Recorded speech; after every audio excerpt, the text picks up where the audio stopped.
Hey everyone, and welcome to another video. Tonight we have the best stories of November 2024. I believe it's 34 in total. This was a pretty good month in my personal opinion. I hope you all enjoy them. If you do, please be sure to drop a like rating. It takes just a quick second and it helps out the channel immensely. Subscribing if you are new is also very much appreciated, as I post videos just like this one all of the time.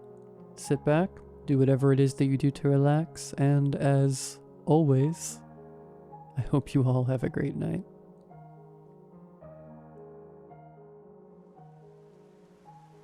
Nothing is working. I can't get out.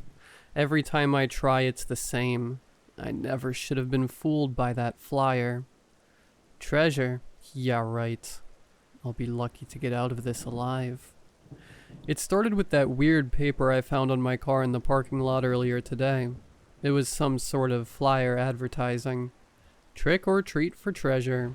Real gold, precious gems, and more.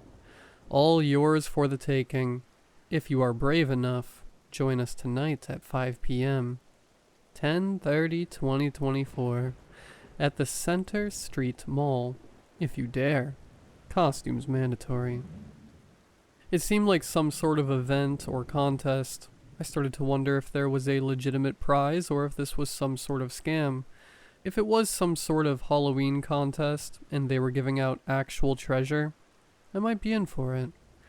I was getting kind of crappy hours this time of year at work, so I would not turn down the prospect of a big prize.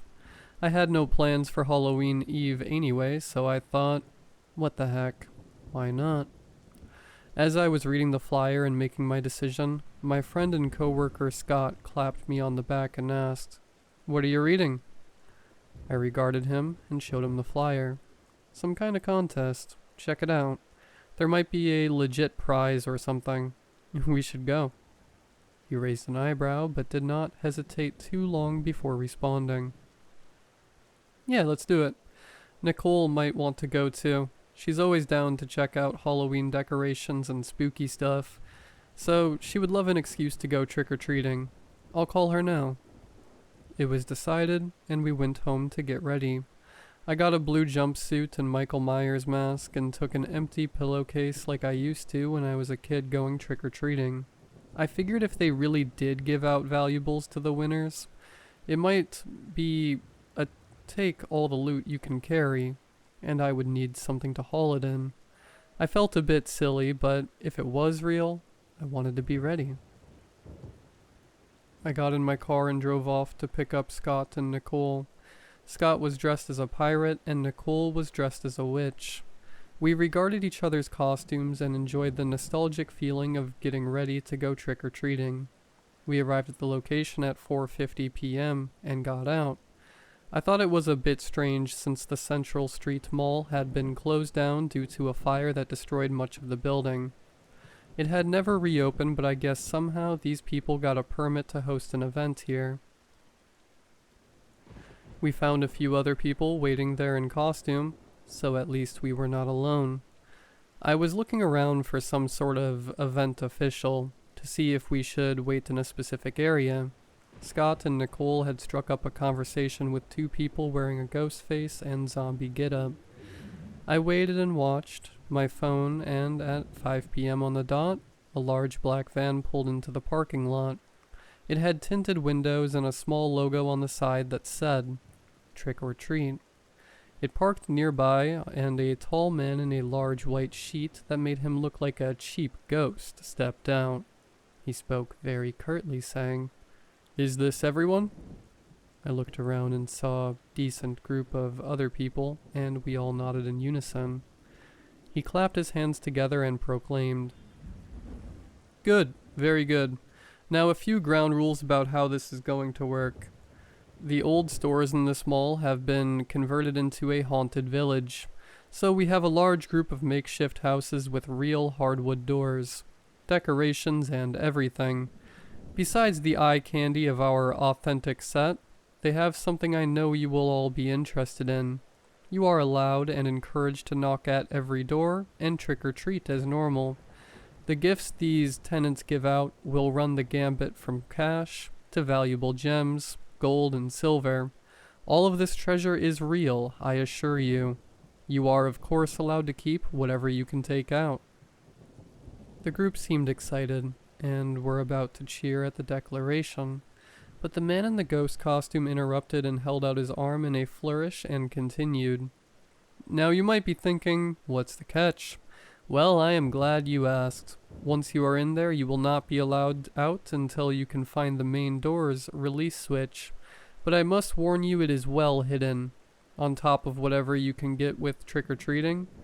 If you are able to make it out, you will win a prize of $100,000. We all gasped when we heard the crazy amount of prize money.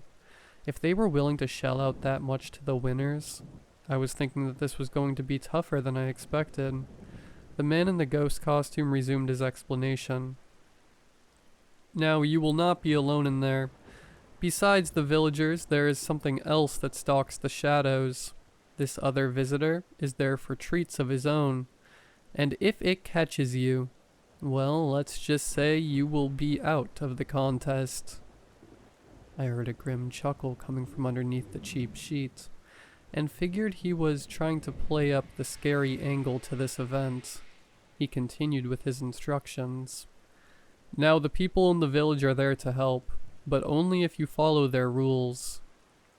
You are to remain in costume at all times. You are to say trick or treat at every door.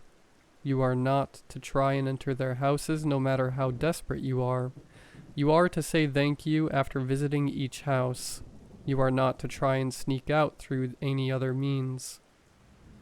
If for any reason you do not abide these rules, the villager who catches you is authorized to ring the disqualification bell, which will see you removed from play. Occasionally the villagers will ring a town bell and lock their doors. This is the only warning alarm you will get when danger is near, and you should indeed be careful. Danger stalks the shadows. You will have to run or hide, though I would not advise the former. It is very fast. He did his best ominous laugh as he finished up, and waved us toward the entrance. We looked at each other. Everyone was a little unsure. What exactly was the danger stalking the shadows? I was wondering myself if they were really giving out valuables, or if this was some sort of trick. I also wondered what the alarm was for. I wondered if the danger was a person in costume trying to scare us like a haunted house. It seemed like if you broke the rules or got caught, you would lose your loot. As I was contemplating the rules, Nicole asked a question. What happens if we need to leave early? Like for a legitimate emergency? Is there some sort of emergency exit? We saw the man under the sheet shake his head and respond. No, I am afraid you will have to exit like everyone else. If you are unable to continue, then I would suggest finding a good hiding spot and waiting for your fellow participants to open the door. Once you are in, the front door will be the only way back out. Also, cell phones must be checked at the door. You will be able to retrieve them when you leave. Don't try to sneak them in. That will be considered a violation of the rules. No unfair advantages. If anything is not agreeable and you do not wish to participate, let us know now. Otherwise, enter and conquer your fears. Good luck. He waved his hand and it seemed he was departing before answering any other questions people had. There was some sort of staged fog or smoke screen, and he had suddenly vanished. The little magic act elicited a few cheers of awe of the stunt, but I wondered what we were supposed to do to get in. As if on cue, there was a loud rumbling sound and the heavy-duty doors on the entrance swung slowly open. Next to the door we saw a small lockbox with an aperture wide enough for our phones. One by one we dropped them in. I didn't feel great about doing so, and I was even more paranoid this was a scam and we were going to come back and they would be gone. Scott and Nicole dropped their phones in and moved on, so I just did the same. We moved beyond the threshold with our small group. There were 15 people when we had arrived, yet when I looked around before stepping through the door, it seemed we had lost 3. A dozen players in total moved into the darkness and braced ourselves for the challenge. The main door led through a narrow hall that was dimly lit. I could barely see in front of myself, and Scott and Nicole huddled close to try and not get separated. We were positioned around the middle of the row of players. The person in front was dressed as a Jedi, and had a lightsaber that conveniently lit up at least some of the dark hall. We followed the narrow tunnel-like path, and as we all moved further inside, we heard the heavy entrance doors slam shut behind us. They were not joking. We were really locked in. I felt bad since someone near the back of the line heard the same sound and started panicking and saying he did not know there would be the dark tunnel and such confined space. He said he had claustrophobia and needed to get out. Another player stayed behind with him, and his pleas for help and knocking on the door faded as the rest of us moved further in. Fortunately, we soon saw a much stronger source of light. We had arrived in the so-called village. The area, which I think used to be the mall's food court, had been transformed into a Dark Ages-style town square. The light was emanating from a large bonfire in the center of the square. The smoke wafted up into an open skylight that allowed for some ventilation. There were huddles of small houses that looked handmade and very authentic to the theme they were going for. "This is so cool," Nicole shouted out in glee as she admired the decorations. Besides the houses and other structures, there were a lot of other cool details. I had to hand it to them. The smaller flourishes were awesome.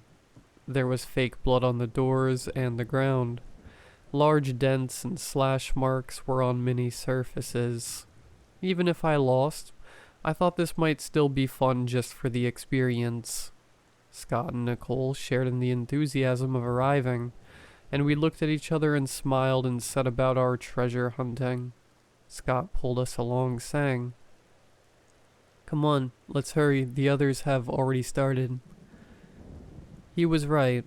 The rest of the players had split up and were knocking at doors while we stood there.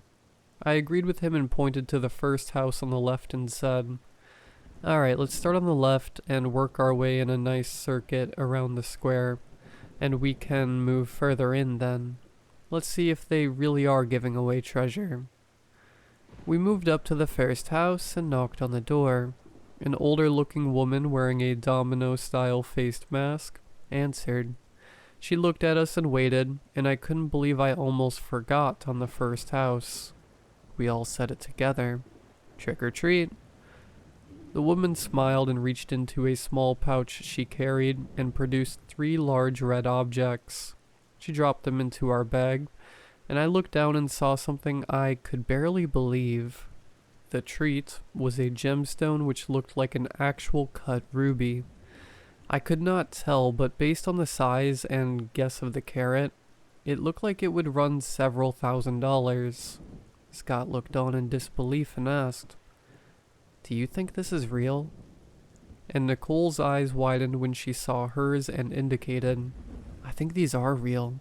They weren't joking. We gotta do more. Let's go." We were about to leave, but I remembered a rule right before we got burned by it. I turned around and said, "Thank you."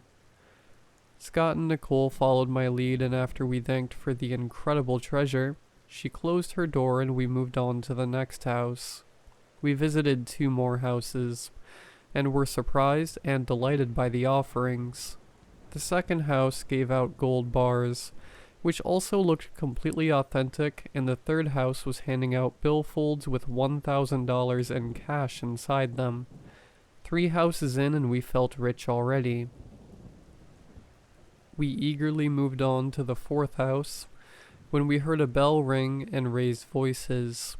It sounded like an argument and someone was shouting in the distance.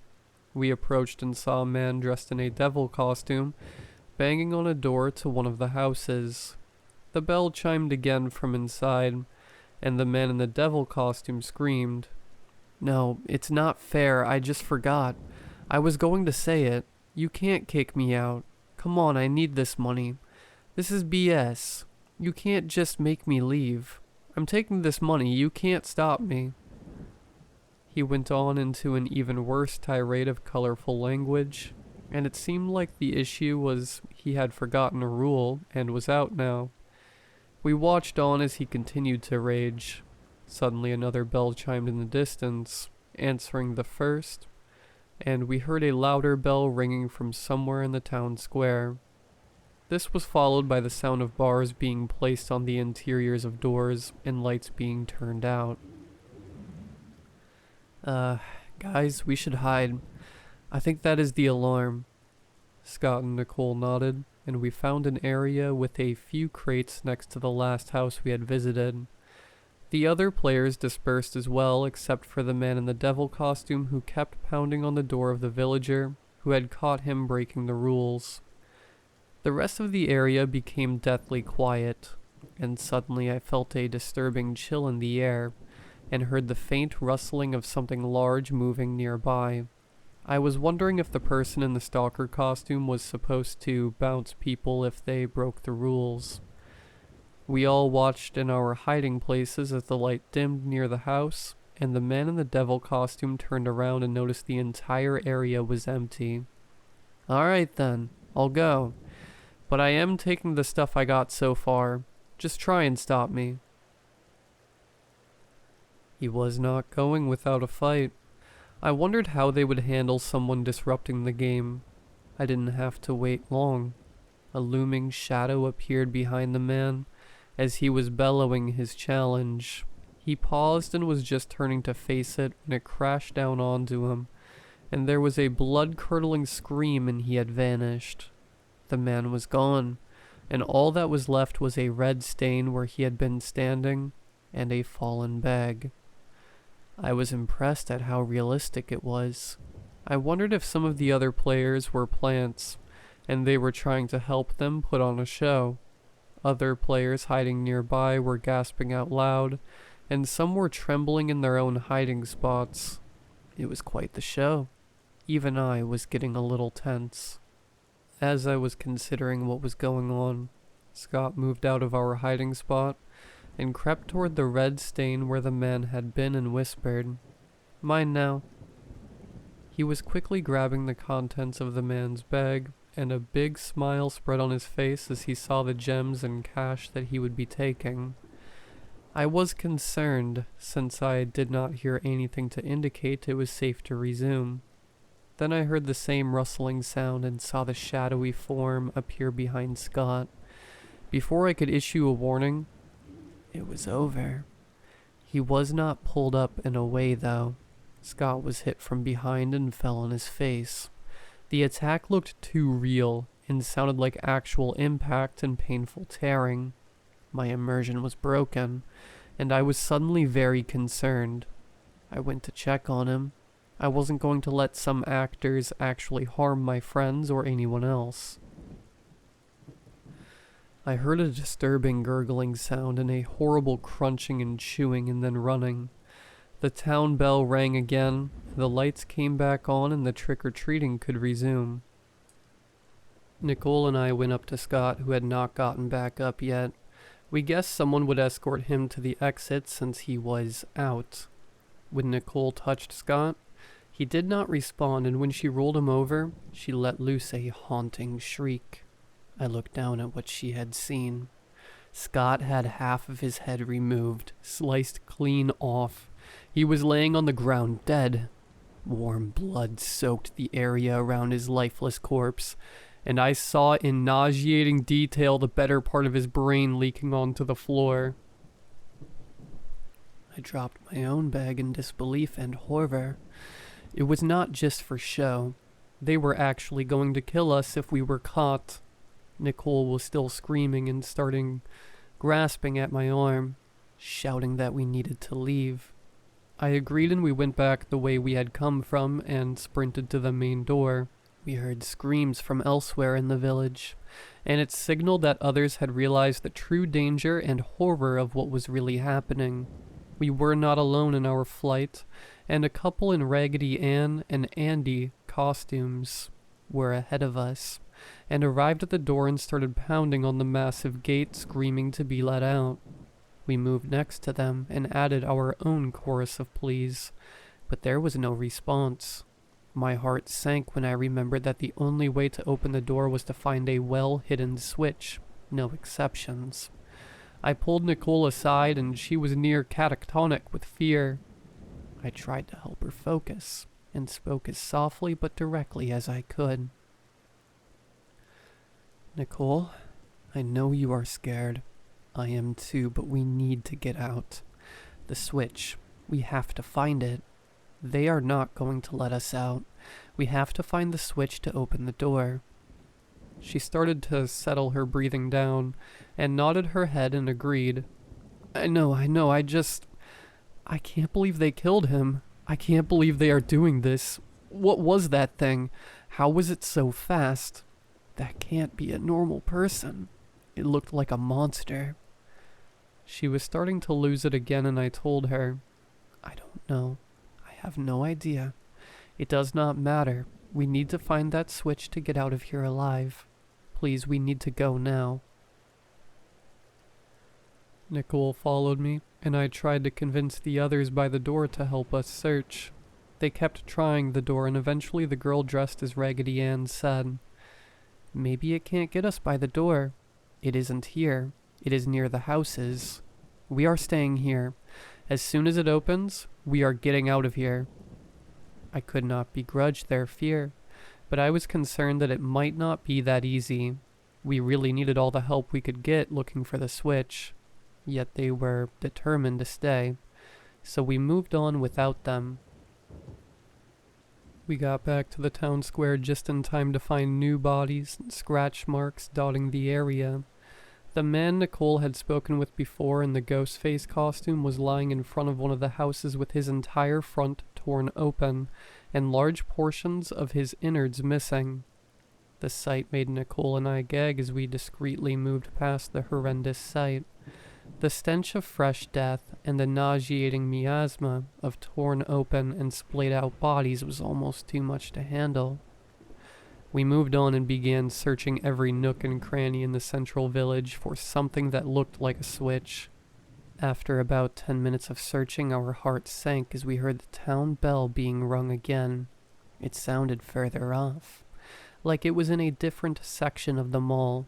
We had not moved much further, and so we did not know how much of the mall had been converted into houses to play this sick game. Despite the distance, we did not feel safe, so we hid in the same spot as before and waited until all clear was sounded. I had an idea that was born out of desperation, but I thought of a way we might be able to escape. I looked at the central bonfire still crackling and burning. Then I looked to the skylight and I thought we might be able to escape if we could get up there. I had no idea if we could find the switch in time before we were killed, so any other escape would be welcome. I told Nicole the plan, and we started searching for anything like sections of rope or large ladders we could use, even the crates or something we could stack. The man in the Jedi costume came back into the square and saw what we were doing and offered to help as well. He had a harrowed look on his face, and his prop lightsaber had blood on it. We had stacked some crates and found a length of rope that might reach the top. We would have to find a way to launch the rope up another 10 feet or so. Fortunately, there was a small pipe or fixture available on the roof near the panel, and it was feasible that if we threw the rope up like a lasso, we could catch on to it and climb up and escape through the skylight. I was concerned since I had not done a rope climb since high school gym class, but having my life on the line was a good motivator. We had the loose, lasso-like section at the end of the rope, and after trying and failing to hook the pipe, we succeeded after the 20th try. The man in the Jedi costume, who was named Frank apparently, had volunteered to go first. He gave the rope a strong pull and it held. He grabbed on and hoisted himself up the rope. He was in pretty decent shape since he was making good progress. He was just a few feet from the skylight when we heard a bell ringing from below. We looked down and saw a person standing in front of their door watching us ascend and ringing the bell. We shouted for Frank to hurry up, but we saw something above us that made us all freeze in fear. It was a shadow that was moving on the ceiling, and it climbed into view, obscuring the dim light coming through the skylight. We heard a guttural snarling sound and a snap of gnashing teeth, and suddenly Frank was falling. We all leapt off of the crates and tumbled down to get out of the way. Frank plummeted nearly the entire 28-foot drop from the ceiling. He struck his head on the stacked crates and smashed onto the floor with a horrifying crunch. I had rolled off to the side and broken the worst of my fall. I saw Nicole nearby on her side trying to get to her feet. Frank was motionless, and when I saw the amount of blood pooling near his prone form, I knew he was likely dead. I looked back up and the haze of smoke obscured my vision. Something was still up there blocking the ventilation. I saw the glimmer of yellow eyes regarding me, and I heard a chilling and visceral growl that froze my blood. It was still here, and still haunting us. I moved quickly and tried to get Nicole and help her to her feet, but before I could act, there was an explosion of movement, and I saw a looming shadow on top of my own. I barely had time to throw myself to the side and avoid the crashing form of the creature, as it left a giant dent in the ground where it had landed. In desperation, I managed to pull myself behind the wood panel that was sticking out from one of the houses. I looked back and saw the thing that had been hunting us. It was the first time I had seen it for longer than a brief second, and what I saw was a nightmare made manifest. It had jet black fur that seemed to shift and blend into the darkness itself. Prodigious claws, nearly a foot long, each emerged from the distorted hands of the thing. The face was still shrouded by some impenetrable darkness, except for the piercing yellow eyes that followed every movement of its intended prey with precision. The loud, bestial breathing of the thing was awful, and its breath smelled like death and decay. I had no idea what I was looking at, but the best analogy my fear-addled mind could conjure was a werewolf mixed with pure, hateful shadow. I managed to drop low, and the eyes did not track me by some dumb luck. I breathed a sigh of relief and then a gasp of horror as I remembered Nicole was still out there. I lifted my head as much as I dared to look out into the square and saw the nightmare beast towering over her prone form. I heard her voice cry out and scream, "No!" before it was silenced by a single terrible strike that sprayed the whole area with her blood. It was too much, and I covered my head and huddled there behind the panel, hyperventilating and trying to come up with some plan to survive this. Scott and Nicole were both dead, along with who knows how many other participants. I had to try something. After the all clear was sounded, I slowly emerged from my hiding spot and saw that Nicole's body was gone. All that remained was a pool of blood. I said a prayer for her and for Scott and left the morbid scene. I was on my own now, but I had to find that switch. I looked at my bag of treasure and sighed dejectedly. Not much use if I die before getting to spend it. The only treasure I needed was to leave this place alive. I moved past the first village and into another section which told a similar tale to the first. Blood and body parts, giant scratches, and sometimes the remains of people's treasure bags. I had an idea and walked up to a door and knocked. A man emerged wearing a plague doctor costume, and I said, "Trick or treat?" He handed me what looked like an uncut diamond, and I would have been thrilled before the reality of this place had been revealed to me. I thanked him and immediately followed up by begging him, "Please, man, if you know where the switch is, tell me. You cannot just sit here and watch us die. I don't know what kind of crazy operation this is, but if you are all involved, then you are complicit in all these murders. Please, you don't have to tell me. Just give me a clue, a direction, something. Just give me a chance. He started to close the door and I considered kicking it in and forcing him to help, but his hand was already on a small silver bell, and I realized I would be signing my own death warrant by doing so. Reluctantly, I left the house and searched around for a different path. I saw something out of the corner of my eye that looked different. It was a small piece of metal sticking out of a wood wall panel. I thought I had found the switch, but instead it seemed to be a door of some sort. It was a wall blocking one of the old entrances to the mall's technical corridors that go behind the stores and connect them. My heart leapt. I thought I had found another way out. I entered the corridor and sealed the way behind me. It was very dark and I could barely see where I was going, but I pressed on. After walking a few minutes, I saw a light ahead and almost let out a cheer of joy when I saw an emergency exit door at the end of the corridor. My relief was short-lived, however. When I pressed the handle and the door held fast, I looked for a lock or something and saw nothing. I pressed harder and then started slamming my shoulder into the door and kicking it. My legs and shoulder were on fire, but I persisted and eventually there was a cracking sound and some give. Several more attempts saw the door swing wide, and I was confused when instead of the outside, it appeared to be another corridor. I rushed on through, and after a few minutes of moving through the hall, I found another door. This one had a crudely written message painted on it. It said, "Aren't you forgetting something?" I opened the door and was confused when I saw a wall leading nowhere on the other side. I looked closer and it was not a solid wall, but another panel. I slid it open and my heart sank. I emerged from a previously unseen section of the entrance corridor, and I stood before the massive gate blocking the entrance, and I felt utterly defeated. The exit had brought me back to the entrance. I looked back at the mocking message and realized there really was only one way out. I paced back and forth near the door. My mind was racing and I was struggling to cope with the fear and hopelessness I felt. As I paced about, I felt something as I stepped down and heard a sickening, squelching noise.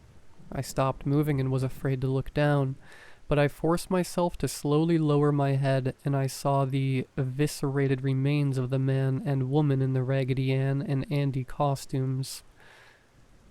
The silly ragdoll wigs remained, but the larger portions of their heads were missing.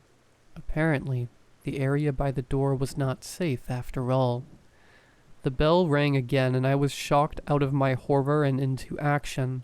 All I could bring myself to do was flee in a panic back the way I had come. I quickly sealed the panel and door behind me, just as I heard the slavering, growling sound of the beast stalking through the hall. I fled back the other direction and moved past the door I had taken to get into the technical corridor. I was hopeful this direction would lead somewhere, but I found a dead end. I slumped against the wall and stopped to rest. I knew at that point there was no easy way out. The fear and realization were starting to sink in. I was trapped. There was no choice. I would have to go back in and look for the switch again. I heard the bell through the wall and heard more running and crying, then screaming and death as even more players were picked off by that nightmare creature. I have been sitting here for I don't know how long. It feels like it has been a few hours, but I can't tell for sure. I don't know what to do or how long this will last. I don't think it can get me in here, but if I stay, I can't find the switch and get out. I don't think anyone else is going to get to the switch. I might be the last one left. I don't want to die. I have to try something. There is one area I have not checked upstairs. I thought I saw a strange light coming from a corner near an abandoned area close to the houses up there. I did not have time to check, but that could be it. That could be the switch. I have to find it. I can still get out. I just have to try. I am going to open the door now. The all-clear alarm has sounded, and hopefully I have some time. It's now or never. I step out into the waiting darkness and break into a run.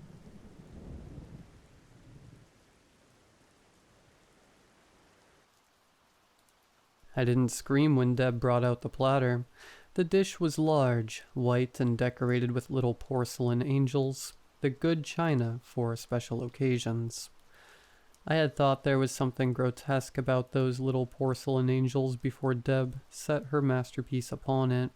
It was the conflict avoidance in me that stopped the scream, but it didn't stop my jaw from dropping. "Mom, you said you weren't going to do this time," Derek said through his hands. "Well, no, I told you on the phone. We had a surprise visitor yesterday," said Deb. "Bet you never saw a Thanksgiving turkey like that in Minneapolis." Trent grunted at me before smugly, theatrically stabbing into a roast arm with his fork. He seemed pleased that I didn't have a response. My mouth just wouldn't form words. I couldn't move or speak. I didn't. Derek finally took his fingers off of his nose. "You said last month that you were going to do a turkey this year."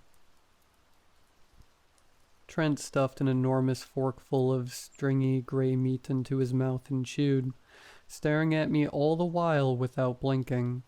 "No, sweetie, you're remembering wrong." Deb, who would not look at me at all, argued in her gentle sing-song voice. She was short and thin with a fading blonde bob and gray roots. She wore a beige sweater over a beige dress. "I said your dad wasn't up for it, with his hip.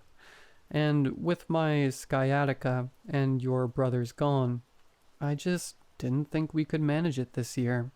But then yesterday around 4, just about when I was unwrapping the frozen turkey, the doorbell rang." "Trent, please." Deb slapped Trent's hand as it reached for another big forkful of meat. "Wait till I carve some for everyone first.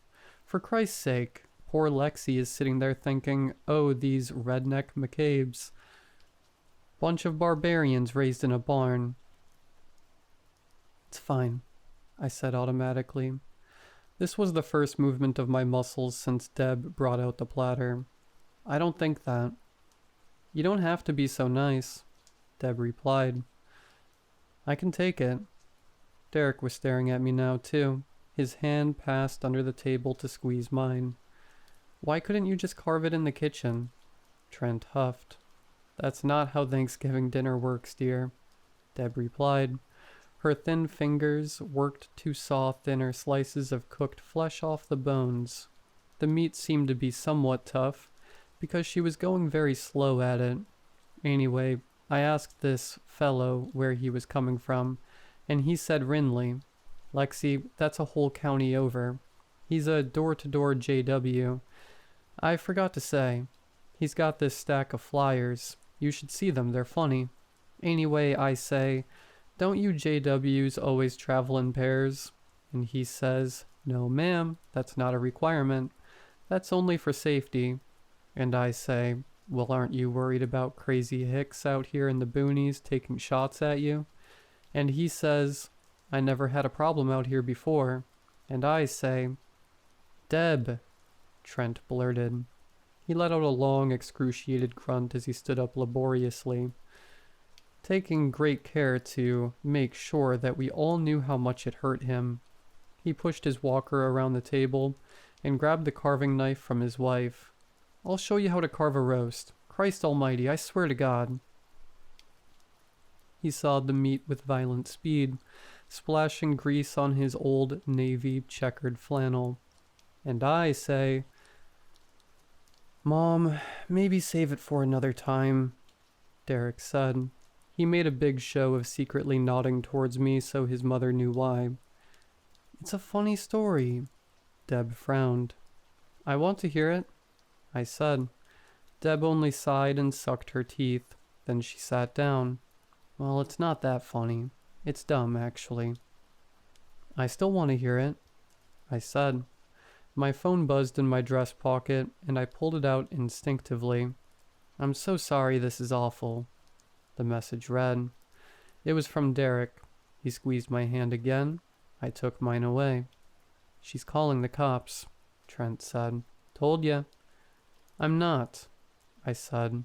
I just got a text. Surprised you can get texts out here, Deb said. Most people can't. Too far out in the sticks. I can get them through Wi-Fi, I said. I'd gotten the password off of their fridge when I arrived. It was under a magnet that said, "Never mess with a Pisces woman who was born in March and is allergic to stupidity. They'll never find your body." I also think I still have bars, though, too. I was getting sick of Deb acting like this suburban McMansion was so far from civilization, it might as well be the middle of Alaska. We were 35 minutes from Grand Rapids, tops.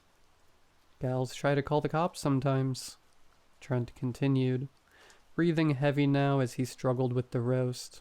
He wasn't doing much better than his wife at it. Sweat dripped from his wispy brown crew cut into his piggy eyes. But he refused to slow or stop. They don't last very long. By the time the cops get to our door, we've already got a whole new Thanksgiving meal to serve up to them. Okay, I said. He raised his eyebrows, as if to accentuate that there was an implication there that I should pick up on. Dad, Derek said. She's not calling the cops. The thing I didn't like about Derek's dad most was that he said everything like he'd rehearsed it in his head a lot beforehand. Sometimes Derek could just sound like that. He'd say something and raise his eyebrows with a smile like he was expecting a big reaction. He wouldn't move past it until I gave some acknowledgement that yes, I did get the implication. I never realized how much that annoyed me until now. What do you want? A round of applause? God, Trent threw down the knife. Roast is tough, Deb. What about low and slow, don't you understand? Well, there was a lot of meat, dear. If you just fixed the grill this summer. Oh, don't go bringing that up. Men, Deb tutted. Nothing is ever their fault. You know what I'm talking about, Lexi. Us women take the blame for all their stupid mistakes, but that's life. Cleaning up our men's messes without complaint. Deb smiled conspiratorial at me, and I smiled back, even though I didn't relate to or agree with the sentiment. The front door was just down the hall behind Deb, just a few square meters of gray carpet and beige walls, smattered with tacky and vaguely threatening Hobby Lobby signage. Grandma's crap list. Don't say crap. Don't do crap. Don't expect crap. The house rules. Act right or get a trip to the woodshed. I kept glancing at it, measuring the distance in my mind, wondering if I could run fast enough to get to my car before one of Derek's parents caught up to me, or drew a weapon. Another buzz in my pocket. I love you, Derek had texted me. I could see him out of the corner of my eye trying to make eye contact with me and shoot me his own conspiratorial smile, but I did not look at him. Trent slapped a pile of rubbery gray meat on a plate and passed it to me. Breast or thigh? He joked without smiling. I took the plate. The meat was wet, as if it had been boiled, and the thin ring of white fat and skin around the edge jiggled as it separated from the muscle. I thought I could still see blonde arm hair on the skin. Derek took his plate of gray meat from his dad, as Deb took hers. Derek leaned over to me and whispered in my ear, "Don't forget to say thank you." "Thanks, Deb," I said. "And my dad?" Deb passed a basket of white grocery store rolls around. There was a low white ramekin of canned cranberry sauce on the table, and a big blue bowl of salad with Russian dressing. There was an extremely mushy and condensed soup, forward green bean casserole. In an effort to make a good impression, I had brought candied sweet potatoes. I took a generous helping of the salad, which was somehow also very wet. The Russian dressing water from the lettuce pooled with the unthinkable and loathsome juices of the gray flesh at the bottom of the plate. I also took a generous helping of the sweet potatoes. No one else did, though. Let's wait until we say grace, Deb said through her smiling teeth, watching me take a deep swig of my wine. Thirsty, aren't we? She chirped.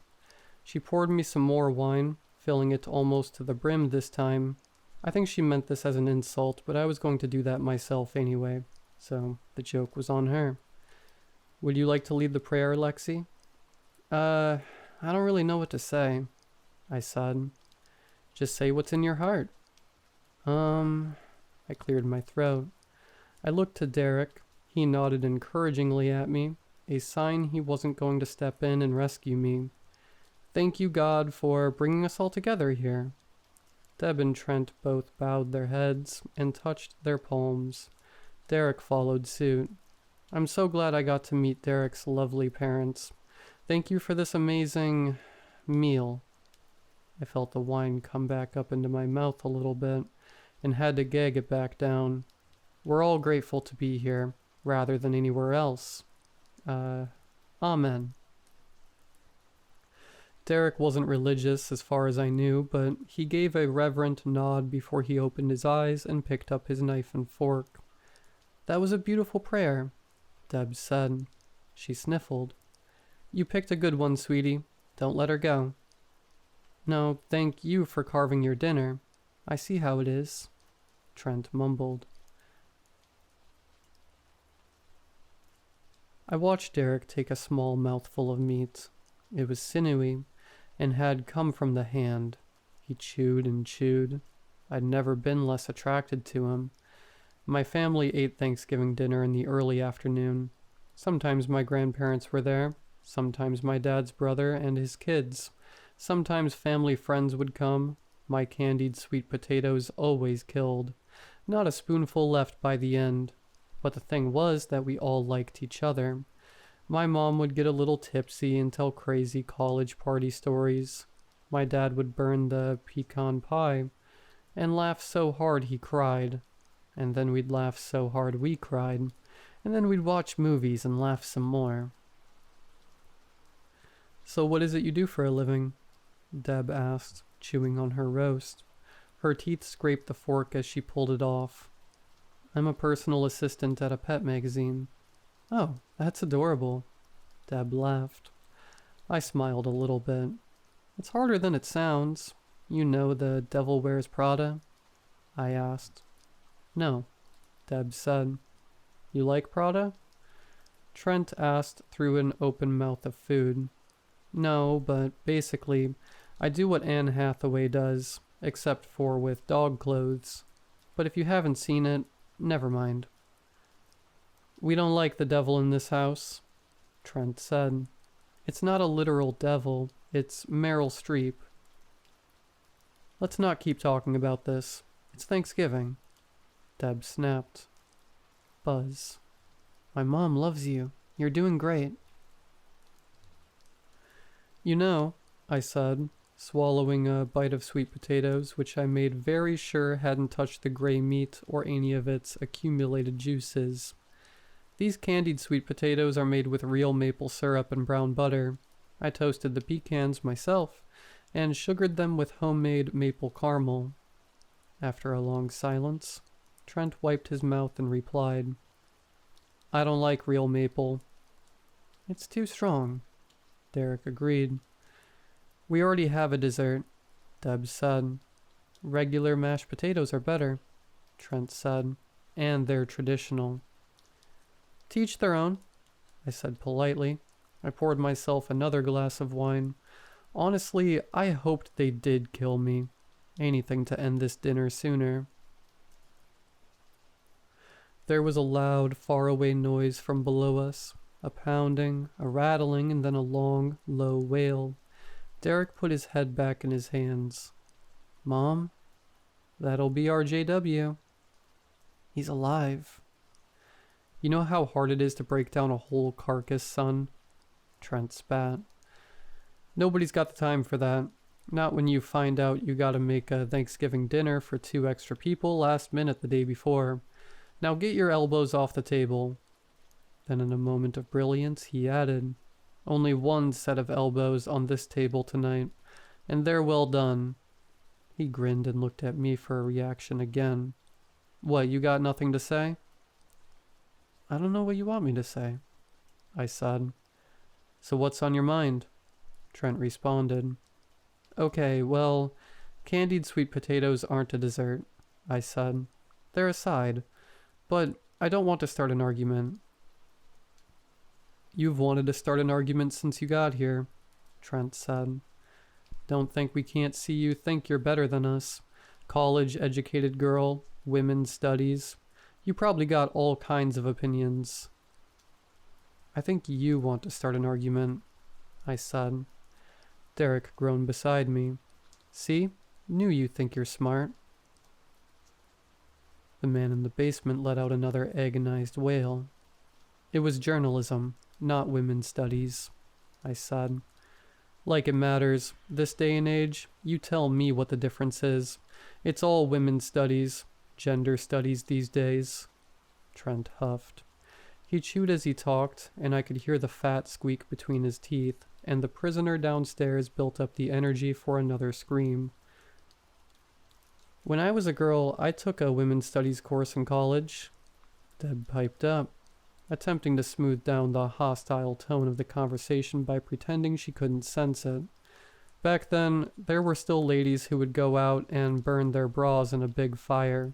I understood feminism when it was about equal rights, but I look around today and, well, hasn't it gotten out of hand? You know how it is, Lexi. You're a pretty girl. You don't shave your head or pierce your eyebrows or anything like that, do you? The Jehovah's Witness wailed in the basement and rattled his chains. Would you shut him up? Trent snapped at Derek. Me? Derek said. Dad. He gestured at me. Like that would sway anyone here. Trent's big lumpy face was stony as a gargoyle's as he gestured at his walker. He wouldn't be able to go downstairs with his bad hip. I'll do it, Deb said. It's my mess. I'll clean it up. She stood up and pushed in her squeaky beige chair. No, Mom, Derek said. I'll do it. He looked at me, then looked away quickly, towards the gray carpet. Derek grabbed the carving knife from the roast and wiped it on his napkin. Then he headed towards the pantry door.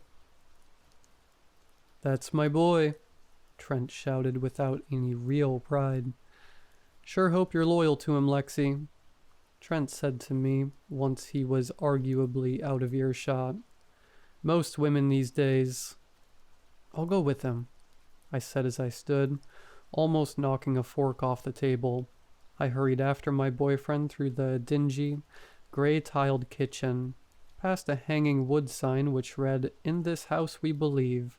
No crying, no whining, no back-talking," and catching him before the secret door behind the rack of very expired dry goods swung shut. Lexi, Derek said, 4 steps down the creaky wooden staircase. The man's screams were louder and more frantic now. I'm so sorry about all this. Is this not normal for your family? No, I mean, the ritual cannibalism is just a Thanksgiving thing. I promise. And my mom said she wasn't going to do it this year. I thought it would be fine. Derek smiled. I don't like the way that smile looked on his face.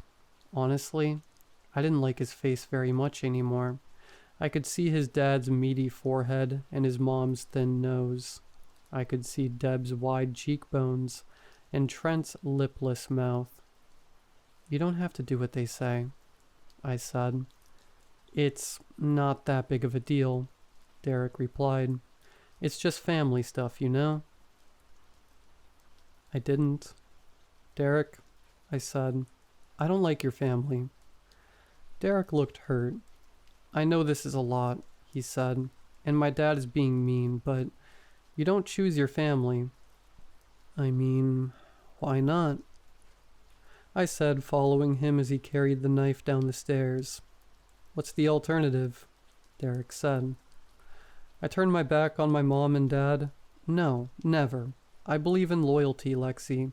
Even when people aren't perfect. even when I don't agree with them. I don't agree with you all the time, but we're still together. Well, don't expect me to come to any future McCabe Thanksgivings, I said. I understand why you'd feel that way after today, but you might change your mind when they're your family too. Derek stopped at the bottom of the stairs. He looked up at me with his big, dopey eyes. Derek. Lexi, this isn't how I wanted to do this, but you've seen the worst of my family's secrets, and you're still by my side, so will you stay by my side?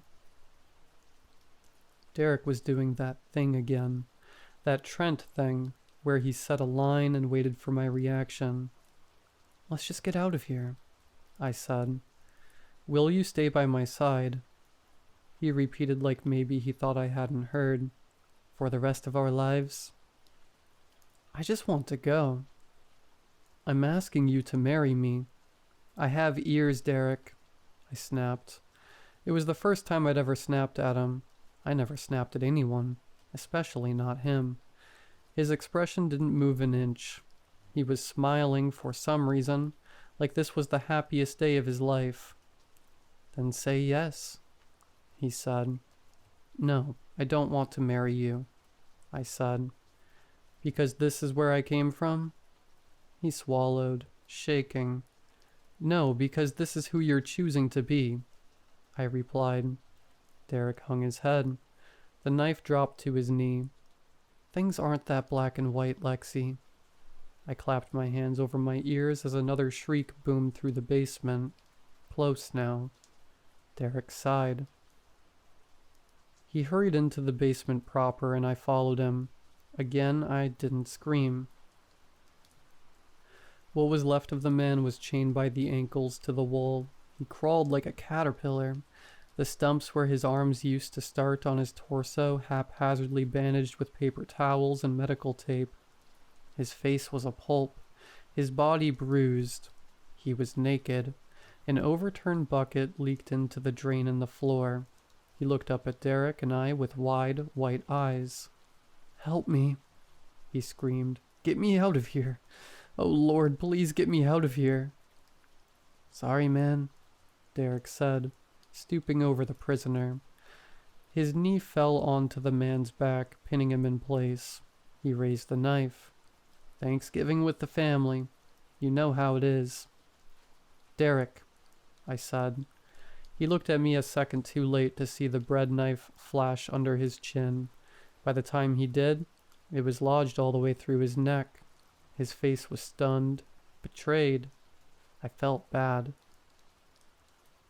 I pulled the knife out, followed by a torrent of blood. Down it went, towards the floor drain. Derek dropped down to both knees. He clutched his neck. He didn't scream. Don't make a sound, I said to the armless, naked prisoner, who had been screaming a lot until then. He'd rolled away to the side as soon as Derek's weight was off of him. If you stay quiet, we'll be out of here in time to finish Thanksgiving with our own families. The man spat bloody drool. Jehovah's Witnesses don't celebrate Thanksgiving, he managed. Yeah, I said. I think you're on to something with that. Derek twitched and gurgled. Then finally he stopped. I imagined my own family at home, topping off the evening with hot toddies and bad cable TV Christmas movies. Lexi, Derek, Deb called from upstairs. We're cutting into the pie. Hurry up or your dad'll eat it before you get any, as soon as I find my knife. I'll help you, I shouted up the stairs. My phone buzzed. Miss you this year, Lexi. Happy Turkey Day. Love, Mom. I wiped blood from my thumb and texted her back. Love you too. I started up the stairs.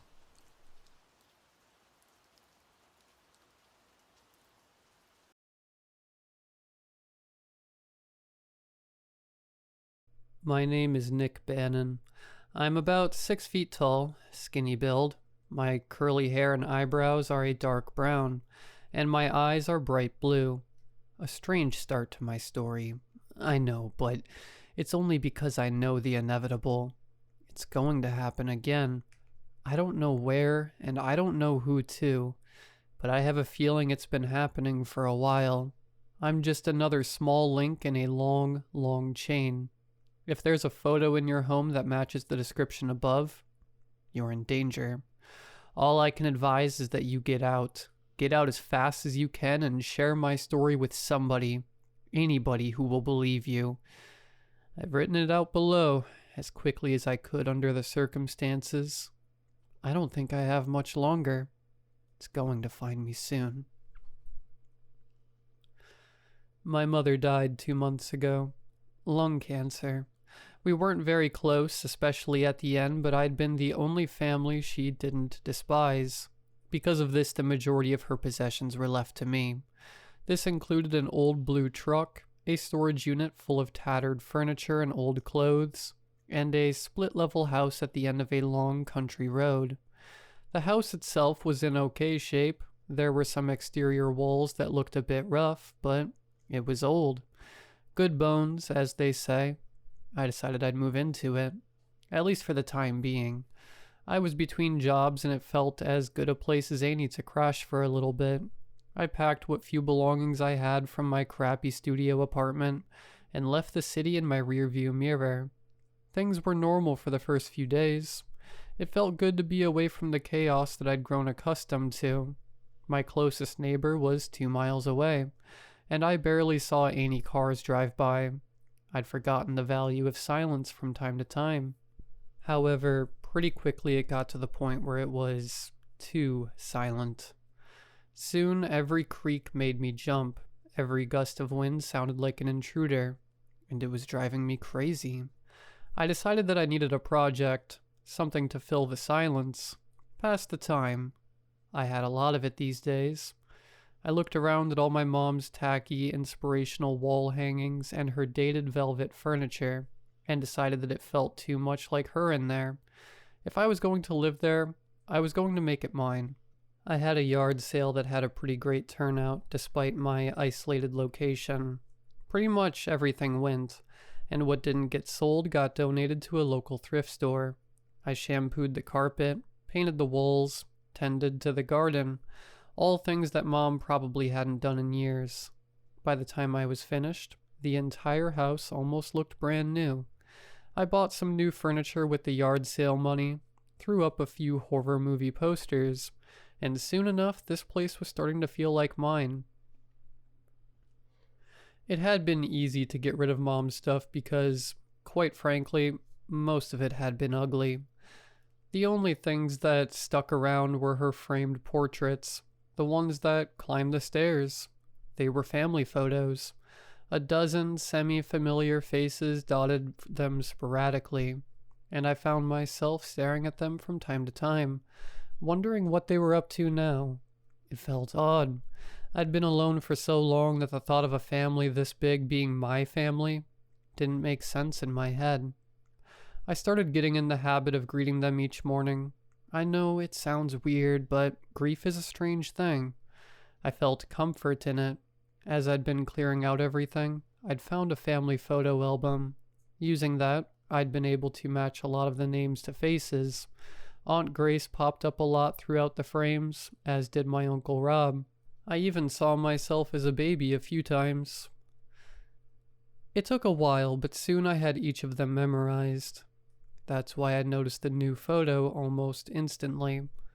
Every single one of the frames had a thick, black frame, no matter the photo size. It gave the wall a nice, uniform look. Mother had liked them that way. The new one stood out from the rest. It was made up of plastic roses, each one a different shade of red. The image inside of the roses was of a woman. She was ice skating alone on some pond, surrounded by brush and thick snow. The photo was taken from a few yards away, through the branches of a dead tree. It was like photographer had been crouching a few yards away, hiding. When I went to take the frame off the wall, I was met with wetness. The entire frame was covered in some sort of thick, clear goo that had started to pool on the stairs. My stomach churned at the sight of it. I took my shirt off and used it as a sort of glove to carry it to my kitchen table. I stared at it for a long time. Half of my brain was searching my early memories for the skating woman. Maybe she was a long-lost relative, or maybe a friend of Mother's. But that wouldn't explain the photo showing up out of nowhere. I'd passed that photo wall dozens of times, and I was almost certain that it hadn't been there before. It also wouldn't explain that disgusting goo. At that point, I was weirded out and confused, but I wasn't scared. I'd heard about strange things happening in the woods, how it can play tricks on your mind. That had to be it. I tossed the frame into the garbage. I didn't want it anywhere near me. I thought that'd be the end of it. Just a strange occurrence, nothing more. That morning I skipped saying hello to the photos. There was an imposter. It didn't feel right. Later that day, I decided to take the truck into town and run a few errands I was putting off. I needed to get out of the house. It felt like I had that disgusting goo all over me, even after a shower. Being in town helped a little bit, but not much. At the convenience store, the cashier picked up off my mood. "You doing okay, sweetie? You look pale," she said, bagging my groceries. I lied and told her I was fine, and forced our conversation to turn towards the weather. "I'm just getting sick of these storms," I said. "I know some people say they help them sleep, but not me." The woman gave me a weird look. "Storms? What storms? It's been bone dry for weeks. You sure you're okay?" "Oh, yeah, I'm fine," I stammered, grabbing my groceries. I hurried out of there and got in the truck. What had she meant by no storms? I'd been seeing lightning every night pretty much since I moved in. Maybe she lived in a different county. Yes, that had to be it. I drove around for an hour or two before heading back. The skating woman wouldn't leave my head. When I finally returned to the house, it had started to get dark. Nighttime out in the middle of nowhere was no joke. I brought the groceries in and put them away. I cooked a small chicken dinner, cleaned the dishes, and shut the house down for the night. I needed to sleep. It wasn't until I went to shut off the front porch lights that I noticed it. The photo of that skater. It was back in its place on the wall, right along with the others. A fresh layer of goo was dripping off of it like slimy teardrops. Alright, I thought. Now I'm scared. I didn't end up getting much sleep that night. I laid in bed and stared at the ceiling in a daze. The sounds of the old house sounded even louder in the dark. There wasn't a storm, at least not one that I noticed. In the morning, I checked every single nook and cranny in this house. I looked for any sort of explanation on who'd moved the photo while I'd been gone. It had to be an intruder, but there were no signs of forced entry. The windows had been rusted shut years ago, so there was no chance of someone shimmying in that way. All of the doors had been locked as well, deadbolted. Outside, I saw no footprints or tire marks that weren't the truck's. Nobody else was here but me, at least according to the physical evidence. After a paranoid few hours of searching, I got fed up. I started a fire in the backyard and threw the photo into it. It almost sounded like it was screaming as it went up in smoke. I stood there until I was sure it was charred beyond repair before I doused the flame. The next day I had someone from SPC Security come out and install a home alarm system, complete with a tablet that controlled its every move. It was very fancy. The man showed me how to arm and disarm the system and helped me create an access code. After he left, I felt a bit better. At least now I'd know if something in the house was moving while I wasn't. The photo hadn't returned, thank God, but I still felt weird about the photo wall. What had once given me comfort now felt wrong. I took the photos down and put them in a box that I shoved into a closet. The stairwell looked bare afterwards, like I'd ripped all of its teeth out, but I felt good. It felt like I had things under control. That night, I got into bed with the security tablet lying on my bedside table. I armed the house with my access code, and I drifted off to sleep as the lightning began once more. The alarm clock read 3:45 a.m. when I was startled awake. There was a sound. I squinted through the pitch black, still half asleep. I couldn't see anything. Whatever it was loud, really loud. The sound was like a blend of a sick, puking cat and a human cough. I rubbed my eyes with some force and peered into the darkness again. As my eyes began to adjust, I saw it. In the corner, something was there, crouching, vibrating, twitching. It was hard to make out its shape in the dark. It looked human. At least, it was big enough to be one. The only thing I could see was a tiny red light, right where its eyes should be. Terror had stapled me to my bed. Every fiber of my being wanted to tear out of there, but that thing was right by the bedroom door. This time it was louder. I saw it retch over, like it had been punched in the stomach. It smacked its lips as its shoulders twitched back and forth with the sound of crunching, shifting bones. I noticed the security tablet sitting next to me. Earlier, the guy had said that if I hit the side button 3 times, the police would automatically be called. It was about a foot away from my reach. Moving as slow as I could manage, I stretched my arm across the bed. My fingers grazed the edge of the screen. I pressed down and started to drag it towards me, but instead of falling onto the bed, it fell onto the floor with a soft clunk. The shape in the corner jumped up onto its feet with a sharp, guttural inhale. It looked over at me. I made eye contact with its eye light. We were both still for a moment, studying each other, until it darted from the room and out into the hallway. I heard a faint sound before the ear-piercing alarm began to go off. It must have moved enough to trigger it. With tears in my eyes, I reached down to the tablet and shakily clicked the side button 3 times. I waited out by the road for the cops. The further from the house, the better. Whatever it was still in there.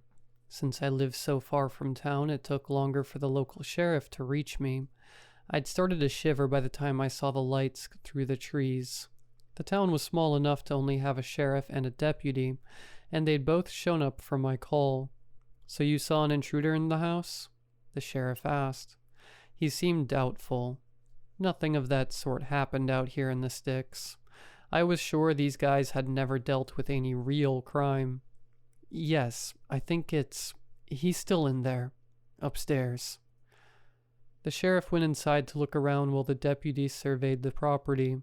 I remained in my spot by the mailbox. I probably looked crazy, standing out there alone in nothing but my boxers, but I didn't care. My heart hadn't stopped its incessant beating, and a cold sweat had formed on my brow.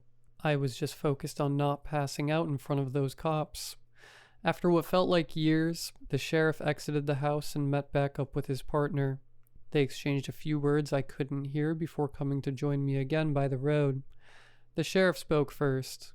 "The house is clear, sir. I looked everywhere. Checked all the windows, everything. No signs of forced entry." "I didn't saw nothing neither," the deputy tacked on. "I checked everywhere. No footprints. Nothing. It's just you here, sir." I couldn't believe my ears. I wanted to force them back inside, make them check again, make them see what I saw. But I saw that look in the sheriff's eye, concern mixed with secondhand embarrassment. Here I was, a paranoid guy in his underwear, lamenting about an intruder in his isolated house. If I kept it up, they might just take me back to the tiny station downtown. I decided to lie. "I'm embarrassed, officers. I apologize.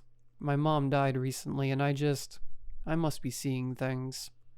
I'm exhausted." The officers looked at me, then at each other. The deputy took a step forward and put a hand on my bare shoulder. "It's all good, boy. You's mom was a town gem. Everyone loved her. We did at the station, too. She had her fair share of calls down to the station. Was never anything, though. Seems like the apple don't fall far from the tree. Right, Sheriff? The sheriff was not as polite as his deputy. Get back inside and get some sleep. It looks like you need it. Good night, son. Sorry for your loss. I waved goodbye with a still shaking hand as they turned around in my driveway. On their way out, the detective slowed to a stop right by me. He held a flyer out the window. Hey, I promised the family I'd hand these to everyone I came across. Keep an eye out, will ya? They drove away and disappeared into the trees. I unfolded the flyer. It was a missing poster. There was a thick block of text above a photo. Missing, Julia Helms. Age, 32. Last seen, near Copperhead Woods. Any information should be reported to 1-555-685-0928. I recognized the face in the photo. I'd watched it burn in my fire pit earlier that day. Mother's house had become a threat. I couldn't sleep. I could barely eat. I stopped opening the windows in the morning and maintained coffee to stay awake. I patrolled the house with a hammer in one hand and a baseball bat in the other. Overkill, I know, but what else could I do? After some digging online, I found an article about the missing woman, Julia Helms. According to the Slow Turtle Gazette, she owned a local hobby store called Sue Cheek and had been an avid ice skater. Just last year, she'd won a national title. In the attached photos, she was smiling the same way she'd been on my wall. I began to see that face everywhere, especially when I shut my eyes. It was etched into everything. I was in a strange position. What was I going to do? Go down to the station and tell those cops that something was living in my house? That it was leaving pictures of a missing woman on my walls? They'd definitely take me in then, especially considering my little stunt the other night. I didn't even have the photo anymore. Even if I did, having a previously on-scene photo of a woman the day she went missing wasn't a good look. That wasn't all. There was something else that I kept coming back to. Something that I just couldn't let go of. The angle. The way the photographer had been hiding. Waiting. It did the same in my home for 3 days before it showed up again. I'd gone to the shop again that morning for food. Julia's missing posters were taped on every light pole in town. I tried not to look at them, but I still saw her in my periphery. That smile kept passing me at 30 miles per hour, punching me in the gut each time. Mindful of the groceries in the bed of the truck, I slowly upped my speed until I was back in the thick forest. Nobody bothered with the posters out here. As I approached the house, I noticed something in the front yard. Little bits of white were strewn across my front lawn, like confetti. I parked the truck and approached my porch with extreme caution. The little pieces were everywhere. I picked one up and held it up close, making eye contact with half of my Aunt Grace's smiling face. Mother's photos. Once the heart of the house had been torn to pieces and cast out carelessly on the grass. Some pieces got caught in the wind and blew up and out into the trees. The inside of the house was trashed. It was like a tornado had come through and destroyed everything in its path. The fridge had been ransacked. The food was thrown on the walls and smeared into the windows. Furniture was upside down. Pillows were ripped open and gutted. There was also the goo coating the floor, making it slippery. It was like the trail a snail leaves behind. I tried not to vomit as I made my way through the first floor, a butter knife clasped in my shaking hand. Don't laugh. It was the only weapon I could find on short notice. In the hall closet, the box that I'd put the family photos in was shredded. I checked to see if any survived the carnage, but there weren't any.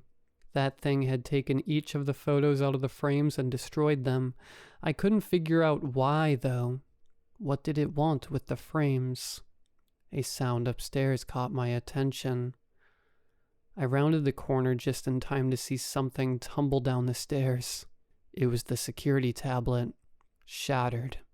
I picked it up, wincing as a piece of broken glass got shoved into my thumb. It coughed again, closer this time. It was coming from upstairs. I dropped the tablet onto the ground where it landed with a splash in a pile of goo. There at the top of the stairs, I saw it. It was shrouded in the darkness of the upstairs hallway, but it was there. I saw its skinny, vibrating body. I saw its bright red eye. I saw... The photo wall. It was back. The frames were hanging again, although crooked. All 24 of them were there. They covered in a dripping mess that ran down the wall in thick ropes. Now, though, instead of the smiling faces of my family, all I saw looking back at me was me. They were all photos of me, sleeping. In each one the flash was bright enough to wash my skin out. I remembered those nights, all that lightning. It held up its bony hand to block the sun from its eye. There was something embedded in his palm, a sort of glass ball. It glistened in the light. A glass bulb in its palm was inches from my nose. I heard nothing besides the sound of a small whirring, like something winding up.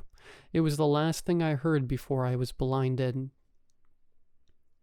I'm not too sure how to describe this next part. It's going to sound crazy, but it's the stone cold truth. The thing in its hand, I guess you could say it's a camera. Or maybe it itself is a camera. I still don't really know for sure. When I came to, the thing had started shaking. It held on to the railing for support as it jerked from left to right, sending dribbles of its spit all over the entryway. I'd backed myself into the corner of the room as far away as I could get.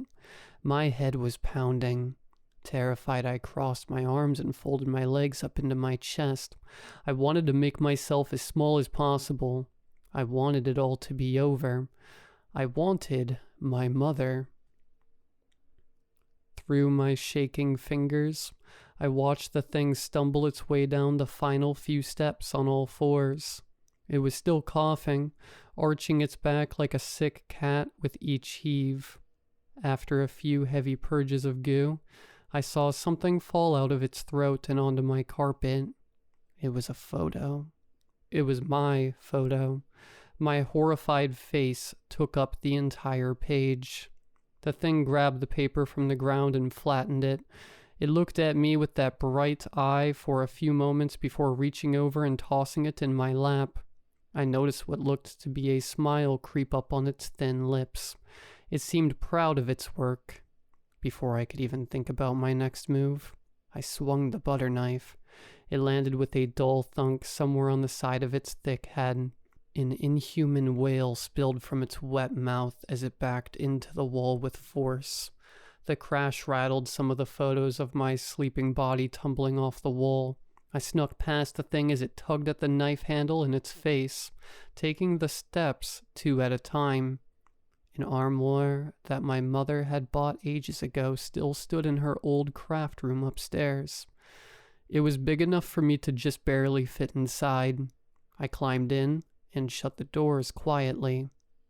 I've been in here ever since.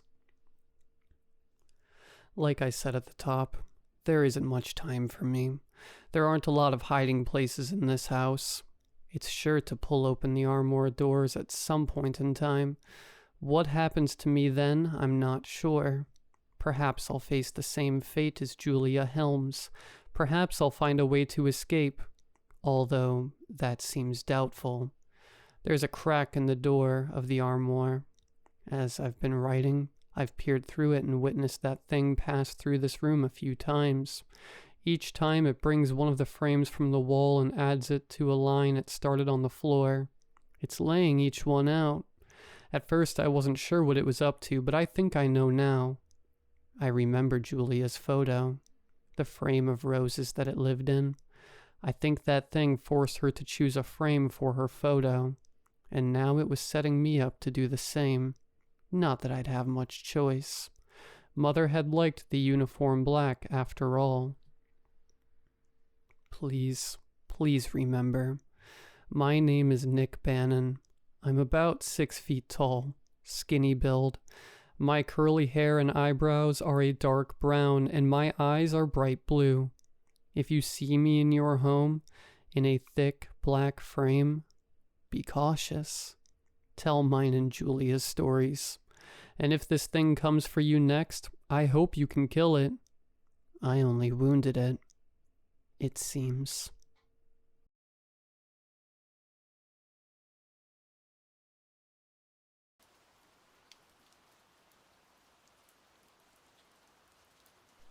This has been going on for a while now. At first it was harmless. Hell, it was even kind of funny, but now I'm scared and I don't know what to do. It started on a Monday afternoon. Greg leaned over his desk at me, grinning like a kid on Christmas, and said, "Dude, they installed a new vending machine. No more warm cans in my bag." I smiled back, mostly because Greg seemed genuinely excited about it. Me, I couldn't muster the same enthusiasm. I'm a broke college student, working this job for scraps of extra cash. So vending machines might as well be ATMs that charge you for looking. But hey, I was happy for him. By the time our break rolled around, Greg was practically vibrating with excitement. He bolted toward the vending machine like it was a long-lost love. I followed him mostly because it was on the way to the break room anyway. Now, the vending machine was different. Most machines have that clear front where you can see all the snacks and drinks lined up, just waiting to bankrupt you. This one wasn't like that. It was entirely red, shiny, metallic, and completely opaque. You couldn't see inside at all.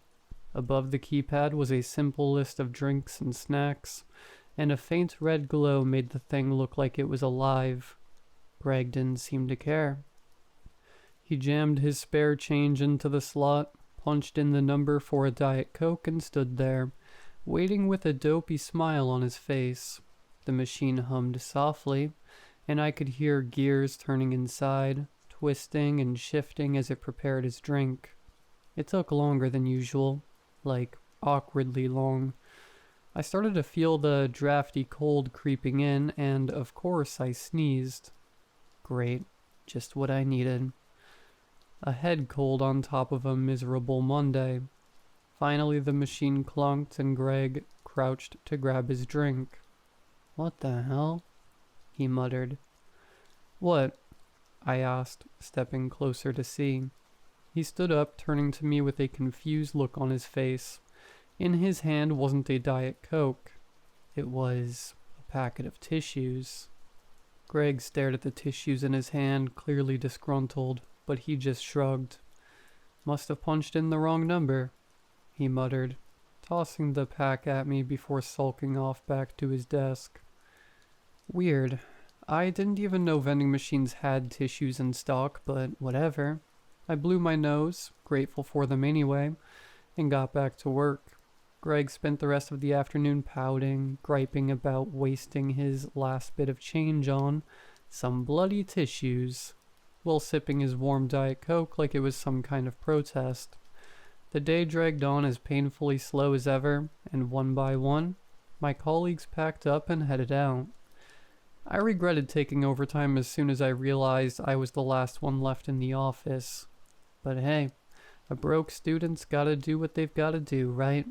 By the time I finally finished, it was pushing 7, and the hallway was eerily quiet as I made my way to the exit.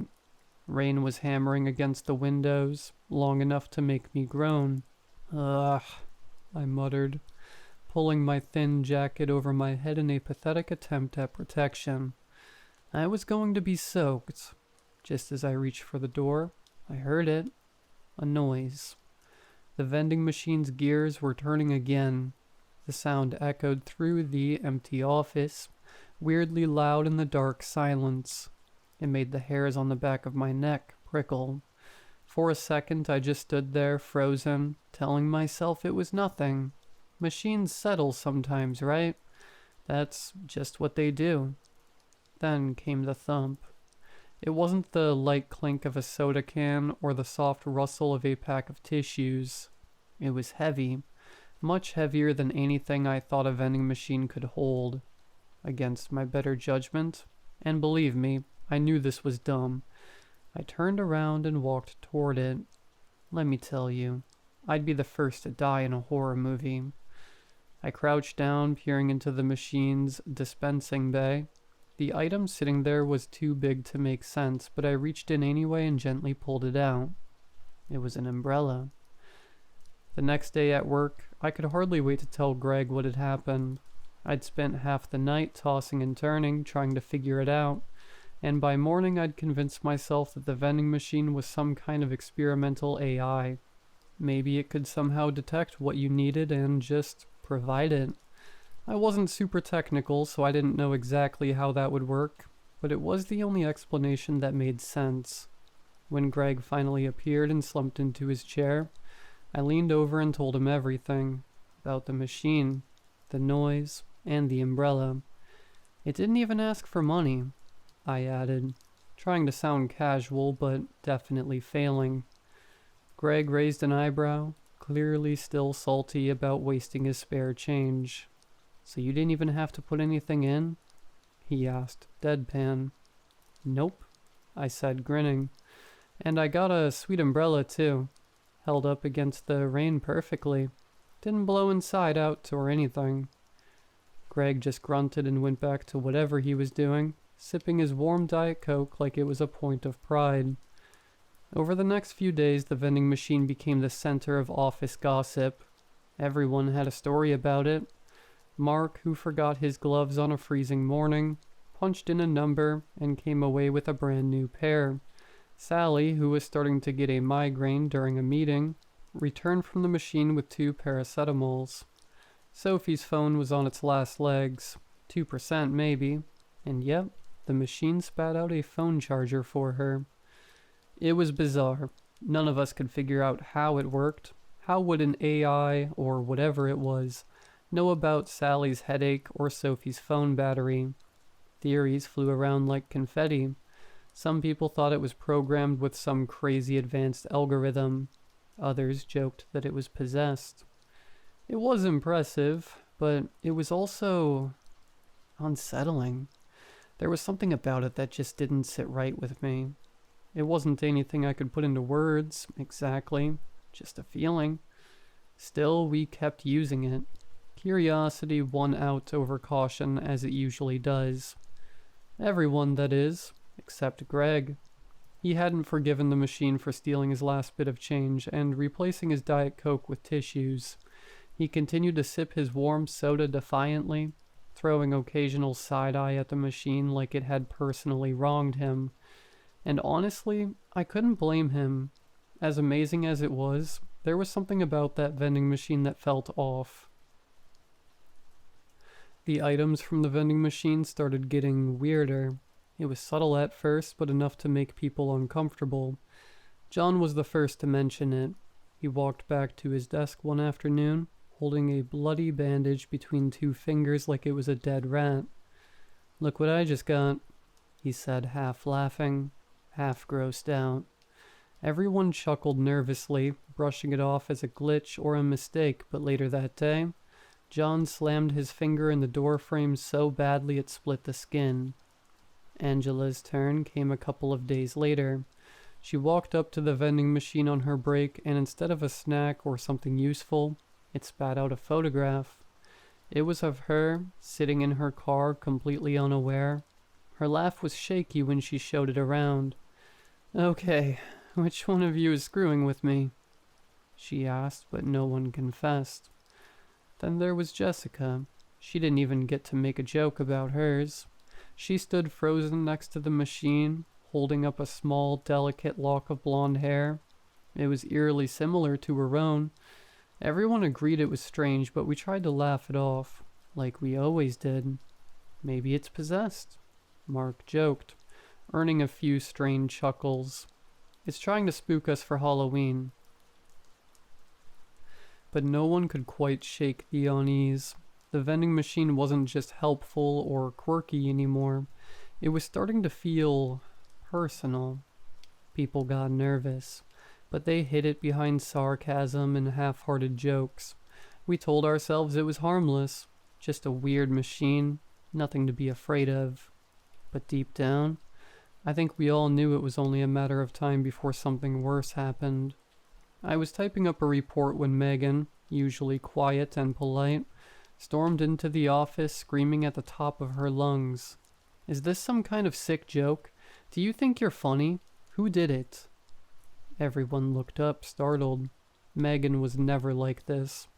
Concerned murmurs rippled through the room as she stomped toward her desk, still shouting. Her voice cracked with anger, or maybe fear, and before anyone could say a word, one of the managers hurried over and gently led her away. But as they left, something slipped from Megan's trembling hands and fluttered to the floor. I don't know why I grabbed it. Maybe it was morbid curiosity, or maybe I just wanted to make sense of the chaos. Either way, I snatched it up, and what I saw made my blood run cold. It was an obituary for Megan. Her name, her face, her details, everything was printed there, and under date of death it said today. I just stared at it, heart pounding, trying to wrap my head around what I was seeing. Was this some kind of cruel prank? My first thought was the vending machine. Could it have done this? Before I could say anything, the manager led Megan out of sight, her sobs echoing down the hallway. After 10 minutes later, I heard the front door open and close. Our office was right next to the exit, and the windows faced the street. I glanced out just in time to see Megan crossing the road toward the bus stop, still crying. I quickly looked away. It felt wrong to watch her, like I was invading her privacy. But then I heard it, a blaring car horn, the screech of tires skidding across the pavement, and a sickening thud. I whipped my head back to the window just in time to see Megan's crumpled body lying in the middle of the road. They said later that she'd been so upset she didn't look before stepping into the street, just walked right into the path of the car. The office was a mess after that. Management was understanding, giving us a few days off and offering counseling for those who needed it. There was an investigation into the note Megan found, but nothing came of it. No fingerprints, no evidence, and no one believed me when I mentioned the vending machine. They all said it had to be some kind of awful coincidence. Even so, no one went near the machine after that. No one wanted to take their chances. As the weeks passed, some sense of normalcy returned to the office. People were quieter, more subdued, but we managed to settle back into our routines. The vending machine was still there, looming in its corner like a grim reminder of everything that had happened. Most of us avoided it, treating it like it wasn't even there. I did my best to ignore it too, but it was hard. I was on my way to the bathroom one afternoon when I heard it, an unmistakable hum followed by the mechanical whir of gears turning. I froze. No one was using the vending machine. I was sure of it. The hum stopped, replaced by the dull thud of something landing in the collection bay. My chest tightened. Every instinct screamed at me to walk away, to pretend I hadn't heard a thing. But curiosity, or maybe something darker, drew me closer. I reached in and pulled out a folded piece of paper. It was similar to the note Megan had found, but this wasn't an obituary. My hands trembled as I unfolded it, revealing 2 simple handwritten words. "You're next." My breath caught in my throat. I stared at the note, my legs rooted to the spot as cold dread seeped into my bones. I didn't need to ask what it meant. I think I'm going to die. I haven't been to work in days, too terrified to return. I'm posting this here hoping someone has experienced something similar or knows anything at all that might save my life. Please. I need help.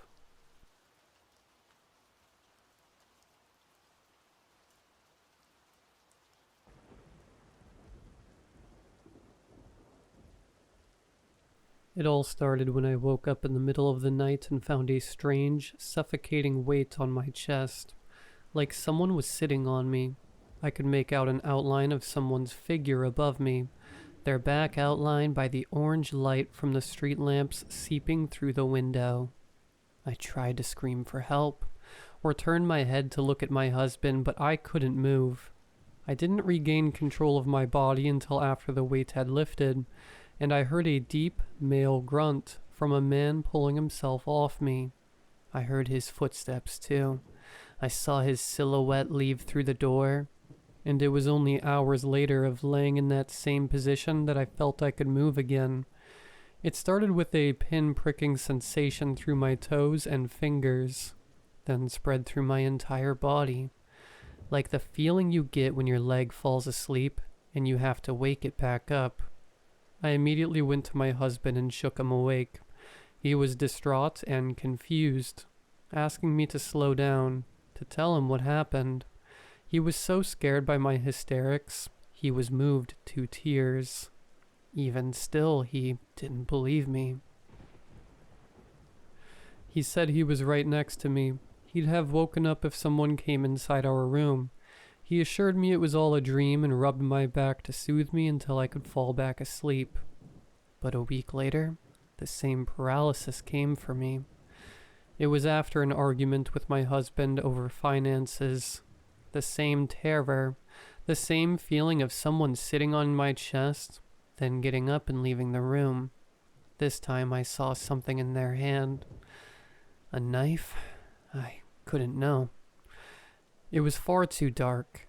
My husband again told me it was just a bad dream, that I couldn't afford to keep stressing myself out so much over money. Ever since I lost my job, we've been struggling to make rent. My husband keeps telling me he'll take care of it. He'll take care of us. I think that's some weird masculine BS from his time. He's 43. I'm 26. That's the other problem with all this. I'm pregnant. 5 months around this time. The financial strain had been weighing on my psyche and causing me so much stress that I'd resorted to my own means of making money for us, since I couldn't find another job. I'd been participating in paid clinical trials in order to make ends meet for us. My husband never asked where the extra money was coming from. He had no idea. He's always been so protective over me. He would have died knowing I was selling my body to Big Pharma. It was a clinical drug trial for preeclampsia, and all they did was give me a small pill, take my blood and my vitals, and send me on my way once a week. Maybe the pills were causing these sleep paralysis episodes. I wasn't sure, but I could never confide in my husband about it. Anyway, a week ago I went over to my neighbor's house with my husband for a little Halloween party. My neighbors Sarah, 40 female, and Tom, 40 male, are both so sweet. They left baked goods on our porch every Saturday since I announced my pregnancy. Sarah checked in on me almost daily, texting me, asking me how I am, how I'm feeling, if I'm having any morning sickness. Their kindness makes this whole thing all the stranger. At the Halloween party, I asked Sarah for a soda. Everyone else was having beer, but, you know. She told me they have some in her outside fridge, down the stairs in the unfinished basement/garage. So I headed away from the party, fumbled for the string light, and made my way down the creaky wooden steps to the basement. The floor was concrete and cold on my bare feet, so I tiptoed past Tom's latest mechanical mess to the kitchenette and old, rusted white fridge in the far corner. The first thing I noticed here was a red splatter of what looked to be blood on the inside of the wash basin. There were power tools and saws and such down there, as the basement is also Tom's workshop. He could have cut his finger, washed his hands, and not the sink. I shrugged it off and opened the fridge. I was immediately hit with a strange whiff of iron as I swung the door open. There were at least 3 dozen milk cartons coating the shelves inside, with 2 sprites on the fridge door. I didn't know what compelled me then to reach for the milk. Maybe I was really thirsty for it. Some pregnancy craving. Maybe I knew something was wrong. I had some intuition about it. But I grabbed a carton. It was heavy and the liquid inside didn't slosh the way I expected it to. It sounds strange, like something you wouldn't be able to notice, but I did. I placed it down on the single countertop on the kitchenette, found a glass in the top shelf of the cabinet above, unscrewed the cap of the milk carton, and began to pour. What came out wasn't milk. It was red. It was blood. I vomited in the sink. Tom must have heard me, or knew I was digging where I shouldn't have been. He came down and held back my hair while I emptied my stomach, whispering calm words like easing a brood mare. He called down my husband, who took me back upstairs. He threw my coat over my shoulders and talked quietly with Tom and Sarah by the door. She'll be fine. Just scared is all. No worries. Thank you, yes. I stood there with nothing to say, eyes wide, unsure of what to make of it all. My first ridiculous thought was that Tom and Sarah were vampires. It wasn't until we were walking back across the street to our house that I was able to ask Tom. What was that? Tom looked at me strangely, his brow furrowed. Why are you poking around where you shouldn't be? Are you serious? They had blood in their milk cartons. Tom sighed, pulled away from me. He was obviously frustrated. They own a farm, Liv. Okay. You don't know how slaughtering an animal works, do you? He was so angry. I could see his hands bunched into fists, shaking slightly. What are you talking about? They drain the pigs of blood after slaughter. I chewed on this, shaking my head. Both of us standing at odds with each other in the middle of the road. So are you trying to tell me they've filled milk cartons with pig's blood?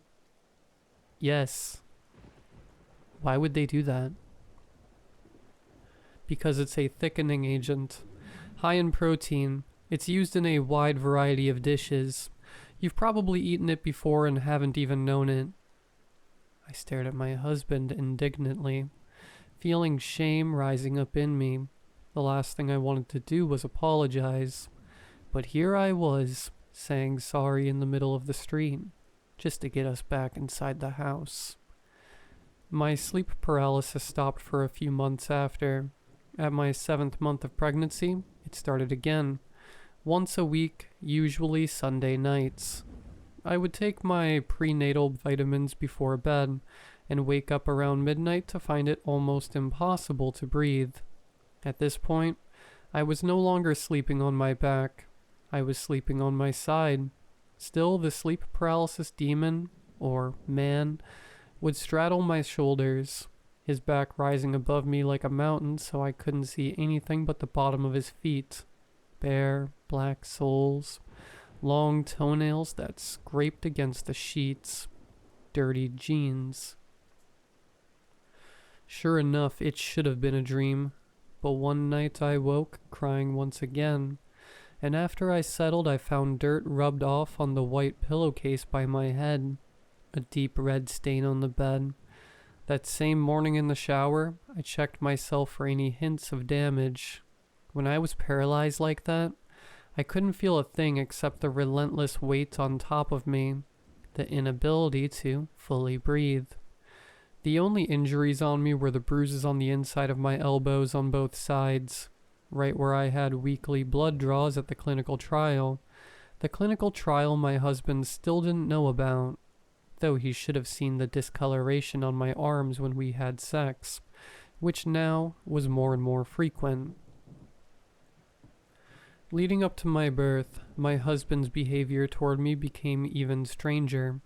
He worried incessantly over me, taking me to sleep trials which revealed no abnormalities, arguing with doctors that something was wrong, describing my dizziness, my fatigue, the bruising on my arms.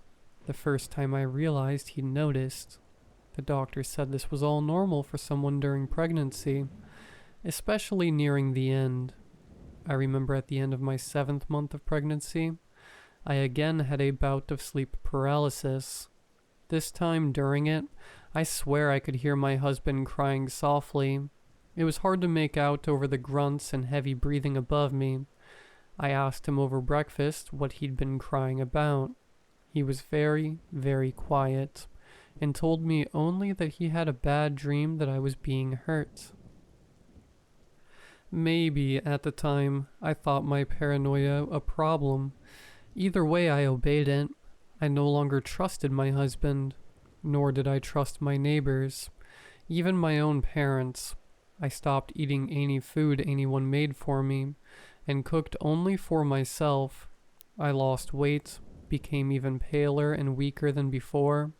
I stopped attending the clinical trials, and my husband came home with more money, having recently gotten a promotion I didn't believe, as he clocked out of work hours early every day to come check up on me. Except, strangest of all, my sleep paralysis stopped completely. Instead, I slept dreamless, and it was nearly impossible to wake me. I slept for 12, 13 hours at a time without waking up once. One morning in the shower, weeks after I'd stopped attending the clinical trials and getting regular blood draws, I found strange bruising over my inner elbow, a small pinprick over the vein. In the dark, I hadn't been able to see the lack or presence of bruising, but under the bathroom lights, it was there. I confronted my husband about it. He said I probably injured myself somehow. I should go get checked out. I shouldn't be bruising so easily. I told him that it looked like a needle wound, traced the vein's blueness.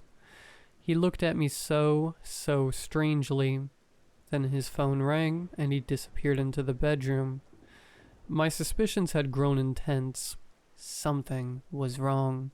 No more sleep paralysis, sure, but someone was visiting me in the night still. I knew it. A few weeks before my due date, I didn't take my prenatal vitamins. It was a Monday. It was midnight, and I was pretending to sleep. I didn't feel the usual unrelenting fatigue I did late in the evening. But still, awake, I saw him come in. I closed my eyes quick, heard his heavy breathing over me.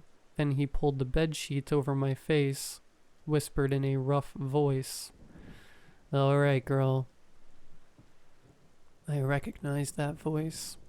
He reached under the blankets, his hand brushing mine above the mattress. I made a small noise of fear, flinched away. He froze. Then he put a hand on my shoulder, moved the bedsheet away from my face, and even though my eyes were closed, I could feel him studying me, watching me. Once I calmed myself, he continued, taking my wrist in his hand and holding the inside with his 2 fingers. He was wearing gloves, nitrile, and he was taking my pulse, I realized, counting to a minute, the longest minute of my life. Then he placed a hand on my belly, and it took everything in me not to scream. Something cold replaced his fingers, and he held it there. My stomach churned and my baby reared up inside me. I was going to throw up. No, I couldn't. "That's it," he whispered to me, to no one. I realized then how I recognized the voice. Tom. It sounded just like Tom. That was all I could take. I jolted out of my sleep and upright, my eyes meeting his in the dark. Sure enough, Tom was staring back at me. I screamed at him and he raised his gloved hand. There was a stethoscope around his neck, like he was cosplaying a doctor. My husband shot up from the other side of the bed.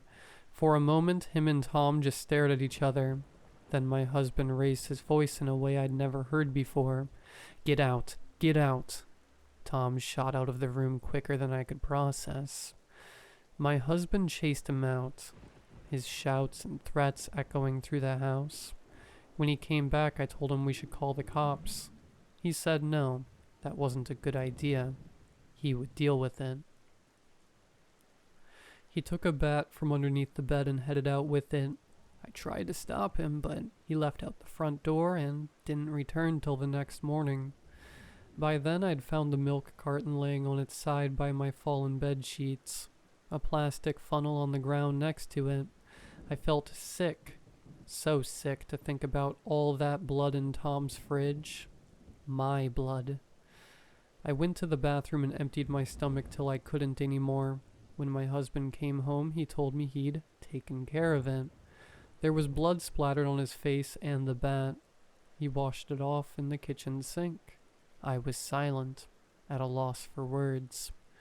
Afterward, I watched him put locks on all the doors, draw the shades, and set the alarms. "Did you kill him?" I asked. My husband just shook his head no. As he locked our bedroom window, he said, "Just be safe, okay?" For the rest of the day, we cooped ourselves up inside watching movies, taking it easy, as he put it, laying low. I asked him what Tom would want with cartons of blood. My husband looked wildly uncomfortable, said that men are scary. It could have been anything. Could have been selling it on the dark web. That stuff makes a lot of money, supposedly. He kissed my forehead and pulled me close. I asked him for the second time then if we should call the police. He didn't reply. Over the next week, he told me I needed to stay home, that he'd go out for groceries, meds, etc.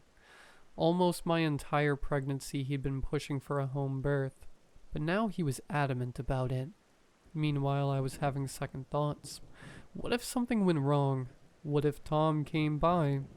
Whenever I shared these concerns with my husband, he got angry. Eventually, after a heated argument, I asked him if he planned to keep me cooped up like a dog till I gave birth or died. He just glared at me. I said I was going to leave for a little while, give him some time to work through things. As soon as I did, he grabbed me by the arm and begged me to stay. He burst into tears, saying that everything he did for me. That he was sorry for how he'd been treating me, how he'd scared me, but he was scared. God, he was scared. He asked me to stay with him. So I did. When he went to take a shower that night, I again checked our bedroom for anything Tom might have left behind. I don't know what I was expecting to find. Nothing on the floor, of course. It had been a week after all. I would have tripped over anything left over. But under the bed was a spool of rope, cable ties, duct tape. My husband and I had never participated in bondage or anything of the sort. That was my final straw. I had a horrible, horrible feeling. I called my mom and asked her if I could come over. She said of course. I tried to go out the front door, but it was locked from the inside. I didn't even know that was possible. I tried the back door, locked again. At this point I was so panicked I started to cry. I checked the kitchen window. Locked. Finally, the giant office window was open. 8 months pregnant. I hauled my butt out the window and dropped 5 feet into the garden, and I ran, caught an Uber, and made my way to my mom's place. I've been here 2 days now. I have endless missed calls from my husband. I don't know what to say to him. I'm not sure if I think he's just paranoid or if he's somehow a part of this whole thing with Tom. What should I do? Should I go back home? I don't want to give birth without my husband, but he's scaring me. Tom is a whole other problem I'm too afraid to fully confront. I'm thinking of going back home tomorrow and explaining myself to my husband, getting answers to the questions that have been plaguing me, and leaving if I need to. I don't want to do anything too drastic, like call off the marriage before I know the whole story, but I guess I'm afraid to know what the real story is. What do you think? Should I try and fix things before I give birth? Should I call the police?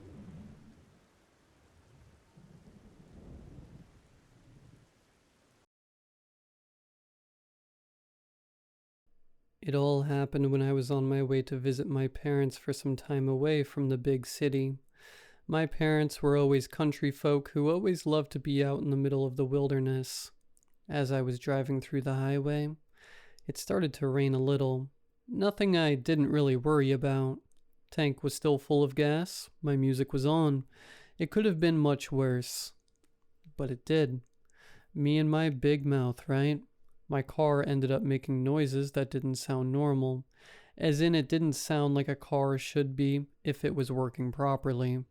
I wasn't an expert on cars, but something told me to pull over. I ended up kicking my car in frustration as I exhausted pretty much all of my options on trying to get it moving again.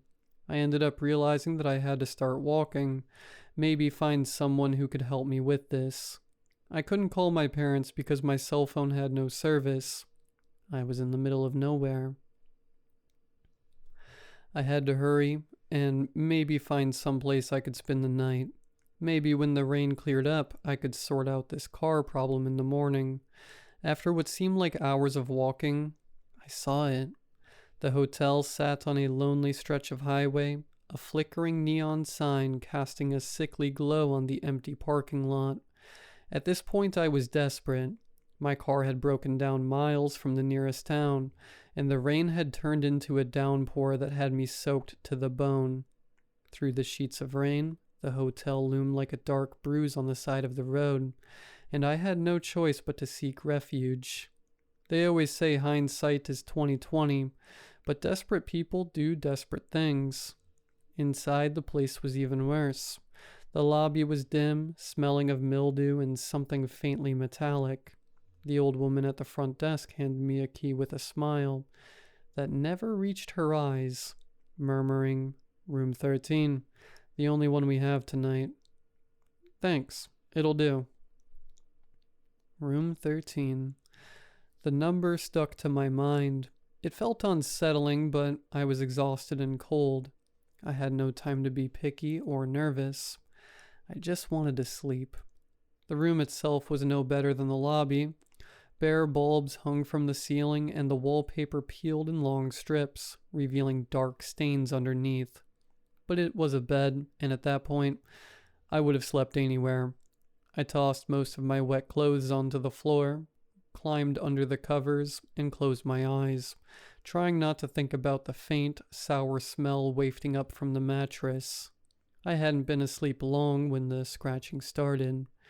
At first it was faint. I thought it might have been the wind rattling against the old windows, or maybe an animal crawling around in the walls. I rolled over, pulling the pillow over my head, but the scratching grew louder. It was coming from under the bed. That's when I started to get a bit creeped out. The sound was too deliberate, too precise to be an animal. I told myself not to look, to stay in bed and ignore it, but as soon as I thought that, the scratching stopped. A few seconds later, the bed shifted. I was shaking slightly from the sudden movement. It wasn't much, just a faint movement, like something or someone was pushing up from underneath. I felt my stomach tighten as I lay completely still, hoping that whatever was down there didn't know I was awake. But then, just as I began to relax, I heard a whisper. "Come closer." I squeezed my eyes shut, barely able to breathe. The whisper came again, rasping and dry, like paper tearing in two. "Come closer. I need to tell you something." I couldn't move. I couldn't breathe.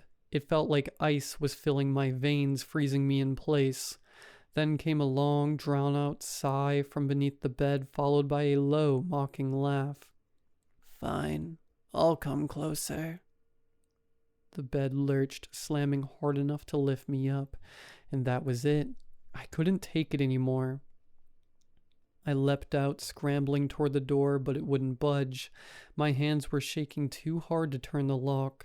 I fumbled, feeling the growing pressure behind me, like someone standing close enough to touch, but before I could turn around, I heard the voice again, louder this time, whispering right next to my ear.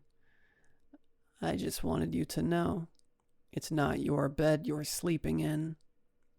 My breath caught, my heart hammering as I stumbled backward, tripping over my own feet. I fell against the bed, half expecting to feel something clawing at me from underneath, but there was nothing there, just silence and the dead, stale air of the room. In a panic, I ripped open the closet door, desperate for a place to hide. My mind raced. I had no phone, no working phone, no way to call for help, and the rain still hammered down outside, isolating me further. I crouched in the closet, heart pounding, trying to calm my breathing. But then I noticed the smell, a thick, cloying odor. It was metallic and wet, stronger now that I was in the closet. My stomach twisted as I looked down. There on the floor was a sticky, dark stain. It pooled beneath a pair of feet, their skin pale and mottled, visible under a tattered dress that hung from the figure like dead leaves. It was a woman, her face twisted in a silent scream, her arms contorted at unnatural angles. She stared straight ahead, her glassy eyes unseeing, or at least that's what I thought. As I watched her eyes flick to mine, the corners of her mouth stretching into a grin, and she whispered, "He doesn't like it when you hide." I stumbled backward out of the closet, my whole body screaming to run, but I couldn't take my eyes off her. She was still smiling, that awful, silent grin that seemed like it was stretching wider. Her lifeless eyes locked onto mine. My heart pounded as I backed away, feeling my way toward the door. But when my hand reached the knob, I found it was ice cold. So cold it burned. The air in the room was thick, almost suffocating, as if something was pressing down from every direction. I forced myself to look away from her, to try the lock again, but my fingers were stiff and clumsy from the cold. I twisted and pulled, but the lock wouldn't budge, no matter how hard I yanked. I was trapped. I was beyond terrified. A shuffling sound echoed from the closet. I didn't want to turn around, but some part of me had to. Against every ounce of common sense, I glanced over my shoulder. The woman in the closet was moving. She was crawling toward me inch by inch, her twisted arms scraping against the floor, her eyes wide and empty. As she dragged herself forward, her broken fingers left dark streaks in her wake, a trail of blood or something darker. "I tried to leave too," she hissed, her voice raw and brittle, as if it hadn't been used in years. "He doesn't let you go. He keeps you here." I backed into the corner near the door, feeling the wall cold and rough against my spine. My throat felt tight.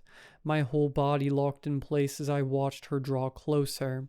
Her eyes, hollow and sunken, had bored into me, full of something I couldn't understand. Rage, desperation, maybe even hunger. Then, just inches from my feet, she stopped. Her head jerked upward, and I felt a chill crawl down my spine as her gaze shifted, not at me, but at something behind me. "He's here," she whispered, a shiver in her voice. "He's always watching." I wanted to scream, to get out of this nightmare, but a noise stopped me. A soft creak, like the slow groan of a door opening. I forced myself to turn, and there in the shadowed corner of the room I saw it. A figure, tall and impossibly thin, with limbs too long and bent in the wrong places. Its head tilted at an unnatural angle. It was draped in tattered black cloth which clung to its form like a shroud. Its face? It had no face.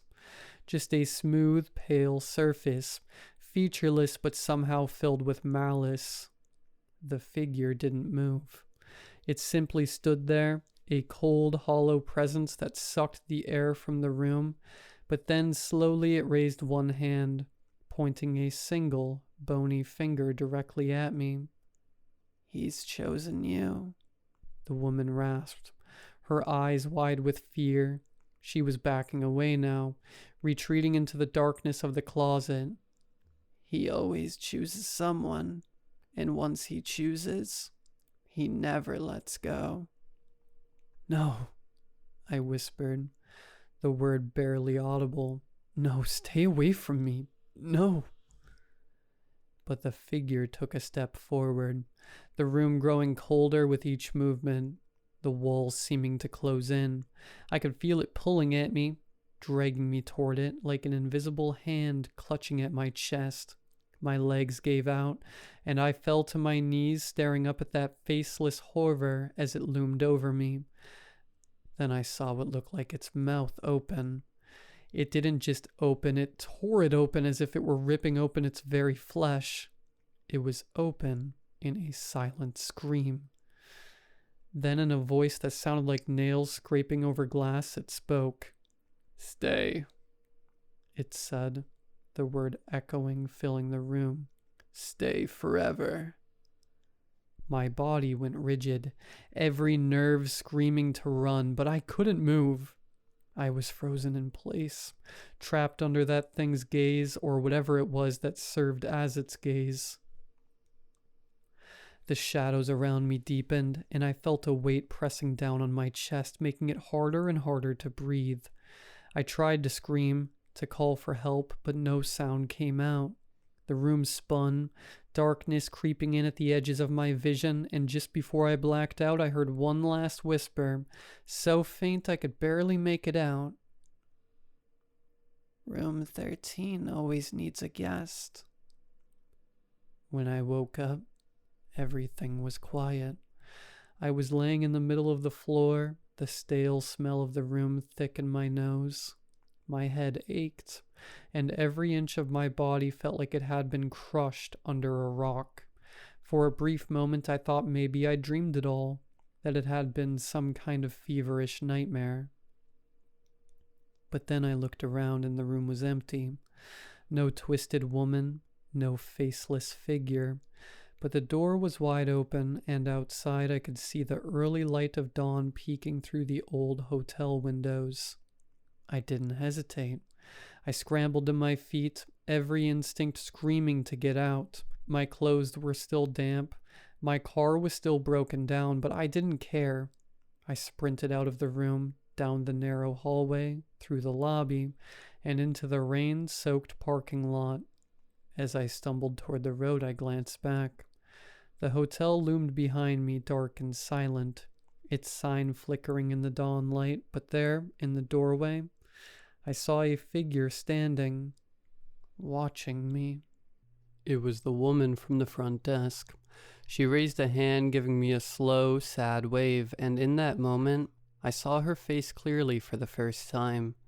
She looked like the woman from the closet, older perhaps, but unmistakably the same. Her eyes were hollow, empty, as if there was nothing behind them. She had that same smile that seemed just as hollow.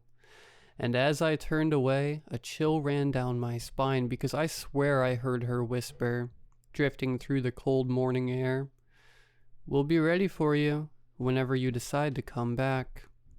I didn't look back. I broke into a full sprint. I kept running. I didn't stop until I was well down the highway, legs shaking, lungs burning. The sun was rising, casting long shadows across the empty road.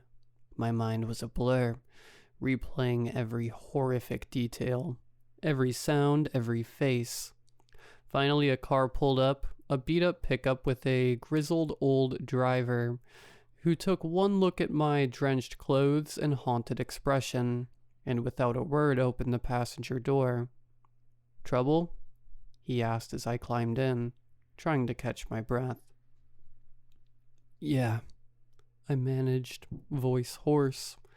"Broke down, stayed at some hotel." I realized I didn't even know its name. He didn't say anything for a minute, eyes on the road. Then he asked, almost too casually, "That wouldn't have been the old highway hotel, would it? Little ways back, place with the busted up neon sign?" I felt a shiver roll over me and nodded. How did he know? He sucked in a breath. Shame, he muttered under his breath, shaking his head. Folks around here stay far from that place. I wanted to ask what he meant, wanted to know if he'd seen whatever it was that I'd seen, but the words stuck in my throat, and after a few minutes of silence, I felt myself slipping into an uneasy sleep, exhausted from the night before. I woke up with a deep yawn. We were parked outside a small gas station on what seemed like the edge of a small town. The driver was talking to a mechanic, pointing toward my broken down car, which he'd somehow managed to tow while I slept. He gestured me to get out, handing me an old thermos of coffee before saying, "This is as far as I go, kid. You'd do well to get in that car and keep going. Some places ain't worth visiting." I nodded, barely able to manage a thank you, and watched as he drove off, leaving me in a town I'd never been to before. The mechanic gave me a sympathetic look as he worked on my car, and for a long time, neither of us said anything. But just as he finished up, he glanced at me, a strange, unreadable look in his eyes. "You know, that hotel? Place has been closed for decades. Your friend told me about it. You should count yourself lucky. Not many people drive down that highway." I froze, my stomach dropping. "No, that's not possible," I stammered. "I was just there last night. There was a woman at the desk. I got a room." He gave me a wary look, like he'd heard this before. "You'd be surprised how many folks stay there, thinking it's real. I've heard stories like yours a dozen times over. Trust me, kid, whatever you think you saw in there was not real." I felt a chill wash over me. What happened there?" I forced myself to ask. The mechanic glanced around as if he didn't want anyone else to hear. Used to be a respectable place, that hotel, but something changed. Some say a guest went missing. Others say it was the owners, the husband and wife who ran it. One day, folks just stopped seeing them around. Only thing anyone knows for sure is that people who stay there, sometimes they come back, sometimes they don't. I wanted to protest, to insist that what I'd seen was real, but he was already closing up, giving me a look that said he didn't want to talk about it any further. I thanked him and got into my car, hands trembling as I gripped the steering wheel. As I drove out of town, I kept glancing in the rearview mirror, expecting to see something following me, but there was nothing. Just the empty highway stretching behind me, just miles of desolate road. Days went by and I tried to put the whole thing behind me, to convince myself it was just a nightmare. I tried to have a good time with my parents, but that night changed me.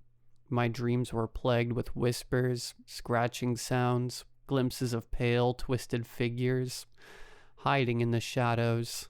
I'd wake up in a sweat, heart racing, feeling that same suffocating pressure, as if something unseen was watching me. I decided to leave my parents' place a week early. They kind of already knew something was bothering me, but I couldn't bring myself to tell them. Maybe they knew about the hotel, but if they did, they would probably be like that mechanic. Probably would tell me to stay away or that what I experienced wasn't real. And then one night, as I was getting ready for bed after a long drive back home, I received a letter.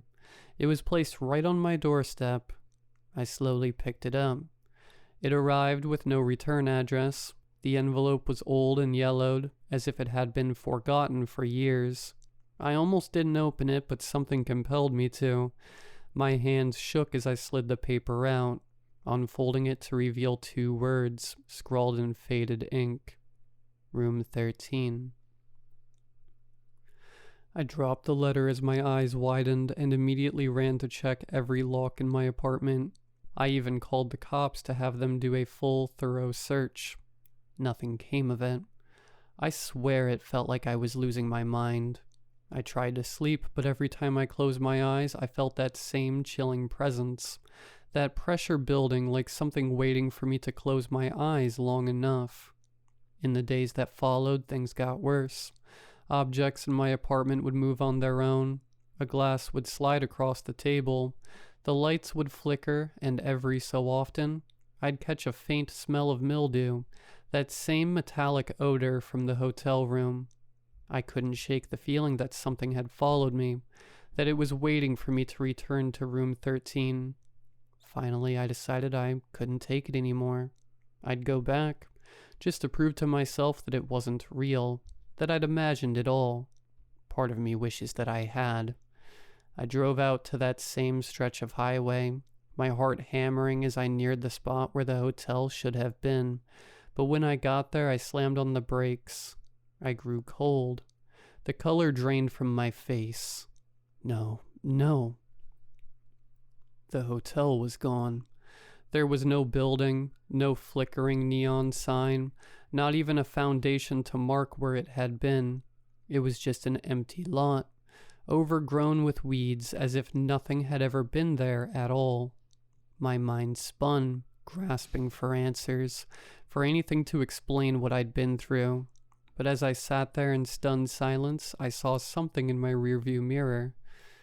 A figure standing at the edge of the lot. It was the old woman from the front desk, her hollow eyes staring straight into mine, her face twisted in that sad, empty smile. I wanted to scream. I tried to turn to look directly at her, but by the time I twisted around, she was gone.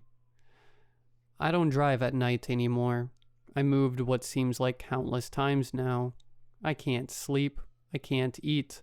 People have tried to reach out and check up on me. I ignore them. I don't want whatever this is to affect them too. No matter where I go, no matter how far I try to run, I can still feel them, watching, waiting, and sometimes in the dead of night, when everything is silent, I can still hear that faint, rasping whisper. Room 13 will always need a guest. Mom, Dad, if you're reading this, I just want you to know I love you. I love you so much. And to whoever else is reading this, help me. Please, help me.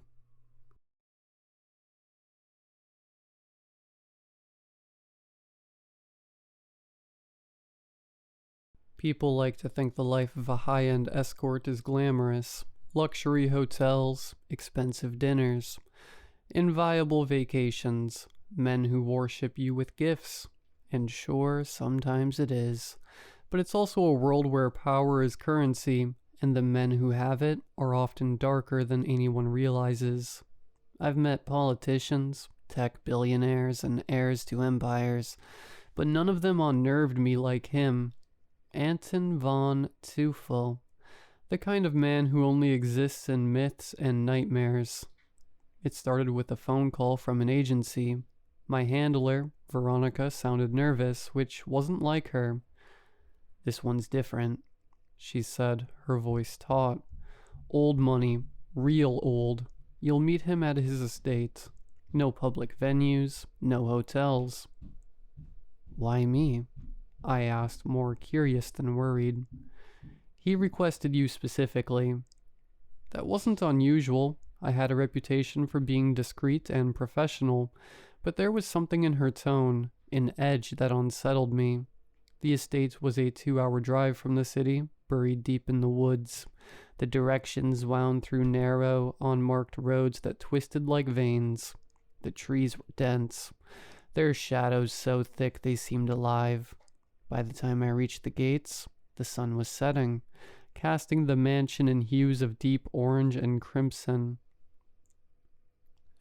The gates creaked open on their own, and the driveway stretched endlessly toward a mansion that looked more like a Gothic cathedral. Its towering spires seemed to scrape the sky, and the windows glowed faintly, as though the house itself was breathing. A man in a black suit greeted me at the door. His face was pale and gaunt, his expression void of warmth. He didn't introduce himself, just motioned for me to follow. The house was cavernous. the air heavy with the faint scent of roses and something else I couldn't place. Something metallic, like blood. Anton was waiting in the library, sitting in an enormous leather chair by the fire. He was older than I expected, mid-50s maybe, but handsome in that weathered, aristocratic way. His salt and pepper hair was swept back, and his tailored suit hugged his frame like it had been sewn onto him. His presence was magnetic, the kind that made it hard to look away. "You're even more exquisite than I was told," he said, his voice smooth and deliberate. "Thank you," I replied, slipping into my professional charm. He didn't touch me, didn't move closer. He just studied me, his eyes sharp and unrelenting, like he was memorizing every detail of my face. "Do you like games?" he asked suddenly. "Depends on the game." His lips curled into a thin smile. "Good. I like a woman with an adventurous spirit." That was our first meeting. He didn't ask for anything physical, just talked. His words were strange, full of riddles and half-truths. He spoke of beauty and power, of how true worth lay in what couldn't be seen. When I left that night, he handed me an envelope. Inside was $50,000. I should have walked away. Something about him set my nerves on edge, but the money was too good. Over the next few weeks, I visited him several more times. Each time was the same. Cryptic conversations, no touching, and another envelope of cash. Then one night he asked me to stay. "It's late," he said, pouring me a glass of wine from a crystal decanter. The liquid shimmered in the firelight like molten rubies. "Why not spend the night? I have a guest room prepared for you." I hesitated, but the wine was already in my hand, and his gaze made it hard to say no. "Sure," I said, forcing a smile. The room was beautiful but cold, decorated in rich velvets and dark woods. The bed was massive, draped in crimson silk that looked untouched. I locked the door and climbed into bed, but sleep wouldn't come. At around 3 a.m. I heard it. Faint footsteps in the hallway, followed by a low, guttural noise that didn't sound human. My skin prickled, every instinct screaming at me to stay still. The noise grew louder, joined by a soft scraping, like nails on wood. It was coming from the other side of the door. "Hello?" My voice cracked as I whispered. The scraping stopped. For a moment there was silence. Then a voice, low and distorted, like it was being dragged from a deep well. "Let me in." I froze, my breath hitching. The voice came again, more insistent. "Let me in." The doorknob rattled violently, the sound echoing in the silent room. I grabbed a lamp from the bedside table and held it like a weapon, my knuckles white. The rattling stopped abruptly. Then came the sound of footsteps retreating down the hall. When morning came, I found Anton waiting for me in the dining room, his smile as sharp as ever. "Did you sleep well?" he asked, sipping his coffee. I stared at him, trying to read his expression. "What was that last night?" "What was what?" he asked, his tone as smooth as the marble floor. "The noise outside my door. The voice." He set his cup down and leaned forward, his eyes glinting like a predator's. "You must have been dreaming." I knew he was lying, but I didn't press him. I just wanted to get out of that house. As I was leaving, he handed me another envelope. "One last thing," he said. "I'd like to show you my collection sometime. I think you'd appreciate it." I didn't respond, but curiosity got the better of me. A week later, I agreed to see it. He led me down a narrow staircase to a locked door. The air grew colder with each step, and my stomach churned with unease. "What's in there?" I asked, my voice trembling. He smiled, the kind of smile that made you want to run. Beauty, preserved forever. When he opened the door, the smell hit me first. Chemical and cloying. The room was lined with glass cases, each one containing a figure so lifelike I thought they were mannequins at first. Then I looked closer. The eyes were too real, their expressions frozen in terror. You see, Anton said, his voice soft. True beauty transcends life. It becomes eternal. I stumbled back, bile rising in my throat. You're insane, I whispered. He stepped closer, his smile widening. You're perfect, you know. You'd make a fine addition. I ran. I didn't even know how I managed to make it out of that house. My memory of the escape is a jumbled haze of blind panic, my heart thundering in my chest as I fled through vast halls. The walls seemed to close in on me, the air growing thicker, suffocating. My heels clattered against the marble floors, the sound echoing like gunshots in the stillness. I could feel Anton's eyes on me, though I never dared look back. His voice followed me, low and calm, as if he didn't even need to chase me to catch me. You can't outrun beauty, my dear, he called out. It has already claimed you. When I finally burst through the front doors, the cold night air hit me like a slap, and I nearly stumbled down the steps. The estate's grounds were a labyrinth of shadows and looming trees, but I didn't care where I was running as long as it was away from that house. The forest swallowed me. Branches clawed at my skin and hair. The scent of damp earth filling my nose as I stumbled and tripped over roots and stones. My lungs burned, my legs ached, but I kept going until the mansion's eerie glow was nothing but a distant memory. I didn't stop until I reached my car, parked by the estate's wrought iron gates. My hands trembled as I fumbled with the keys, dropping them twice before finally jamming one into the ignition. The engine roared to life and I peeled away from that place, my tires screeching against the gravel. But even as I drove, I couldn't shake the feeling that something was wrong. The shadows outside the car seemed too dark, too dense, as if they were alive and watching. By the time I reached the city, I was shaking so hard I could barely hold the wheel. I checked into the first motel I saw, a dingy place with flickering neon lights, and barricaded myself in the room. I didn't bother with the bed. I sat on the floor in the corner, clutching the lamp from the nightstand like it could protect me. Hours passed. My mind raced with images of Anton's collection. The frozen faces locked in glass cases, their eyes pleading for release. I thought about his words. Beauty, preserved forever. I wanted to tell myself it was some elaborate nightmare, but the smell of those chemicals, the glint of terror in their eyes, was too vivid, too real. Then, just as I was starting to think I might be safe, I heard it. A soft knock at the door. My heart stopped. Knock, knock, knock. Who's there? My voice cracked as I shouted, though deep down I didn't want an answer. Silence. I crept toward the door, pressing my ear against the cheap wood. My pulse thundered in my ears as I peered through the peephole. Nothing. I exhaled shakily, backing away.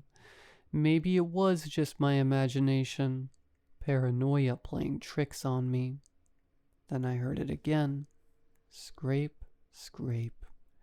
The sound of something sharp dragging along the floor.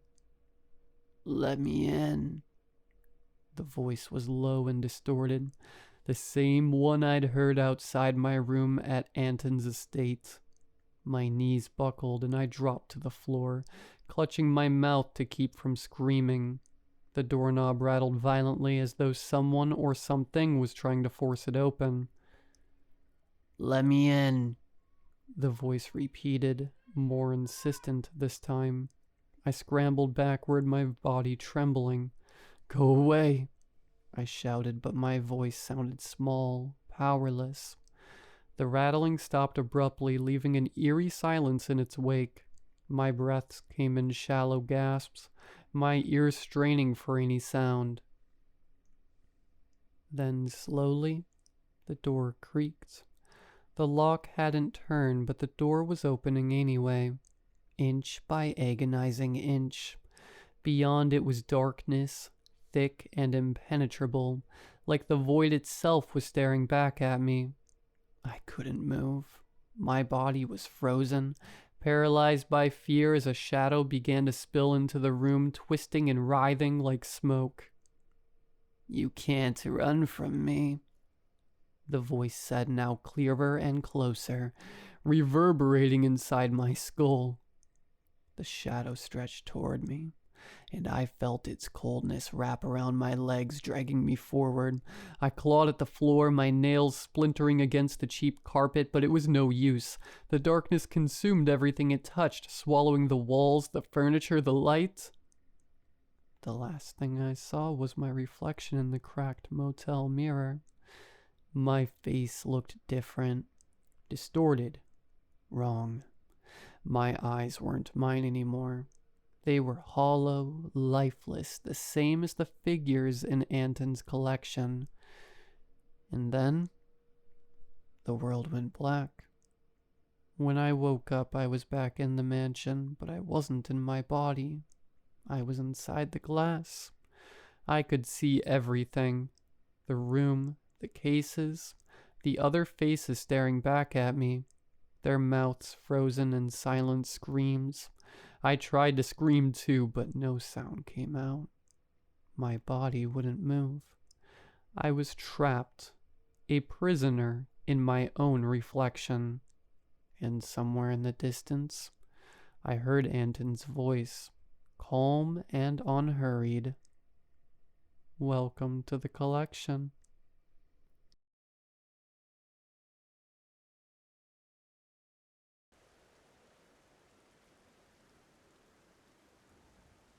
I used to live in the middle of backwoods Pennsylvania, near a set of train tracks that ran through the woods.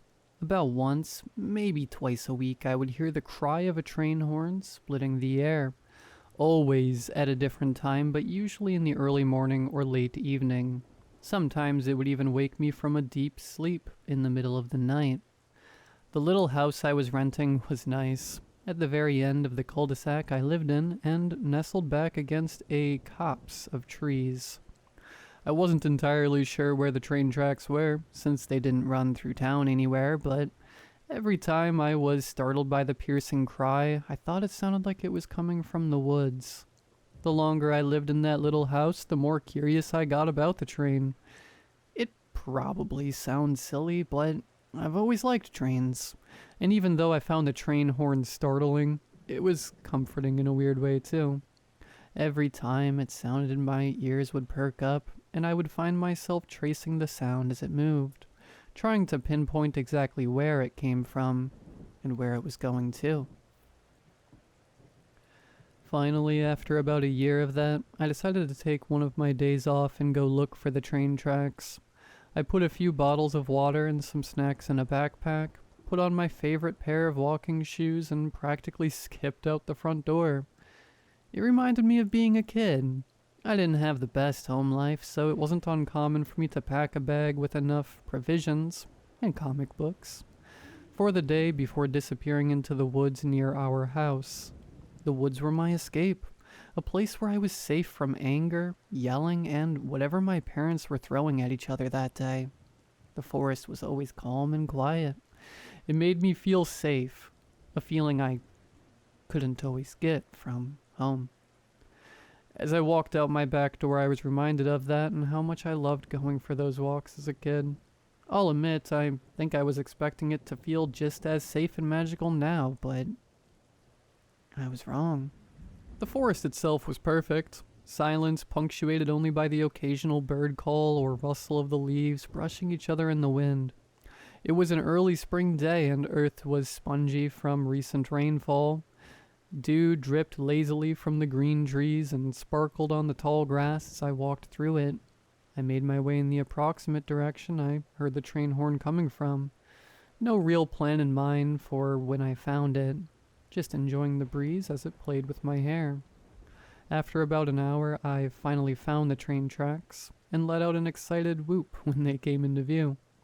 I raced forward like a little kid until I got right next to them. Then I began walking parallel to the tracks, towards the mountains in the distance. My parents had always told me not to walk near train tracks, but I always wanted to follow them just once to see where I wound up. I followed the train tracks with a spring in my step, not noticing the sun sinking lower in the sky until the shadows grew long enough in front of me to blend together into one big pool of shadow. When I realized the sun was starting to go down, I stopped. I had been so lost in my thoughts, and in finally fulfilling a childhood dream, that I hadn't realized how late it was. I turned around and followed the train tracks, now at a quicker pace, until I reached the area I thought I had started from. I was still following the tracks when a figure emerged from the twilight on the path in front of me. I couldn't make out any details, but it seemed to be entirely gray, like a smudge of ash on the horizon growing steadily larger. Something about it really unsettled me, which I attributed to being a woman walking alone at night and seeing a stranger approach in the twilight. I veered off the tracks and made my way through the woods, emerging one neighborhood over from my own, and followed the streets back to my house, exhausted by the time I finally got there. I guess the stranger I saw on the tracks just left my mind. I didn't think about it at all for the rest of the night, and by the time I woke up the next day, I didn't even remember the vaguely unsettling encounter. It was a few weeks before I was able to make it back into the woods. But once another lazy day off came around, I packed my bag and escaped out the back door again. This time I left a bit earlier and went the other direction, towards what I assumed would be town, or maybe the next town over. I figured if I wandered to the next town by accident, I could always take a taxi home. This was before Uber was very popular. This time I took a can of spray paint and made a huge blue X on one of the trees that I could see from the tracks, so I would know where to head back into the woods to get home. I can't say for sure, but that decision might have saved my life. Again, time seemed to escape me, and before I knew it, it was late afternoon. I turned myself around and once again saw a smudge on the distant horizon, slowly approaching me and taking shape. This time there was enough light that I assumed it would be fine. Probably just another person wandering the train tracks to fill their empty Sunday afternoon. I kept walking, studying the trees surrounding the tracks on either side, and admiring the giant purple mountains in front of me. I was startled from my reverie to realize that what had been nothing more than a smudge the last time I looked was now a person, just a few hundred yards away at most. I studied him as I approached. He seemed to be wearing a gray three-piece suit and gray shoes. His hair was gray too. He carried some kind of bag. It looked like a white trash bag, like one of the really heavy-duty ones, and it almost looked like it was filled with a liquid. It heaved and sagged, even though he carried it with such ease it could have been full of helium. I'll admit, I didn't find him terrifying at first. It was a lovely afternoon. I was enjoying myself, and I've always been a really friendly person, so it was actually kind of excited that I might get to meet one of my neighbors out on my little walk. But when we were close enough for me to greet him, I felt a wave of nausea wash over me. It was like my senses shut down, and the only thing I was left with was this awful feeling of complete and total revulsion. Despite my vision going gray around the edges, I forced myself to keep walking, to get past the mystery person and closer to home. When we were right next to each other, all my senses returned to normal, and I noticed with a pang of fear and concern that even the man's skin was an ashy shade of gray. He continued to face forward, but his face seemed to melt and twist in my direction. All the features remained clear, but it was like the skin behind his face was melting, allowing the face itself to slip in my direction. He smiled at me, flashing gray teeth and the corner of a gray tongue peeking out of his mouth. Then he passed me and I took a huge gulp of air, trying to calm my rioting stomach and nerves. Despite how badly I wanted to collapse to the earth and sob from whatever that was, I forced myself to keep walking. Now more than ever, I just wanted to get home. After a few more minutes of walking, I managed to convince myself I had just imagined it. Or maybe the man had some kind of medical condition, and I was being unfair to judge him so harshly. As I successfully guilt-tripped myself into brushing off the weirdness, I noticed something on the horizon. A gray smudge that seemed to be getting closer to me. I debated it for a moment, then allowed myself to stop and turn around. There was nothing behind me. No traces of the strange gray man. I turned back around and somehow he had managed to clear almost all the distance between us, in the time it took me to turn around and back. I forced myself to keep walking, insisting to my now terrified brain that it was a coincidence, or I had spaced out for longer than I realized. As I got closer to the man, I forced a smile onto my own face, and with every ounce of courage I had asked, "Hey there, didn't we just see each other?" The look on his face didn't alter in the slightest, and neither did his stride as he approached. His mouth opened and a voice as gray as a tombstone said, "We'll be seeing a lot of each other." The smile on his face stayed in place as mine faltered and crashed, and I picked up my pace to get past him as quickly as possible.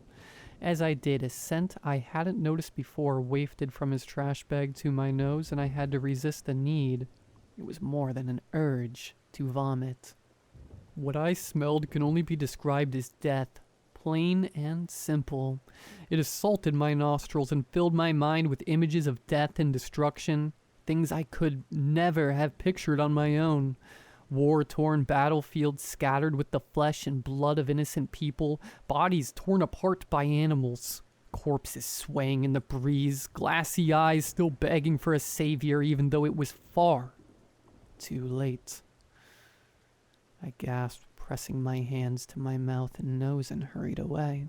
After a few minutes, the smell was gone, but the images and nausea remained. I couldn't understand what was wrong with me, and more than anything, I just wanted to get home, to safety and my comfiest chair, but I was still at least an hour away from my house. I glanced behind me again, let out a sigh of relief when I saw the gray man still walking away from me. Then bit my tongue so hard I drew blood when I turned back and saw another gray smudge on the horizon. I whipped my head around again and saw he had disappeared. With resignation to my fate, I turned back around, already knowing what would be in front of me. Sure enough, the gray man, with the gray smile, was once again a few hundred yards in front of me. I bit back a little sob and looked around, wondering if I could get away from him somehow. Most of the area between the tracks and the trees was filled with grass and weeds that would go up at least to my waist. I would have been fine with that, except I'm terrified of ticks, and didn't want to risk taking one home with me. As the stranger approached in the distance, I weighed my options. Pass the creepy old guy again, or risk getting a parasite. It was a hard choice, but I finally took a deep breath and plunged into the tall grass. I glanced over at the tracks, almost against my will, and breathed a sigh of relief. He wasn't there. He must have done his little disappearing trick when I stepped off the tracks. I smiled in relief and face front again, my heart shattering into violent little shards in my chest as I jumped backwards and to the side. He was directly in front of me again, with that same carved from stone, gray-toothed smile. He continued walking forward, eyes on the horizon, fist clenched around the trash bag in his hand. I stopped moving and simply stared at him as he passed, begging my mind to make sense of what was happening.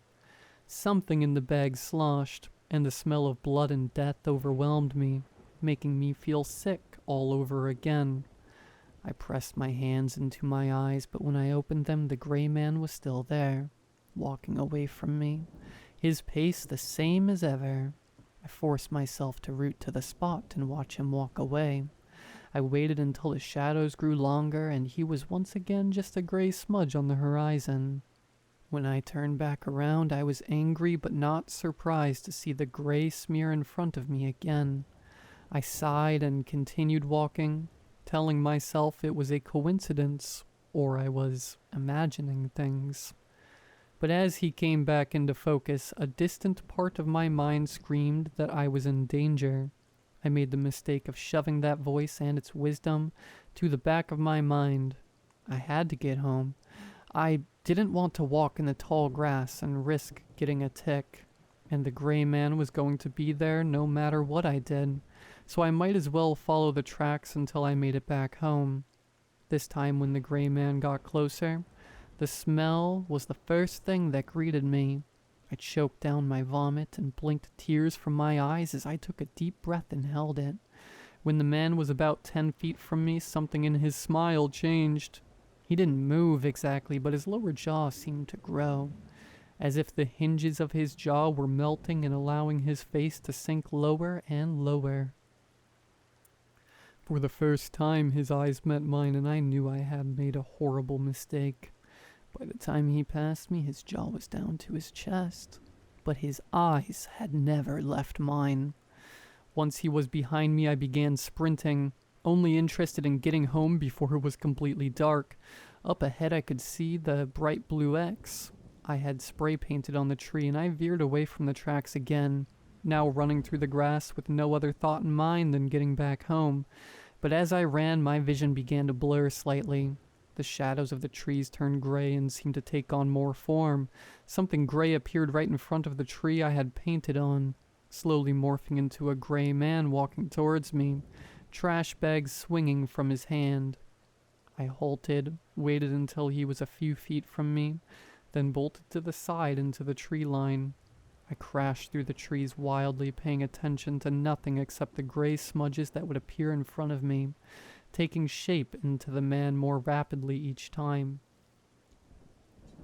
By the time I saw my house in the distance, the gray man was practically running alongside me, smile still carved into his face, bag still swinging in his hand, liquid and whatever else it contains sloshing around inside.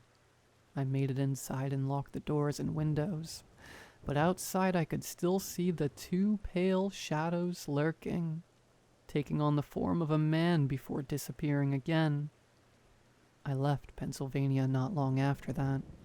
It lost all its charm for me, but when I lay down in bed at night, all I can see when I close my eyes is the gray man, off in the distance. He gets closer every night, and I know someday he'll catch me.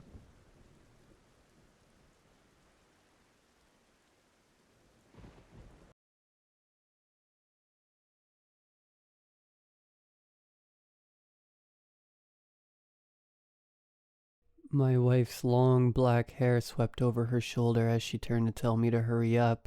6 miles into the hike, and she was still bounding with energy, while I neared the brink of collapse. Bang, bang, bang, bang.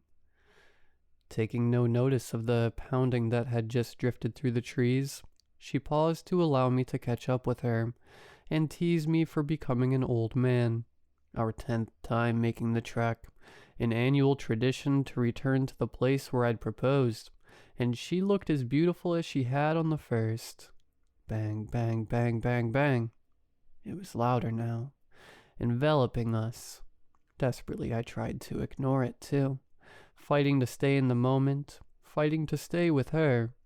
I knew what was waiting if I gave in. Bang, bang, bang. I opened my eyes and she was gone, and I was back there. Light bringing no warmth streamed in through the window, and I shivered, uselessly pulling the meager, moth-bitten sheets tighter to my body. A full month's worth of frigid mornings had taught me to expect the chill air forcing its way through the cracks in the crumbling plaster walls, which brought with it the scent of fresh snow. And so continues the endless winter in hell, I grumbled, half awake as I reached blindly towards the bedside table and wrapped my hand around the glass that I knew would be waiting there, full to the brim with poisonous medicine. Swallowing its entire contents in 2 large gulps, I gagged on the flavor of tepid, watered-down, cheap whiskey, potent enough to keep the shakes at bay, yet not quite so strong as to bring any measure of real peace. At least its pain-numbing qualities exceeded those of the booze in the outside world, allowing me to choke back the tears brought on by my shattered back. Bang, bang, bang, bang. The cacophony that had woken me continued down on the first floor. From the sound of it, our fresh arrival was still violently trying to come to terms with his new living arrangements, angrily shouting, pounding on the walls and based on the scraping and then the loud crashes that followed, attempting to hurl the dining room chairs through the windows. "Henry will be furious about having to rebuild those again," I murmured. I took another swig from the glass that, by then, had refilled itself, and listened more closely to the man's words. With only 2 semesters of college Spanish under my belt, it was some time before I recognized anything that he was screaming. "Donde esté la puerta?" was the only thing I picked out that I fully understood.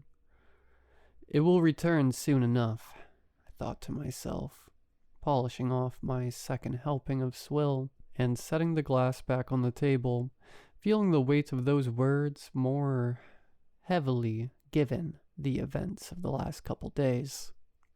Best not focus on that part, though.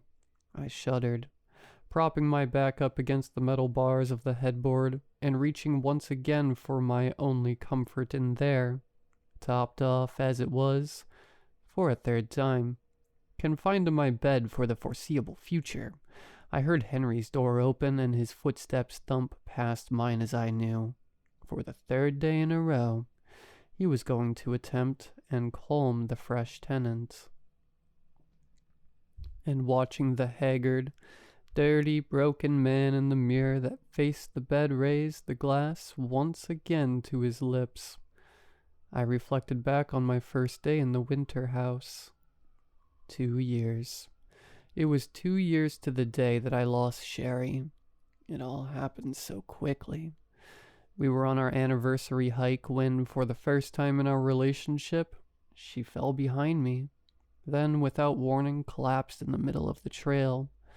Hospital visits, tests, diagnosis, treatment, fighting, losing, withering. Dead. 6 months. It's all it took. 37 years of healthy existence. 10 years of happy marriage. So much life still left in front of her. Dead. Every time I closed my eyes, I could still hear the high-pitched squeal of the machine announcing to me that her heart had stopped when I felt the last of her strength evaporate from the hands I was holding. For the next 2 years, I tried to carry on without her. Did everything I knew to pull myself out of the swirling pit of despair I dropped into the moment she stopped breathing. Friends, family, hiking, lifting, church. I even debated going to therapy. But my father had always told me that that was only for weak men. Every day I fell deeper into the hole, and every day the bottle loomed nearer. You see, Sherry and I had met in Alcoholics Anonymous. She was already 3 months sober at the time and comforted me on the very first day. Helped see me through the worst of my detox. Kept me going back to meetings. Became my biggest advocate. We were 2 broken souls that had enough pieces left to hold each other together, and once she was gone, mine was shattered once more. But she had made me promise. that I would keep my sobriety in her absence. Made me swear it on the ring she'd worn on her hand every day of our marriage, and that I then wore around my neck every day after her passing. Yet one night I found myself in a bar I'd been to many, many times in my pre-Sherry life. A bar so familiar that, although I hung my head in shame, the feat I was watching carried me to a stool that, even after years of neglect, still felt like home when I sat in it. And without me uttering a single word, a drink appeared in front of me. Double whiskey, on the rocks. The bartender winked and asked where I'd been before shuffling off to take another patron's order. Staring at the ice cube suspended in the amber pour of my failure, I apologized to Sherry before drowning it in one practiced motion. 5 more helpings of the same tonic at the bar, and a stop at the liquor store on the way home, and I was feeling the best that I had in a long while. In fact, it was the only time in the last 2 years that I hadn't felt the crushing weight of Sherry's death bearing down on my chest, and I was experienced enough to know that the minute I sobered up again, the pain of her loss would return even more intensely than before. So I decided that night, on the walk between the liquor store and my house, that I was never going to be sober again.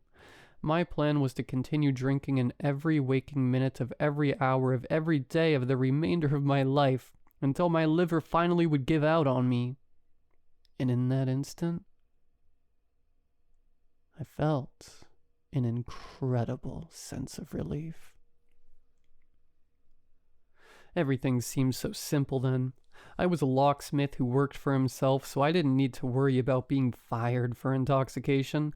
All I needed to do from then on would be to make enough money to afford my rent, utilities, food, and booze, while I waited for death to take me. What I did not know at the time was that I'd just made myself a target. When I arrived home that evening, I immediately stumbled my way into the kitchen and grabbed a plastic cup from the cabinet.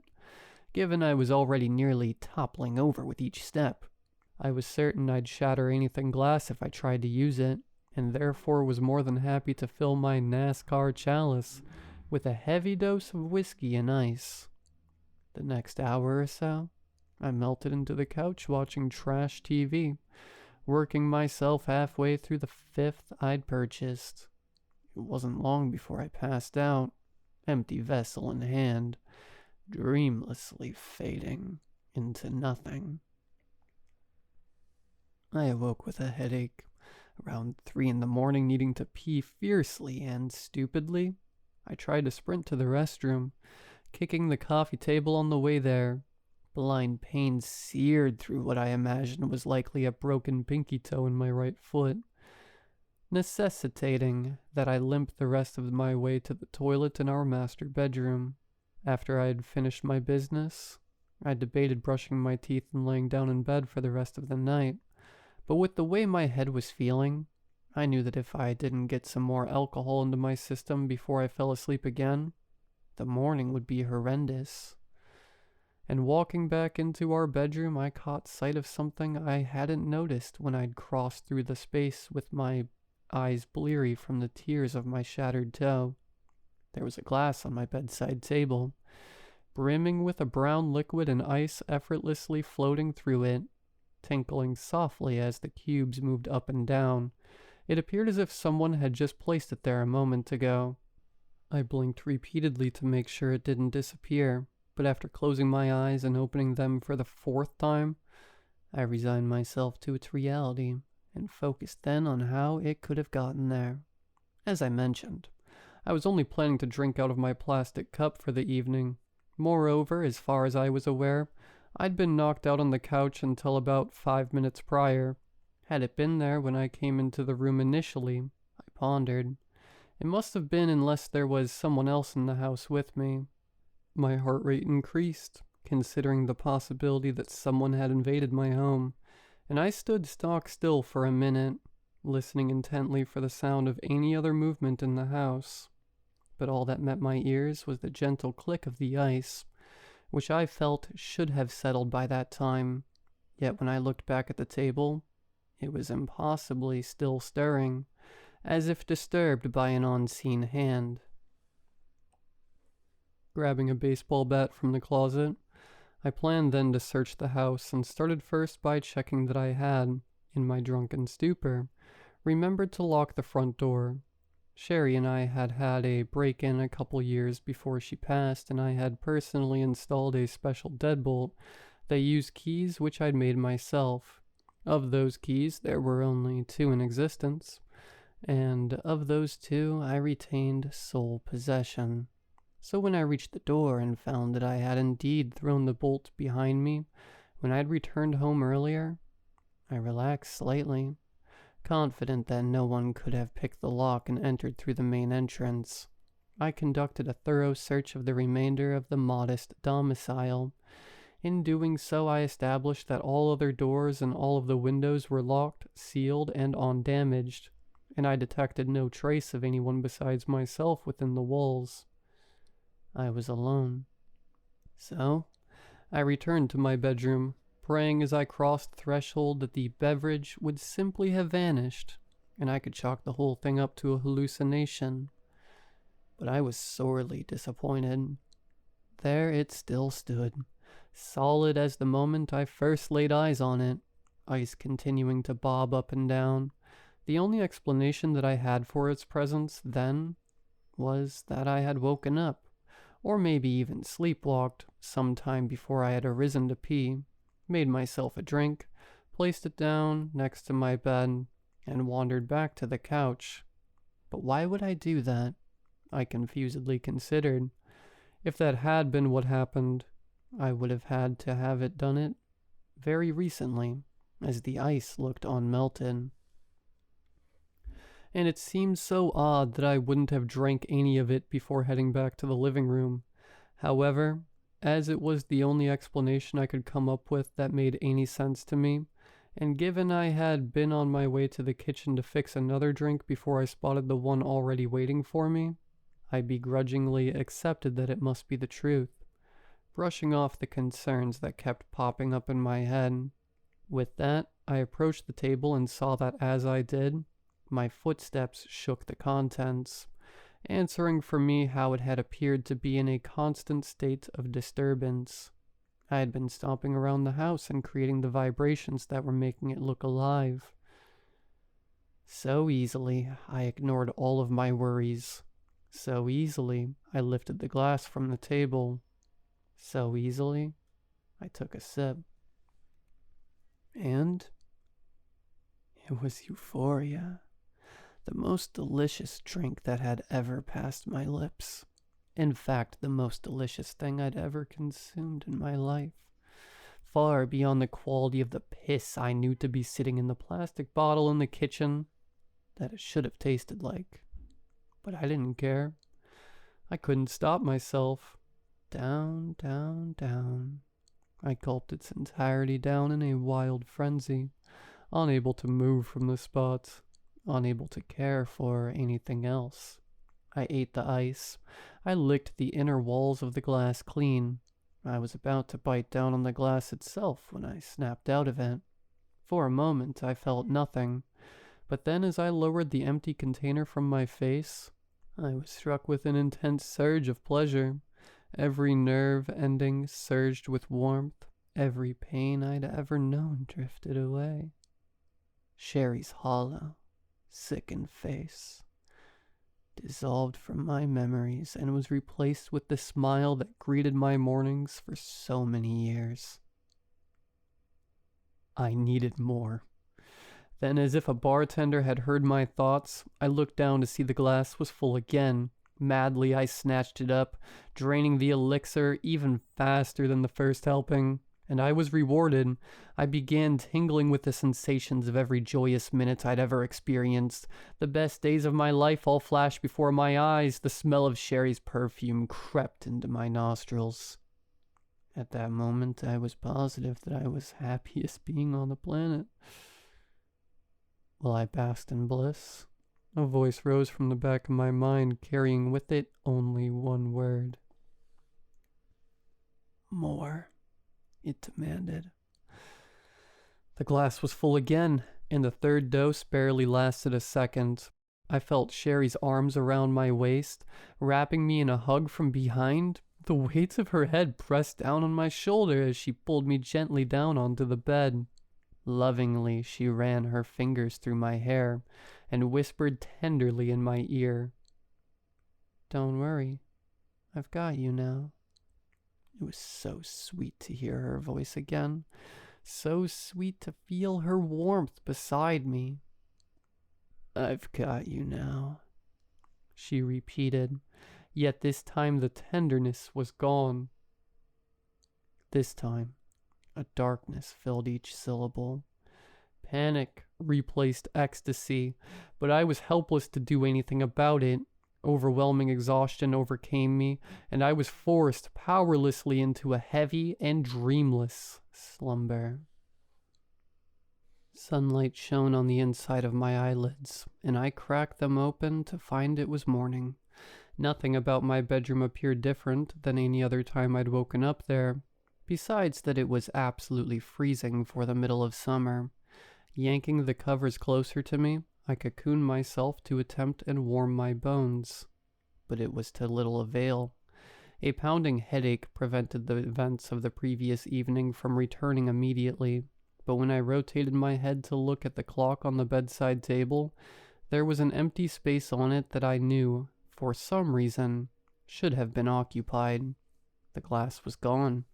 It all came back to me, and I, with a start, sat up in bed, quickly to be greeted with an incredible bout of nausea. Frantically, I ran for the restroom and began to vomit so furiously. I worried that I might not just expel what was inside my stomach, but actually launch my stomach itself into the toilet. It was the most miserable I had ever felt, a hangover so severe that I legitimately considered calling for an ambulance. You would have thought that in that instant I'd be swearing off alcohol forever, yet in reality, once I felt assured that I had nothing left inside my body to chuck up, the first thing I did was crawl like a baby to the kitchen to find my leftover whiskey from the night before. Any alcoholic can tell you that the fastest way to cure alcohol withdrawal is to consume more alcohol.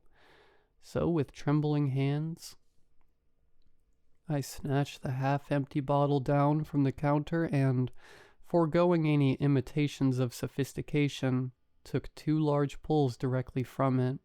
I gagged and my stomach churned. It took every ounce of my fortitude to keep it down, but I was able to hold it. Sitting on the floor, I leaned against a cabinet and continued to take small sips every few minutes while I waited for it to take effect, and gradually I began to feel the hangover symptoms subsiding. Once I was able to focus on anything other than feeling horribly ill, I thought again about the night before, about the mysterious glass, about how perfect it made me feel. With its conspicuous absence that morning, I wondered if it had all been a very lucid dream. Maybe it really had been a hallucination brought on by the binge I'd gone on after such a long period of sobriety. Whatever the case, as the whiskey displaced more and more of the healthy ingredients of my blood, I focused less on the likely imagined events of the night before, and more on the growing hunger. With that sensation returning, I knew that I would be feeling well enough to stand and hold myself to my feet. Swaying a bit more than I expected, I continued to take intermittent gulps of drink as I managed to fumble my way through a shower, teeth brushing, and getting dressed, so that I could at least head out to get a greasy fast food breakfast and another bottle for the afternoon.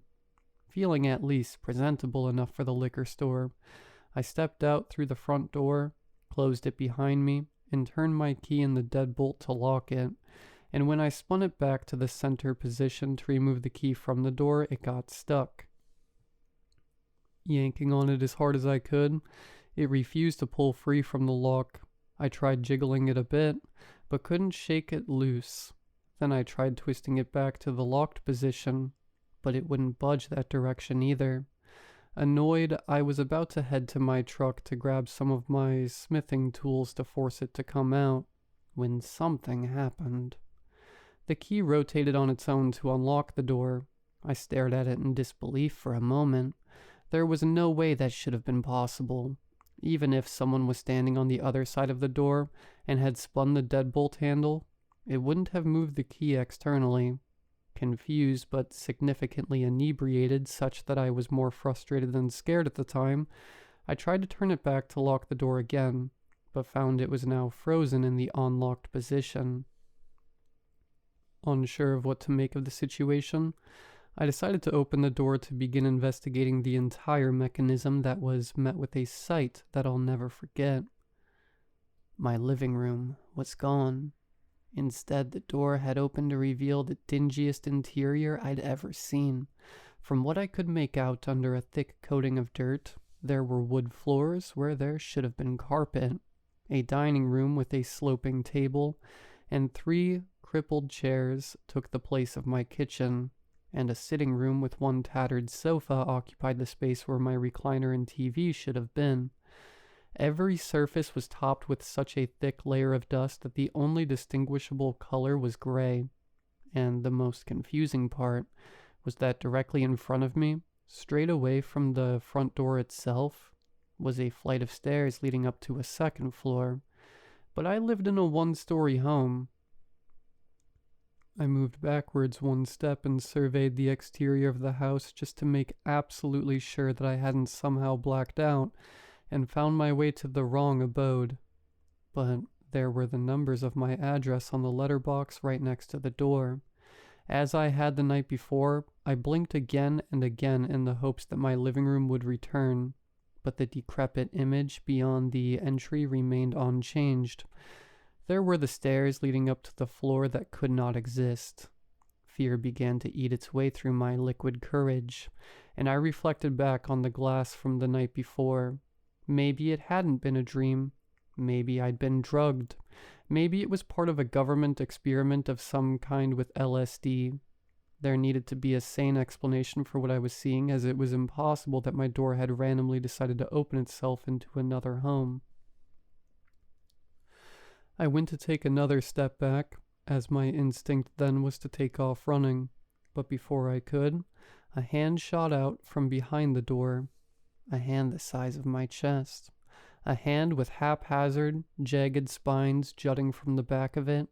Pointed fingers as long as my forearms wrapped themselves around my wrist. And I was pulled inside the dismal foyer before being violently thrown to the ground near the foot of the steps. I felt my elbow shatter as it slammed into the floor, and I heard the door crash shut behind me. Screaming in pain and terror, I turned now to face what had just ripped me into a nightmare, only to find my concept of a nightmare had been childishly underestimated. A naked, pale creature towered over me. Moving on all fours, it circled me like a predator, considering its next meal, and given the dagger-like carnivorous teeth, it displayed in a mouth that opened wide enough to consume my whole head in one bite. I believed it would not be too long before I discovered what it felt like to be prey. Its face was rounded, containing slits for nostrils and sunken black holes where there should have been eyes, but even lacking those, I knew it could see me. It met my gaze no matter what angle I watched it from. If not for the shape of the head and the humanoid hands, it would have appeared much like a 12-foot-long, hairless dog, but for one additional feature: the spines. I'd seen them on the back of the hand that grabbed me, but now that my eyes were adjusting to the light, and I'd blinked away many of the tears that had formed from the pain in my arm, I could see clearly that there were 4 to 5 inch spikes sticking out from its flesh on nearly every part of its body, sans its face, palms, and soles. Hundreds of them.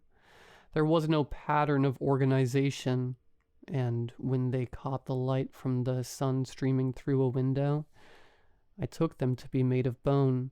On top of the talon-like fingers and the razor teeth, I then pondered that the spines on this thing might be venomous, and I started to cry once more, thinking through the horrible, painful ways in which I was about to die. It moved closer to me, and I braced myself for the inevitable, but then it simply stepped over my body and climbed the stairs behind me. I heard it make the hallway above, its steps receding further and further into the house, and then a door slam, and I was alone again. Gingerly, I got up from the floor and backed myself towards the entrance, never taking my eyes off the stairs in case that thing came charging back down them. I felt behind me for the wall and eventually made contact with it, blindly running my hands along its surface. I searched for the handle, but continued to feel nothing but smooth wood. Getting nowhere, I risked a look behind me to find the door, but was met with yet another shock. It had vanished. Staring at a bare wall between two windows, my brain broke momentarily and I began laughing hysterically at what I wasn't sure, but I knew one thing. It wasn't real. It couldn't be real. It was a joke of some kind. It had to be. I turned around expecting people to pop out from behind the moldy sofa, but no one came. I pulled my cell phone from my pocket to see if I had any messages from friends saying they got me, to find that it wouldn't turn on, though it had had a full charge when I'd walked out of my house just minutes earlier. Surveying the room around me further, I saw only candles and oil lamps for lighting, no outlets or appliances. I wondered if I'd somehow stepped outside of time.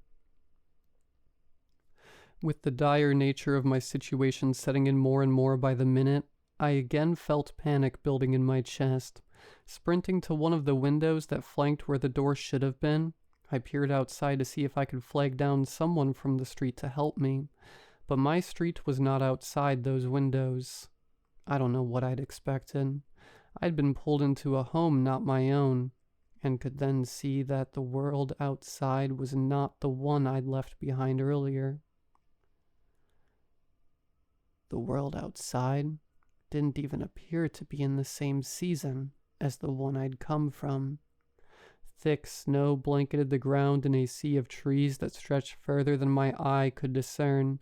Somehow I'd traveled from summertime in suburbia to a winter forest in an instant. What little buzz I'd had going before leaving my house that morning was fading rapidly, and I was not going to be able to contain my terror much longer.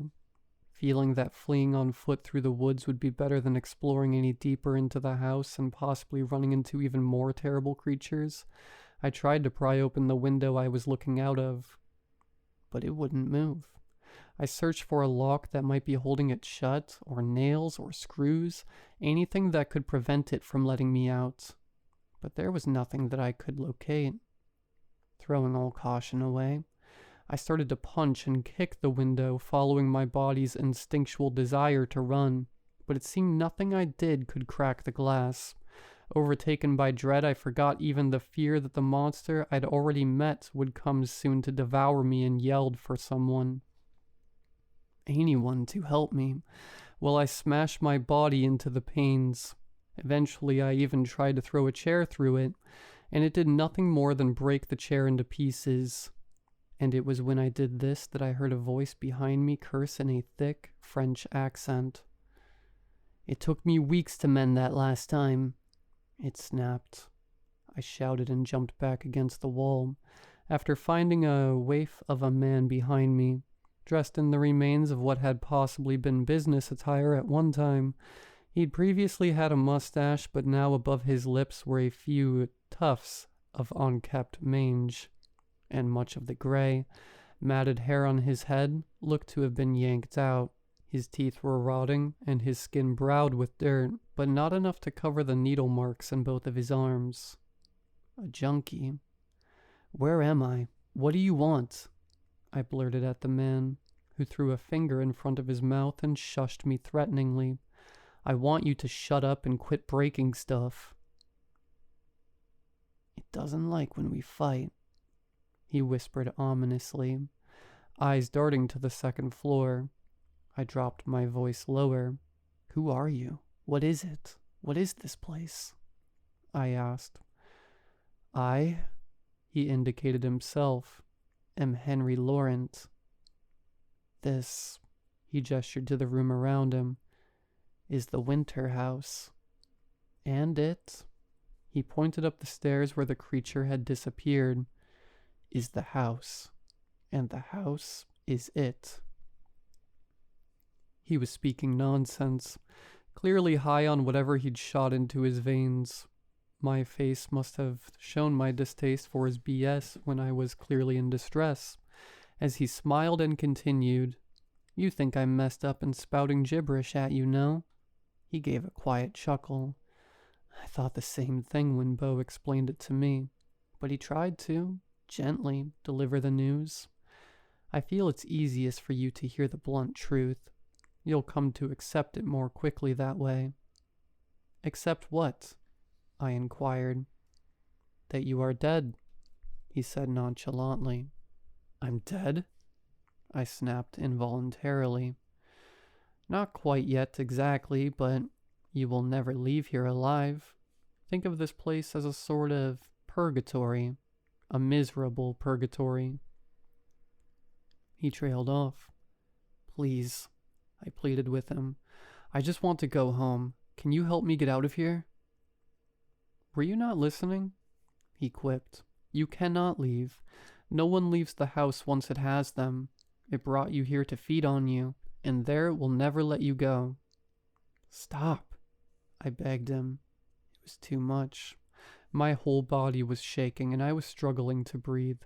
Please, I don't want to hear anymore. I just want to go home. I sniffled with tears returning to my eyes. Oh, but you are home, he said unsympathetically. There's already a room prepared for you upstairs. This isn't my home, I shouted. Of course it is. You accepted the invitation. He gave a yellow-toothed smile. Invitation?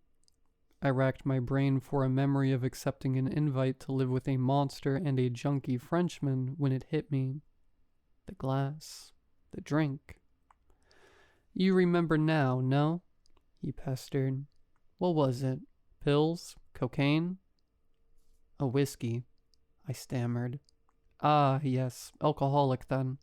Mine was heroin, the best I'd ever had. 3 needles full. The stuff here is terrible, but it's all there is. His expression dropped to one of deepest longing. There's heroin here? I was astonished. Heroin, alcohol, pills, meth, cocaine. Whatever brought you here will be here for you. Always. He paused momentarily. The house provides, he finished, then walked towards the shattered chair and picked up some of the pieces. There was a pile in the corner of the room with the remains of several other pieces of furniture, and it appeared he was going to try and mend the chair using pieces of different chairs and still more pieces of chairs as tools. You'll see. He started up again. Go check your room. Up the stairs and first door on the right.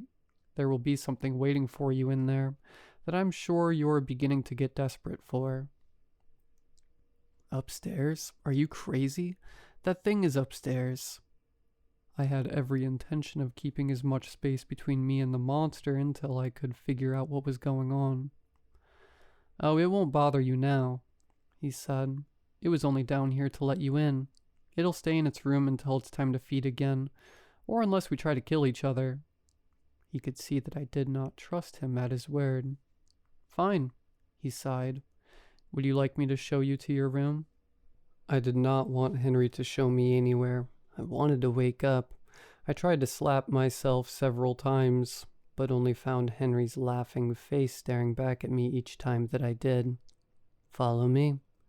He made a motion behind him and walked towards the stairs. Come, there is something in your room that will make this easier. I saw no reasonable alternatives. I could continue to try and smash unbreakable windows and find an invisible door, or I could follow Henry to my room. Being I was unwilling to explore any of the rest of the house alone, so trepidatiously, I accompanied him. Henry showed me up to the second floor, which comprised a single hallway that led straight back to a door at the end, with 3 others branching off on the sides. The warden lives down there. He pointed to the door at the end of the hall. I'm in here. He threw a thumb towards the first door on the left. Beau's in there. He jabbed a finger to the second door on the left. And that leaves you in here. We stopped in front of the only door on the right-hand side of the hall. I opened my mouth to ask him more questions, including why he'd referred to the creature as the warden, but he shushed me for a second time. Just go in and get your head right. I'll explain how it all works. Well, at least what's been passed to me, and the little I understand of it. Once you've taken the edge off a bit. He gave an encouraging nod towards the door, and I opened it to see a small and rather shabby room. My initial reaction was that it had no redeeming qualities whatsoever, and I was unsure what Henry was referring to as something that would help inside. A small cot, one might generously call a bed, sat under a window on the right-hand side with a mirror facing it from the opposite wall. On the left, there was a putrid-looking toilet, and the only other furniture was a small nightstand which was barren except for a glass of whiskey. The adrenaline had been masking it, but now that my body no longer felt it was in imminent threat of death, the withdrawal symptoms were encroaching and the pain in my elbow was peaking. I don't recall entering the room or walking to the edge of the bed. All I know is 1 second I was at the entry with Henry, and the next I was holding the glass in my hand, hesitating and remembering the many warnings I'd been given during my life to not accept strange food or drinks. I turned back towards the door, expecting Henry to be there, providing affirmation that it was okay to take a sip. But he'd gone. Instead, I was startled by the touch of another hand on the one that was holding the drink. A gentle hand. Sherry's hand. My body was frozen by its presence, other than the arm she was guiding. She pushed the glass towards my mouth, and from behind me, she cooed when it reached my lips. It's okay, baby.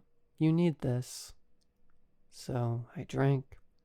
It was a pale imitation of the quality of the invitation, warm and with a flavor more reminiscent of top-shelf booze than the transcendent experience I'd had the previous night. However, in that moment, it was everything that I craved. My body relaxed the instant the liquid touched my tongue, and while the powerful ecstasy did not return either, the calming effect was exquisite. Even the pain in my elbow receded. Though the high was muted from what I knew was possible, it was still enough for me to beg for more, and my wish was granted. I stood, rooted in place, while Sherry's hands nudged me through 2 more helpings, and while I considered that it could have just been due to my intoxication level increasing, I couldn't help but notice each glassful tasted less potent. When I set the glass down the 3rd time, Sherry left me. No, come back, I yelled, but she did not return. Alone once more, and with my fear then sufficiently muted that I could begin to process the position I'd landed in, Henry's words floated through the drunken haze. The house provides. Looking down at the table, the glass was yet again full, and the meaning of that statement sank into my mind. The house could give me a chance to feel my wife's touch again, hear her voice, see her smile, and it would furnish me with as much alcohol as I wished to drink. It brought you here to feed on you. But it would also take from me. Sherry was not there to show me real love, and she would not stay to bring me real joy. She was part of the house. I reflected on Henry's sallow features, and wondered what he might have looked like when he first arrived, contemplating who might be handing him the needles in his suite. You will never leave here alive. And I was going to die there. I was going to die there. Studying the room threatening to be my tomb, I caught then something carved into the walls. Names. So many names. A shaking hand darted for the glass again, and I dumped more relief into my stomach, pushing the doom as far from my thoughts as I could. It took 7 more doses before I stopped sobbing, replacing horror with tiredness. I lay down on the mattress, somehow more concerned with sleeping than finding a way out of there. The house provides. In the weeks that followed, Henry taught me more about the winter house, so called by its tenants for the perpetual season it resided in.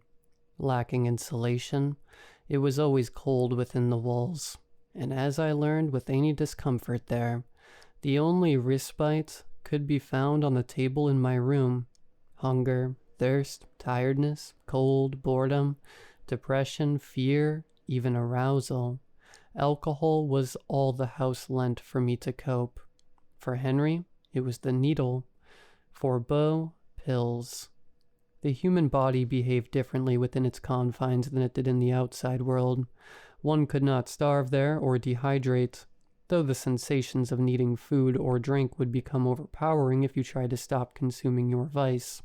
And it was not possible to overdose, but rather overindulge would merely bring a relief. Restless sleep, carrying with it only nightmares and painful memories. All residents, male and female, found themselves impotent there. Not that desire was removed, it could just only be managed with narcotics or drink. And while we were not discouraged from interacting with one another or leaving our rooms, were free to converse and roam as we pleased, I quickly learned that addicts made poor conversationalists, and there was no more to the house to discover beyond the dining room, sitting room, and our bedrooms. No kitchen, no library with books, or living room with television. One afternoon, I asked Henry why the house even bothered with the dining table we were sitting at, being we didn't need to eat, or a couch being we had no entertainment to enjoy on it. Reminders, he told me. Reminders of what? I responded. Of the lives we left behind, of a meal with family, of a movie night with a lover. The house is clever. If it just trapped us, alone in our rooms, and forced us to use all day and night, no one would last more than a few weeks here. But it lets us talk. It lets us come downstairs and see a sunrise, sit at the table and imagine being back in our own homes, at our own tables. And in doing so, it lets us keep a fraction of hope alive, a sliver of a dream that we'll make it out of here someday, allowing it to savor its meals for longer. He paused. But no one can hold out indefinitely. The door will return soon. I do not think Beau will last much longer. He cared for Alice. He was not the same after she left. He dropped his face into his hands and said the last few words through his fingers. Beau had not emerged since I'd arrived at the house nearly 4 weeks earlier. I'd initially surmised that Henry had made him up, having been driven mad by his 3-month stay there, consuming nothing but heroin. But sometimes at night, I'd hear movement from Beau's room, or a moan of anguish, confirming his reality. The door will return? I asked. Yes. Once an invitation has been sent, the door will materialize, but an invitation cannot be sent until a room has opened. His voice faltered slightly near the end. And how does a room open? I pressed. I told you on your first day here, you will not leave here alive. He shrugged. So I'll just keep drinking until the alcohol finally kills me? The house had chosen well if that was its goal, given I'd already decided to do that the night that it invited me in. No. He stood from the chair and walked towards one of the front windows before continuing. No, it will not let your vice take you quietly. Your body will not eventually just give up, nor will you be able to overdose, as you are aware already. Your body will rot from the inside, and you will feel pain, unbearable pain, but you will not die. So you're saying, I believed I knew where he was going, but wasn't ready to speak it aloud myself. Yes, if you want this to end, if you want to leave here, you will have to end things yourself, violently, painfully. It knows that you want to die, that's why it brought you here. It knows that you'd given up on fighting your addiction, and were just going to passively drink yourself to death. That's why it targeted you. It's why it targeted me, and Beau, and Alice, and the hundreds of others that occupied all of our rooms before us. We are its favorite meal, those so unwilling to seek help or feel our pain that we'd rather mask it until we simply expire. If our addiction is its dinner, our suffering its seasoning, then our deaths are its dessert. You will find that one day, when you begin to wish to die more than to alive, the house will change. It won't send your wife to put a glass in your hand. It'll send her to hang a noose. Tears were welling in his eyes. Beau warned me it would happen. Alice had been looking worse and worse for weeks. Her skin and eyes yellowed. She said her son had been telling her that it was time, and then one day she stopped coming out of her room and we heard something kicked over. Choking, gagging, silence, and Christ, I can't. He wiped his face with his soiled shirt. Overnight the door formed. I tried to open it, of course, but it was locked. It needed a key. He finished. I was feeling sick to my stomach, something I knew I could easily fix by heading back to my room, but I wanted to know more, so I asked, "What do you mean it needed a key?" "You will see soon. I do not think my description would do it justice." And with that, he headed back up the stairs to shoot up. Henry refused to say more on the subject when I inquired further, but I did not need to wait long for answers. It was just a couple nights later when I was laying in my bed and powering through enough whiskey to knock myself out for a few hours, that I heard the same sounds Henry had described from Alice's demise coming from Beau's room. Something climbing on top of something, a chair being kicked over. Choking. I tried to block it out, even covered my ears with my pillow, but it forced me to listen, to hear every agonizing gurgle of Beau's final moments, to foreshadow what it had planned for me, somehow amplifying every excruciating detail directly into my brain. Yet as traumatic as it was to eavesdrop on another man hanging himself, Henry had not prepared me for the noises that would soon permeate the walls. Maybe it had been too horrible for him to wish to recount. First, it was the door at the end of the hallway bursting open, followed by the heavy clunks of the warden moving towards Beau's door, and finally the sound of something heavy being dragged across the floor, being dragged back to its lair. Then, squelching, crunching, chewing. Again, I tried to obscure the sounds, but it was no use. So, as I'd been trained to do, I reached for my glass only to find that, for the first time, it was empty. The house was not going to give me anything to dull the moment, and I knew it had done the same to Henry when I heard his anguished screams blending with the chorus of consumption. I considered running from my room, but was too terrified to what I'd see, as I had not heard the warden's door close behind it. There was nothing I could do but wait. Wait, and shake, and cry, and vomit. The house relished in its dessert, relished in every second of our combined despair, until silence fell again. A weight pressed down on the bed beside me, and as I turned to see Sherry, holding the glass in her hand, topped mercifully with salvation. "Shh, it's okay, baby. You can have this now," she purred. I hungrily pulled the drink from her and poured it down my throat. "That's it. It's okay. Your age is away from that. You still have so much left to give me. Rest now." And she was gone again, only there to feign comfort, only there to imitate compassion, a phantom that, if Henry was to be believed, when I was all used up, would walk me to self-imposed gallows. I had avoided it to that time, but I could not help a glance in the mirror to see what I'd become, and was appalled with the man reflected back at me. The fat had melted from my cheeks, and deep bags sat below bloodshot eyes.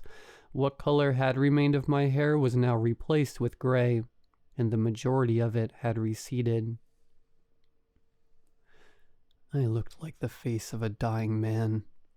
The house could not refill my glass quickly enough that night, and eventually I collapsed back onto the bed, preferring the nightmares I might find in my dreams to the one before me. The following day, I did not leave my room until I heard Henry venture from his, which was after nightfall, and I only did so cautiously, first peeking to see if the warden's door was opened. Upon finding it shut, I ventured down the stairs to find Henry swaying in front of something that had sprung up between the two front windows. A door, which, as with the rest of the house, was ancient, heavy, likely made of oak, and had an iron doorknob that sat beneath a lock carved, from what I could tell, out of bone. See, I told you. Here it is. An invitation has been sent. Now we wait for it to be accepted. Though he spoke calmly, his face appeared to have aged years overnight. Well, he had not indicated to me that Beau was a friend, or that they were close in any way. I knew from his stories that Beau had been there since Henry had arrived. With Beau's death, I wondered if Henry was considering how long it would be before the house would take him too. How will we know if it's been accepted? I asked, trying to focus the subject on anything other than the events of the previous night. The warden will make a key, came his cryptic response. What do you mean, it'll make a key? I annoyedly followed up. You will see soon, he said, before reaching forward to try the knob. It was, as he indicated it would be, locked. I tried it myself, though it might have remained a wall for all the success I had. But I was not completely deterred. I studied the lock, wondering if I might be able to find something laying around that I could use to pick at. Yet, it was unlike anything I'd seen before. In fact, it looked to me as if it were still waiting for a key to be designed for it. Still, I thought it might be worth a shot to see if I could get it to turn, and finding a nail on the floor, I stuck it into the opening. Immediately the nail glowed orange and burned my fingers before melting to the floor. Henry chuckled while I shook my singed skin through the frigid air. I guess I must applaud you for trying, but this door can only be opened by one of the warden's keys. He snorted. So, we just need to steal one of those then, right? I asked. He laughed harder. Oh, if only it were that simple, my friend. His mirth was cut short when a bang came from upstairs. Henry exclaimed. We had no time to react. It was only in that brief flash that I truly appreciated how small the house was compared to the size of the warden. In what must have been seconds, it made its way from its room down the stairs and had grabbed us both around the ankles. Then it madly dragged us by our legs, smashing our bodies step by step, up to the second floor before unceremoniously throwing each of us into our respective rooms. And as I lay there, certain I'd broken several ribs in the journey, I heard it tear back down the stairs, screeching horribly as it did, clearly in terrible distress. Reaching for my whiskey to numb the pain in my chest, I next tiptoed to my door to see what was going on below, and when I made it to the hallway, I saw that Henry was leaning out from his room, a fresh needle mark in his arm, to watch the scene unfolding downstairs as well. Down on the first floor, the warden's shrieks became more and more intense as it slammed itself around, pounding on the walls, charging to and fro. Confused, I wondered briefly if it was trying to escape when suddenly it stopped just in front of the door, holding one of its hands out before its face. There, in the palm, a spike was forcing its way out, exactly like the ones that covered the rest of its body. A pointed bone jammed through its skin before, slowly, the tip began to form into a jagged but methodical shape. A key. I couldn't believe I didn't recognize them before, but I had only seen the warden the one time previously, and my eyes had been somewhat clouded by painful tears. The spines protruding from its skin were not tipped with venomous points, but with keys. Hundreds of keys. Various shapes and sizes dating back to locking mechanisms in the early 1800s. I understood then why Henry had thought the idea of stealing a key from the warden to be so humorous. One would literally need to be snapped off of its body. The warden continued to bellow until the key finished glowing and taking shape before it fell silent again. And then it waited. Patiently it hovered in front of the door, anticipating something that did not come until well after the sun rose the following morning, when a noise I recognized all too well met my ears. The turning of a key in a lock from outside the house. I watched then, as the warden inserted the newly formed key in its palm into the lock on the door and, pausing but for a moment, rotated it to the unlocked position. Silently I screamed in my head for the person on the other side to run away, to not be as stupid as I was to crack the door open. But it was no use. I saw the knob turn. The warden hid behind the door as it crept open, and I observed in the opening a man confusedly scanning the space before his eyes. There, behind him, was a rainy street with cars splashing through puddles, and I considered for an instant sprinting down the steps and diving out to freedom. Yet before I could start my legs, the warden reached through, just as it had for me, and yanked the man inside. He was forcefully smashed to the ground, and I heard something snap as he began to wail in pain and fear. But I was not watching him. I was watching the warden slam the door behind him, watching it remove its hand from the lock and the key retract into its palm, watching a new quill spring up in the forest on the creature's back, and watching the door dissolve once again into a solid wall. The warden circled the new arrival once before climbing the stairs again, and my first inclination was to withdraw into my room before it passed by, but I was overcome with an impulse that I could not ignore, a wildly stupid impulse. As it lumbered by my door, I waited until its back right leg was set down in front of me. Then I reached forward, wrapped my fingers around one of the spines on its ankle, and snapped it off.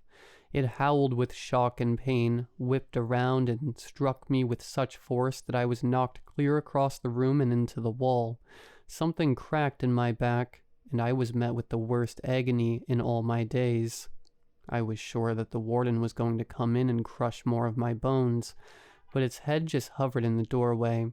It looked to the key I held in my hand and observed the anguish on my face before simply turning away and continuing back to its hole. Perplexed, I could not believe that it allowed me to keep the key, wondering why it had not pursued to wrench it from my grasp. But when I looked down, I solved the mystery quickly. The spine in my hand was only that, a spine. The key had not been intricately carved out of its point when I removed it from the warden's leg only moments before. It was smoothed out. It was useless. And my back was broken, a fine reward for my brazen idiocy. I screamed from the torment racking my nerves, but also to the futility of my situation. For a brief second, I'd allowed myself to believe there was a way out, to believe I was not going to waste away for months, to hang myself, to be eaten by a monster. Henry left his room once the warden was safely locked away, and paused at my door long enough to say, "You are a moron," before heading down to the first floor to attempt and calm the new arrival. He had explained to me already that we could not enter each other's rooms, so I knew he could do nothing to help me, but his lack of empathy still stung on top of everything else. At least I'd tried to do something to get us out of there, rather than just waiting for the house to consume us. "You're a very naughty boy, William," Sherry's mocking voice cut in, as I felt the glass slip into my hand. "Drink up. That back is going to take a long time to heal. You'll need a lot of this." It was 2 days before I was able to move from the floor. The drink helped with the recovery, but only enough that I could get to my bed where I remained for the next week. From my convalescence, I could hear Henry trying to communicate with our new tenant, Manuel, but they had not made much progress yet. Henry spoke French and English, and Manuel only Spanish. While I was confused, I had nothing but time to think, and I delved firstly into why I'd done what I'd done to begin with. Why was I even searching for a way out of the house, when the house was giving me exactly what I wanted before it brought me there? All I had to do within its walls was drink and die. It even removed all other worries from the outside world. Bills, food, injury, work. The house provides. So then, why the impulse to survive? Why the drive to escape? Was it just that I could not stomach the idea of dangling myself from a noose? Or was it that, by forcing me to listen to Beau's death, by refusing to let me be deaf to his final consumption, the house had inadvertently sparked my will to live? Whatever the case, as I lay in that bed, I resolved that I would not die there. I resolved to go home. And I believed that it was not impossible. The house had shown me something the day Manuel arrived. It was vulnerable. If we truly could not leave the house, then why would the warden have bothered to return us to our rooms before it opened the door? What would it care if we were down there when it pulled someone new inside? Unless it was worried that while it was open to someone entering, someone else could exit. I mulled over plans for some time that involved me sprinting down the stairs the second the door was cracked, and I considered the timing of it, and the sheer size of the warden, and every scenario that I played out in my head ended with it breaking several of my bones well before I reached the portal. I did not think it was wise to test the warden's speed and strength, and while I did not think that it would outright kill me, as the house would then lose one of its meals, I had just been made brutally aware that it was willing to destroy large parts of my body in defense of itself. However, I thought again on what had happened when I snapped one of the keys from its leg, and I felt there was another clue in the warden's behavior afterwards. It had made sure that the spine in my hands had ceased to be a key before it returned to its hovel. Why would it do that? If it knew any key removed from its body would become useless in human hands. With that question in mind, I examined what I knew about the winter house worked from Henry's descriptions and my own observations, and I arrived at a conclusion. I could use my own key to escape. The house needed to put a piece of itself out into the world to invite us in. The drink I'd found on my nightstand, the needles Henry had discovered on his dresser, and when we had accepted the invitation, we'd given a piece of ourselves back to the house, a piece which it used to create the key and bridge the divide into our world. It was a theory, obviously, but if I was to hold on to any hope of surviving the nightmare, it was one that I needed to believe in. The key was created equally by me and by the house, and only its makers could use it to access the outside world. And while I had firm faith that my key would retain its form in my hands, I had two major issues to overcome. The first was finding my key amongst the hundreds the warden retained on its body. Though I was certain I could recognize the cuts that I'd personally designed, it would take careful and close inspection for me to locate it. The second, and no less daunting, would come after I discovered it. That was how to remove it and fit it into the door without the warden mangling my body. Over the next several days, a plan took shape in my mind, a plan that would require the help of Henry and Manuel. Neither man was very keen on my proposal when I shared it with them after finally recovering enough to leave my room. Manuel could not understand much of it, but he gleaned enough from the conversation to surmise that it was very dangerous. Henry simply thought it would never work. Around the splintered table in our 3 ramshackle chairs cobbled together by a bored and restless Henry, we discussed my fantastical plan for escape. "You're going to get us killed," Henry said. "I don't think so," I replied. "I don't think the warden will take it that far. You forget what you told me on my first day here. It is the house, and the house is it. Remember? It doesn't want to take our lives. It wants us to do that ourselves. Otherwise it can't savor its meal the way it wants to. Break us, sure. I have first-hand experience with that one. But we can recover from those injuries quickly here and try again." While our vices did speed the recovery process, they also never allowed the damage to our bodies to fully heal. My elbow still bothered me daily, and the destruction of my back made every move agonizingly tedious. I'd also noticed that every drink the house gave me was weaker than the last. It was very slowly working to wear me down and increase my suffering, but I was willing to weather significant pain if it would afford us the chance at freedom. "Even if that's true, you'll never find your key," Henry quipped. But I was confident that I could. I would just need their assistance.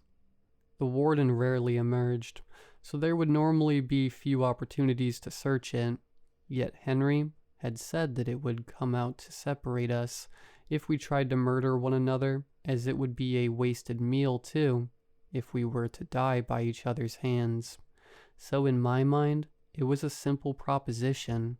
We would need to fight one another, often brutally, seriously. We would need to be convincing enough that the house would have to intervene, and while the warden was punishing us, I would have a window for an up-close inspection of its hoard. It took several days to convince my compatriots to join my resistance.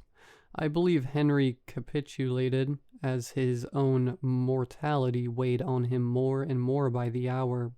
Manuel, I think, was simply afraid, and looking for anything to distract him from the bleak world he'd been unwillingly forced into. In all actuality, I did not necessarily need their endorsement for my plan to progress. I could have just as easily attacked either of them without permission, but I felt that if they did not know why I was doing it, they might ambush me someday and quickly finish me off before the warden could stop them. As well, my conscience just would not let me keep it a secret from them, especially considering the second piece of my strategy. I dreaded discussing it, and was hoping I might be able to leave it as something to be sorted later, but Henry figured it out on his own. But of course, this is only half an idea. Even if you can locate your key, and even if you could remove it from the warden, you would need the door to return to use it. And for the door to return, one of us must die, Henry somberly stated. And as you believe you must be the one to wield your key, it must be either me or Manuel.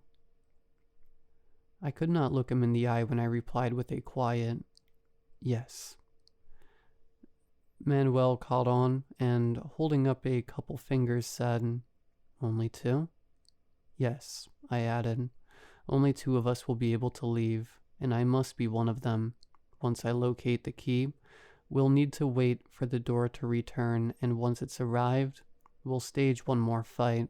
When the warden attacks me, I'll snap the key off, and one other spine so it will, hopefully, only see the one that isn't mine turn into a useless spike while, in the confusion, I stash the real one in my pocket. Then when it leaves us alone again, whatever state we're in, we'll drag ourselves to the door. I'll let us out and we're home free. It's all we've got, I concluded. Though, while the pain sounded straightforward enough on paper, it turned out to be much more difficult in practice. Henry's body was deteriorating rapidly.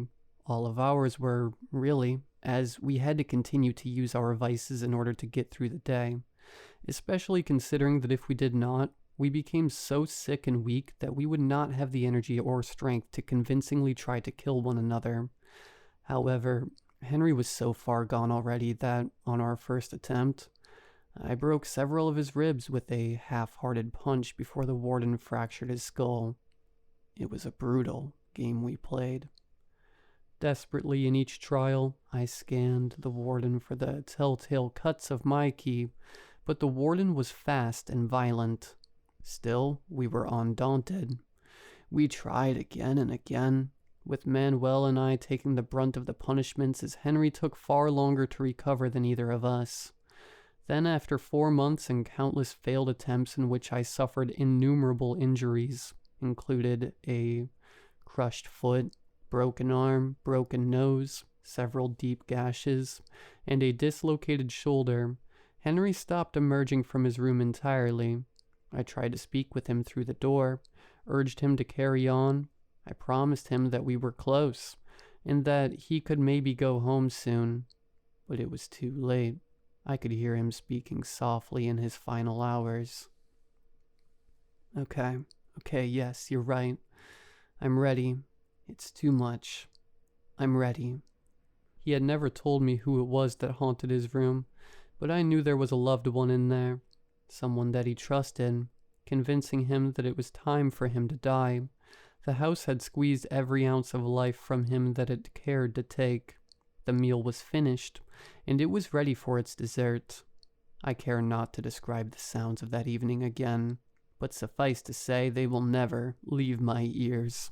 Henry was not someone I would have called a friend, but he had been there since my very first day, and his passing was difficult for me to stomach. With his loss, I felt the walls of the house closing in on me ever more. However, as bleak as the morning following Henry's death was, there was one macabre upside to his demise. When I went downstairs to inspect, I found Manuel standing in the living room staring at the space between the 2 front windows, where the door had materialized once again. Manuel turned to face me, and I could see from his mostly vacant gaze and the bloodshot eyes that he'd likely swallowed an entire bottle of pills after the house had finished with Henry. Yet, buried beneath the stupor of blunted horror and disgust, there appeared a determination which I had not recognized in him before.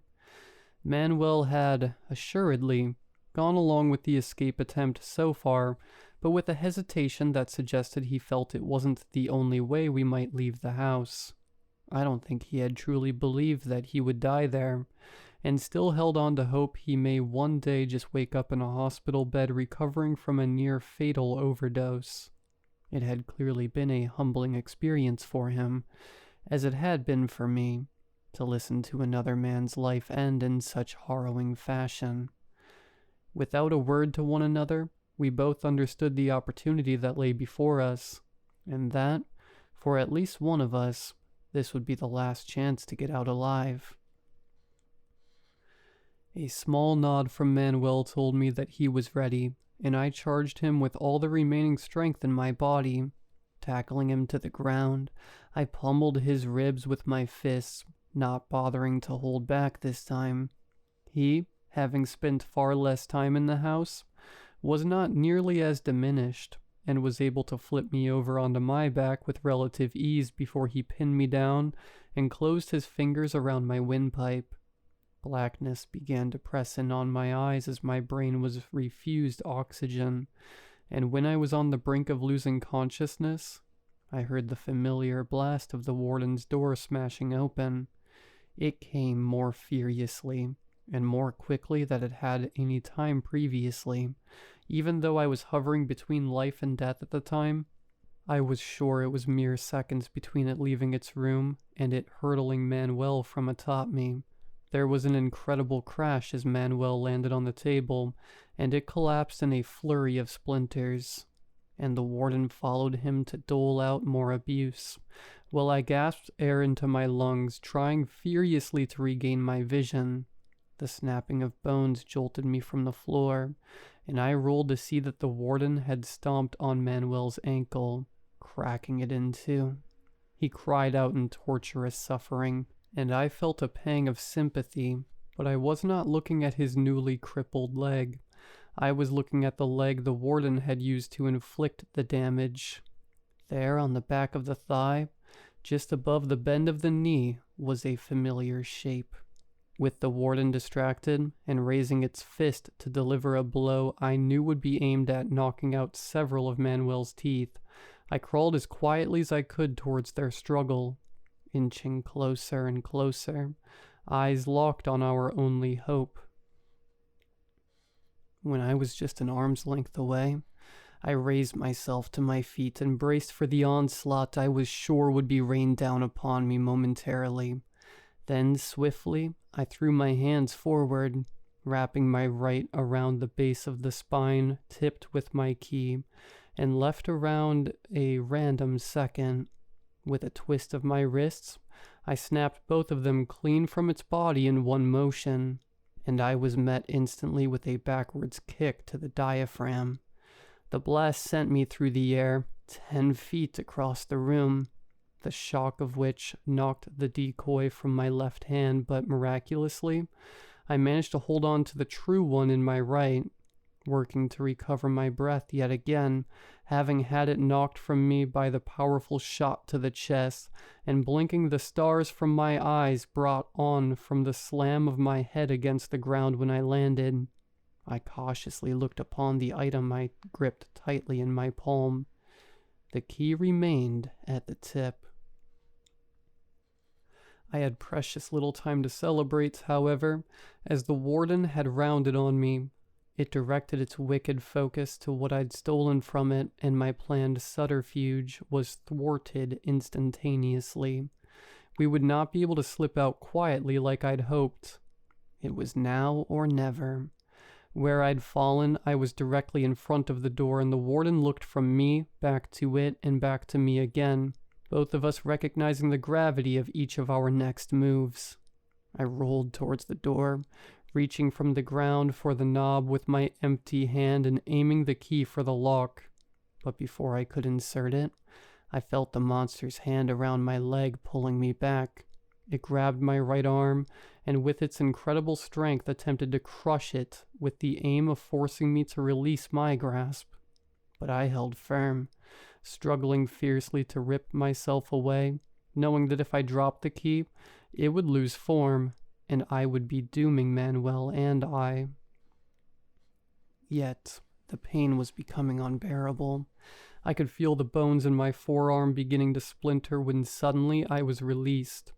Manuel had dragged himself across the floor and had picked up the spine I'd naively believed would work to fool the warden. In a stroke of improvised genius, he jammed the point of it into one of the empty black sockets of the warden's face, causing it to recoil in pain and confusion.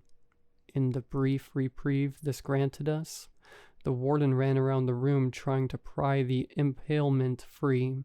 I was able to lift myself from the floor, slide the key into the lock, and rotate it. A loud, beautiful click told me that it had worked, and understanding that any hesitation would cost the both of us our lives, I threw the door open to find my front yard before me. A gentle summer breeze met skin that had not felt warmth in months. I breathed in the miraculous smell of fresh-cut grass as I spun and reached for Manuel's hand. Hobbled as he was, I did not want to waste time trying to get him to his feet to limp out, and instead began yanking to drag him through the opening behind me. But the warden had finally been able to pull the intrusion from its face and recovered. Witnessed that we were nearly free of it. It latched onto Manuel's broken leg and pulled him the opposite direction of me. Back into the house. back into hell. I tried with every ounce of fortitude left in my emaciated body to heave him loose of its grip, but it was of no use. Slowly Manuel's hand slipped through my fingers. The last my eyes met his, I tried to wordlessly let him know how sorry I was, tried to thank him for all he'd done, tried to find any measure of forgiveness in his expression, but all I saw was fear and pleading for me not to leave him behind. Yet I knew that it was over. There was nothing more I could do for him. If I did not leave then, neither of us would be getting out. So, too fearful of that prospect, and truly hating myself for it, I turned away from Manuel. I pulled the key from the lock, I stepped through the portal, and I slammed the door behind me. It's been 2 years since my stay in the winter house, and up to this writing, I had not shared the details of my time there with anyone. Who would have believed me anyways? The instant the door had closed, the key turned to dust in my hand, and though I was confident the bridge between this world and there was broken, I did not dare immediately check whether the door now opened into my house or its. With the only evidence of my experience being my extensive injuries and significant liver damage, I chose to explain those as having been acquired through a lengthy bender, and having lived on the streets for the few months that I'd been missing. Even considering an attempt to explain the truth of what had happened to me filled me with terror, guilt, and shame, I convinced myself that no good could come from it. Barely alive, the first 2 weeks after my return were spent in a hospital being pumped with nutrients and receiving several considerable surgeries to begin to correct some of the damage to my body. And luckily, with several months of treatment and a few more surgeries, my prognosis for a full recovery was good. It was not until my return from the initial stay in the hospital that I first opened my door again, which, bringing with it a powerful wave of relief, revealed behind it my living room, just as I'd left it those months before. Upon entering, the first thing that I did was dump out the remnants of the whiskey I'd purchased on the night I'd relapsed, the only glimmer of positivity from the whole experience being that it strengthened the resolve in my sobriety. I told myself that I would never touch another drop, that I would live the rest of my life trying to help other addicts reach recovery, that I would keep as many away from the winter house that I could, as I know it's still out there. I know it's just on the other side of the door waiting for me. It knows I have my moments of weakness. It knows I suffer, and it hungers for my return. I'm writing this now to remind myself of the horrors it put me through. I'm writing it so that I never forget the torment I endured at its hands, because its temptations are difficult to resist. For the last several nights, when I've laid my head down to sleep, I've been greeted with the sound of tinkling in a glass. The invitation rests beside me, waiting for me to accept it. I'm flooded with the memory of euphoria it contains, and the unbridled ecstasy I could experience once again. A familiar, chill air sweeps through the room, and Sherry's whispers meet my ears. "Oh, baby, I've missed you. It's okay. Just take it. Come back home."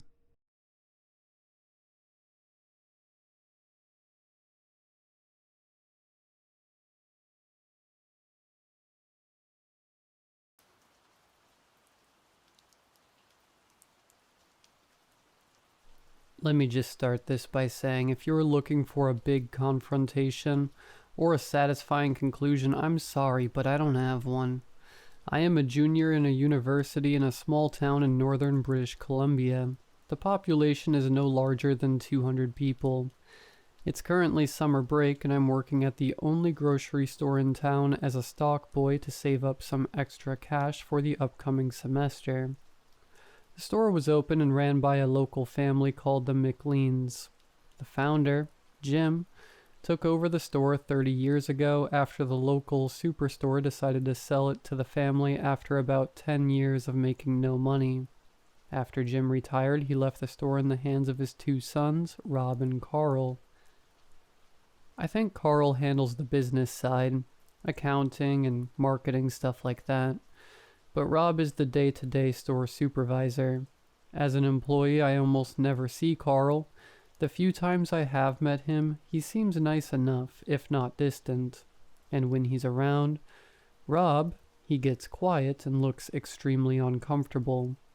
That isn't out of the ordinary, though. Spend enough time around Rob and you'll wish you hadn't. It's hard to describe, but have you ever met anyone who's really nice and polite on the surface, but you look into their eyes and just feel deep unease for a reason you can't quite put your finger on? That's Rob. The store is the only place in town where people, mostly senior citizens, can do their grocery shopping. The store itself is definitely the largest building in town, but that's not saying much since we all have to compete with a gas station at the edge of our parking lot and a Chinese food restaurant that's been there seemingly since before documented human history. The rest of the town is just houses, sheds, a single baseball diamond, and outdoor hockey rink. A few kilometers out of town is the sawmill that employs 95% of the population of our town. In fact, my dad works there, and his dad worked there, and his dad's dad also worked there. My father is utterly confused as to why I chose to go to a fancy general studies course at the University of British Columbia instead of taking up the family tradition of back-breaking labor for 30 years straight. The only claim to fame we have here is the murders that happened here a little over a year ago. Not much has been released to the public because the investigation is still ongoing, but word spreads like wildfire in small towns like this. The few young people living here like to make their own theories because this is by far the most exciting thing that's happened here since the town's inception. I personally don't like to talk about that stuff because frankly it freaks me out. The little information I know about the case is basically local legend and the occasional news updates on the store radio I hear from time to time. There's about 20 people total on staff at the store, but that has dropped to around 15 in the last 3 weeks due entirely to people quitting. Some people left amicably, and others not so much. Now, like I said, Rob is a nice man on the surface and very patient with his staff when it comes to mistakes made while on the job, but he has been known to have an extreme temper at seemingly random things. A story that first comes to mind is this girl used to work here a few months back. She was chewed out by the cranky old lady at cash one night over the price of some cat food, and after the old lady left, she called her a nasty old B word to some of her co-workers, and Rob overheard. Rob then asked her to join him in his office and screamed at her so loudly, the other workers at the front of the store heard every word of his unhinged verbal barrage. She left crying and quit a week later. Something else that added to the bizarre nature of the exchange was Rob himself has called rude customers mean names all the time. So why did this one crabby old lady spark such fury? That's when I really started looking at Rob differently, and started picking up on weird behaviors that originally flew over my head. But the last straw, and what made me decide to write this story out, was what happened last week. To give some context, we are dead almost constantly. Our busiest day is Saturday when everyone in town needs to do their weekly shopping, and even then it's not that bad.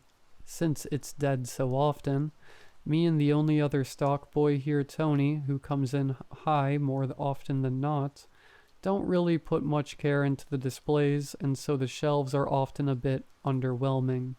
Rob doesn't really care about the presentation of products, because we are the only grocery store in town. Why would we need to show off with immaculate displays of perfect shelving? So it's not uncommon going down the aisles that things will be in the wrong place or flipped around or whatever. That is except for one part of the store. We don't really have a toys section, but we do have an aisle of dolls. All kinds of them, from Barbie dolls to Raggedy Ann dolls. This is the only part of the store Rob demands stay perfect. Every doll facing forward, lined perfectly with not a hair on a single doll's head in the wrong place. Last Wednesday we had maybe 10 customers all day, which is actually pretty busy for a weekday, with the harsh fluorescent lighting of the high ceiling and the same 3 radio pop songs playing over the loudspeakers all day while staring at the identical aisles over and over for 8 hours straight can drive a man to what I can only describe as hypnotic madness. So when I got to doll aisle, I gave it a lazy once-over and continued on. A couple minutes later, when I was at the brink of dissociation, in the canned soup aisle, I was shook out of my haze when I heard my name being screamed out, as if they had just discovered me laying dead on the floor. It was Rob. Seems that in my half-asleep march, I didn't notice one of the dolls had fallen on its side on a shelf. It should have been sitting up like all the others. When Rob pointed this out to me, he gave me a look that made my blood run cold. His eyes looked like a hungry panther staring down a wounded deer. "Do you want to tell me what you think you're doing?" Rob said, never breaking eye contact. "Oh, sorry, I must have missed that. Let me fix it," I said, shakily, trying to get out of the situation as fast as possible. I reached quickly over and tried to prop up the knocked-over doll when Rob put his massive hand on my chest to stop me, pushing me back. "Do you know that some of these dolls were made before you were born, and you come in here and disrespect them like this?" Rob said, his face getting redder with every word. "Look, I'm sorry. I genuinely didn't see that, but you don't have to shout. It's not that big of a deal. The rest of the aisle looks perfect," I said, trying my best to calm him down. He looked at me for what felt like 30 minutes, with a cold stare, as if he was going to wrap his massive hands around my throat at any second. Then, as if flipping a switch, his mood completely changed. "No worries, pal." He gave me a pat on the shoulder that I think was meant to be friendly, but was just hard enough to be menacing. "Just make sure to keep an eye out in the future. Keep up the good work." He looked above me robotically and walked away without saying another word. I was left there frozen in the aisle, utterly perplexed as to what just happened. I've worked customer service long enough to get used to being yelled at. I think anyone who has worked any form of customer service has had angry customers yell and swear at them, and over time you just learn to get over it and laugh it off most of the time. But the way Rob looked at me when he was yelling, to give you a better mental picture, Rob is a huge man. He's about 6'7", give or take 300 pounds. Having him yell in my face was like a gorilla preparing for a brutal attack. I stood in the aisle motionless for what felt like hours, but couldn't have been more than a few seconds when one of the cashiers, Holly, walked up to check if I was all right. "Is he crazy?" she asked with a sympathetic yet angry tone. It's okay. I'm fine. I think he's just on edge because a few people have quit these last few weeks," I said, as if trying to convince myself that this interaction was somehow normal. "Yeah, I wonder why," Holly added, smiling. Holly always had a way to make me feel better. She had blonde hair and green eyes, and looked straight out of a high-fashion magazine. After our nice little chat, I didn't see Rob on the floor for the night, but I saw him in his office when I was walking to my locker in the break room after finishing up. He was mumbling to himself something I couldn't quite make out, but it looks like he was angry. Not angry at me or anything, but angry with himself. Holly was in the break room grabbing her stuff right next to Rob's office. I wanted to tell him off, saying something like, "You ever put your hands on me or anyone else, I'll kick your butt." But who was I kidding? With one hand, he could fling me across the room like one of his precious dolls. Besides, I needed this job to save up for school, so I don't have to come back to this crappy store ever again. So with gritted teeth, I said, Good night, Rob. He turned as if snapped out of a trance and said, Good night, buddy. See you tomorrow. I walked with my head swiveling back to my car. Sometimes I give Tony a ride to and from work, mostly because he's usually too high to drive, but I also like his company. He's funny and gives almost no craps about the job or where he's going in a refreshing sort of way. Why should I stress if he isn't? I heard you almost got your butt kicked by Rob last night, he said once he settled into the passenger seat of my car. Yeah, it was the dolls, I replied with a sigh. Freaky dolls, man, Tony added as he was fiddling with my car radio trying to get his Bluetooth to work. When we pulled up to the store, the parking lot was empty except for Rob and Holly's car. After we park and start walking up to the store, I notice Holly is still sitting in her car, hand hanging out the window holding a still burning cigarette, as she stares off into space, not even acknowledging Tony and I as we walk past. Once we are inside and clocked in, Rob is sitting at his desk in the same position as if he had been there all night without moving a muscle. I think he might apologize for last night, but to be honest, I don't want him to. I have always felt awkward about apologies for some reason. I would much prefer we just move on like nothing happened. Walking out onto the floor, I crossed paths with Holly, getting a better look at her. It's clear she had been crying from her puffy cheeks, and her normally beautiful green eyes had a hint of red and exhaustion as if she hadn't slept in days. Derek, good morning, Chris, the assistant manager, said as he appeared out of thin air, scaring me into near cardiac arrest. Man, we gotta put a bell on you or something, I said, catching my breath. It's 10 a.m., Derek. That means the store is open and we use only professional language on the floor. He responded as if there was literally anyone in the store at all. Right, sorry. Bad habit. I said, hoping he would just tell me what to do and leave as fast as possible. Daniel called in sick again this morning. We have only one cashier. I am gonna get Tony to replace him on cash with Holly, so I am gonna need you to do backstock inventory on your own today, Chris said, tapping his pen on his clipboard. I felt a sudden rush of dread, partly because I hated doing inventory, but mostly because I wanted to talk with Holly, maybe figure out what was bothering her. Do you really want Tony handling cash unattended? I asked with a raised eyebrow. Chris thought for a moment. Good point. You're on cash. Tony can handle backstock. Sometimes it pays to have degenerate friends. When I got to the registers, it took another 20 or so minutes before Holly reappeared from the back. It looked like she had been crying even more now. Maybe that's why she took so long to come out. We sat in awkward silence for what felt like 4 hours, but couldn't have been longer than 5 minutes when Chris, ever the most vigilant and compassionate soul, came by and barely looked either of us in the eyes as he explained what tasks around the registers he wanted us to complete. Once he left, I finally mustered up the courage to ask Holly what was wrong. It was a rough night, she began. When I got home, She was interrupted by the slam of a large box of industrial-grade garbage bags hitting the counter in front of me.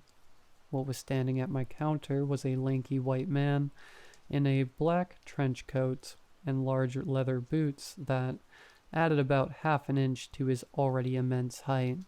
Seems in my anxious desire to spark a conversation with Holly, I had completely missed this lamp-post-sized, hollow-looking figure walking in. Find everything okay today? I began the first part of the script I had read what seemed like 1,000,000 times, not even looking at him. He said nothing. When I was done ringing through his garbage bags and went to tell him his total, I finally met his eyes. I felt a jolt of fear shoot through me like a stray bullet. He was looking directly into my eyes with a look of fury and hatred, as if he took extreme offense to the fact that I just existed in front of him. That'll be 1955, please, I said, trying my best not to show my ever-growing fear. He handed me a crumpled up $20 bill, and as I was opening the register to get him his change, I could feel him staring at me like someone was poking me in the back of the head with a red-hot iron. I handed him his change, and he only broke his death stare as he began to walk away. As I watched him leave, a wave of relief and adrenaline washed over me, like I had narrowly escaped being hit by a car. I snapped back into the reality of my conversation I was having with Holly, but when I turned to face her again, she was gone, leaving her cash register vacant. Did the weird tall guy freak her out too? As soon as the question popped up in my brain, Tony came around the corner, stomping towards me. That weird tall guy just messed up the whole bathroom. He shouted as if I had something to do with it. What do you mean? I replied. Come look, Tony said, waving me over. As we walked into the bathroom, I felt my heart sink into my shoes. Written on the bathroom mirror in black marker, with text so big you could barely see your own reflection, were the words, I am not done. The letters were scribbled in such a way that made it clear how intensely he had been writing. The same line would have markings over and over as if he wrote it 100 times in the same spot. That's not all, Tony said after a long, shocked silence. He then opened the stall door and revealed he had also written it all over the walls, floor, and even the toilet. I am not done, I am not done, I am not done. Over and over again for what looked like 1,000,000 times. I had no idea what to think. I have seen vandalism, dicks drawn on walls, crude messages, but nothing even remotely like this. It's as if someone had a psychotic break and just wrote it all out in an attempt to release whatever beast lay dormant inside of them. After leaving the bathroom and getting back to my register, I barely even noticed Holly was back. Chris was yelling at me for leaving the register unattended, but I could barely hear him over the sound of my heart beating in my chest as my mind raced for a rational explanation. My mind only began to focus when I heard a news bulletin on the radio at the customer service desk. They found a body.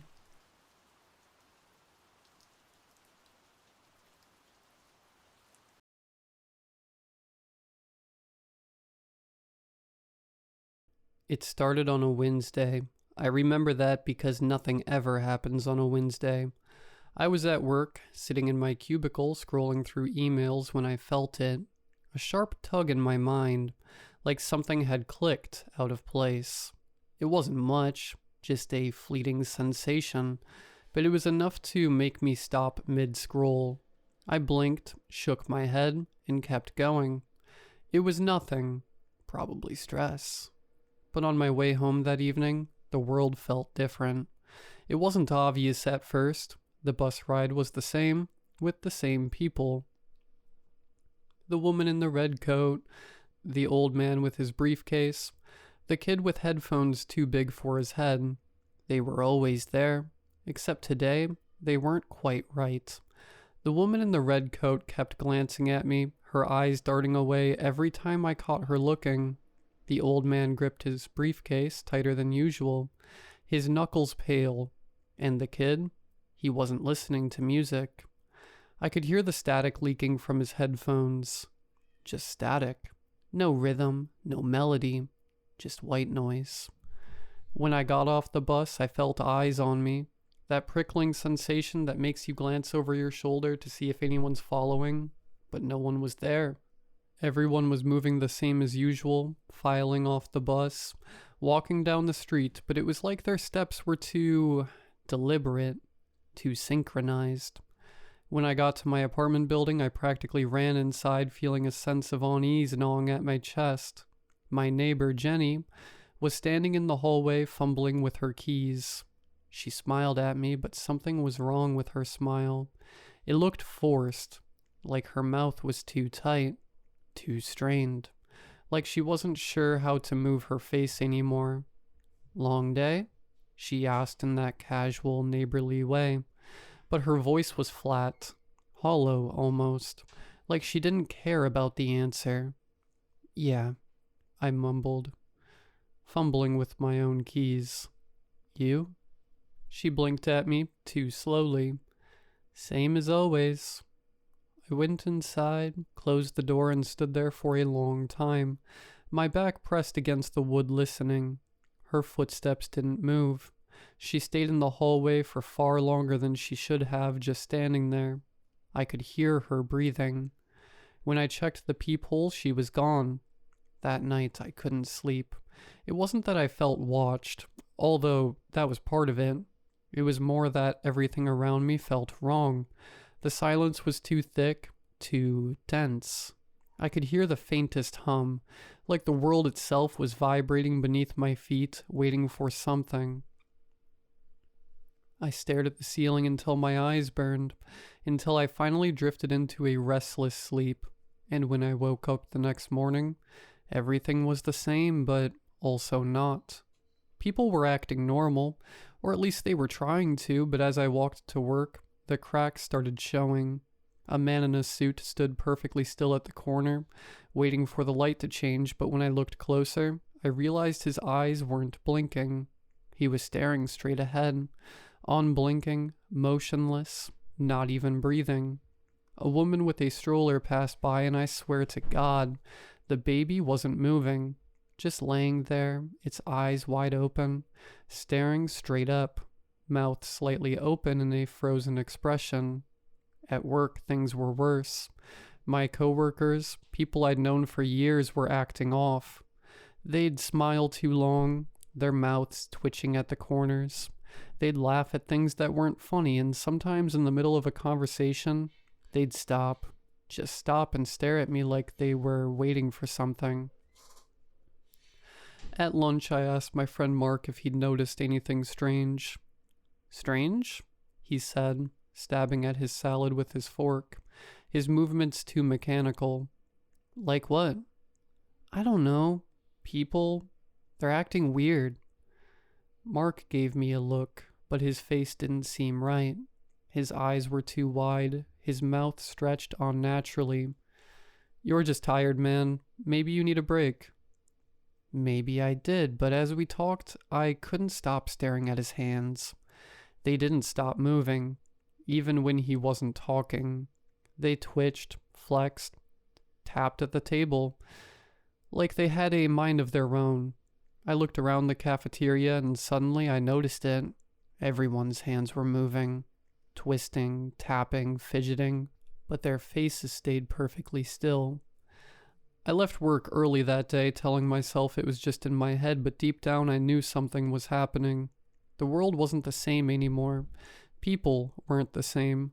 And the worst part, I could feel it starting in me too. That evening, I stood in front of the bathroom mirror, staring at my reflection. My face looked the same, but I didn't feel like me. My smile didn't look right. I tried to smile, tried to make it normal, but the corners of my mouth stretched too wide, too tight, like I wasn't in control of it anymore. My hands were shaking, and not just from fear. They wouldn't stop twitching, jerking in tiny, uncontrollable movements. By the time I got to bed, my whole body felt wrong. My skin felt too tight, like it was stretching over bones that weren't mine. I lay there staring at the ceiling, trying to calm myself down, but the hum was louder now. I could feel it, like a low, vibrating pulse under the mattress, in the walls under my skin. I closed my eyes, but it didn't help. The darkness behind my eyelids was alive, shifting and pulsing, full of shadows that shouldn't have been there. And just as I was drifting off, I heard it. A knock. It was faint but unmistakable. A slow, deliberate knock at my bedroom door.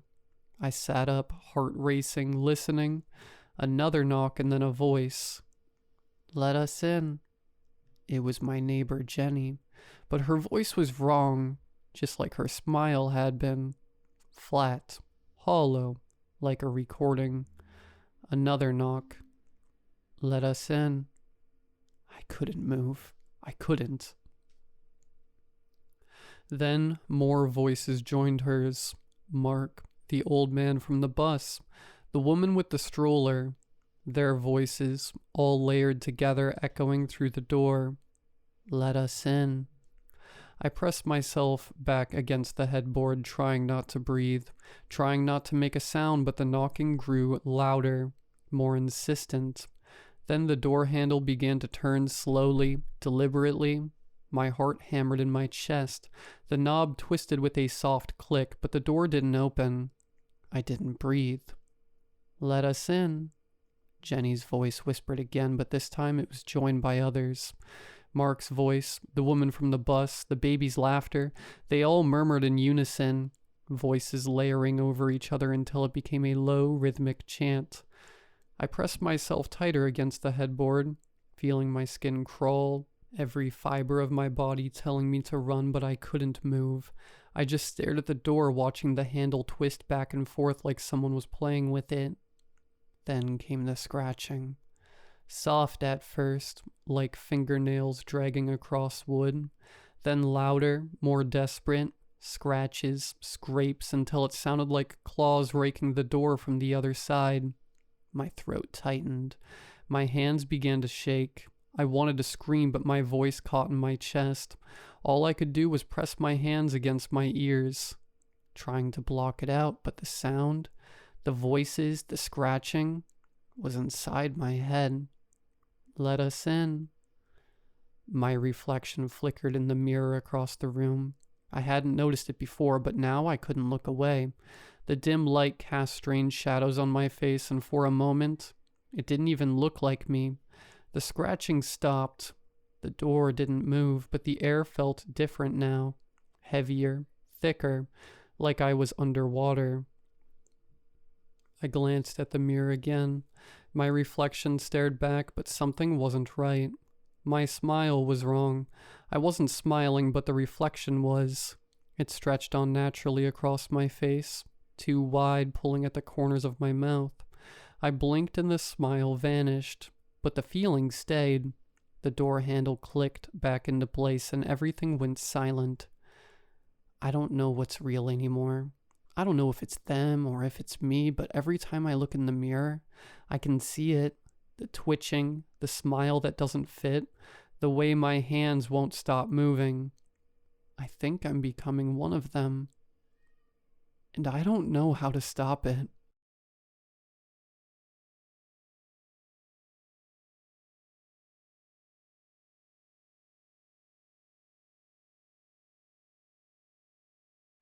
I was told to be off the land before sundown. The park ranger was very adamant that I had to be gone by then tonight because that's when the park closed.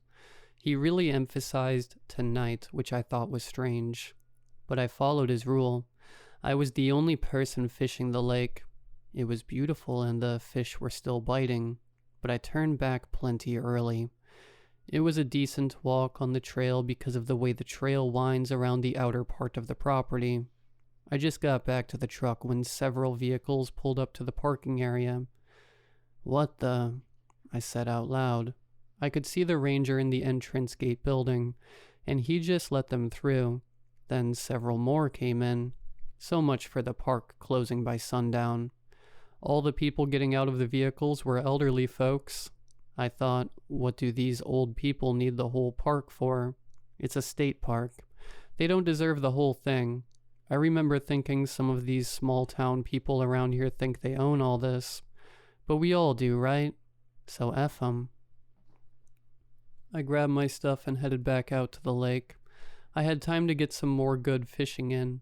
I figured no one would even notice I'm there, and I really wanted to bring home some keepers. God, I wish I could have just left. On my way back, I decided to go off the trail and cut through a part of the forest. I remember thinking, is this a good idea? Then continuing on my way. It really wasn't that bad at first, and I wasn't carrying that much other than a pole, a small tackle box, and a bucket. Though the fish were biting, they weren't big enough to bother bringing home, so my bucket was empty. The walk started to seem like it was taking a little too long when I noticed the sun was completely gone. The sky was black. It was a clear night and there were stars, but there was no moon. As I went further, The ground was more and more covered in brush. It was tripping me up. With no light except for stars, only feeling my way through. It was like sinking deeper and deeper. Everything seemed larger, or I felt smaller. But I continued on as my instinct told me to. I got a strange chill and I stopped, froze completely, then I threw my gear down and froze again. Everything was silent for a moment. Then I heard a cracking noise. Probably a small animal, I thought. I heard the same noise but a little louder and closer. Then crunching and crackling surrounded me.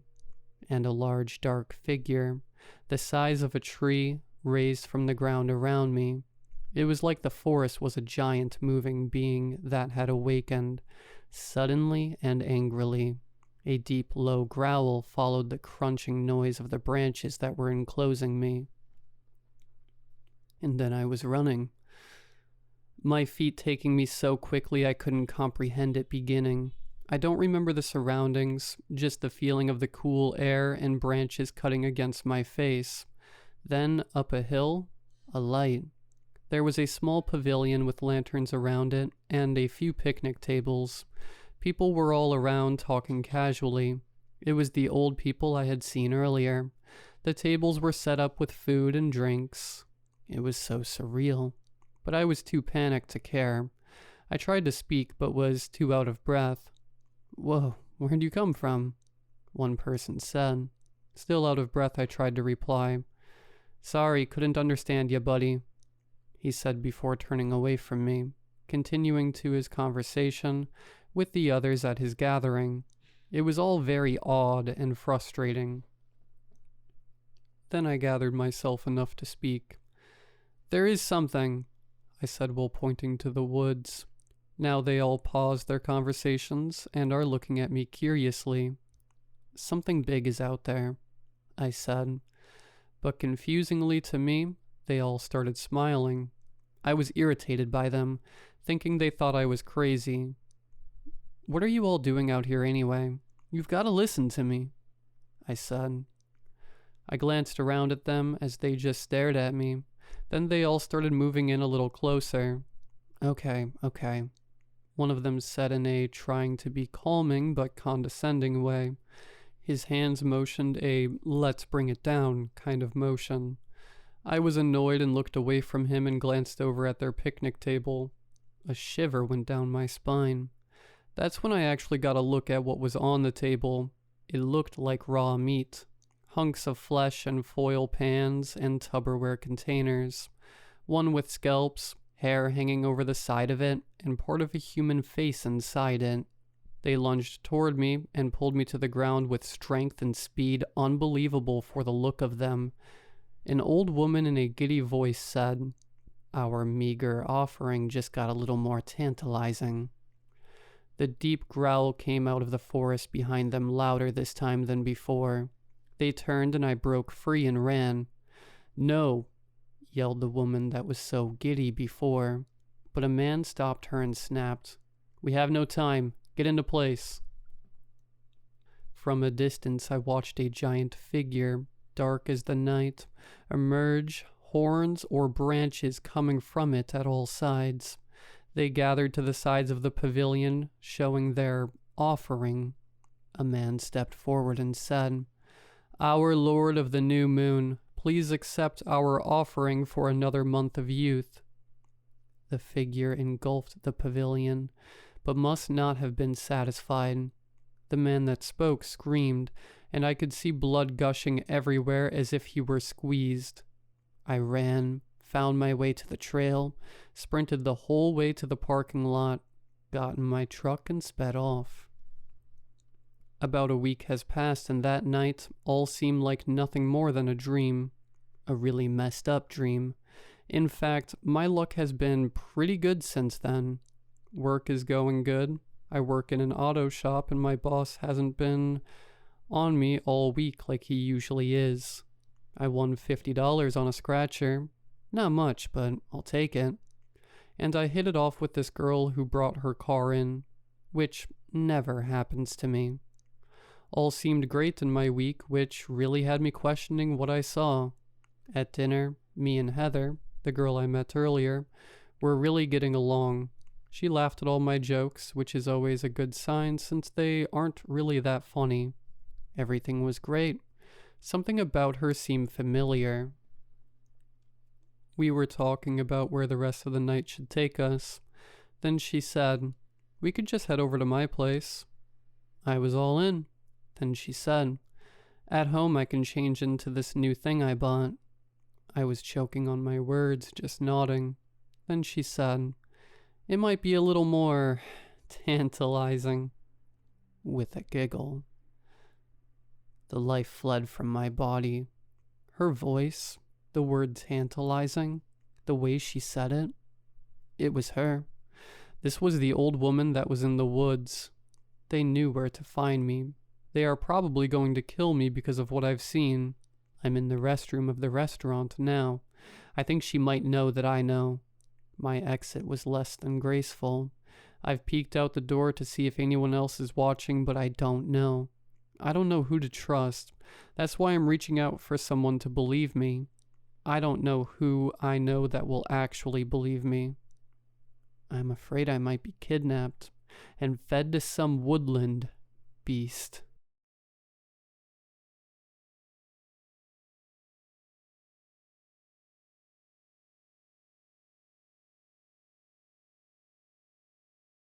It happened abruptly on a plane.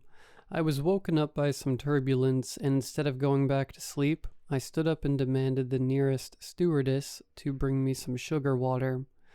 My voice was coarse, and I could feel every muscle tense across my body, as if I was preparing to do a backflip. After crushing a Mountain Dew, I practically barked like a dog. More sugar. It was terrifying. Something awful had seized all executive functions of my brain. That's the best way I could put it. It's like my consciousness got kicked out of the driver's seat and was forced to watch everything from a cage. I could still see and hear and feel every sensation in my body. I just had no input, no control over what I did. "Ma'am, please calm down. We'll get you some soda." "Sugar me now." Horror quickly blended with embarrassment. I guzzled a dozen soft drinks in less than 3 minutes, which resulted in vomit all over my pants. People gasped, got up and moved away. I became that woman on the plane. "Do we have to restrain you, ma'am?" "Not if sugar I more have." Instead of heading home towards my husband and 2 daughters in Toronto, I went straight to the travel counter to book a new flight. Lost Angels. "Excuse me, ma'am?" "Plane me." "You'd like to book a flight to Los Angeles, is that right?" Despite shaking in broken monosyllables, everyone was very willing to help. Now don't get me wrong, I'm very thankful that I live in a very progressive, nice part of the world that somehow tolerates strange speech and vomit-stained pants. But for once, I just wanted someone to call me out for a random screening. I wanted someone to detain the insanity controlling my body. Instead, I helplessly watched my visa get charged a fortune. First class, extra leg room, next available flight. Upon arriving in California, a group of women dressed in very fancy blazers held out a sign for me. The sign said Simone, which was my name. The palest one wearing cat-eye sunglasses approached with a glossy-toothed smile. "Hello, gorgeous. How was the flight?" "Divine," the thing controlling me said. "Good. Let's freshen you up." In public, the women laughed and talked about fictional renovations. Everyone would take turns talking about sprucing up their patio, or how they were building a yoga den. In private, however, the women spoke in wet, gagging noises, as if they were trying to make speech sounds not designed for human mouths. The whole car ride from the airport, I was engulfed in drowning duck sounds. As a means of distraction and potential escape, I tried to focus on what was being squawked. But that got me nowhere. The language was indecipherable. The one who wore a sun hat which obscured her eyes was honking at me especially. "Honk," she said, pointing at me over and over again. The only consistency I could make out in their language is that whenever they spoke to the sunglasses leader, they would make the same double gagging sound, guac guac. And so, imprisoned in the back seat of my brain, I mentally started to make notes. The leader I will call Gigi. My name is Honk. As we swerved through a busier commercial district, Gigi slowed her driving. In fact, everyone in the minivan became quiet and started scanning the surroundings. The car pulled over a curb near a preacher who was proselytizing by a rack of pamphlets. He might have been a Mormon or a Jehovah's Witness. Gigi stepped out first, followed by what I would call her right-hand loyalist, a woman who perpetually wore a violet scarf. From the crack of my window, I watched Gigi and Violet introduce themselves as fellow evangelicals. They said we were all going to a public prayer, and that we could use more preachers outside to attract attendees. "That's very kind of you to invite me," the man said, "but I'm used to just sticking to my corner here." They insisted and said it was all for the greater good, but the man still politely declined. "You should know something," Gigi said, and took off her sunglasses. Something in her eyes had the man absolutely captivated. "We are angels, sent by God." There was a pause. The preacher continued to stare without blinking. "You're what?" "And we're having a congregation." The car's windows rolled down, revealing our 6-woman crew. At this point, I should mention that before I became body snatched, and before I became a mom, I was a fashion model for many years. In fact, all of these possessed women looked like idyllic models. With their long, shiny hair and unblemished faces, we were basically a postcard for Sephora. "You," the preacher gawked at all of us. "You're angels?" He didn't object when Violet grabbed his rack of brochures and placed it in the trunk, and he also didn't object when Gigi led him into the passenger seat in front of me. The car doors closed and we were off again in seconds. "So does this mean the end times are near?" He was visibly stunned, laughing. Violet, who sat beside me, secured a gold ring along her finger. A dart-like needle protruded from it. "Something like that." She slinked an elbow over his shoulder and stabbed the ring into his neck. "Ow, hey, what is that?" Violet pulled away. "What, this? It's Bulgari, off Saks on Ventura." "Why does it burn?" The man clasped his wound, patting it as if it were on fire. After a few squirms and moans, he fell completely limp. All the women honked an aggressive, nasal sound. A celebration, the thing controlling me joined in, honking at full volume. The abandoned hotel they inhabited was somewhere between Los Angeles and Bakersfield. It was hard to be precise because my eyes weren't always looking out the window. "Let me give you the grand tour," Violet said. Or at least that's what I assumed the seal-like barking coming from her mouth meant. The foyer was filled with flats upon flats of energy drinks. Monster, Red Bull, Rockstar, and dozens of other brands that all looked the same. Our bedrooms looked all like normal hotel bedrooms, except there were massive locks on the outside handles. Violet also gave me a peek at the rooftop balcony patio, where I wish I could have averted my gaze, or closed my eyes, instead of staring right at the pile. There were about 24 bodies, each one lifeless, each one dressed in very nice clothes, their Sunday best. The preacher was dumped to the back half of the pile, the side with all the priests. It reeked bad as some of the corpses were clearly decomposing, but the thing controlling me wasn't bothered by the smell. Violet laughed her goose honk laugh and took me downstairs. It was in the dining room where everyone stood in a circle, awaiting my arrival. Formerly, this must have been a space where they held buffets and parties, but now it was just a completely bare room with energy drinks and glass pipes on the floor. Gigi came up and handed me a 4-pack of Guinness tall cans. The thing controlling me proceeded to guzzle each one. For the first time, my conscious state became fuzzy. The jet lag and sleep deprivation was finally catching up. I slowly brought myself to the floor. The rest of them smiled and honked as my hands curled beneath my head. I fell asleep. A kick to the stomach woke me up. I rolled away and grimaced, staring at the black Prada heels worn by Gigi. It was a full minute of reflexive dodging before I realized that it was now me who was crawling and sniveling.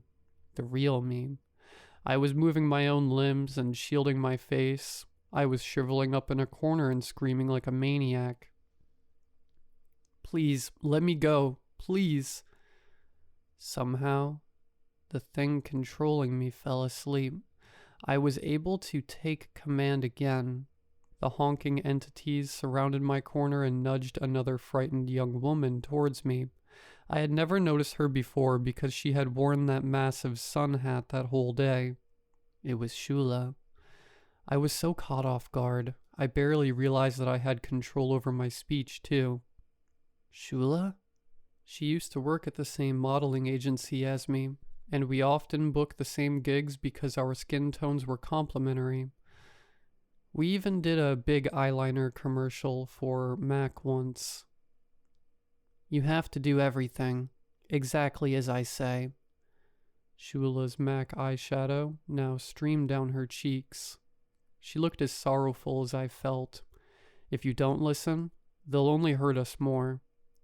I stood up in my corner, eyeing the 4 other possessed humans. Their pupils were all dilated, probing me with intensity. What do you mean? I asked. Shula's head hung low. This is your initiation. They want us to fight. Fight? She stood up with reluctance and rolled back the sleeves of her oversized sweater. We are going to have to make it look like I beat you up. What? No, Shula, I'm not fighting you. It's not up to us. You have to do it. I wasn't about to fight in some perverted boxing match, so I decided to run. I tried to bolt to my left, past Violet who was watching Shula, but the entity's reflexes were too quick. Violet seized my wrist and hurled me against the back of the room. I slammed into a vinyl counter, breaking a nail, but miraculously, not my skull. By the time I stood up, the circle of women had surrounded me again. There's no escape, Simone. Shula curled both her fists. Her sadness looked terrible and deep. You need to fight. To show you're strong. Let's get it over with so they don't toss you. Toss me? Shula nodded, fighting back tears. They've tossed bad picks before. Weaklings. So you have to put up a fight to show you're worthy. I don't want them to toss you. I looked at the counter behind me. It was adjoining a kitchen. I didn't know how long my free will would last, and I also didn't know if I would ever have it again. I could have made many other decisions, but the mantra in my head was, escape now or die trying. Although their reflexes were quick, I thought maybe if I vaulted fast enough, I could grab a kitchen knife in time to properly retaliate. So that's what I tried to do. I flipped myself over into the kitchen, and this time no one grabbed my wrist. Scrambling off the linoleum floor, I shot past the fridge and industrial sink. I shot past the walk-in freezer and fryers, but footsteps weren't far behind. By the time I reached another exit, someone grabbed my hair. You have to fight. Shula screamed and dragged me to the ground. In seconds, I was pinned with a ladle against my throat. She held a knee onto my stomach. That's it. Just thrash around a little. It doesn't have to last long. I flipped her over and grabbed her ladle, putting it on her own throat instead.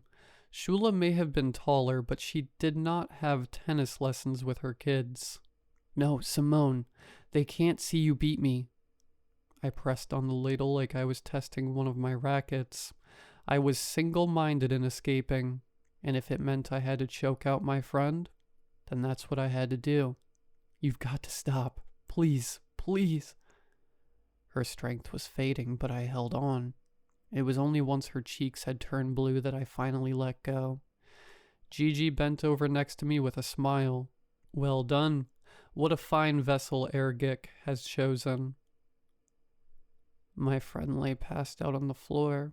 I stood with 4 smiling women who all smirked and patted my back. Flats of drinks were open in the foyer. They handed me rock stars like candy, honking and ululating in some kind of trance. All the while, Gigi held onto my shoulder, not seeming to care that I was still Simone. Her squeal whispers felt like slugs entering my ear. A new supplicant for thee, soon ours, one and all. During the chanting ceremony, Violet's purple scarf was taken off her neck and then wrapped around my own. The entities circled around me. They bowed and breathed at me, anointing me with their exhalations. Gigi took me to my room and squawked to the entity inside me. I could feel it trying to wake up, playing a cerebral tug-of-war with my body. Then Gigi looked in my eyes without her sunglasses. She didn't have pupils like a normal human. She had the grid-like ommatidia of an insect. You are now Ergic's tool, human. This is a high honor. Ergic is vice praetor of the Old Ones. The thing controlling me, or Ergic, had briefly seized control of my head and nodded. Gigi put sunglasses over her eyes to speak to me, the real me directly. Cooperate with Ergic, and you will triumph. Resist, and we'll toss you like the others. Understood? I didn't know what to say. Gigi squeezed and held onto my cheek like I was some toy. Then she left without a word and turned all 6 deadbolt locks. I wasn't certain, but I had a feeling that if I fell asleep, I would lose all control again, that Ergic would reassert himself. That's why I was left here with more beer cans around me. They wanted me to doze off. I had to stay awake. There was a discarded laptop in the room. It was probably planted to test my allegiance or entrap me, but I didn't care. I used it to email my husband and people I trusted. I told them I was taken hostage somewhere in California, and that I needed their help. I told them my kidnappers were part of some bizarre cult, but I didn't tell them about my possession, the preacher, or any of the crazy body-snatching stuff. I didn't want them to think I was insane. They would never believe me, but hopefully you do. That's why I also posted this here. If you live between Bakersfield and LA, and have ever driven past a pink, run-down motel, please call the police. Send someone. Save me before the thing controlling me takes over again.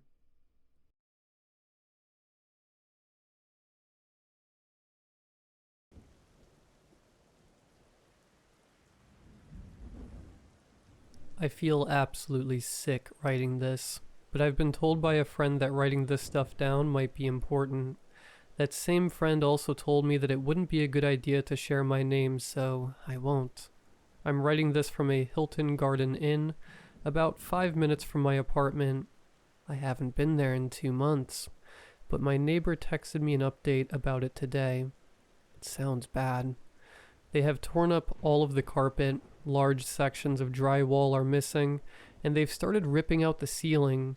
When I say they, I'm not sure if it's still the police, or if the leasing agency has hired someone to clean up. I have pictures, letters, furniture, and memories in that apartment. It was home for almost 5 years, and I just don't care. I'll never, ever set foot in that place again. 2 months ago, we had a massive storm roll through Cincinnati. I lived in an apartment complex closer to the edge of the city. I don't want to give too many specifics, but imagine one of those cookie-cutter standalone complexes that has a few apartment buildings and a crappy pool. The rent wasn't the cheapest I could find, but the complex is gated, so I justified the cost with an increase in safety. I'm a single woman and have always been a little paranoid about living alone. Once I finished college and took a graphic design job here in the city, I realized that I no longer had a pool of college friends to choose a roommate from. I was faced with two options: either live by myself for the first time, or play random roommate roulette. Unimpressed by either, I decided to create a third option: my Murphy. Murphy is, or was, the greatest thing that ever happened to me. I know a lot of dog owners say that about their pets, but Murphy really was my saving grace. Moving to the city was hard for me, and starting my first real job was even harder. Being greeted by Murphy's big, goofy smile was the highlight of coming home every day. When I adopted Murphy, he was about the size of a soccer ball, and almost as round. However, it didn't take more than a couple of months before that soccer ball began growing into a mountain. Pun intended. My Murphy was a Bernese mountain dog, and at just under 120 pounds, he was more mountain than dog. He was a gentle giant, and probably not the stalwart guardian I'd adopted him to be, but he was my very best friend. We'd sit on the couch together every night, and he'd lay his head in my lap.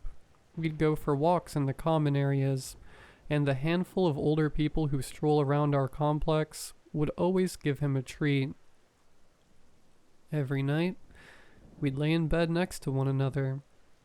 This nightmare began with the storm. Our complex is kind of in the middle of corporate chain hell, surrounded by gas stations, a Red Lobster, an Outback Steakhouse. You get the gist. However, despite our proximity to the center of this commercial purgatory, we always lose power during these nasty storms. What's worse, we must be near the end of some network or grid, because we're always the last group of buildings in our area to have power restored. This storm was particularly bad. I remember getting home sometime after dark, and it was pouring down rain.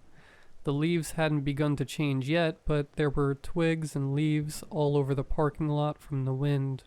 Luck would have it that I slipped into my apartment just before the complex's streetlights went out. I was greeted by a dark apartment. I don't think people realize how poorly apartment complexes like this are designed in terms of natural light. My whole apartment has only 2 windows, one at the front in the kitchen and one in my little bedroom. That leaves the main hallway, both bathrooms, and the living room without light for most of the day. During an outage like this, and especially after the sun goes down, you open that door to a pitch-black apartment. The primal fear one has when they're met with such darkness evaporated the minute I heard Murphy's collar jingle in from somewhere in the dark. He came bounding out, and I felt him barrel into my leg and up onto me. I scratched his heavy head, and he plopped down, trotting back into the darkened living room. I did what every sane person does when returning to a dark apartment on a stormy night. I walked through every room with my phone's light to make sure there weren't any unwelcome visitors lurking in the shadows. That split second before you throw back a shower curtain, when your mind has prepared itself for the small chance there's actually something there, can leave you on edge. Anyways, after making my rounds, it was time to brave the dreaded rain to let Murphy use the bathroom. I had been diligent in training him, and we'd actually gotten to the point where I could just stand at the top of the stairs while he'd run down to the bushes next to our building. With a quick clap, he'd bound right back up the steps and into the apartment. As I opened our front door, it really struck me just how dark it was outside. Not one of the nauseatingly bright restaurant signs was glowing, and the handful of headlights I could see through the rain were far off in the distance. The project I'm toiling on at work is for an overseas client, so I'd have to keep some weird hours to keep my meetings with him. I hadn't checked my phone when I got home, but I'm sure it was at least 11 p.m. Murphy must have darted past my leg without me even knowing, not an uncommon occurrence, and was doing his business somewhere in the dark. I couldn't see much in the murky night, but I did catch a glance at one thing as the beam of a distant car danced down the sheets of rain across the parking lot. I saw a man turn 90 degrees to my building, and he was relieving himself. He was only illuminated for a second, but I swear I saw it. It isn't unusual to see drunk people stumbling around the complex at night, and I've seen a lot worse in this parking lot than a drunk dude pissing. Even still, there was something so creepy about it. The rain, the darkness. It was like he was hiding out there. Murphy took longer to come back than usual, but he eventually crawled up the steps out of the rain. I could hear him panting as he reached the top step, and he began a half-hearted shake to get the water off of his fur. We both moseyed back into the apartment. I felt my way back inside and plopped down on the couch. I used my phone screen to light my path as the little flashlight on my phone stopped working after I dropped it a few months earlier. I pulled up a blanket and started scrolling on my phone. I kept the brightness low to conserve battery. I heard Murphy thumping his way down the hall towards me, and I realized that his cadence wasn't quite right. Maybe 6 months previously, Murphy had injured one of his front paws on a piece of glass in the parking lot and developed an odd walk for the better part of 2 weeks. His cadence now was similar to that, irregular and slightly off-kilter. Even still, I felt his weight impact the couch cushions as he jumped up to join me. As I scrolled, Murphy's head nuzzled under my arm. His head felt big, and I winced at the water still clinging to his fur. Something else struck me too.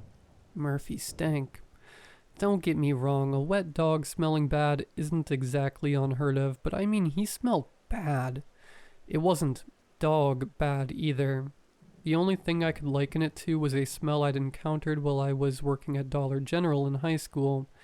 There was this guy who worked there, probably 18 or 19, who just smelled terrible all the time. Just the worst body odor you could imagine. The guy obviously didn't bathe a lot, as evidenced by his perpetually greasy hair. Murphy smelled something like that as he nuzzled his snout into my chest. I briskly patted his head and told him to go on and get off the couch. He snapped up and lumbered elsewhere.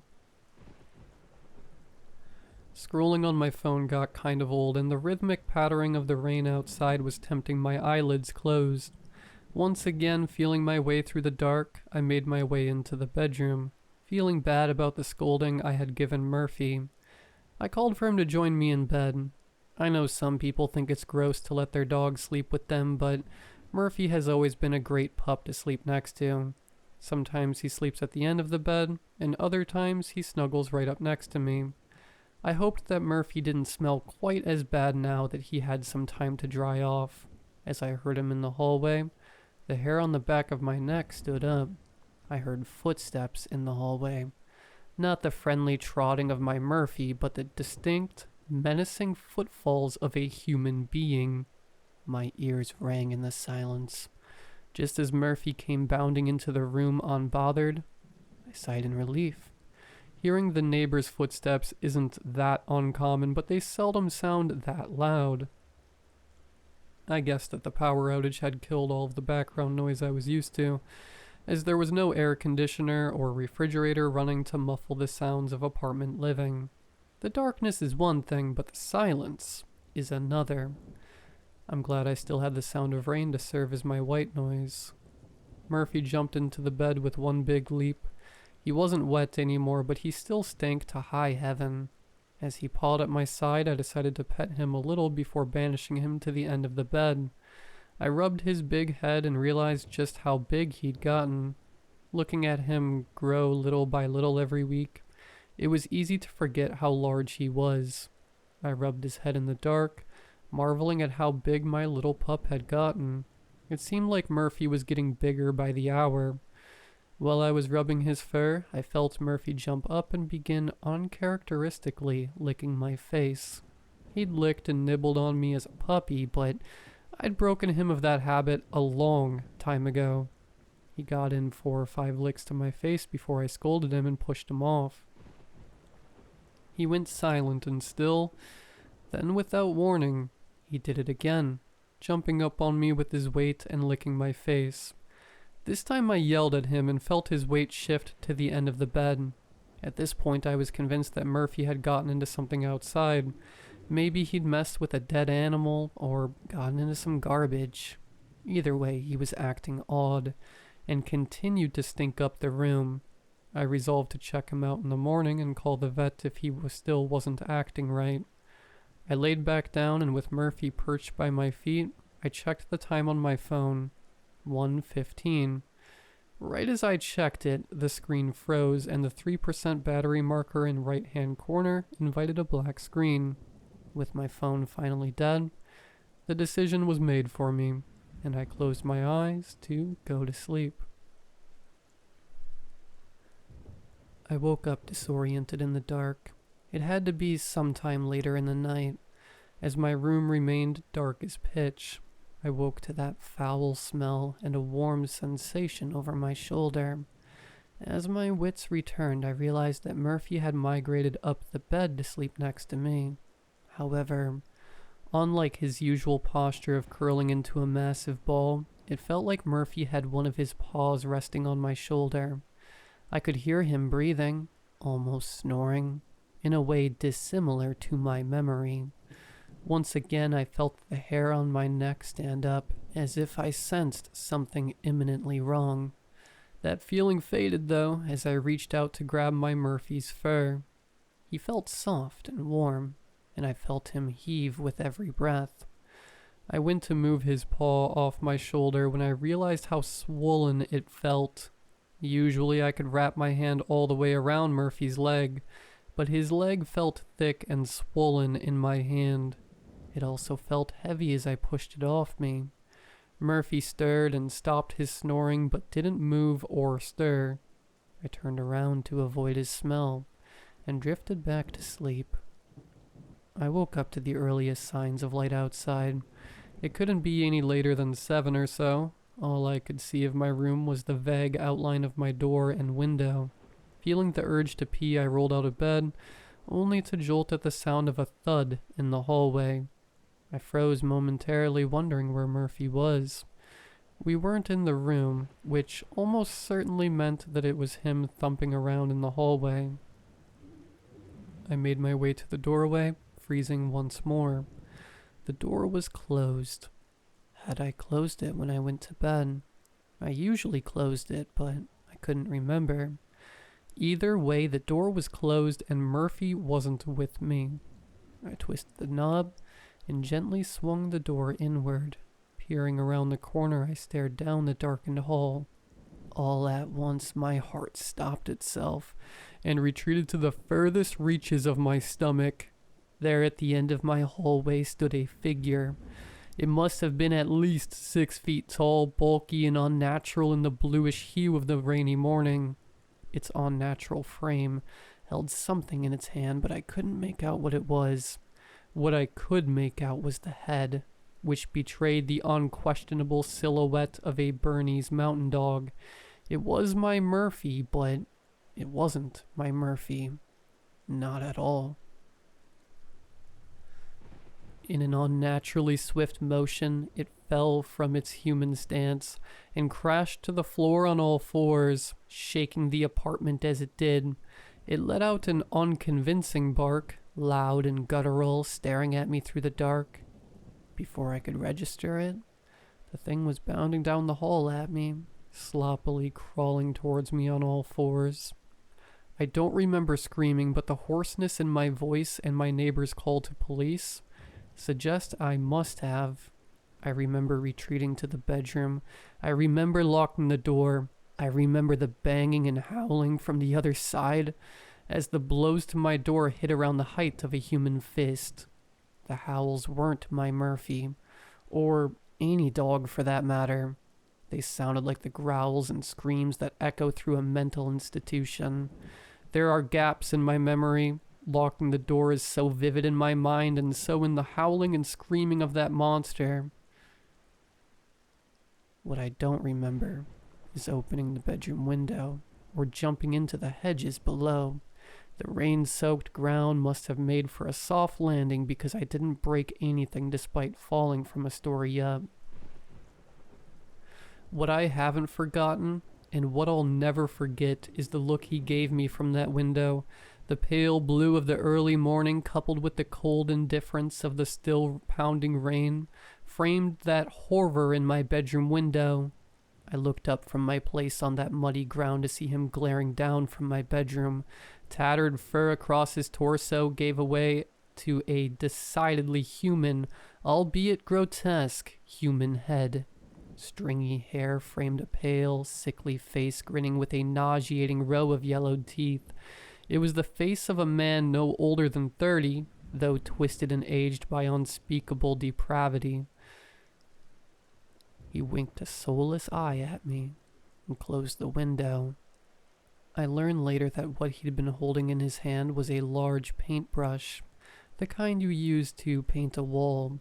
The innocent thuds I heard that morning were the sound of that freak painting my name on the walls of my apartment with the blood of my Murphy. His name was Winton Morris. I'd never seen the man in my life. At least if I had, I'd never realized it. I knew the neighbors to the right of me, but I'd always figured that the apartment on the other side of me was empty. Sometimes it was. Sometimes it wasn't. The same goes for my downstairs neighbors, too. I always thought the unit was owned by somebody who didn't have the good sense to rent it out. For at least 2 years, I never saw anyone come or go from those apartments. In hindsight, there were always clues that something was amiss. Little cracks in the seams of wall paneling, small holes drilled in the living room wall, floor vents that never seemed to have any airflow. I always chalked it up to the shoddy maintenance work you often find in these apartments. The detective told me there were at least 9 peepholes looking into my apartment, spread out between the downstairs unit and the one next door. Winton Norris owned them both. Winton wasn't on anybody's radar, from what the police say. He'd lived a quiet life as a programmer for the better part of his career, living in a filthy little apartment somewhere across the complex. The detective suspects he saw me walking Murphy one day, and what might have started as some creepy crush snowballed into a sick infatuation. At some point they think he got jealous of my sweet Murphy, as strange as that sounds. The prosecutor shared Winton's bank records with me a couple of weeks ago. He spent almost every penny he had on those 2 units, setting them up for his grand plan. His biggest investment, however, came in the form of that vile creation, the suit. There's a man in Japan that the detective told me about. I don't remember his name, but I do remember the photo he showed me. It was an article from Business Insider that read, "Japanese man spends $15,000 on lifelike dog costume." I encourage you to look it up, just to give you an idea of what this thing looks like.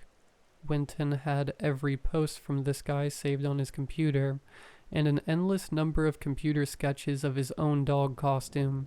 He must have spent hours upon hours, months upon months, watching Murphy and I in our home. He had to practice walking, panting, and laying down, just feet from where we lay every night. This creep was mirroring us, and longing for the night he'd replace my dog out in the rain. I don't know if he waited for the perfect night when the power was out, or if it just worked out that way. Either way, it's clear he was going to be caught. Even after closing my bedroom window, he didn't have the sanity to flee, or even to off himself. When the police arrived, they found him in the middle of the living room on all floors, completely naked, and panting like a dog. He was extremely thin. I was told he likely lost weight in the months leading up to the night in an attempt to weigh the same as my Murphy, but he never quite lost enough. That night never ends. The sense of dread I have laying awake in this hotel room is immeasurable. The determination he had to invade my life, to take my Murphy, and to spend an evening in my puppy's place. The nightmare won't end until he's gone. There's a hearing tomorrow down at the courthouse, and the detective tells me that the monster will be there. I bought a pistol from the pawn shop this morning, and have been practicing with it in the mirror all afternoon. I'm going to get a good night's sleep again, no matter what it takes.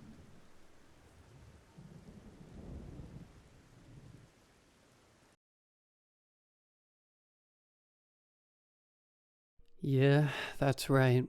I heard my name in the woods. If you're Appalachian, you shuddered at the title of this alone. If you're not, I'll explain.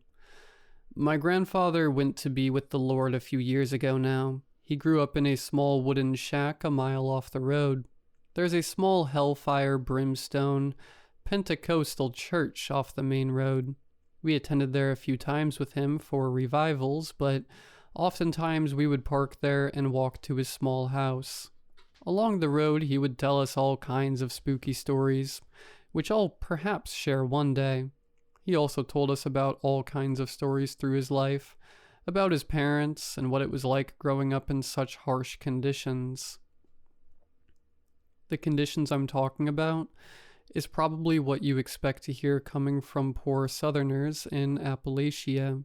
No power, cooking only over an open fire, etc.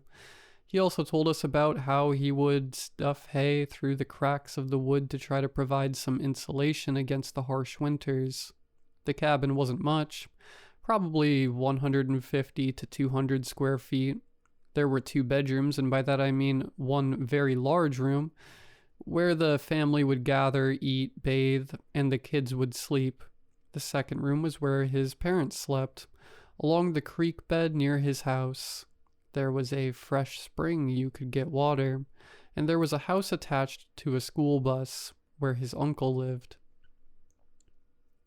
It's been years since I had visited the house. Occasionally, we would have family meals out there for a picnic, bringing friends to come see the place. Some land disputes got in the way as the land had been split and divided and drug addicts had gotten into the mix. Grandpa went up there often during the last few years of his life to tear down fences people put up trying to keep us out. During those walks, my brother and I used to talk with Grandpa. He told us all kinds of superstitions, many of which I hold today. Examples would be to not show my teeth to a writing spider, or to close an open pocket knife. He also would tell me about things like hearing your name in the woods. In the words of Grandma, there are haints and boogers in the woods. I was visiting Grandma lately, and we were talking about Grandpa and the old cabin, and I got the itch to just go sit there for a bit and think. See, Grandpa really was the greatest man I knew. I figure maybe I could go sit on the steps to the old cabin. I could have some form of communication with him. Now, I didn't make it clear at the beginning of this post. The road to the cabin was somewhat accessible in a vehicle, provided you had a 4-wheel drive, which I did. But it make more sense to me now why we always walked it. Grandpa wanted us to have that quality time. So when I got off the main road, I parked my SUV at the church, thinking back on the times I'd see Grandpa lifting his arms and praising Jesus, about how the first girl I had ever loved used to go there, and how the preacher man would be running around the congregation feeling that Pentecostal fire. Getting out the car, I took a slow walk to the cabin. I enjoyed hearing the acorns under my boots pop and the leaves crunching, a few birds tweeting their familiar songs, and the water from the creek a short ways yonder. When I made it to the cabin, I had a bag of mixed emotions, I suppose. I missed Grandpa a whole lot. I was angry that the meth heads who lived nearby had littered the cabin with drink bottles, and I was bothered by the men who thought they should restore the property when all they did was take away the character of the place my grandpa loved. I went by the creek and there it was, familiar. The school bus was still there. There was a bicycle wheel stuck in the ground that Grandpa would put a stick in when he was a young boy and roll around the property, and I filled my water bottle with some of that spring water. As far as I was concerned, that was holy water. After kneeling down for a quick prayer and let a small cry out, I decided it was time to make it back to my car. That's when I heard it. "Philip." It was almost a whisper. Surely I'm hearing things. Nightfall wasn't too far away and I brushed it off as a small fear, but then again a man's voice. "Philip." I now noticed I couldn't hear squirrels rustling in the leaf piles or the birds chirping. I tried to think. That wasn't any of my family's voices. Grandma was the only one who knew I came here, and she isn't the kind of woman to use a phone to tell family I had came by the old house. It couldn't have been any of the tweakers that lived on the edge of the property. None of them would know my name. "Philip," came a tone that was giggling and somewhat sinister. This was it. This is what my grandparents had told me about. There were haints and boogers trying to get me. I never knew what they meant by get me, but I sure didn't want to find out. I paced quickly towards my car. Mind you, it's only about a 15-minute walk. 10 if I jog. "Philip, Philip, Philip," the haint screamed. By now I started jogging. This would save some time and the sun was setting. "Philip," came up the noise, like how a man will jokingly make the vibrato that a female opera singer has.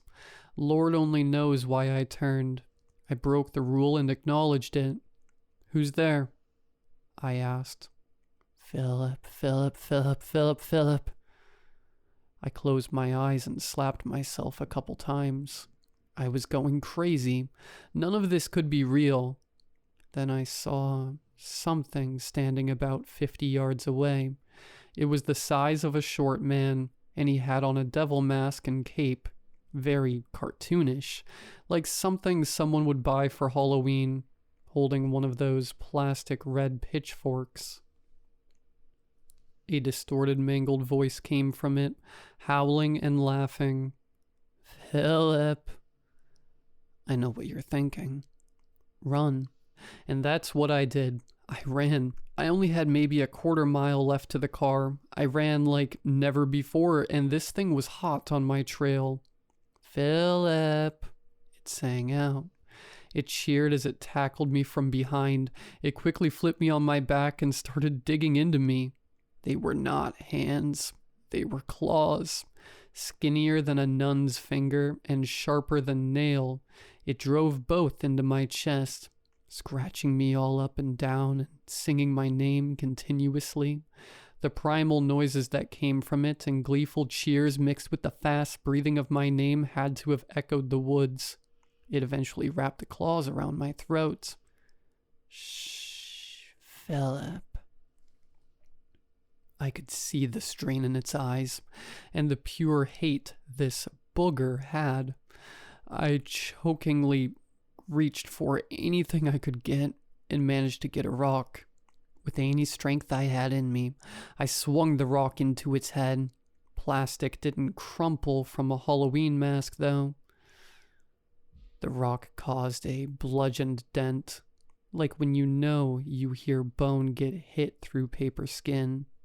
As it rolled off me to howl, I managed to catch my breath and get up.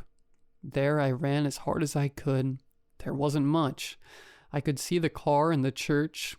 It took one last tackle at me and scraped my ankle on its way down, but I didn't. I made it to the church parking lot. The creature stopped where it was and wouldn't enter the lot. It just kept stomping and saying, "Come back, Philip. Come back. Come back, Philip. Come back. We need you, Philip." I climbed in my car and took off down the road, watching it dance by the moonlight in a circle with 3 others just like it.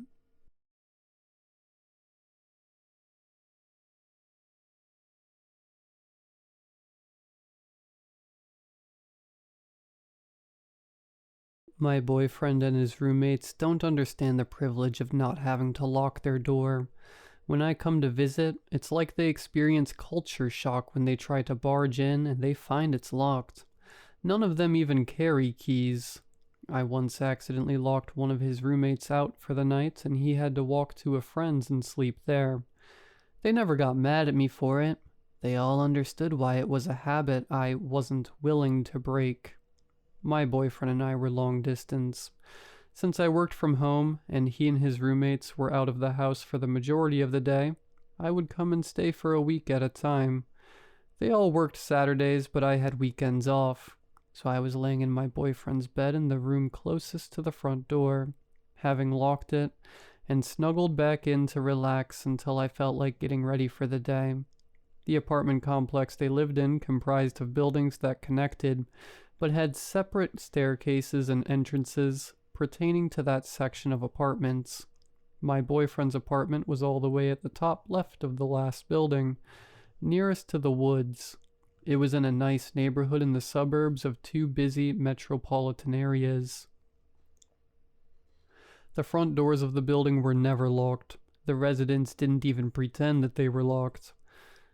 They would even leave them propped open with large rocks for most of the day and night. On the occasions the door wasn't propped open, when someone came into the building it would slam loudly before bouncing back to an ajar position. My boyfriend always told me to never answer the door, especially if I was alone. On this morning, about an hour after the guys had left, I was reading a Tumblr post on my phone when I heard the door slam and what I swore was a cry for help. I sat upright in bed and listened again, sure that I had gotten it wrong. I was prone to anxiety, diagnosed OCD, and knew I could let my thoughts twist and turn into the worst case scenarios that frequently went beyond realistic. As I listened, there were no more cries, but it sounded as though someone was laboriously attempting to climb the stairs. There were 2 flights between the entrance and my boyfriend's front door. As the sounds of fumbling footsteps, high-pitched panting and grunting and palms on concrete neared the door, I heard another cry for help, and I knew for certain I heard it this time. Instead of concern, my blood ran thick with fear at the sound. Something about it seemed off. Wrong. I quietly crept out of bed and neared closer to his bedroom door. I heard the woman clamber to the top of the steps and cry for help again. Instead of going for my boyfriend's front door directly to her left, I heard the woman start pounding on the door of the person across the landing. Guiltily, I felt relieved. There were only 2 doors between my boyfriend's and the person across from him. After having tried the 2 in the middle, the woman finally came pounding on the front door. I gasped and jumped, and my hands flew up to cover my mouth. I pushed my boyfriend's, thankfully silent, bedroom door open and peered into the hallway. I weighed the risk of checking the peephole, for I knew if she noticed a shadow, she'd know I was in there ignoring her. Also, I was scared of what I would find on the other side of the door. To my further shock and horror, the door handle started to jiggle as well. The pounding was frantic and louder and longer than she had done on the other neighbors' doors. I gathered all my courage and took careful steps toward the entryway. I tried my best to make no noise, even though I doubt she'd hear me over her violent knocks. Once I was close enough that I was confident I could check the peephole, whilst also not casting a shadow under the door, I leaned forward and squinted into the tiny glass circle. My mouth went dry and I had to suppress a scream-turned-cough. Standing unnecessarily close to the peephole was a man, a grown, disheveled beard, cracked lips, runny nose, crazy-eyed man. I cursed myself for leaving my phone in the bed when all of a sudden the noise stopped. I was paralyzed in my spot. I waited to hear him give up and walk away, but he never did. I wanted to sprint and grab my phone to call 911, but was scared he would break down the door if he heard me. With nothing else to do, my morbid curiosity and flight instinct propelled me to look back into the peephole. He was just standing there, breathing heavily at a high pitch with a wide, delirious smile on his face. Some of his lips started bleeding from a crack being split open again. He barely had any teeth, and the ones he did have were either completely black or a combination of brown and dark green. He took a large inhale through his nose, and his eyes rolled in his head. "Why won't you help me?" He cried out in that near-perfect impression of a woman's voice. It took every ounce of my self-control and patience to let me go back to my boyfriend's room at a pace that didn't expose me. Once inside, I hurried across the carpet to sift through the sheets and blankets for my phone.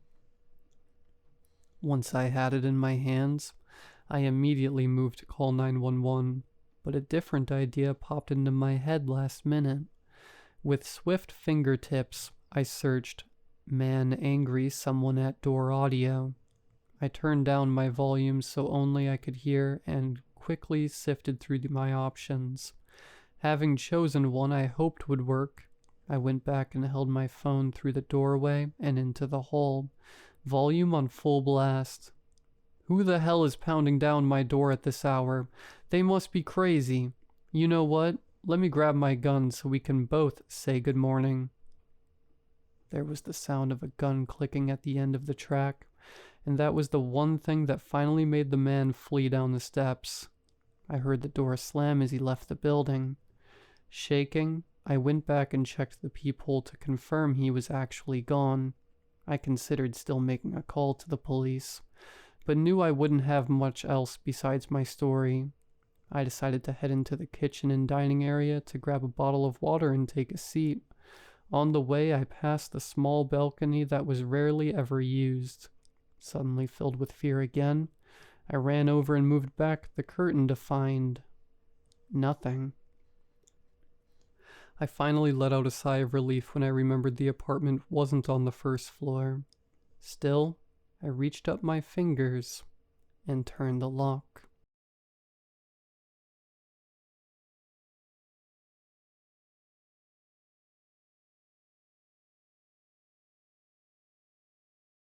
Every evening, at precisely 10 p.m., the man appeared in the window across from mine. I first noticed him on a foggy October night. I was pacing around my tiny apartment trying to work out a problem for a client, when my gaze wandered to the old building across the street. Through the dim haze, I could just make out a figure, barely visible, framed in the dusty glass of an upstairs window. At first, I thought nothing of it. He was probably just a neighbor, taking a quick look outside, but the next night, at exactly 10 p.m., there he was again, standing in that same spot, staring into the street. Something about the way he stood made my skin crawl. His face was barely visible, shrouded in shadow, but I could make out the pale outline of his eyes. He was watching me. I closed the blinds that night, uneasy, but every evening after that, no matter how hard I tried to ignore him, I felt his presence. Curiosity, or perhaps a growing sense of dread, got the better of me. Each night I would watch the clock, my heart pounding until the hour struck 10, and there he would be. Days turned into weeks, and the man never missed a night, always standing in the same spot, in the same eerie, unbroken silence. He never waved, never moved, just watched, as though waiting for something. One night I decided to wave to him. I wanted to see if he'd respond. As soon as the clock hit 10, I pulled back the blinds and raised my hand hesitantly toward the window. His eyes met mine, and for a brief moment, I thought he was going to lift his own hand. Instead, his lips curled into a small, unsettling smile, revealing darkened, uneven teeth. My skin prickled. I quickly closed the blinds, trying to shake off the creeping chill that had settled over me. That was the first night I heard him. I had started drifting off to sleep when a faint tapping echoed through my apartment. My eyes snapped open, heart hammering. The tapping was steady, deliberate, like someone lightly tapping their knuckles against glass. I lay frozen, listening, trying to place the sound. Tap, tap, tap. It was coming from my window. Slowly dreading what I might see, I turned toward it. Through the thin fabric of my blinds, I could make out a shadowy outline standing on the fire escape outside my apartment. A face pressed close to the glass. A wide, toothy smile just barely visible through the slats. My blood ran cold. I wanted to scream, but I was paralyzed. I squeezed my eyes shut, hoping it was just my imagination, that the man in the window was only a trick of the light, a shadow cast by passing cars. The tapping grew louder, more insistent. Tap, tap, tap. Somehow I managed to bolt upright, grabbing my phone and dialing 911 with trembling fingers. The dispatcher answered, her voice a steady anchor in the dark. I whispered, terrified he might hear me, that there was someone on my fire escape. Within minutes, I heard the wail of sirens. I didn't dare open my eyes until I felt the reassuring presence of the police officers. They searched the fire escape, the alley, the entire building, but found nothing. No footprints, no fingerprints, nothing to indicate anyone had been there at all. The officer suggested it was just a nightmare, a figment of my imagination, but I knew what I'd seen. I could still feel the weight of his gaze, the pressure of his face pressed against my window. That night, I barely slept, the man's smile haunting my every thought. The next day, I tried to convince myself it was over, that he wouldn't return, but as the clock struck 10, I found myself unable to resist looking out the window. He was there, staring back at me from across the street. This time, he looked different. His face was somehow clearer, his features sharper, more defined. His eyes were glassy and dull, his skin pale and stretched tight over his bones. And there was something else. He was holding up a piece of paper against the glass. It was small, yellowed scrap, crinkled around the edges. I squinted, trying to read the faint, scrawled words. I'm watching. I stumbled back, heart racing, but when I looked again, the note was gone. The man was gone. The window across the street was empty, as though he had never been there at all. For days I waited, dreading the hour of 10 o'clock. The silence gnawed at me, filling my mind with dread, but after a week, when he didn't reappear, I began to hope that maybe it was over. One night, weeks later, I was drifting off to sleep when a loud knock jolted me awake.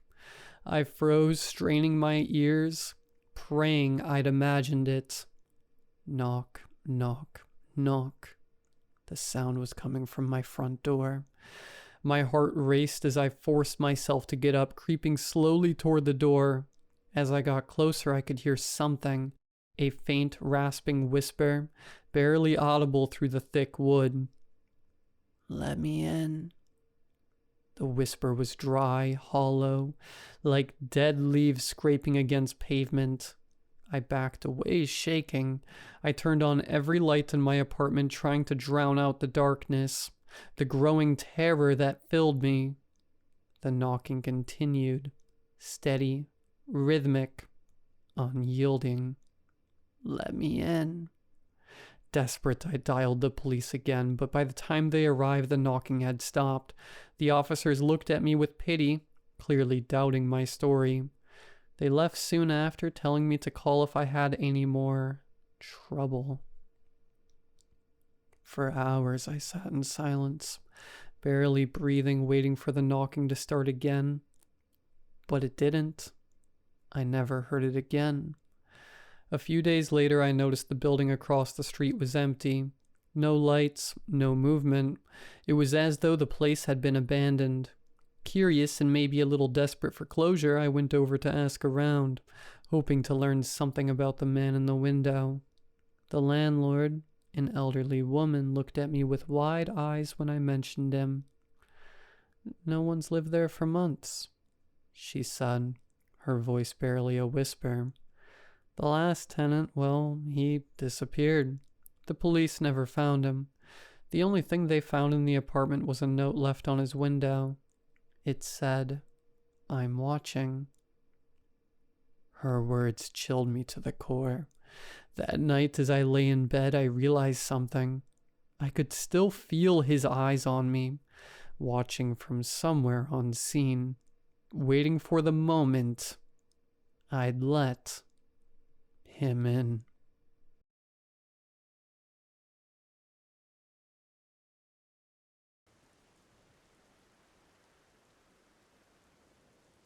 Back over the 4th of July, my family all got together at my parents' house.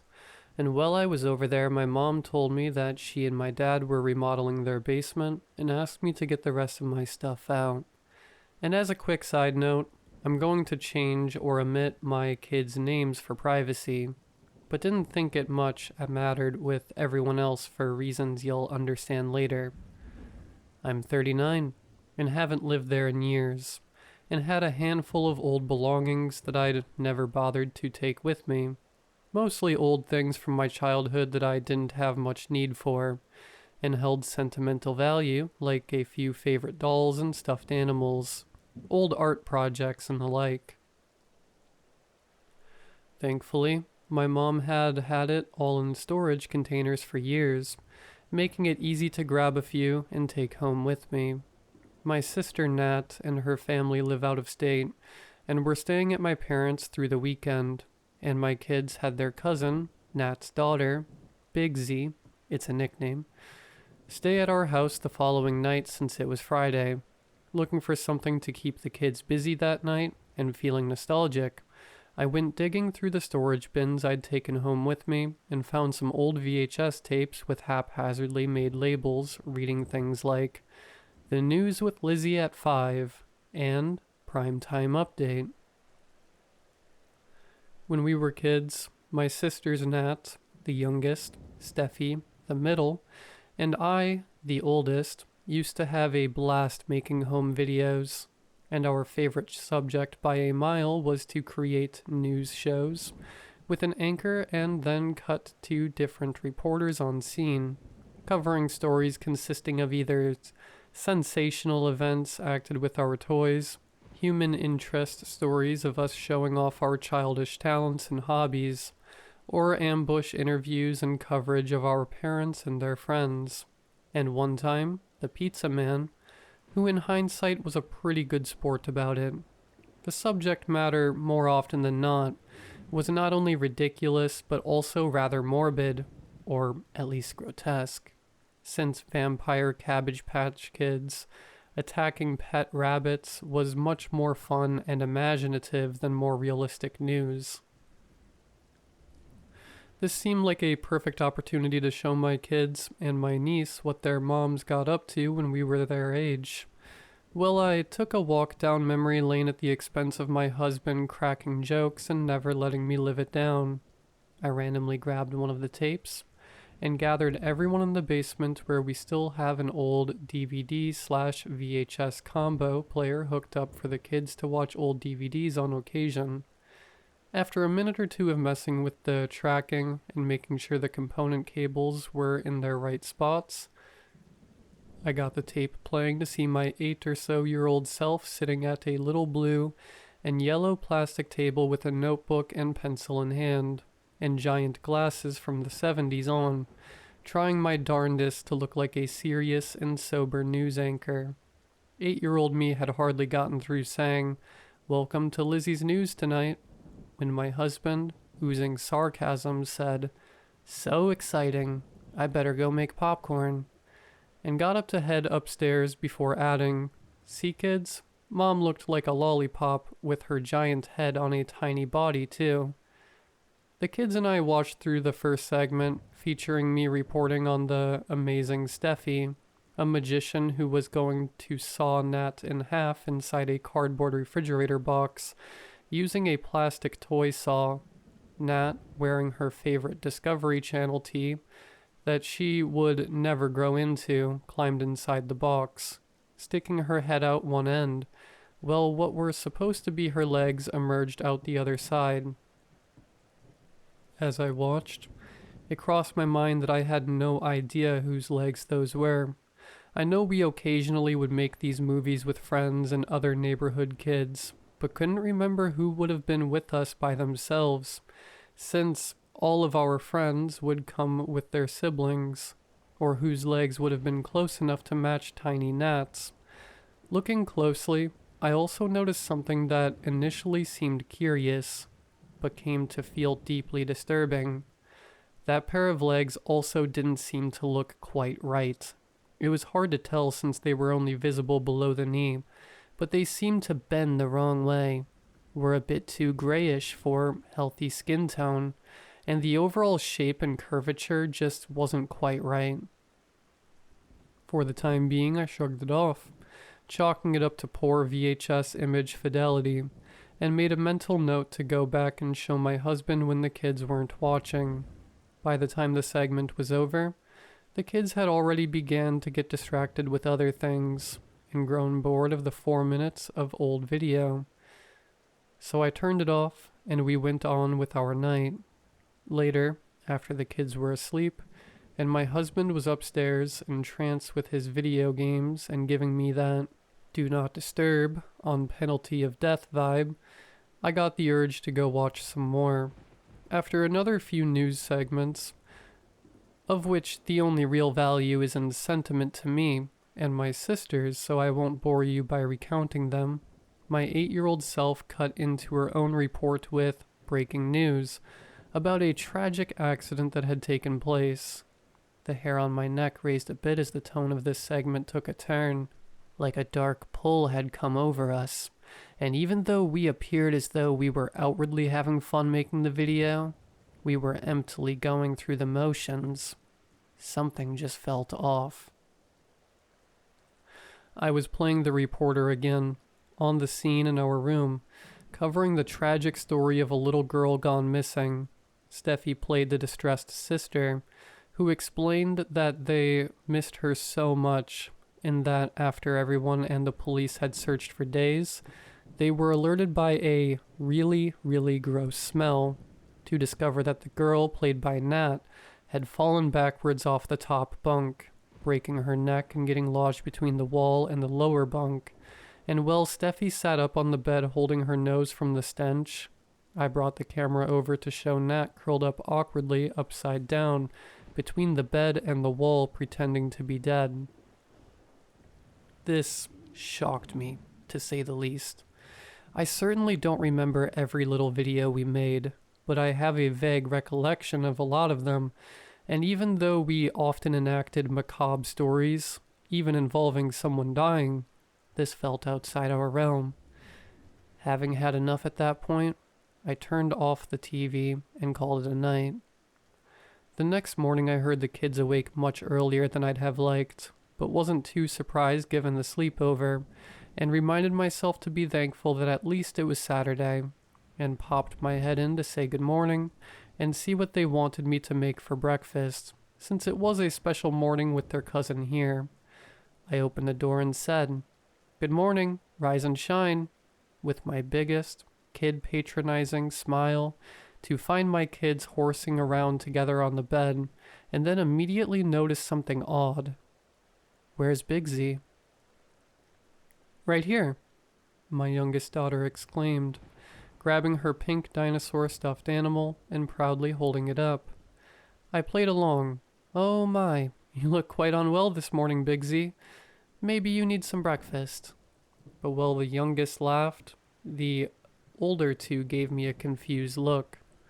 I closed the door and let them be for a few minutes, figuring it was better to let their game run its course. But when I came back, they still seemed to be at it.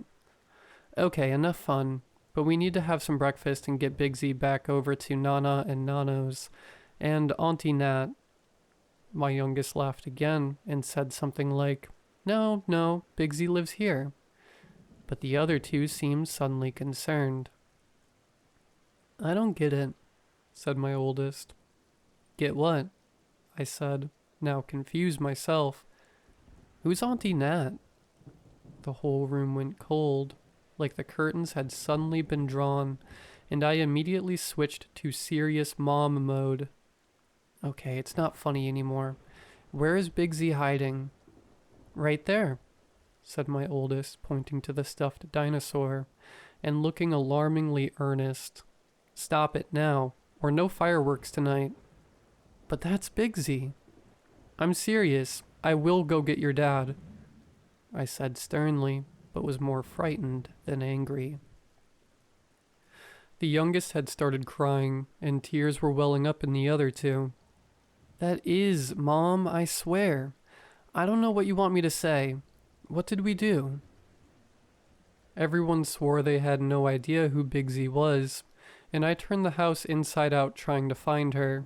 At first I thought maybe my husband got the kids to play a very unfunny prank on me, because that is totally something he would do. But after angrily arguing with he and the kids for a half hour about it, I called Nat but got no answer. So I tried my mom and dad. They claimed not to remember Big Z either, and when I got frustrated and asked how on earth they couldn't remember Nat's kid, they hung up on me. I called Steffi, who I knew wouldn't ever have participated in this obnoxious joke, and was momentarily relieved to hear her say, Of course, I know Big Z. Oh, thank God. I thought I was losing my mind.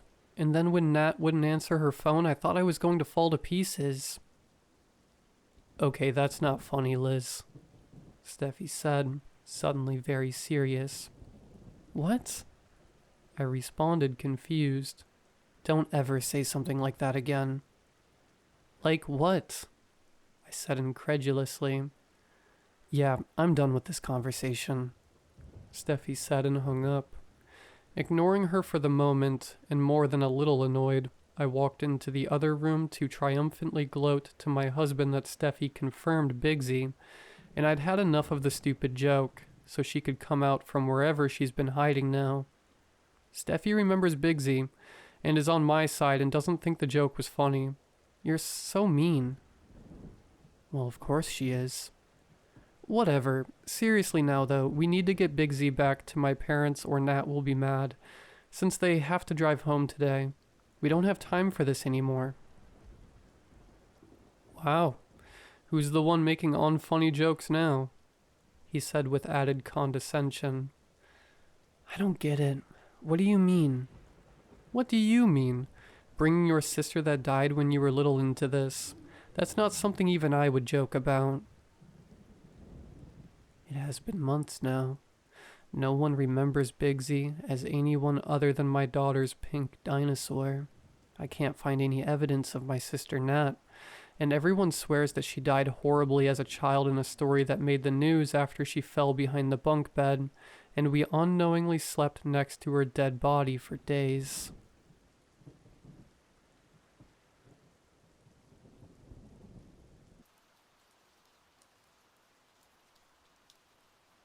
The girl who knew too much. The first time I met Grace, she was sitting on the curb outside my house, cradling a stuffed animal with its seams coming apart. I thought she looked lonely. I was 7 years old, and naive enough to believe that everyone just wanted a friend. She turned to me as I approached, her dark eyes locking onto mine like she already knew everything about me. Want to play? She asked, tilting her head with a grin that didn't quite reach her eyes. Sure, I said, shrugging. We played catch at first, but it didn't take long before she started making up rules. Rules that made no sense. You have to throw with your left hand or you're cheating, she said. If you miss the ball, you owe me something. What would I owe you? I asked, confused. Her grin widened. I'll tell you later. Over the next few months, Grace became a regular presence in my life. She lived a few streets over and her parents were always busy, so she'd show up unannounced, ready to play. At first, I didn't mind, but the games started to get strange. One day, she brought over a leash with no dog attached. Let's play vet, she said. When I told her I didn't know how, she grabbed my arm and squeezed hard enough to leave marks. Just do what I say, she hissed. I didn't like Grace much after that, but avoiding her wasn't easy. She had a way of showing up exactly when I wanted to be left alone.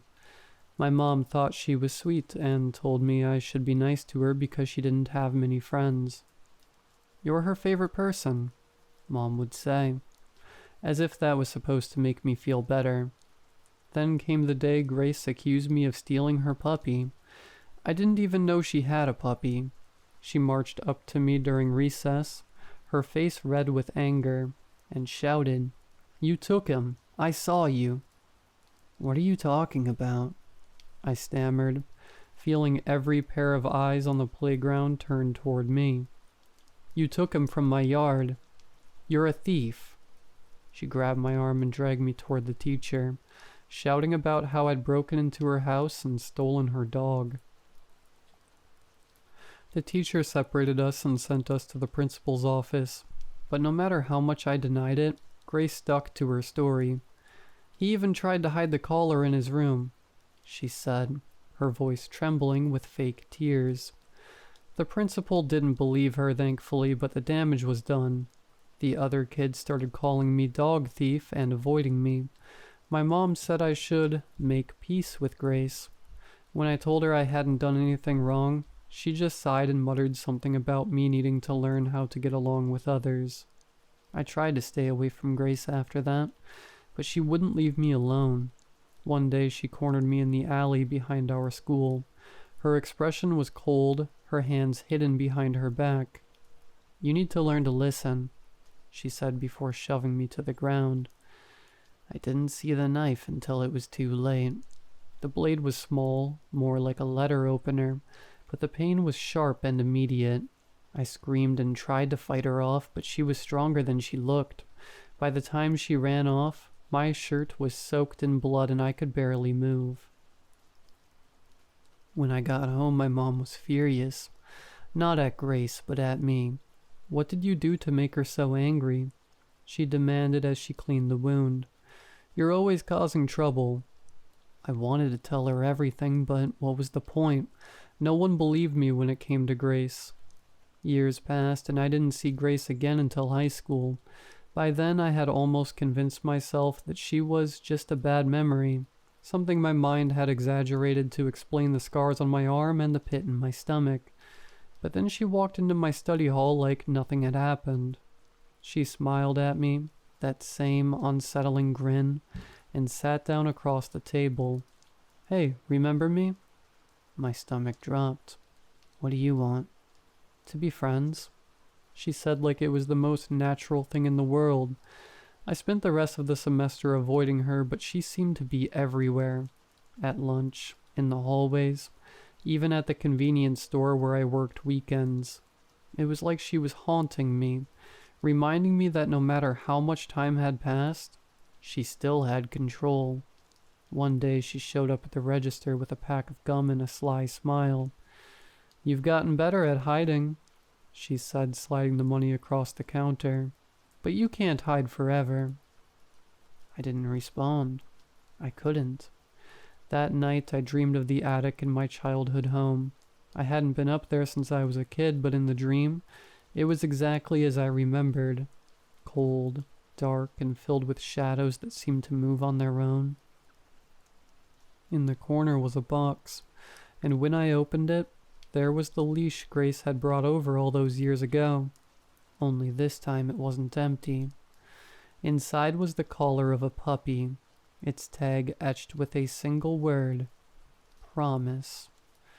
I woke up drenched in sweat, the sound of Grace's laughter echoing in my ears. She hasn't shown up again. Not yet.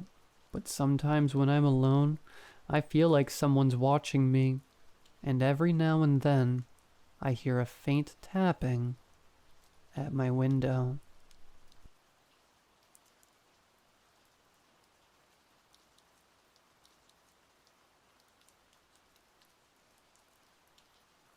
For years, my family and I have all experienced the same things. Not like normal deja vu, but I can tell my dad, who he talked to at work yesterday 300 miles away. Everyone has a story. They're always written off as dreams. When I was a kid, my mom busted me for partying. She woke up in the middle of the night and called me. I'll never forget the tone in her voice when she recalled exactly what I had done. I told you not to hang out with those two. They're always drinking that cheap beer and they brought that girl with them.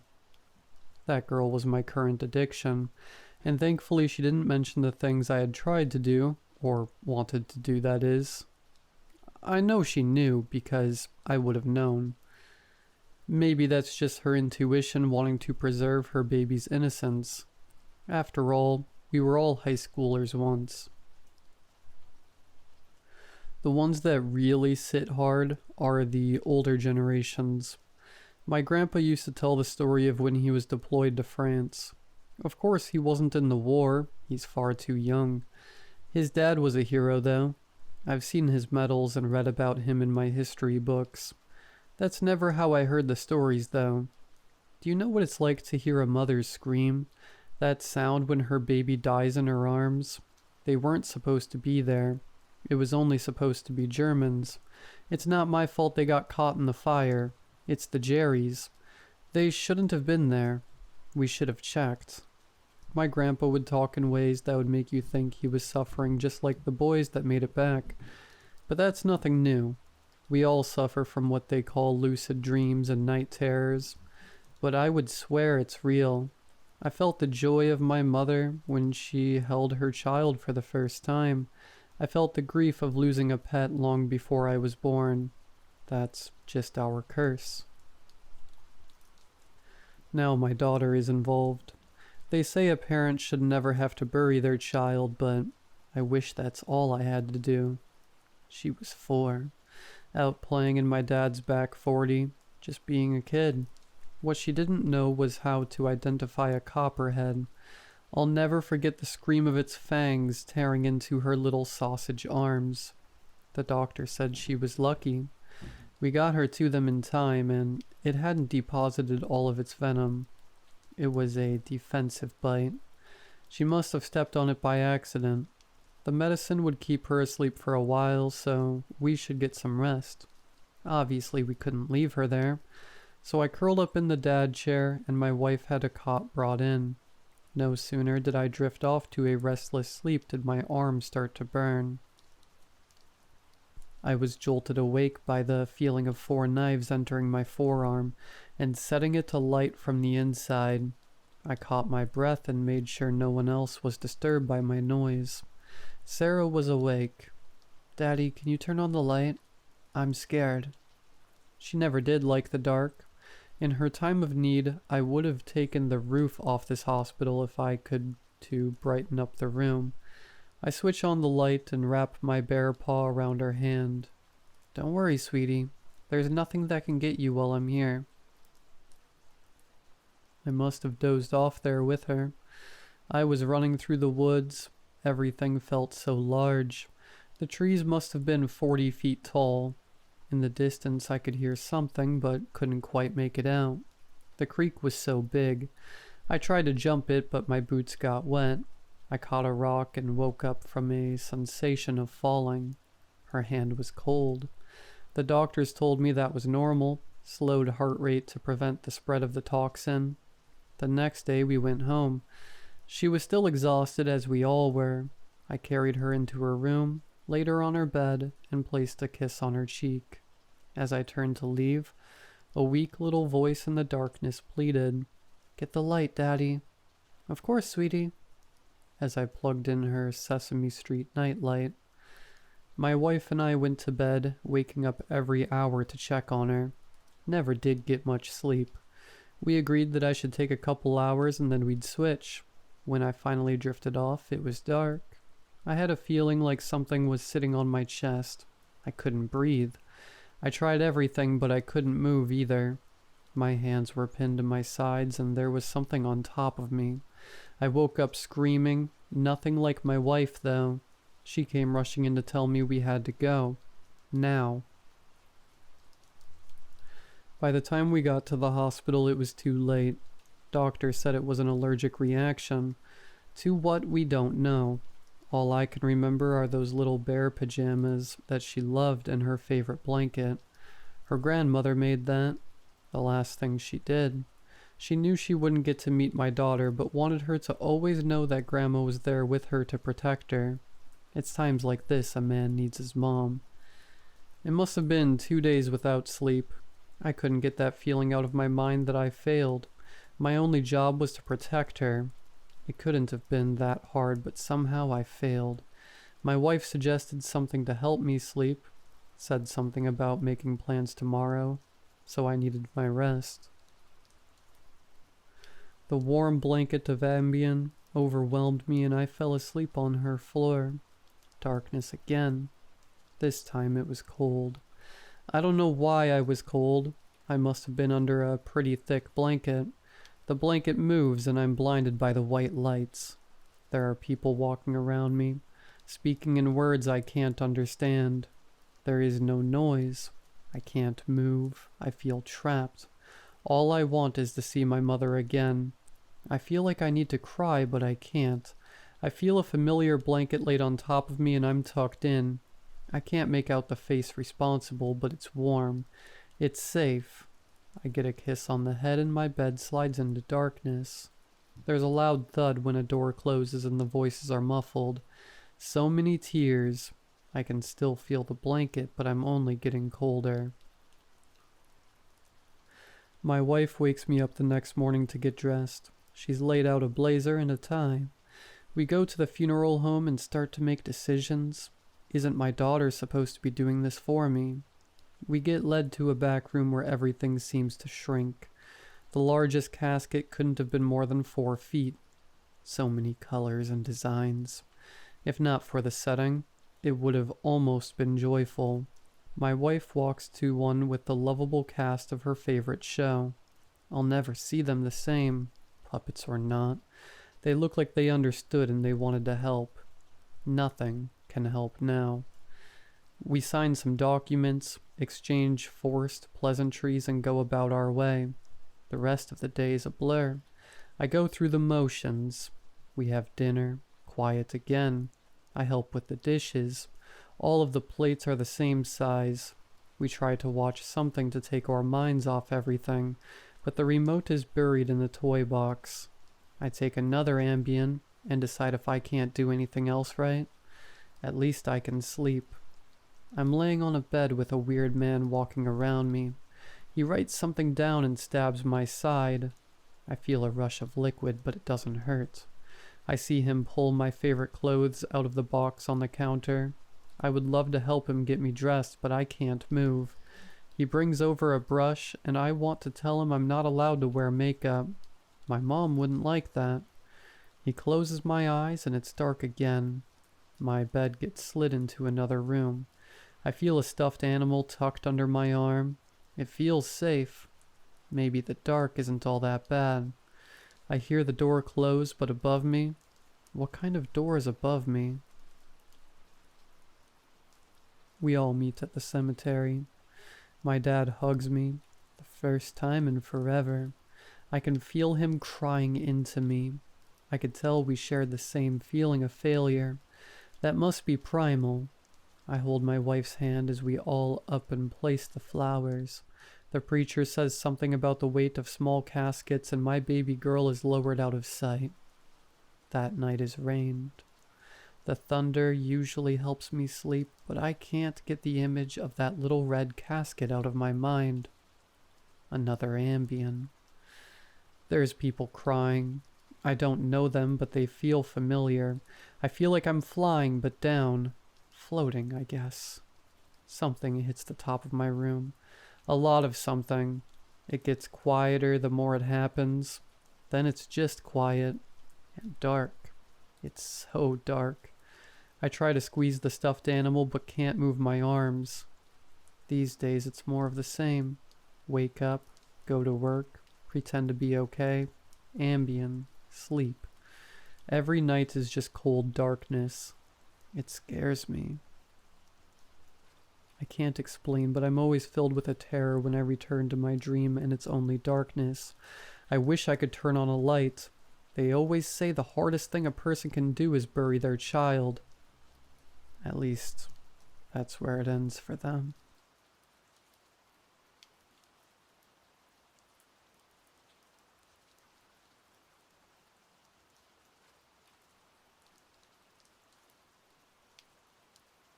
I've worked at a Thai restaurant for a few years as a dishwasher.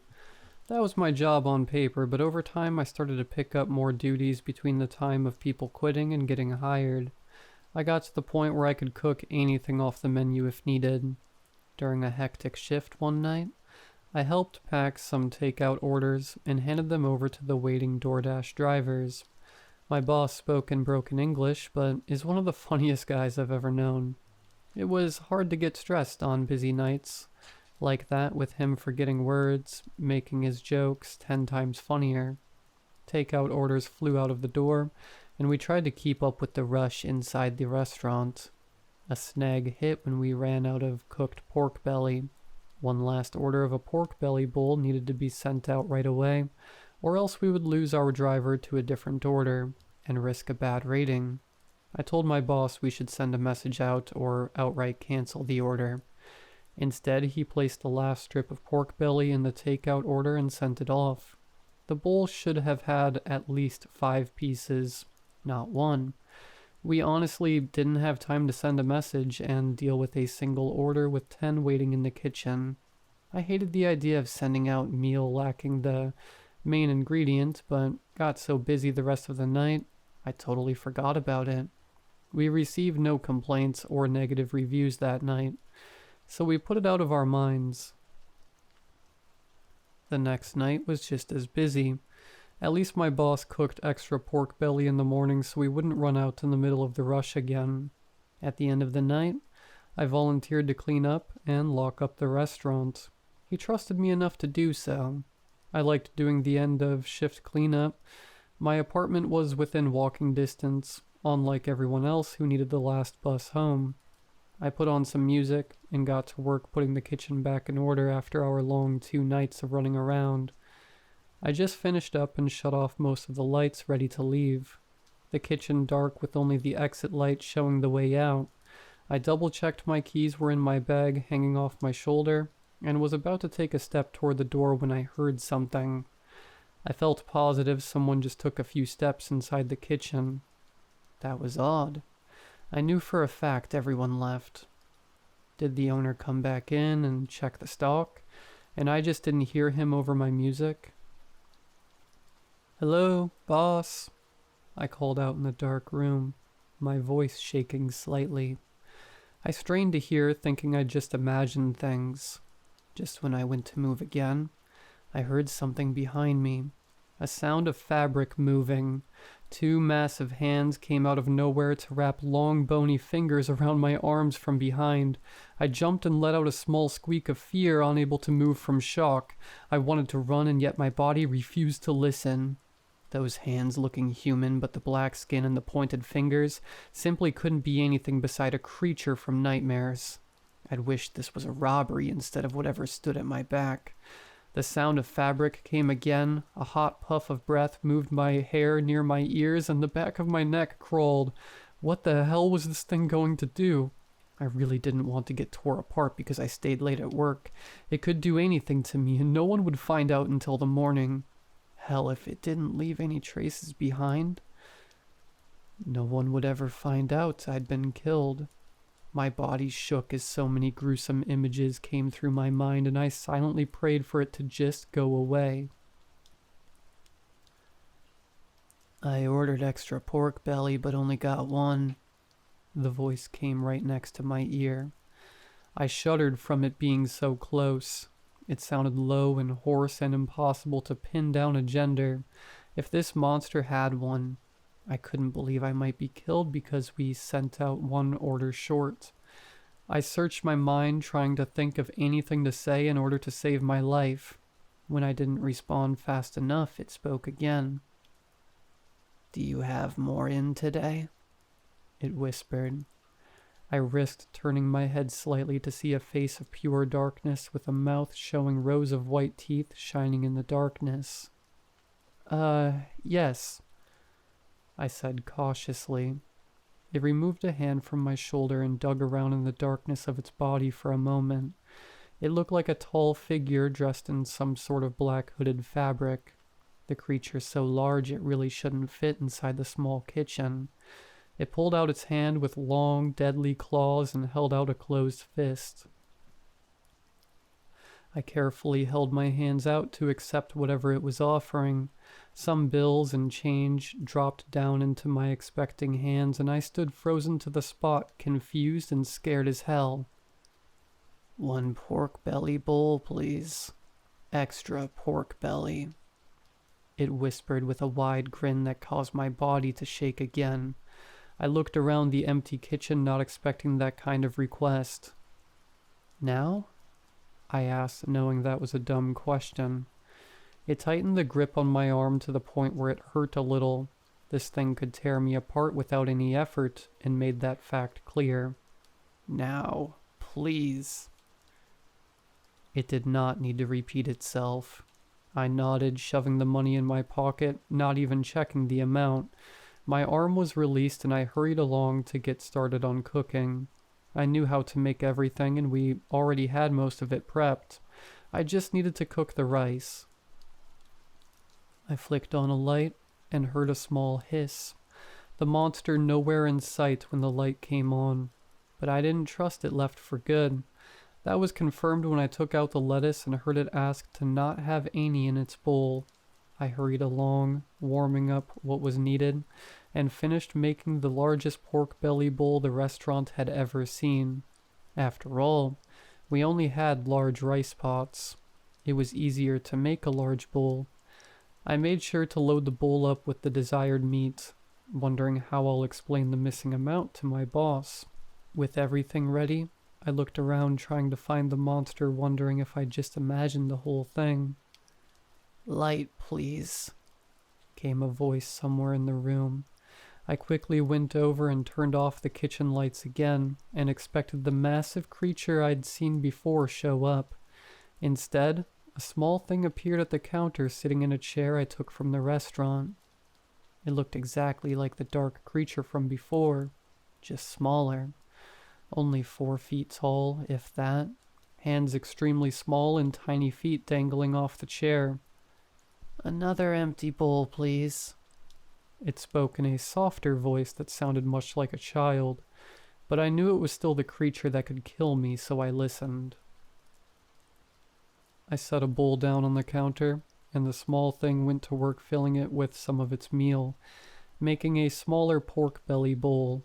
Tiny hands pushed the second bowl towards me, and patted the counter next to where it sat. Then the creature started to dig into the meal, feet kicking happily. This thing was sharing the meal I just made. After coming all the way here and requesting food after hours, it put aside some to share. I still felt some fear towards whatever that broke into the restaurant, but it was making it really hard to be overly worried for my life. I didn't eat dinner yet either, so I took the bowl and started to nibble on it, keeping my eyes on the creature. It ate fast, but also acted as if the food was too hot, which made sense. If it ordered food, any meal would have cooled down by the time it reached the creature. This might be the first time it ate so soon after the meal had been finished cooking. Halfway through the meal, it placed some more change on the counter, requesting an egg. We soft-boiled eggs ahead of time, so I grabbed one from the fridge. They normally warm up while sitting in with the rest of the hot dish. The monster didn't seem to mind the cold egg. In fact, it hesitated before placing more change down, requesting another egg. By the time it was down to the last bite of meat, the monster looked like it struggled to finish. I already finished my own and got started on washing the bowl. It didn't make sense to waste some takeout containers. I looked over my shoulder, not seeing the creature in the dark. I let out a very high-pitched scream when I felt something touch my leg. The thing had gotten off its chair and held out the empty bowl to be washed. My heart slowed back down to normal, and I accepted the dish from those tiny hands. With everything washed and out away, I wanted to leave as fast as possible. A tugging came at my pants, and I regretfully reached down to take the creature's small hand so we could leave. I found it didn't walk fast enough, so I needed to pick it up. It wasn't pleasant holding the creature. It may be the size and shape of a small child, but it felt like it was just meat wrapped in fabric without any bones in its body, like holding a room temperature pork roast wrapped in plastic. We made it outside, but now I was left holding a dark, creepy as hell monster in my arms, unsure of what to do next. It's late. No more buses. I can walk you home, it offered. The small thing slipped from my arms, and the body shifted into a taller shape, almost looking like an adult in a robed Halloween costume. The feet still appeared far too small to support the tall body. No, it's fine. I can walk home alone just fine, I said, hands out front, trying to refuse the offer as politely as possible. It's not safe. Monsters come out at night, the thing responded in the same low tone that caused my shoulders to tense. After a few seconds passed between us, I thought I heard a laugh. It took a few steps away and found the shadow, the body slowly sinking into the darkness to leave. I couldn't help but ask a question that had been bothering me. How do you, even have money or an address to buy food? I asked, staring at the smiling mouth that paused to face me. I have a job, you know. Being this man-eating monster is just a hobby. Best not to go into all that, though. Being a monster is fun, but eating people can be such a hassle. Hobbies should be enjoyed, right? Anyway, I prefer eating takeout, but I'll change my mind if someone ever cheaps out on my pork belly again, the dark shape said with a smile never leaving its face. Noted, I replied with a dry throat. I watched it leave into the dark shadow, praying we would never cross paths again. The next day I told my boss I made myself a meal to take home, and gave him the money for what had been used. He didn't care at all, and even told me I could take home a free meal by the end of the night if needed. At least that was one bullet dodged. After the incident, we started to get 2 orders a week of pork belly bowls with extra pork and extra eggs. We ran into being low on pork again, and I stopped my boss from sending out the orders short. I made the effort to call the number listed, only to get a text in response saying they would be fine waiting for more pork to be made, or substitute it with an egg or 2. The owner being so busy, he let me deal with the order. I finally got it sent out, and got a 5-star review later that night. Honestly, I would rather keep my life than the reviews. I really need to go back to school and get out of a job that deals with customers. You never really know who you'll be serving.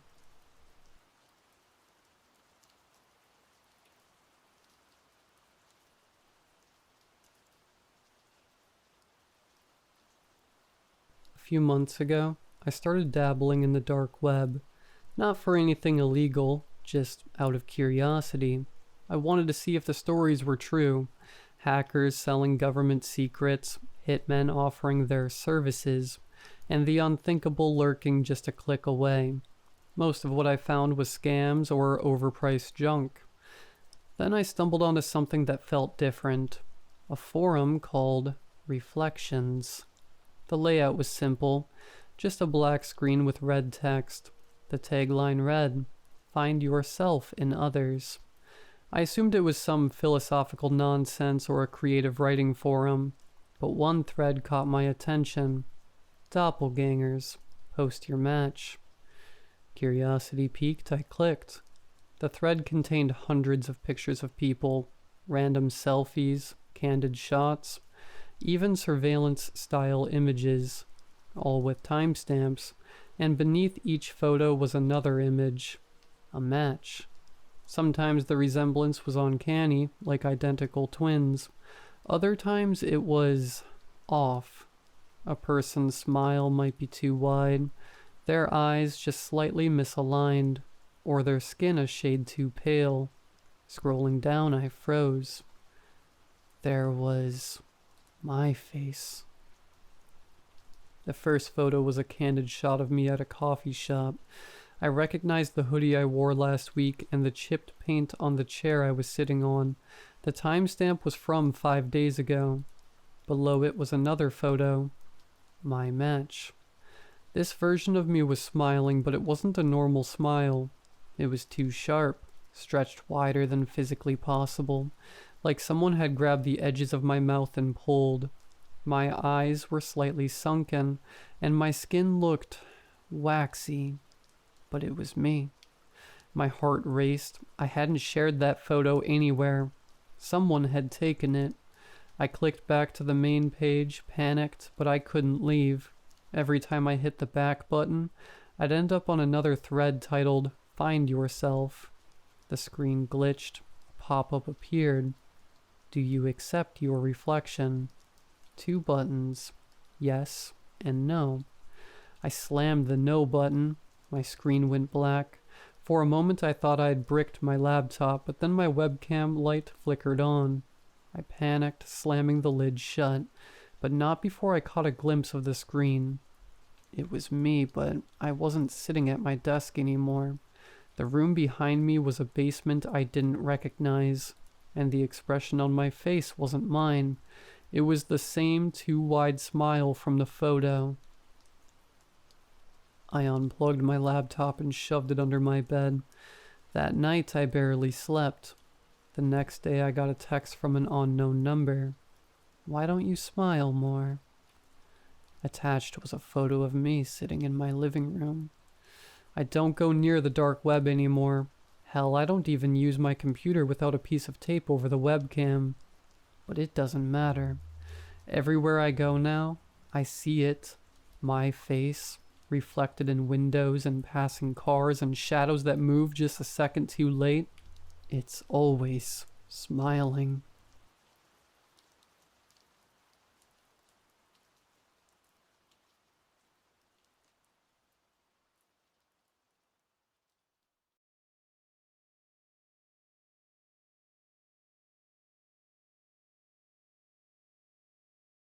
I've kept this to myself for far too long, and I don't think I can carry the weight anymore. Maybe writing it down will help. Maybe not. Either way, someone should know the truth before it's too late. If anyone reads this, don't dismiss it as the ramblings of a lunatic. I'm not crazy. I wish I were. I used to work at NASA. Officially, I was part of the public-facing missions, rovers, orbital studies, things they let the world see. Unofficially, I was involved in something else. Something hidden. Something that makes me wish I'd never joined in the first place. It started in 2016 when the first classified images came back from Project Hermes. That's what we called it internally, a black budget mission that had been ongoing for decades, quietly probing Mars in ways the public could never know. We weren't just looking for signs of microbial life. We were looking for something bigger, something familiar. And we found it. The first anomalies were dismissed as natural formations, weathered rock, wind patterns, volcanic activity. But the more data we gathered, the harder it became to deny what we were seeing. Beneath the dust storms and red desolation, we found structures, not just rock shaped by chance, but deliberate architecture. Crumbled towers, shattered domes, and sprawling girds buried beneath the Martian surface.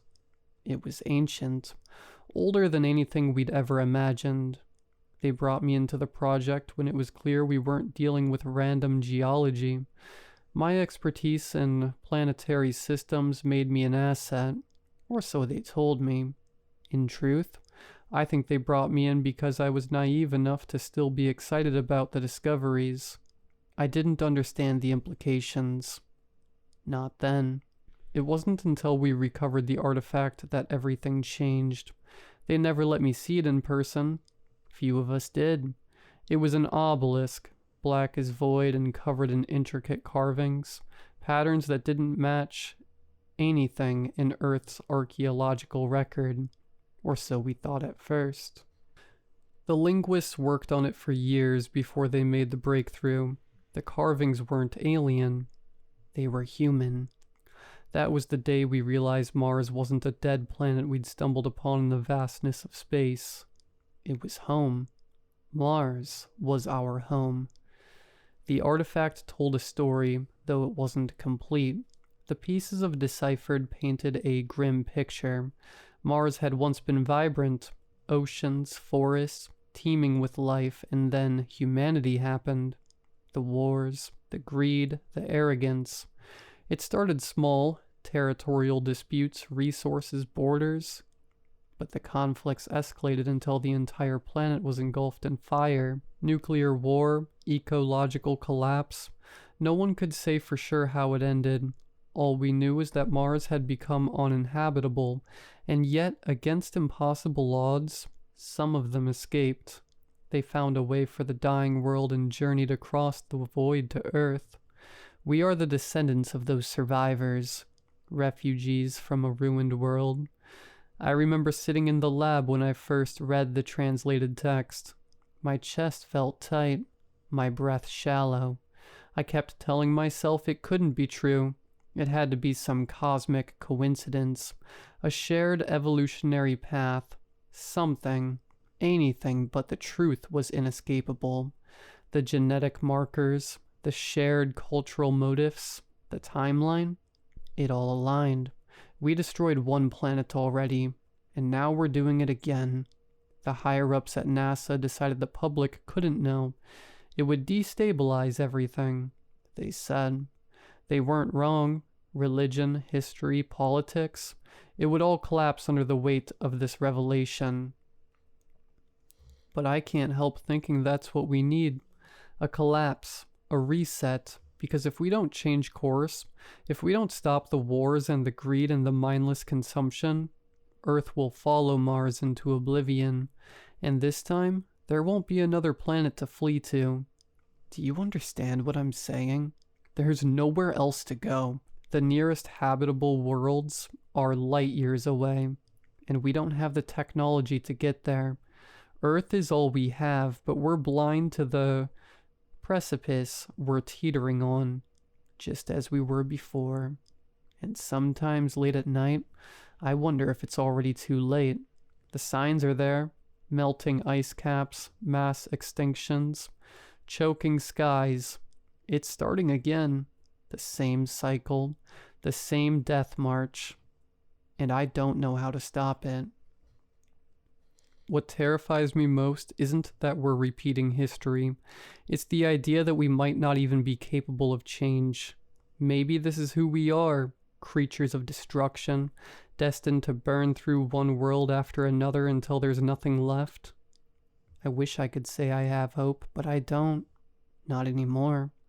All I have is this overwhelming sense of dread, this crushing certainty that we're hurtling toward our doom, and no one cares enough to stop it. Mars isn't what we thought it was, and Earth won't be either. When we're done with it.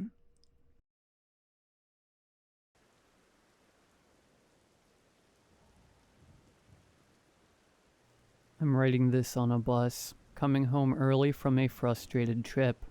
I can't stop thinking about what happened, and I feel like I need to share it with someone else.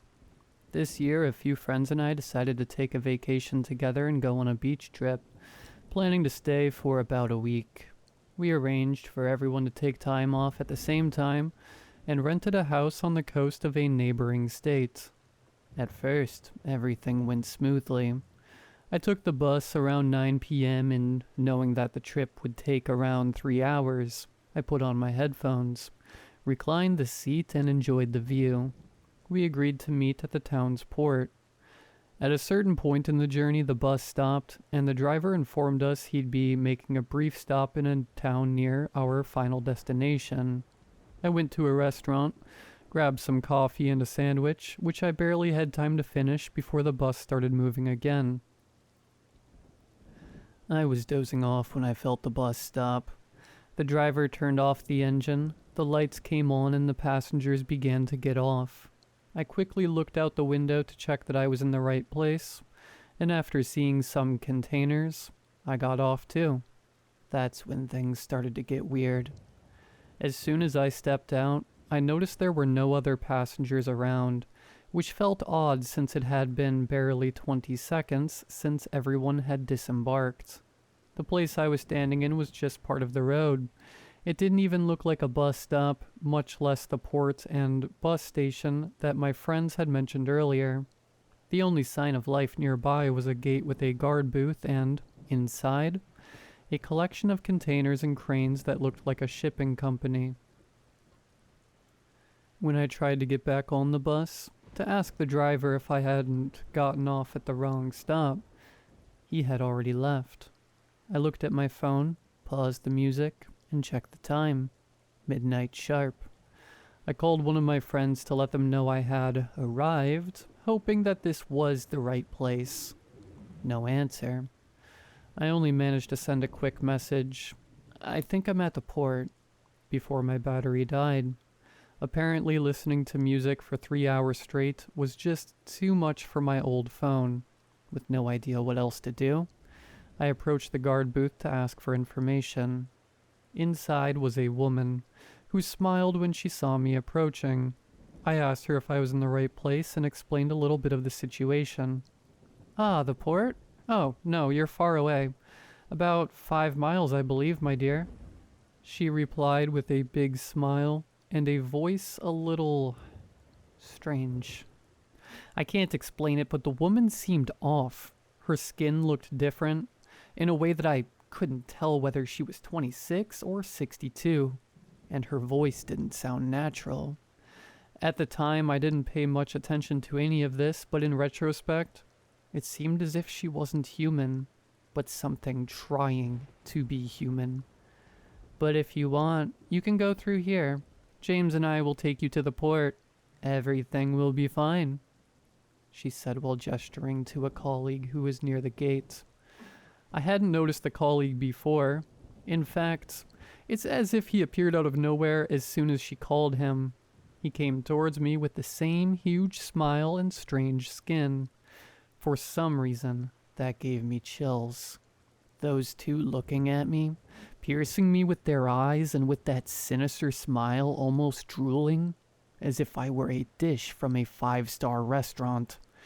Something told me to not wait for this James guy to approach, so I walked away, muttering a goodbye. I couldn't see much ahead, just the road and the silhouette of vegetation on both sides of the asphalt. There were no streetlights except one in front of the company, and likely none for the next 5 miles. I started walking, but I soon realized that it would be a long trek, so I raised my thumb in hope that someone passing by would give me a ride. And it didn't take long for a truck driver to pull up next to me. I got close to his window and, to my surprise, he didn't look right either. He was an older man, or at least I think it was because of his white hair, but he had the same strange skin as the woman and James I just met. He invited me into the truck, saying he would take me to the port in no time. Strange, because I hadn't even told him where I wanted to go. "Come on, kid. I'll take you there. You won't even notice. You can sleep if you're tired." "Everything will be fine," the old man insisted. He spoke in the same strange, weirdly broken way as the other two. The chill I had felt before now intensified, and it went up my spine like an electric shock. I didn't even bother to say something to the truck driver. I just moved on, quickening my pace. He just stood there. From then on, I started to walk faster. I had a weird feeling as if things weren't right, and what scared me the most, that something was watching me. I rounded a bend in the road and saw a broken guardrail and a crashed car beyond it. It looked like the accident had happened some time ago, but obviously, the scene didn't help with my anxiety at all. The further I got, the more unsettling this place became. The air grew heavy and I started to hear noises in the vegetation. Twigs snapping, leaves rustling. I was getting exhausted from the walk, and my eyes were strained from trying to see in the pitch dark. After about 2 hours of walking just past another curve, this time forming a big S along with the previous one, a car stopped next to me. It was an old hatchback, probably from the 90s. I couldn't see much, but the car looked run down. At this point, I was obviously no longer hitchhiking, and my paranoia made me completely suspicious of whoever the driver was. And with good reason. "Get in, Alex. I'll take you to the port," he said calmly. "How do you know my name?" I shouted, desperate. "What do you mean, Alex? We all know your name. We just want to help you. Trust us. Everything will be fine," he replied, lifting his head and looking directly at me with the same massive, twisted smile as the others.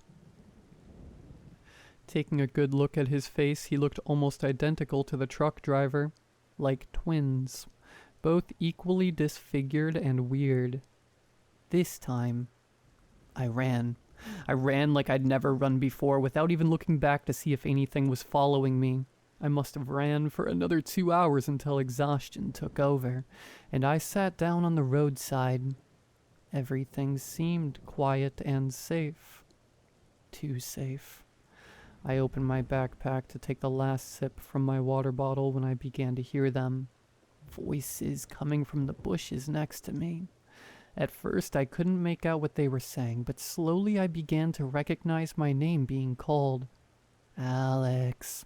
Alex, come this way. Alex, it's a shortcut. Alex, everything will be fine, Alex." The feeling of safety soon turned to horror, and I went back running. The voices grew louder, more distorted, and when I inevitably looked back, my fears were confirmed. There was a man... No. A creature chasing me. It was humanoid, but with disproportionate limbs and a bizarre skin, as if it were imitating human skin, which writhed and twisted, and it was smiling at me. That thing came closer, initially walking slowly, but picking up its pace towards me.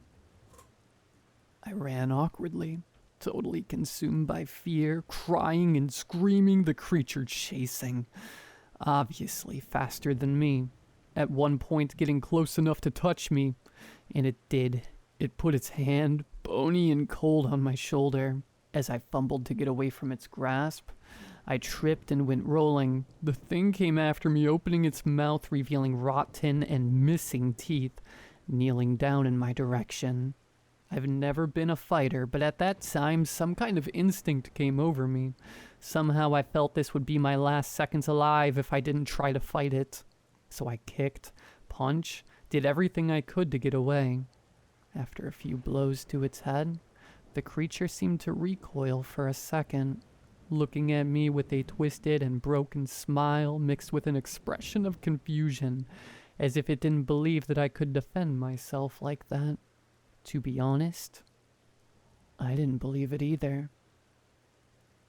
But that single moment was enough for me to get up on my feet and start running again. I soon encountered the first streetlight in what felt like years.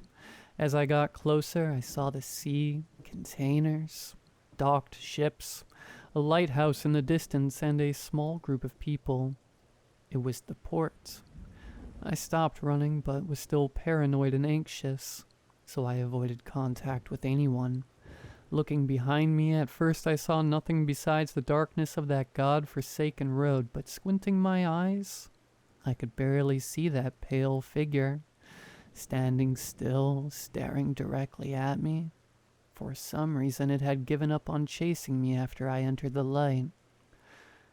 Then I saw the bus arrive, and exactly the same passengers who were with me got off.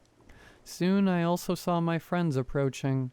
They were drinking and laughing, and when they saw me, they ran over, shouting and cheering to celebrate my arrival. One of them tried to talk to me, asking me why I was looking terrible, sweating, dirty, and shaking. I just lit a cigarette, walked with them to the house a few blocks away, and told them that I was extremely tired and needed some sleep. When I got there, I left my things in my room, plugged in my phone to charge, and went to take a shower. There was a clock in the hallway, and, giving me one last moment of terror, it showed 12:05. The next day, my friends woke me up, asking about what had happened the night before, and why I seemed so scared. I tried to tell the story, but obviously no one believed it. Some said I was lying, or that I was smoking some really good stuff. I even opened Google Maps to show where that company was, where everything had supposedly happened, but to my surprise, I couldn't find it. There was no S-curve on the road.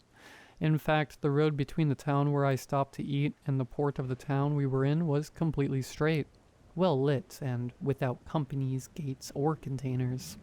There was even a gas station halfway through, which I sure as crap didn't see last night. Amid all the jokes and questions, one of the people in the room, who I didn't really know, approached me and said, "Relax, Alex. I think you just had a weird dream. You're with us now. Everything will be fine." He broke into a giant smile as he said those last words in a distorted way. At that moment, I ran up the stairs, grabbed my backpack, and went straight to the port to wait for the next bus. Without saying anything to anyone.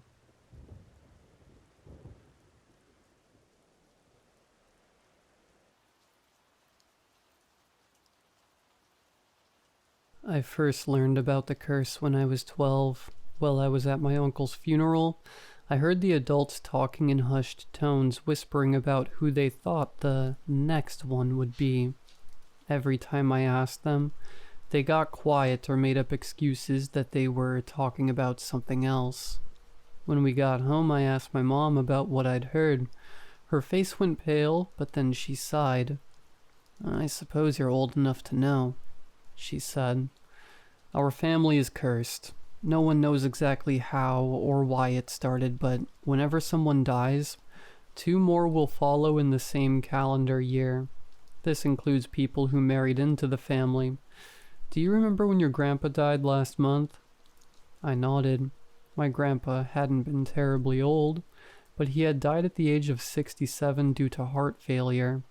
He refused to go to the hospital or visit any doctors, although we suspected he'd had several heart attacks throughout the years.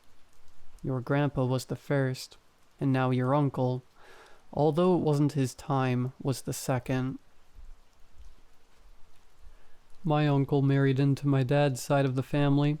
He never drank or did drugs, but he was always the life of any family gathering or party we had. One day he was driving home in the evening when there was a freak accident.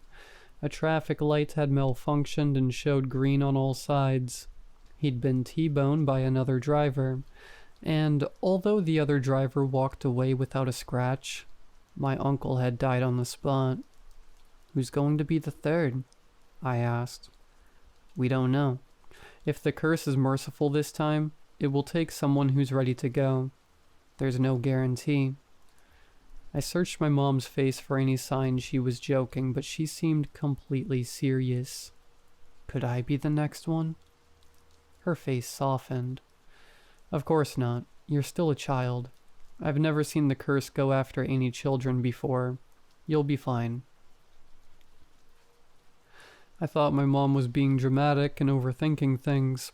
There was no such thing as a curse, and this one sounded ridiculous. As the year wore on, no one else died. Then we got to December. My elderly aunt died at the ripe old age of 93 due to natural causes. There were more whispers and relief about her being the third, but I paid no mind to it. It was just a coincidence. Several years later, one of my older cousins died from complications of a chronic disease they'd had their entire life. The family started up their rumors again about who would be next. I paid it no mind because I still believed it was ridiculous. A few months later, an uncle I'd never met died from old age. The whispers of the curse continued to swirl. Then my life turned upside down a few months later when my dad had a heart attack. He was only 43. He was rushed to the hospital and the doctors managed to save him, but said he would never be the same. He likely wouldn't live more than a few more years at best. They wanted to get him a heart transplant, but he refused. The couple in the room next to his were watching their loved one die because his body rejected the transplanted heart, and it was horrific. They told us if only they'd known this would happen, they gladly would have taken the few years he had left instead of watching him die like this. My dad said he would never take that chance, and would rather enjoy the life his body had left to give him. Relatives filtered in and out, whispering about how he had cheated the curse and what would happen now. Would it find another victim? Would my dad still die that year somehow? Would it take 2 more victims as punishment? Nobody knew. Anytime they talked about the curse around me, I tried my best to shut it down. They were all acting like children with this curse nonsense. We almost got to the end of the year with nothing else happening. Then towards the end of December, my great aunt slipped on a patch of black ice while coming out of church. She broke her neck and died instantly. The other relatives seemed relieved that there was a third and my dad hadn't somehow cheated the curse and made it worse. My brother was diagnosed with an autoimmune disorder that same year, and some whispered how that must have been my dad's punishment for surviving. I didn't understand how the adults could be so cruel to say things like that, especially to my brother. My dad made it 10 more years before he couldn't hold on anymore. A month later, his mother, my grandmother, had a stroke and died as well. It wasn't entirely unexpected. She'd had several strokes over the years, and the pain of losing Dad, her youngest child, must have been bad. I graduated college and moved across the country a few months after, along with my brother and my mom. I was fed up with the relatives and all their nonsense. Beyond just the curse business, they like to stir up drama. We decided we would leave my dad's side of the family and their curse behind, and cut contact with most of them. My brother and I didn't want any of our potential future kids to experience any of what we had to go through. Although I had to admit, I was starting to wonder about the curse. Was it really just a coincidence that people in our family kept dying in threes? Later that year, I heard one of my cousins I kept in touch with that her dad was diagnosed with a rare, aggressive form of cancer. They treated it as aggressively as possible since he was so young, but he died only a month after they got the news. Like me, she was also ticked off about the relatives saying it was because of the curse, but she also cut contact with them. About 10 years passed with no drama. I really thought we'd left all that behind. My brother got married and had 2 kids, and I'm still looking for the right person. I got a job as a nurse, and I live across town from my brother and help him manage his autoimmune condition, and sometimes watch the kids. I love being an aunt, and I can't wait to start my own family someday. A few months ago, we had a bit of a tragedy on my mom's side of the family. Her mom, my grandma, had been declining in health over the last 8 years and was in a nursing home for the last year before she finally passed away. My mom's younger brother took this really hard. He had a ton of health conditions he was born with, and he had already outlived the life expectancy given to him by the doctors. It wasn't a shock when he passed a few months after, but it was very sad. I'm going to move in with Dad for a while, my mom had told me. I don't want the shock of losing his wife and only son to kill him. I don't want him to be the third. Are you really still on about that curse? I asked. It wasn't even from your side of the family. It was from Dad's. No, you're right. There's no curse, she acquiesced. But that doesn't mean the shock couldn't still kill your grandpa. I don't want to lose both my parents and my brother in the same year. My mom went back to live with him. This left me, my brother, and his family alone over here. A few months later, in November, his kids both got sick with something nasty and passed it to my brother and his wife. I'll admit, although I didn't believe in the curse, I was a little on edge because of it. Since he had an autoimmune disorder, he had to be on medications to stop his immune system from working properly so it didn't continue to attack his body. This meant that his weakened immune system wasn't strong enough to fight off a lot of common illnesses, so he needed a lot of rest and medications to help fight even a simple cold. I know my body is strong enough to fight off whatever germs his kids have, so I've been going over there every day after work to help so he can rest. Since I'm a nurse, I've been exposed to enough illnesses that I'm immune to most germs anyway. It's been a week and they're all recovering well. Even my brother. I think I'm starting to get sick though.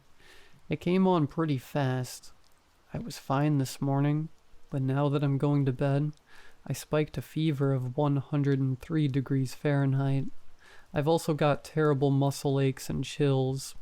My throat is killing me and my face and chest turn bright red. I was totally fine a few hours ago. I probably just need to sleep it off. I'll take some Tylenol to help with the fever and pain, and I'm sure I'll feel much better when I wake up. I'm only 29, so I'm strong enough to fight this off. I'll post an update once we all recover from this illness, so you'll know we're fine and there is no curse.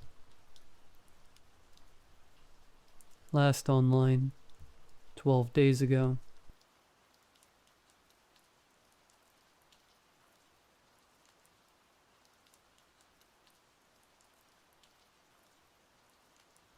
I took the job at the fire lookout station because I needed the solitude. The quiet isolation of the woods promised a reprieve from the chaos of the outside world. It was supposed to be just me and my coworker, Brad, alternating shifts while watching for signs of wildfires. The forest was a cathedral of endless green, and the station, perched atop its tower, felt like a sanctuary. But now, as I write this, I wonder if solitude was what the woods had planned for me all along. The first 3 weeks were uneventful. Brad and I barely spoke beyond exchanging pleasantries during shift changes. He was the seasoned veteran. I was the newbie. His confidence in the job bordered on arrogance, but I didn't mind. I liked the silence. One night during his shift, I woke to the sound of the door slamming. When I stepped out of my bunk, Brad was already gone. His radio sat on the desk, the red light blinking softly. That wasn't like him.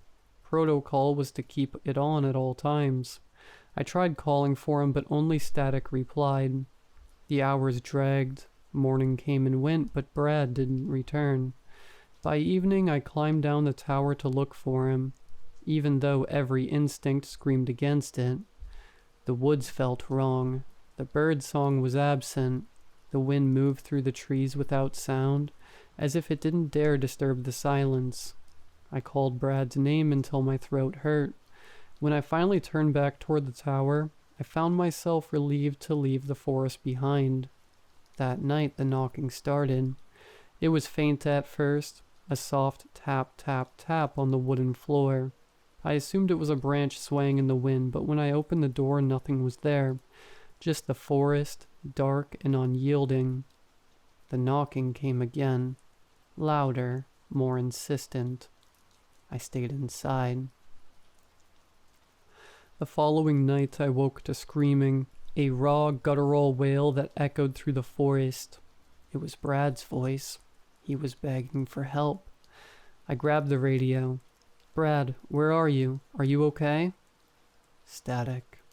Then his voice again, faint and wet, as though he was speaking through a mouthful of blood. "Help me, please." I froze. His voice wasn't coming from the radio.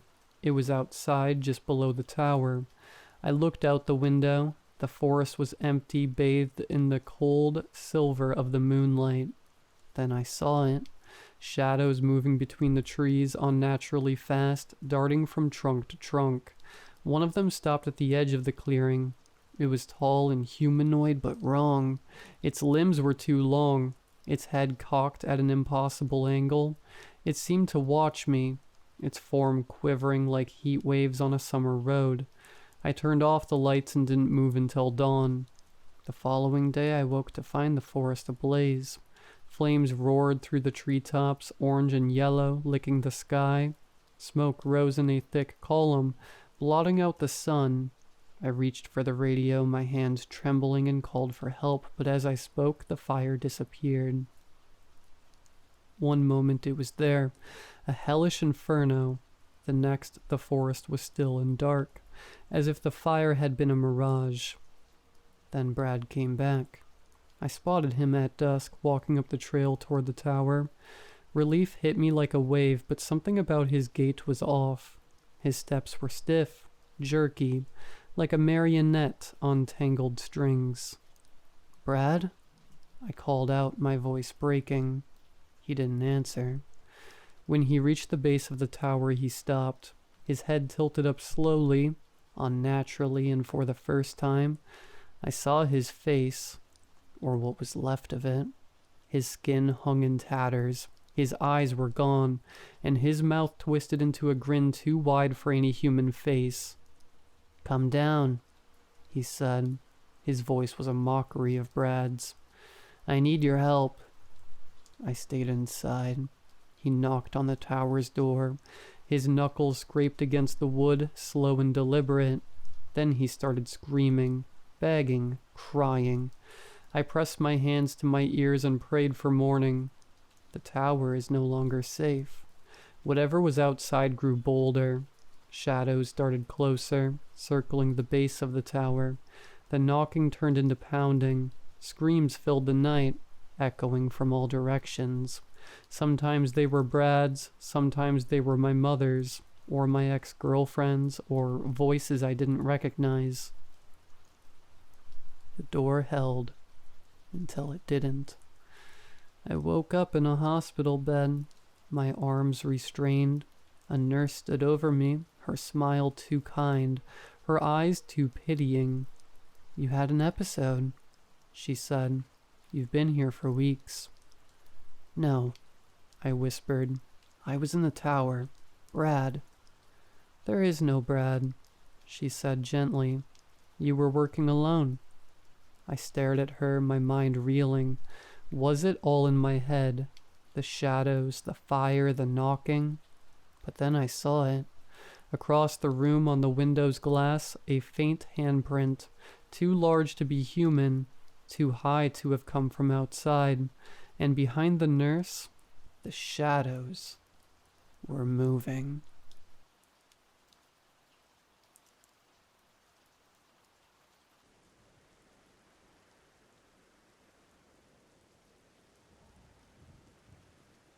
I started a job at a canned vegetable company last month.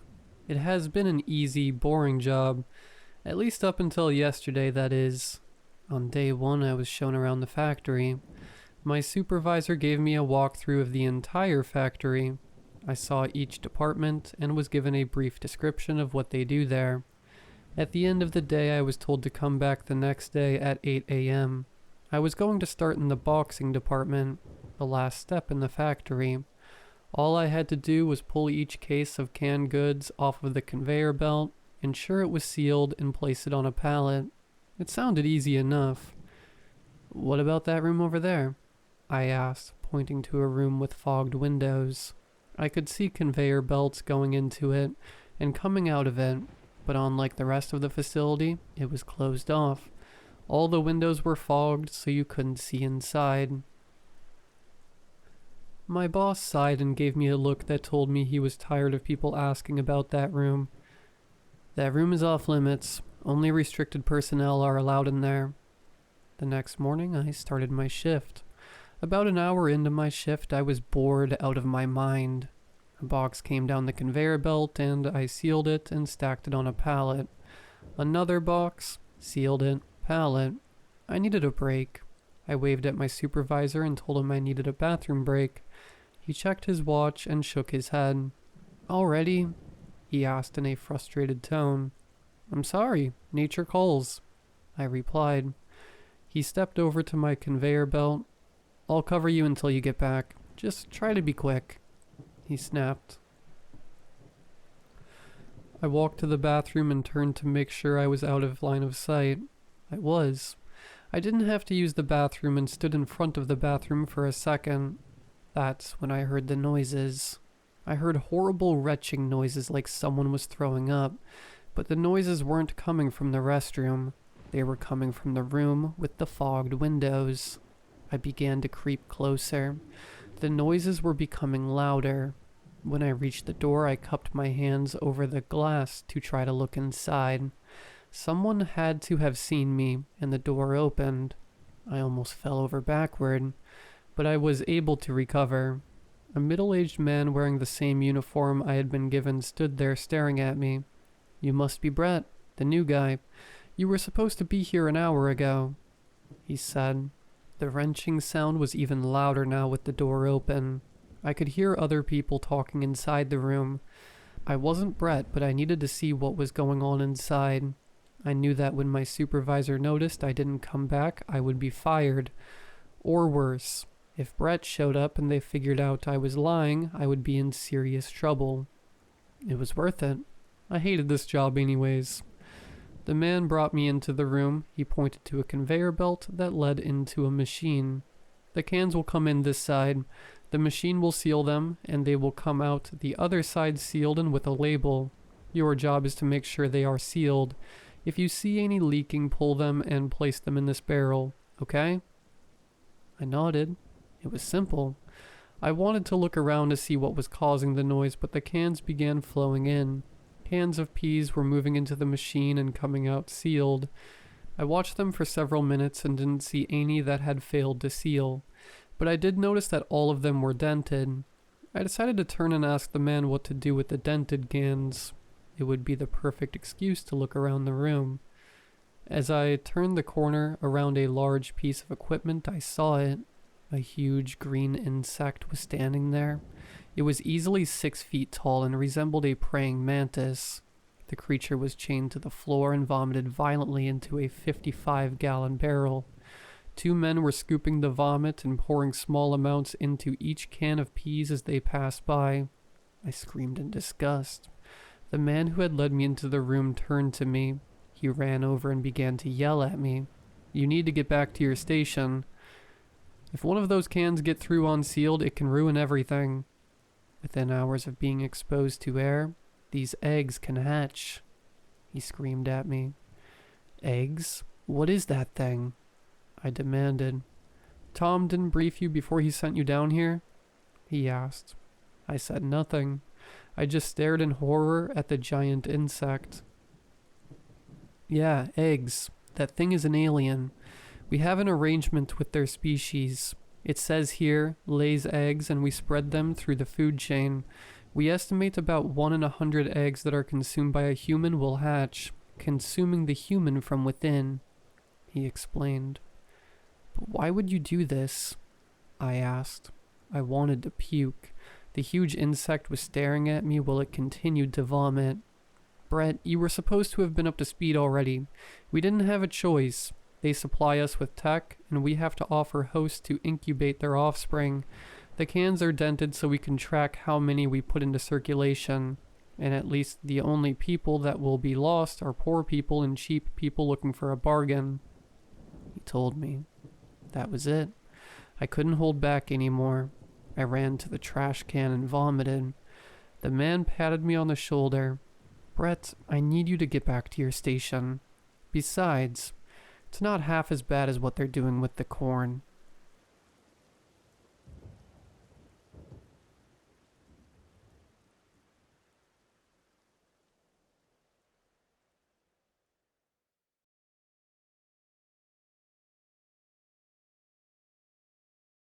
I never should have opened that email. It came late one night, buried in the sea of spam clogging my inbox. The subject line was simple. Play the game, win the prize. I don't know what possessed me to click it. Maybe I was bored, or maybe the insomnia had scrambled my brain. Either way, I clicked. The email had no text, just a link. Against every ounce of common sense, I hovered over it, hesitating only a second before checking. My browser opened to a black screen with a single line of text. Welcome to the game. Will you play? Yes/no. I stared at it, my fingers hovering over the keyboard. It had to be a prank or some kind of viral marketing stunt. I typed yes and hit enter. The screen flickered, the new text appeared. The rules are simple. Do what we ask. No questions, no quitting. Win and you'll receive a reward beyond your wildest dreams. Lose and, well, you won't. A countdown started in the corner of the screen. 30 seconds. Underneath, a new message appeared. Level 1. Knock on your neighbor's door. I laughed. What is this? A weird scavenger hunt? My neighbor, Mrs. Klein, was a sweet old lady who baked cookies for the whole block. I figured I'd humor the game and give her a laugh. I grabbed my phone and walked next door. The house was dark, but I knocked lightly anyway. No answer. I tried again, harder this time. Still nothing. As I turned to leave, my phone buzzed. We didn't say lightly. Knock harder. I froze, staring at the screen. How did they know? Heart pounding, I raised my fist and pounded on the door. This time the lights flickered on and Mrs. Klein opened the door, looking confused but unharmed. I mumbled an apology about a prank and rushed back to my house. My computer dinged. Well done. Level 2. Leave your front door unlocked for the next hour. This time I hesitated. My neighborhood wasn't exactly crime-ridden, but leaving my door open at night? No way.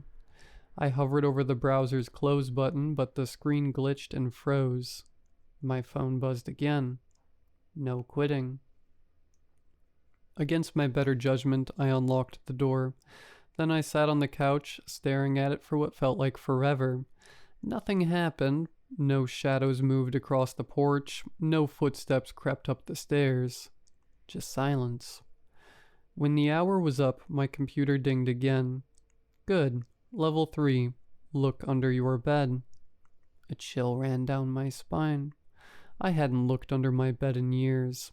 Not since I was a kid and convinced monsters lived there. It was ridiculous, I told myself. Still, I couldn't shake the uneasy feeling creeping up my neck. I grabbed a flashlight and knelt on the floor, shining it into the darkness under my bed. At first, I saw nothing but a few stray socks and some dust. Then something moved. It was quick, just a flash of pale skin and fingers too long to be human. I jerked back, heart pounding, but when I looked again, it was gone. My computer dinged. Did you see it? Level 4. Invited out. I slammed my laptop shut, my breath coming in short, ragged gasps. Whatever this game was, it wasn't a joke. But it wasn't over. My phone buzzed again. This time it wasn't a message. It was a video. The shaky footage showed my bedroom, filmed from the corner near the ceiling. The camera zoomed in on the bed and slowly something crawled out from underneath it. The thing was impossibly thin, its limbs bending in ways they shouldn't. Its face was a blank, pale expanse with no eyes, no mouth, nothing but smooth, featureless skin. It tilted its head toward the camera as if it knew I was watching. The video ended. A new message appeared on my phone. Level 5. It's inside now. Hide. The sound of footsteps echoed from upstairs. I didn't think. I grabbed my keys and bolted out the front door, sprinting down the street as fast as I could. Behind me, I swear I heard the sound of laughter. low, guttural, and wrong. I spent the night in my car, parked in a well-lit gas station. When I finally returned home the next morning, the house was empty. My computer was gone. My phone, too. It was like the game had never existed. But I know it did, because sometimes late at night, I hear those footsteps again, and I wonder if I ever really stopped playing.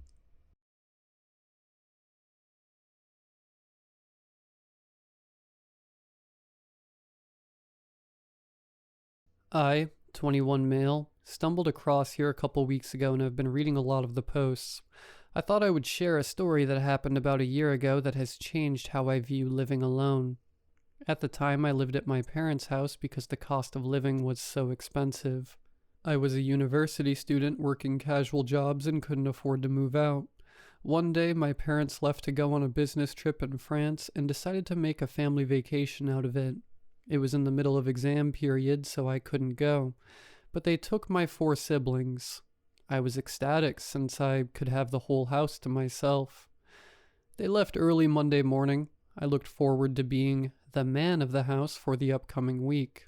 Everything was great until around 7 p.m. the next night. I was driving back home on a long, dimly lit road leading towards my street. Suddenly, I spotted a bald, shirtless man walking alongside the street carrying a shovel. Even though I saw him momentarily, his figure is etched in my brain. He was as pale as the moon and his eyes were lifeless and empty. We live in a suburban area far from any farmland. I couldn't imagine what someone would need a shovel for at this time of night. I kept driving, checking no one had followed me. I drove into the garage and closed the door. Of course, no one followed me. I chuckled to myself as I went about making dinner. By the next day, I had convinced myself that he might have just been lost or had dementia or something. Having 3 looming exams around the corner helped me forget about the man. I studied at home that day, which meant I got to practice a new prelude for piano. As I studied music theory, I studied hard, only to stop for food and the occasional YouTube video until I noticed the time. 7:30 p.m. Dang it. I muttered as I realized that I had forgot to bring my washing in. It would have to go in the dryer now. I grabbed a basket and went outside, soaking in the soft night sounds of crickets and rustles in the leaves. Suddenly I heard movement down my driveway. Moving quietly, I tentatively approached the end of the driveway, outlined by a perimeter of bushes. "Hey, who's there?" I asked nervously. No answer. As I waited near the bushes, I braced myself for a shovel to come towards my face. There was only more rustle of leaves, then silence. I stood there for what felt like hours, waiting for something to appear, but no one did. Returning to the clothesline, I grabbed the basket and went back inside, ensuring the door was locked behind me. It was now Wednesday, and I was more than just a bit nervous. I checked that every window and door were locked several times before leaving for university. I couldn't focus in class. I was still thinking about the man I had saw on Monday night. When I arrived home, I took out a packet of 2-minute noodles and watched Breaking Bad. We live in a bigger house, which unfortunately means it creaks a lot more on its own when no one is making any noise. The house is equipped with a motion detecting system, but I don't trust its accuracy, so I did laps throughout the house whenever I heard a creak that was a bit too loud. Every time I walked past the windows outlooking our backyard, I expected to see that pale face pushed up against the window looking inside. I wanted to call the police to just ask them to drive around my street and see if anyone was lurking, but I felt embarrassed for getting so worked up over no physical evidence. I decided against calling the police and shortly went to bed, accompanied by nothing but the howling wind outside. It was now Thursday, which meant another day of practicing at home. Having finished my practice at around 8 p.m., I got up to make myself a sandwich. As I gathered the cheese, ham, and lettuce for my sandwich, I paused to remember what I needed for school tomorrow. That's when I heard it. A singular, high-pitched piano note echoed throughout the house. The blood drained from my face as I looked down the stairs of our home. I froze in fear, unable to move a muscle. Slowly, I turned and saw the motion detector panel. It consisted of 6 lights. 1 for each room a sensor was in. I saw the lights for room 2, which was where I was, and room 6, which was where the piano was. They were flashing. All I could do was watch as the light from room 6 turned off, and subsequently, the light for room 5 began flashing. It was then when I could hear running down the hallway. Grabbing the knife on the bench, I ran for one of the bedrooms and lay underneath the bed. I could hear someone running up the stairs as I lay there. Walking around the kitchen table, they tapped their fingers on the bench. Holding my breath, I waited as he approached the bedroom I was hiding in. He entered the room, but all I could see were his legs. He stood there silently, peered into the chest, then turned and left. Now was my chance. I left the bedroom quietly, clutching at the knife. I crept down the stairs slowly. However, as I reached the bottom stair, a soft creak left the floorboards. I ran towards the front door, reaching for the keys that hung next to it. I could hear him coming as I tried to unlock the door. Once I flung the door open, I ran towards the end of the driveway, screaming for help. The police were shortly called, but couldn't find anyone in the house or in the nearby area. After giving the neighbors the description of the man I saw on Monday, I was told that the description sounded like someone who used to live a couple of streets away. However, he had gone missing 6 months ago. For the rest of the week, police patrolled my street for the next few days, but didn't find anything. But to this day, the image of the man walking down my street is permanently stuck in my mind.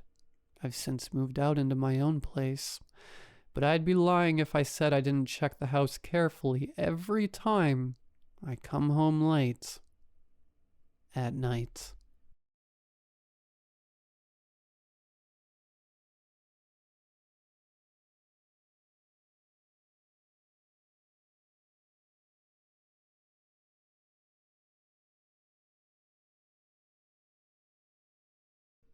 My grandmother, when she was alive, lived on an old farm on the side of a hill in a remote village in northern Sweden, right next to a beautiful lake surrounded by mountains.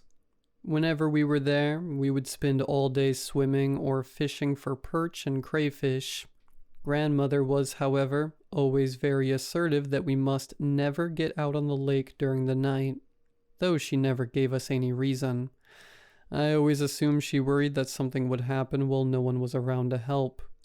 Of course, time passes, and last year, so did my grandmother. My grandfather died when I was very young, so my grandmother's passing left the house empty, and neither my mother nor any of her siblings were interested in moving out to the middle of nowhere. I, on the other hand, work remotely most of the time. And even though I don't really expect to keep the land, the solitude sounded quite appealing.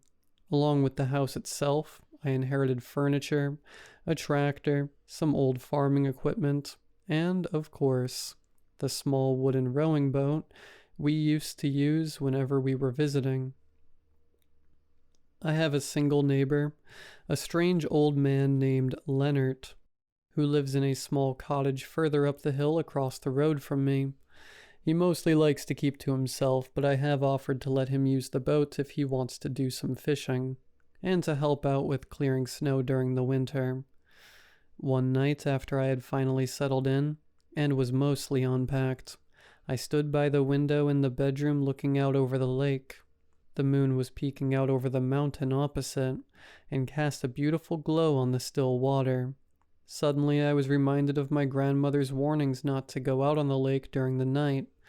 Curiosity got the better of me, and I made my way down to the boathouse. As I made my way down to the lake, I heard footsteps and a voice calling out behind me. Startled, I turned around to see Leonard. He seemed flustered and asked me, almost accusingly, why I was going down to the boathouse at this hour. Confused and a little annoyed at his sudden intrusion, I told him that I felt like taking the boat out for a little midnight trip, since this was such a beautiful night. He insisted that going out on the lake during the night was unsafe, had my grandmother not warned me. In hindsight, I feel extremely childish about this, but his insistence just made me more motivated. I told him that I was fully aware of the risks of taking a boat out at night, but that I was a grown adult and capable of making my own decisions. Leonard grumbled, and I could tell that he was still very agitated, but he relented and with a grunt and a dismissive wave, started making his way back up the hill. I pushed my boat out on the water and jumped in. The water was very still, and the combination of the moonlight and almost complete absence of any sounds made for an incredibly soothing experience. I settled around the middle of the lake, perhaps 300 meters from the shore. At this point, I could see most of the houses in the village and the neighboring village. Looking over toward my house, I suddenly realized that Leonard's cottage was entirely dark. He usually had some lights on in the windows, so that was certainly odd, but I could only assume that he had blown a fuse. Around me, the stillness of the water was disturbed by bubbles. Before I knew it, the water was filled with frenzied activity, and with a lurch, the boat suddenly started moving back toward the shore. I was moving significantly faster than my rowing had taken me out onto the lake, and I was holding on for dear life. I worried I would crash into the boathouse, but whatever pushed my boat along navigated it safely back to the spot where I would normally keep it moored, and it slid softly back onto the land. I stood up, scared and confused, and looked around. 3 dark and bloated silhouettes emerged from the water. In the moonlight, they looked almost like soldiers in ghillie suits, but they clearly wore no diving equipment. They approached swiftly and grabbed me. The creatures smelled vaguely of fish and decaying vegetation, and they spoke in a language I could not comprehend. I managed to make out a single word that was repeated multiple times. Mermelgard. They dragged me inside the boathouse. One of them looked me dead into the eyes and covered my mouth as it made a gargled, hushing sound. Its face was clearly not human, with bulging eyes without eyelids, 2 slits in place of a nose, and no visible ears. I realized it was in fact not wearing anything. However, its leathery dark brown skin seemed to mimic the appearance of decaying leaves. Of course, I was scared nearly out of my mind at this point, but for some reason I didn't attempt to flee. The creatures seemed almost as scared as I was. So I complied and kept quiet. They turned off the lights and settled down around me. We waited in there for what felt like an eternity, but was most likely only a couple of minutes. The silence outside was suddenly broken by a loud splash and the sound of wood splintering. I could hear that something was emerging from the lake, followed by heavy, damp footsteps. From what I could tell, it seemed to be moving up the hill as the footsteps were getting more and more distant. As I sat in that boathouse, my senses turned to max by all of the adrenaline coursing through my body. The sounds of breaking glass and splintering wood reached us.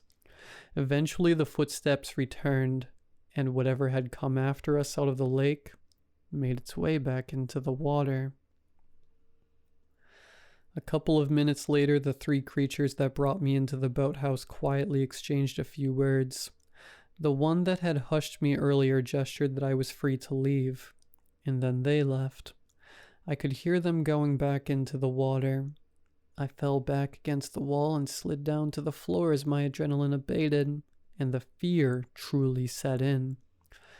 I didn't move from that spot until the following morning. My house looked like a crime scene. The front door, along with its frame, had been torn out of the wall and lay several meters away on my lawn. Most of my windows and furniture were in pieces, and pools of water dotted the floor throughout the house. Leonard clearly knew more about the creatures that lived in the lake. I resented that he hadn't been more forceful in stopping me from going out with the boat. However, logically I knew I wouldn't have believed him if he had started going on about monsters. And what was he supposed to do? Nevertheless, I marched over to the cottage and banged on the door until he eventually opened it. He seemed both surprised and relieved that I was standing there, and he offered me a cup of coffee and an explanation. The lake is inhabited by a creature known as Myrmelgard, and creatures known as the Vatnora. Generally, they live together in peace, but they have very different opinions on us humans. Leonard and my grandmother used to spend time with the Vatnora, and they understood some of their language. Their word for human roughly translates as foolish ones. They say that humanity are not mature, and they mostly settle with observing us. Myrmelgard is an ancient creature that sleeps during the day and haunts at night. He is resentful of humanity for settling around his lake, eating his fish, and disturbing the darkness of the night with artificial lights. I still live in my grandmother's old house. Leonard has promised to introduce me to the Vatnora in their own time. I feel an obligation to thank them and to protect others from Myrmelgard. I will never go out on the lake during the night again, but I feel strangely safe to do so during the day.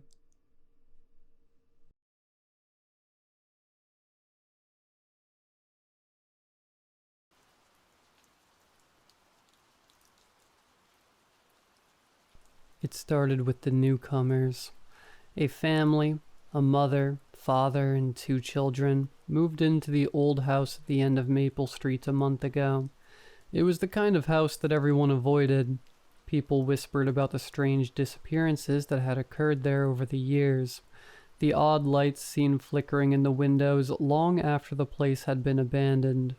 But when the family moved in, the rumors stopped.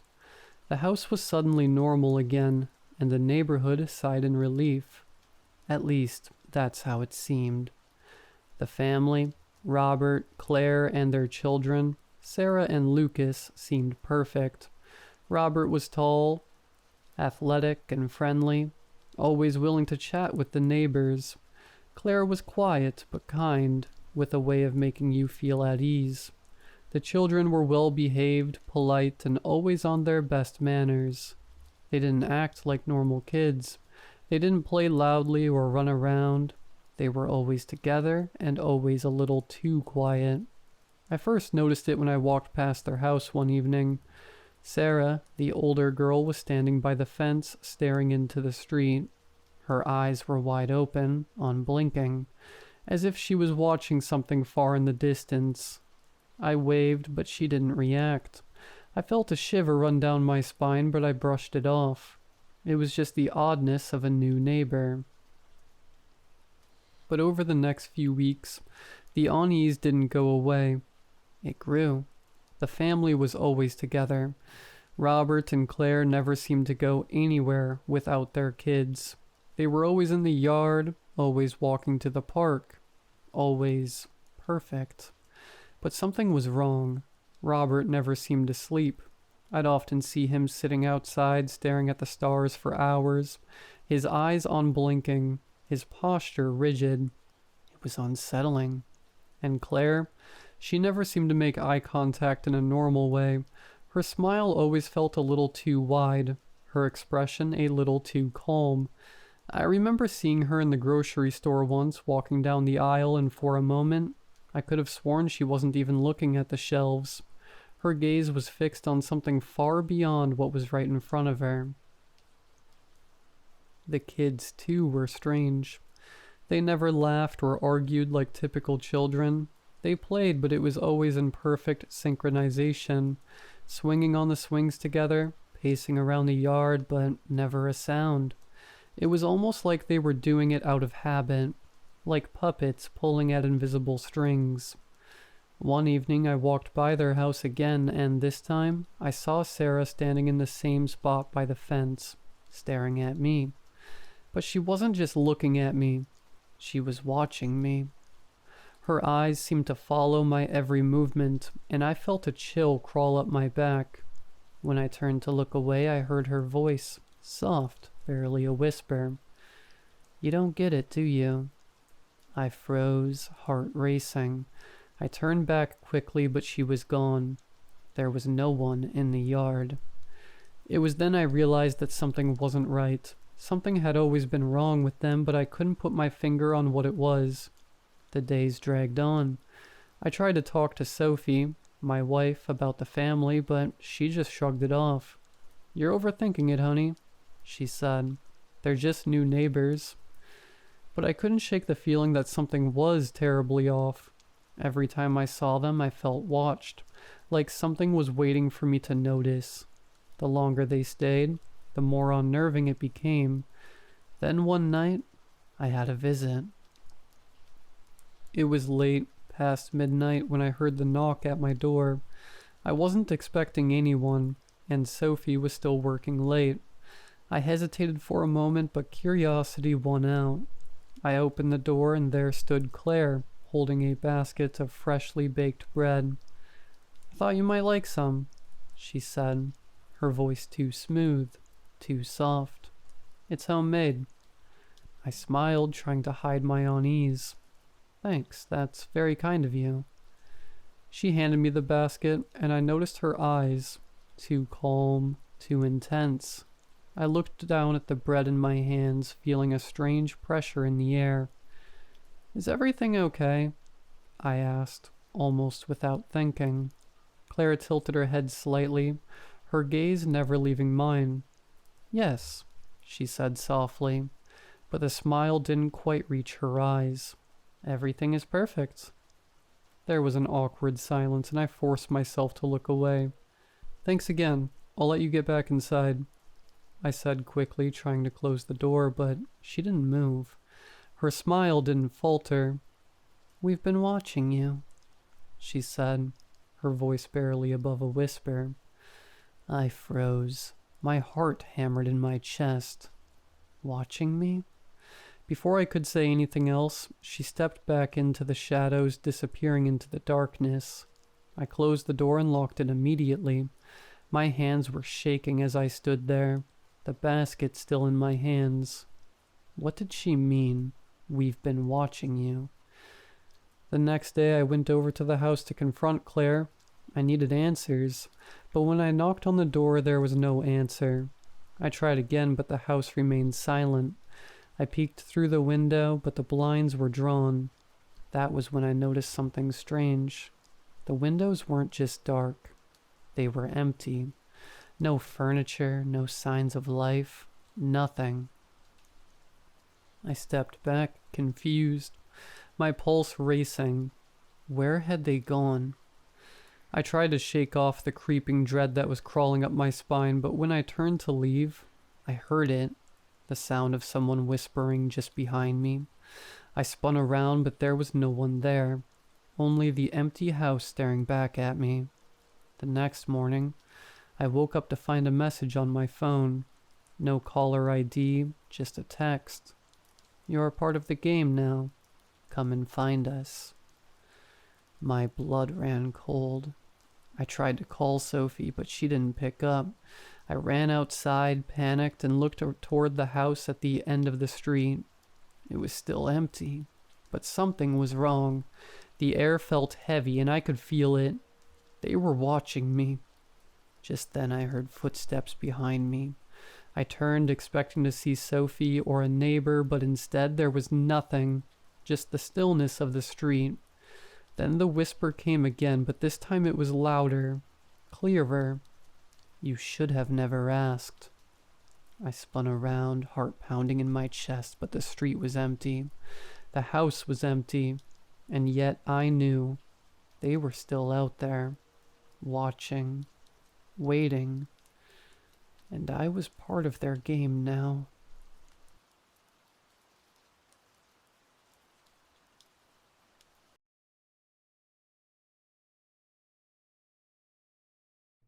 I just moved into an old house in the middle of nowhere. It was cheap and I was desperate to get away from the city. I figured I could fix it up a bit, make it cozy, and live a quiet life. The basement was massive, filled with old furniture and boxes left by the previous owners. But there was this one door I couldn't open. It was rusted shut, and no amount of force would budge it. It was only a week ago that I finally decided to break it open. I grabbed a crowbar, thinking maybe there was a small storage space behind it. I was wrong. The door swung open with a loud, creaking moan, and the smell hit me instantly. It was like rot mixed with something sickly sweet. I gagged, but my curiosity got the better of me. I grabbed a flashlight and peered inside. The room was small, cramped, and the walls were lined with old, yellowing photographs. They were of people, hundreds of them, men, women, children, all staring blankly at the camera, but the thing that made my skin crawl, they were all missing their eyes. I wanted to leave right then, but something caught my eye. In the corner of the room was an old, dusty box. It was the only thing in there that wasn't covered in cobwebs. I shouldn't have opened it. Inside were dozens of small glass jars, each one containing something dark and shriveled. My flashlight flickered, and I thought I heard whispering, like tiny voices coming from the jars. I don't know why, but I picked one up, and when I looked closer, I realized what was inside. An eyeball. I dropped it and it shattered on the floor. That's when the whispering turned into a low guttural growl. I backed up, ready to run out of the basement, but the door slammed shut on its own. The lights in the room flickered and went out completely. I was plunged into darkness, but I could feel something moving, crawling around the room. I switched my flashlight back on, but it was dim now, barely lighting up the room. That's when I saw them.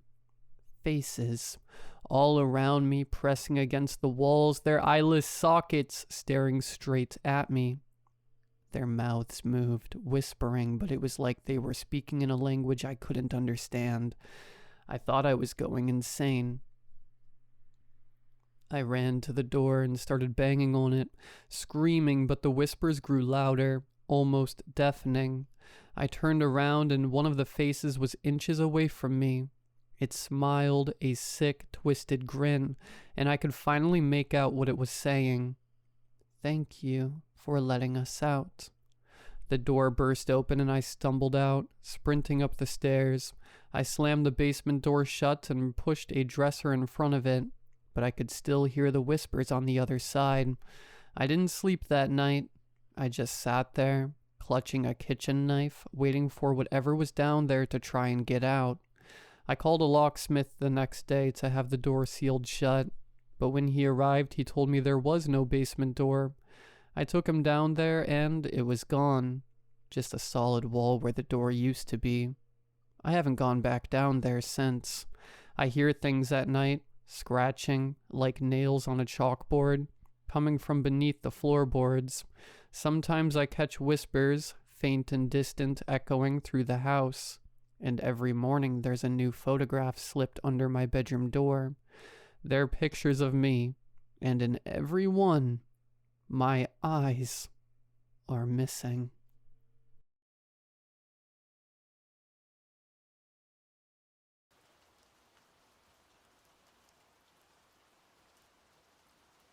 This morning I woke up with cold sweats and I was out of breath.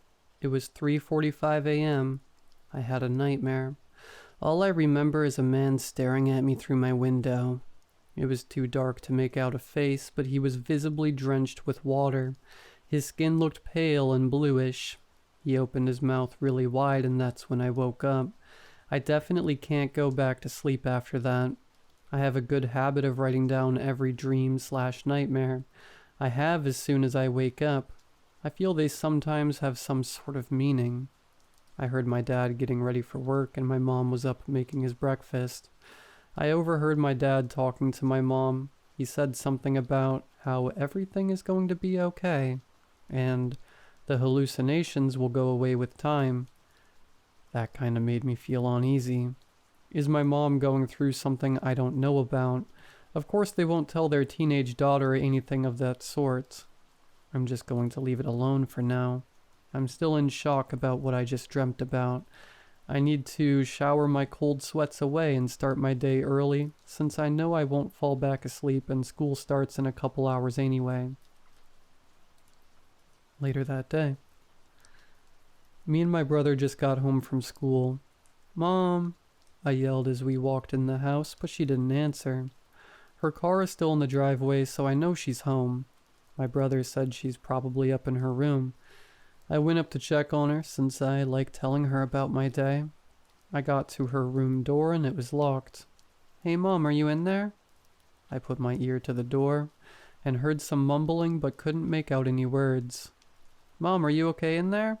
"Yeah, I'm fine. I'll be right out," she said in an uneasy tone. I walked towards my room, but as I passed the bathroom, I noticed that the floor was flooded. The bath looked like it overflowed. "What the?" I whispered. I go back towards my mom's room and she frantically opens the door and shuts it quick right behind her as if she didn't want me looking in. "Mom, the bathroom is flooded. What happened?" "Don't worry, I'm about to clean it. I accidentally fell asleep while taking a bath and had the water running." I go with her and help her clean it up. "Mom, are you okay? I overheard Dad this morning say something about you seeing things." "I'm fine. Nothing's wrong. I'm just not sleeping enough." "Oh, yeah, I understand. I couldn't fall back asleep this morning. I had such a weird nightmare." "What was it about?" "I don't remember much. It was a man at my window. His clothes were soaked. He honestly looked dead, like if he drowned or something." She looked mortified. She asked if I can finish cleaning up and she ran to her room and slammed the door shut. I was so confused, but I finished cleaning and I went downstairs. I asked my brother, who was eating in the dining room, "Do you think Mom is acting a bit strange?"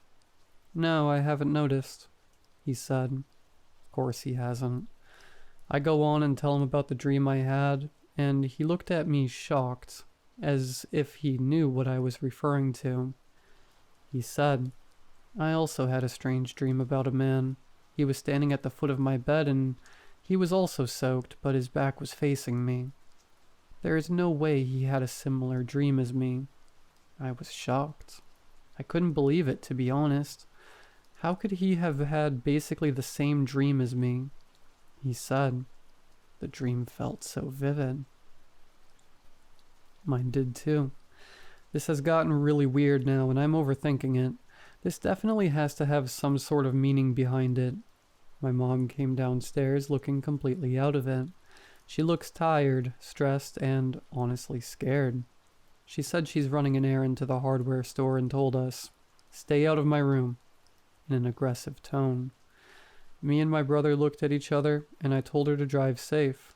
We saw her driving off and I told my brother, "We have to see what's in her room." My brother agreed and we went to her door, and it was of course locked. We didn't know how to pick a lock and we obviously didn't want to break the door open. I suggested we get the ladder from the garage and go through her window and hope it's unlocked. We went to the garage and we were so confused that our dad's car was parked inside. He was supposed to be at work. "What is Dad's car doing here?" I said. We didn't have too much time to think about it, so we grabbed the ladder and went to their bedroom window in the backyard. I climbed up first and luckily the window was unlocked. I jumped in and my brother came in right after. We looked around and their room looked pretty normal until my brother realized there was a puddle of water coming from under the closet door. We both looked at each other and we slowly walked over to the closet. I opened the door and there he was, laying on the floor. Our father, soaked, pale blue skin, mouth wide open. Dead.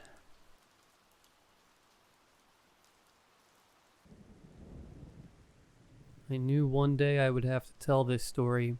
It took me a year to finally sit down and do it. I've been told that doing this could help me move on, but that's not what this is for. I don't expect to move on. The girl in 402 will always be with me. I'm telling this story simply because I have to. I lived there for 2 years. It was a tiny little unit tucked away on the very right of the 4th floor. Bachelor is almost generous.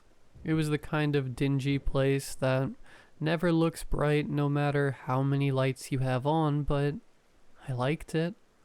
I'm good with a small space. I enjoy not having that much to take care of. I could do without the bug problems, the leaks, the electrical problems, and the rotten smells that just sort of happen. But it is what it is.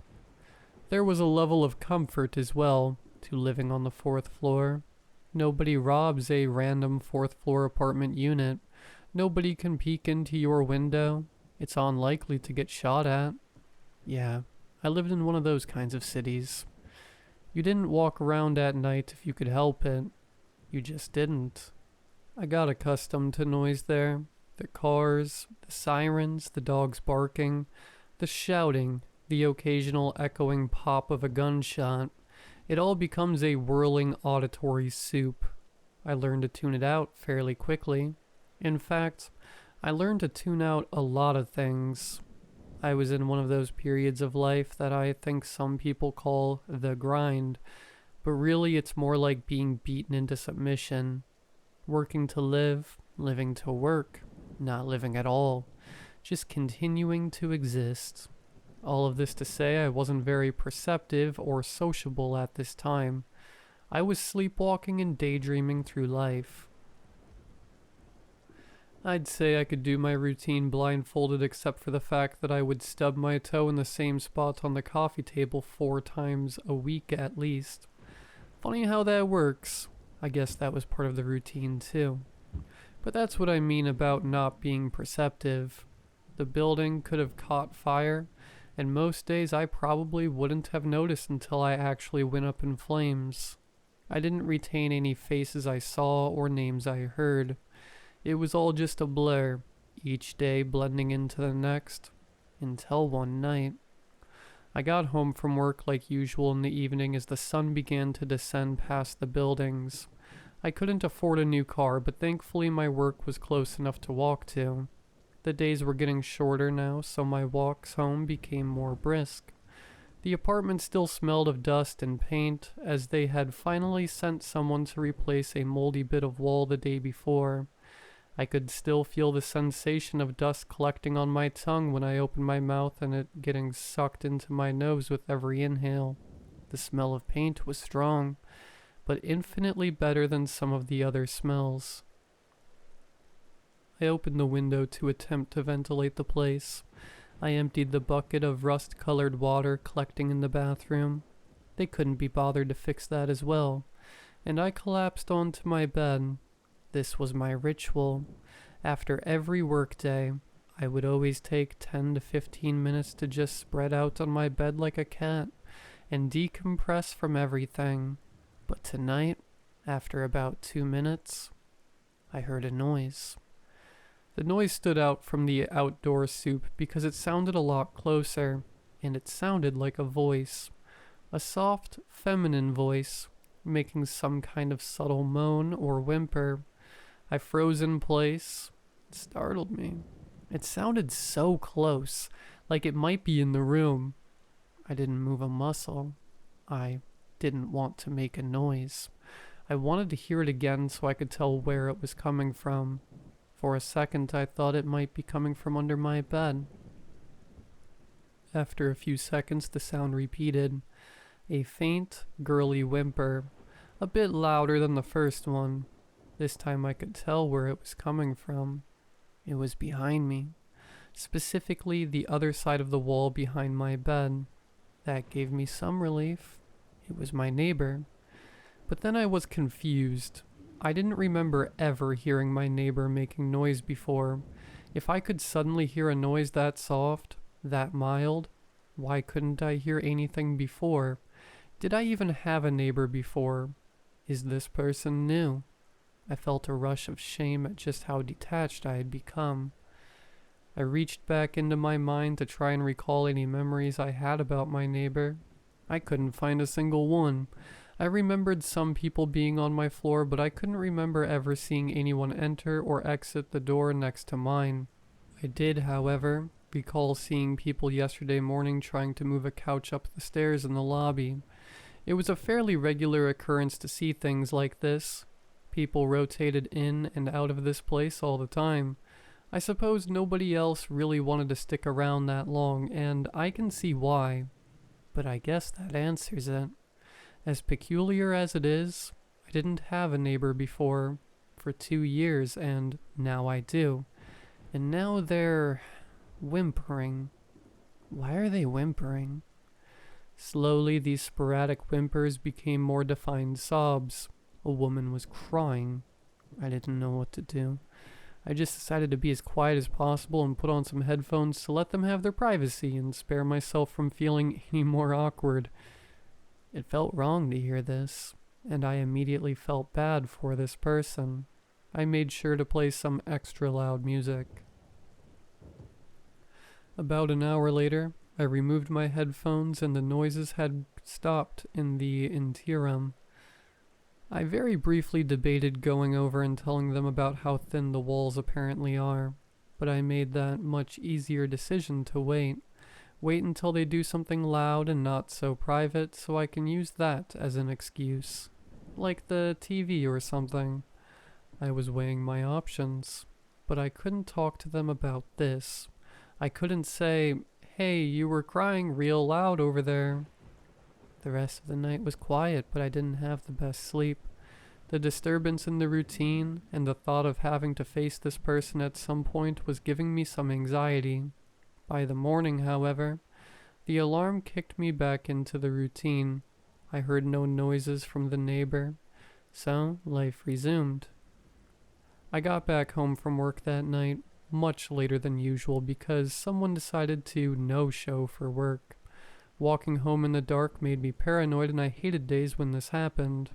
When I got inside, I was relieved, and the dust and paint were not nearly as oppressive to the senses this time. I did the window, the water bucket, and then collapsed on the bed like clockwork. What happened yesterday was still on my mind, so I made sure to be extra quiet when laying down. After a few seconds of silence, I was ready to try and remove the whole ordeal from my brain.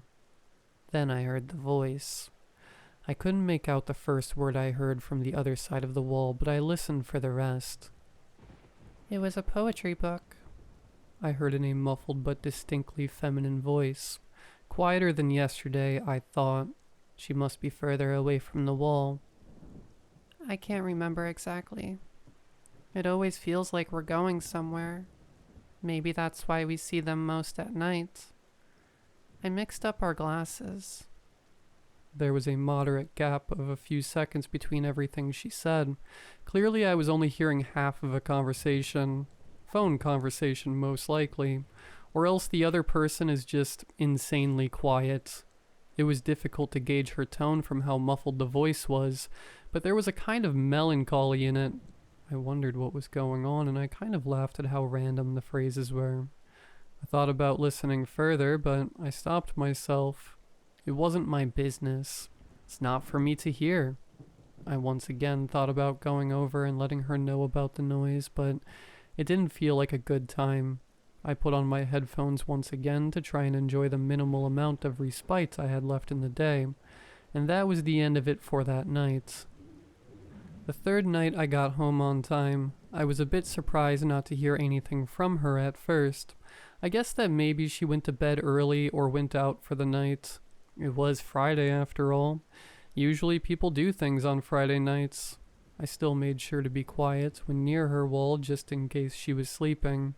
I made a mental note to look up how much soundproofing panels cost. I probably should have thought of that earlier. I got up from my 15-minute work sucks bed sprawling and headed over to my computer to do that important research. But, as often as I did, I forgot my coffee table exists and I stubbed my toe. The heavy table shifted inches across the wooden floor, and pain shot through me like a shockwave. I don't remember which expletive left my mouth involuntarily that time, but it was definitely one of them. I was so annoyed. Every time. I could just move the table. Why don't I ever just move the table? Are you okay? My heart leapt in my chest. I physically jumped back on one leg. I thought she wasn't home, and I forgot how close she could sound. It scared the crap out of me. She also spoke quite loudly. She probably assumed it would be harder to hear through the wall than it was. Oh, yeah, I'm good. Sorry, I just stubbed my toe. I responded back in a shaky voice. That sucks. I could hear a chuckle in her voice. She was clearly amused. Her volume decreased to match mine. I laughed in return. It happens all the time. So sorry to disturb you. No, it's fine. I'm just reading. You sure you're good? That sounded violent. She responded, sounding half concerned and half joking. Yeah, no, I'm alright.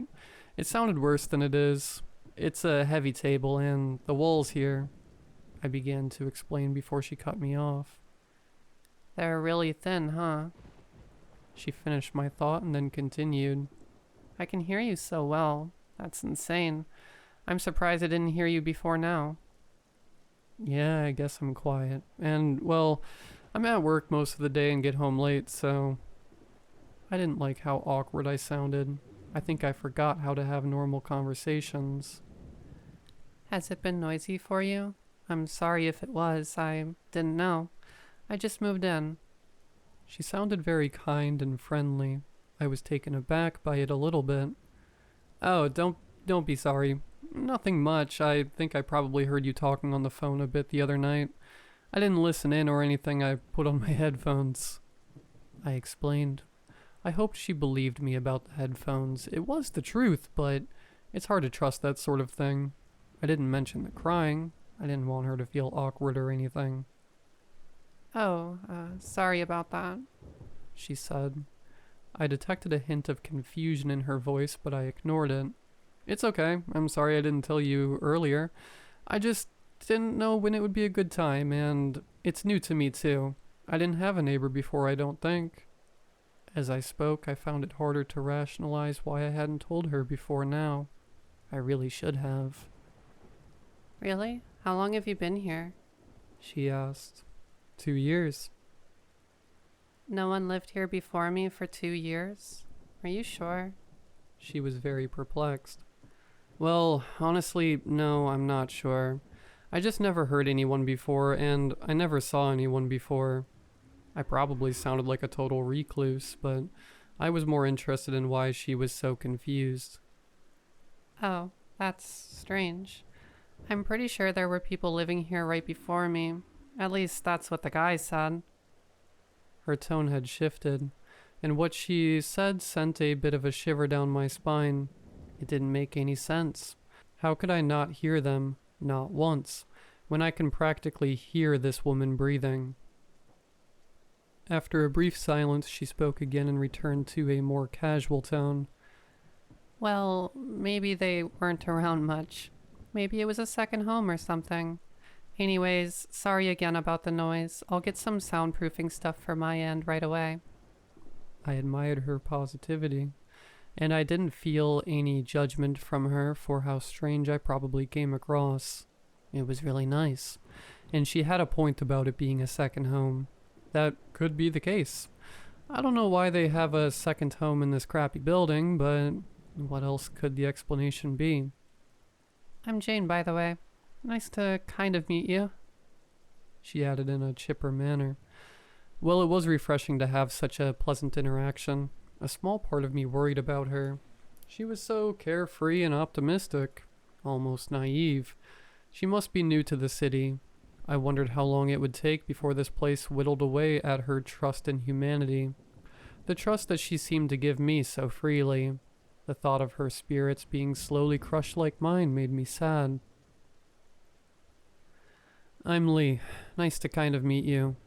A small impulse told me not to give my name, but I decided to reciprocate her trust. And yeah, I'll soundproof my end too.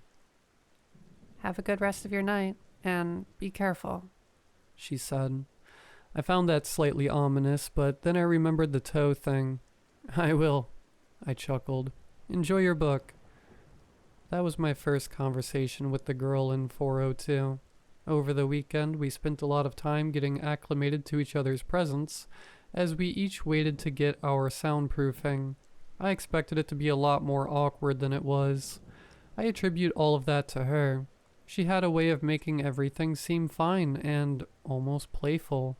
She would knock on the wall 2 times and say things like, "About to vacuum, sorry," and "My bad," when she would make noise.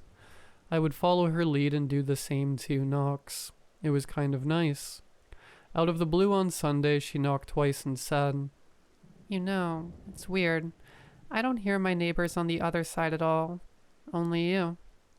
We pondered over that a bit. She didn't seem to sweat it much, but it was odd that it was only on one side. These odd things were beginning to stack up. Why just the wall? Why only now? I began to wonder if more odd things have been happening all along, and I'm only starting to notice them now. Monday night I got home to find my package had arrived. The soundproofing was here. It was a little bittersweet seeing it on my doorstep. I knocked twice and told her I got it. She confirmed that she got hers too. She actually went out and physically bought it. I guess that speaks to the kind of people we are. We both said we'd put it up right away, both of us not wanting to continue to inconvenience each other any longer. But then that didn't end up happening. Instead, we just kept talking. I didn't mean to, and I don't think she did either, but we just kept finding more to say. The friendly small talk about the building and whatnot gave way to more meaningful conversation. We talked about how we got to where we were. We talked about where we wanted to go from here. I wound up sitting on the floor with my back to her wall, and I could hear words right behind my head as if we were back to back. Luckily, the paint on that bit of wall was dry by now. To her, this place was a fresh start. She didn't go into detail, and I didn't want to pry, but it was clear that this was some kind of escape from something. Maybe that's why she was so upbeat, because she was able to escape a bad situation. Or maybe she was just always this upbeat. She told me that she was going to enroll in the college here, and that she was going to start an online shop and work as a waitress on the side. Eventually, she wanted to open a restaurant. She even told me where and what the name and theme would be. She told me all these plans, all these wonderful things she wanted to do, all laid out step by step. I don't know what was preventing her from doing them before, but it made me smile hearing how excited she was about them. Something about the conviction in her voice made me truly believe she could do it all. Then she asked me about my plans. I froze up a bit. I didn't have plans. I wish I did. I was envious of people who did, but I could never seem to figure it out. At some point, I think I shut that part of me off entirely. This was as far as I got, is what I told her. We sat in silence for a bit after that. "There's still time," she said softly, breaking the silence. I could feel in her voice a new level of comfort and safety. All guards were down on both sides. She knew what I needed to hear, and I knew somehow that those words meant more coming from her than they would anyone else. We simply got each other. In that moment, there was no wall. Eventually, we said goodnight and agreed to put the panels up tomorrow. Those soft, comforting words rattled around in my brain all night long. They never really left. I woke up early the next day, and I began putting them up before work. It was a bit sad at first, but it's not like she was gone or anything. She was still right next door. We could just be friends normally now. I went to work excited about the idea. On my way home, I decided that I would properly introduce myself face to face, just to say hi. I felt confident enough in doing so by this point of knowing her. I got up to the door of 402, and after a brief hesitation, I did the 2 knocks. About 2 minutes passed and there was no answer. I tried again, still nothing. I was disappointed but not dejected. She must not be around. I'll try again tomorrow, I thought. When I got inside, I was immediately struck by how much quieter it was. All that constant city noise was getting absorbed by the panels. I didn't even think about that. I wasn't used to this kind of quiet. Now every small sound was large. I felt vulnerable, like all the noise was a big comfy blanket I could hide under, and now I'm exposed like a nerve. It would take some getting used to. An hour passed in this utter dreary silence. I tried to brave it without distraction to try and acclimate as quickly as possible, but it was just too freaky, so I had to put on some music. Not 5 seconds into the song, I heard, No way. coming from the wall. It was her. Jane, you can still hear me? I almost shouted in disbelief. Did you put your things up? She responded. Her voice was exactly as clear as before. Yeah, did you? I covered the whole wall. She shouted. What the? I was feeling mixed emotions. On one hand, it was nice to talk to her again. On the other hand, what the hell? We were both utterly stumped by this. Neither of us could come up with an explanation or a solution. She offered to try and ask the super to come do something. I told her she could try. Eventually, we settled back down and accepted the situation. Well, shit. I guess you're here to stay. She said. I guess I am. I couldn't tell if she was happy about this or annoyed. I couldn't quite tell if I was either. Alright, I hope you like ABBA then. I hated ABBA. This was a nightmare. We resumed our routine from the days before. It remained mildly inconvenient, while also being oddly comforting. That night we talked more, sat in the same spots on the floor as the night before. I don't know why we chose to sit on the floor when both of our beds were right there, but it felt right. The discoloration of the new patch of paint on the wall marked the talking spot perfectly, and it felt a bit nostalgic. It's not often you sit on the floor as an adult. With all the excess noise being drowned out, it felt like she was even closer. I could literally hear her breathing. We talked a little bit about our upbringings, and we aren't terribly different. Her dad sucked. My dad died. We all got messed up somehow. The good news is, she informed me that I don't snore loudly at night, which is a huge relief. I laid up in bed. After she had said goodnight, I still hadn't acclimated to the silence, and now I had to bear it if I wanted to sleep. It wasn't working. I was just awake with my thoughts, which is a place I usually hate being, but not so much tonight. I thought about Jane, and I thought about the weirdness of the situation. As odd as it all was, it was at least interesting. By far the most interesting thing to happen to me since I moved here. I began having those middle-of-the-night urges to Google the principles of sound waves and how they travel, or how often apartments are vacant for long periods of time. But I resisted, determined that if I laid here unmoving in the dark long enough, sleep would happen. Briefly piercing the silence, I heard a mattress creak a few times and blankets shift. It sounded like she rolled over. Then back to nothing. I checked the clock. 2 a.m. Maybe sleep was hopeless. I stared into the dark of my apartment so long I started seeing abstract shapes and folds fade in and out of the shadows, and the walls seemed to wobble. I was so tired. I began to fade, but then another mattress creak brought me back to lucidity. This one was different. It was a deeper creak and singular, like one fluid motion. She sat up. Without question, that was the sound, but that was the only sound. No creaks, no fidgeting, no swiping sounds of blankets moving while she slowly awoke. It was strange and abrupt. It could be that she had a nightmare, but there was no heavy breathing or gasping or any of that. I waited to hear another sound, but it didn't come. A half hour passed. I didn't hear her get out of bed. I didn't hear her lay back down. Was she just sitting? My mind began to paint a picture of a woman sitting still in bed in the pitch black darkness, and it unnerved me. Maybe she did lay back down. Just slowly and softly enough that I didn't hear it, I thought. Maybe she had her book or something. She said she was reading the other day. Maybe she never sat up at all, and I mistook that sound for something else. I didn't hear anything else that night, and about an hour later, I managed to get some sleep. I wondered if I could bring this up to her.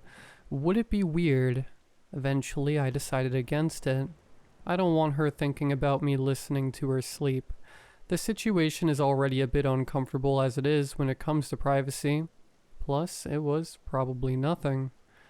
The next night, I got home and double knocked on the wall.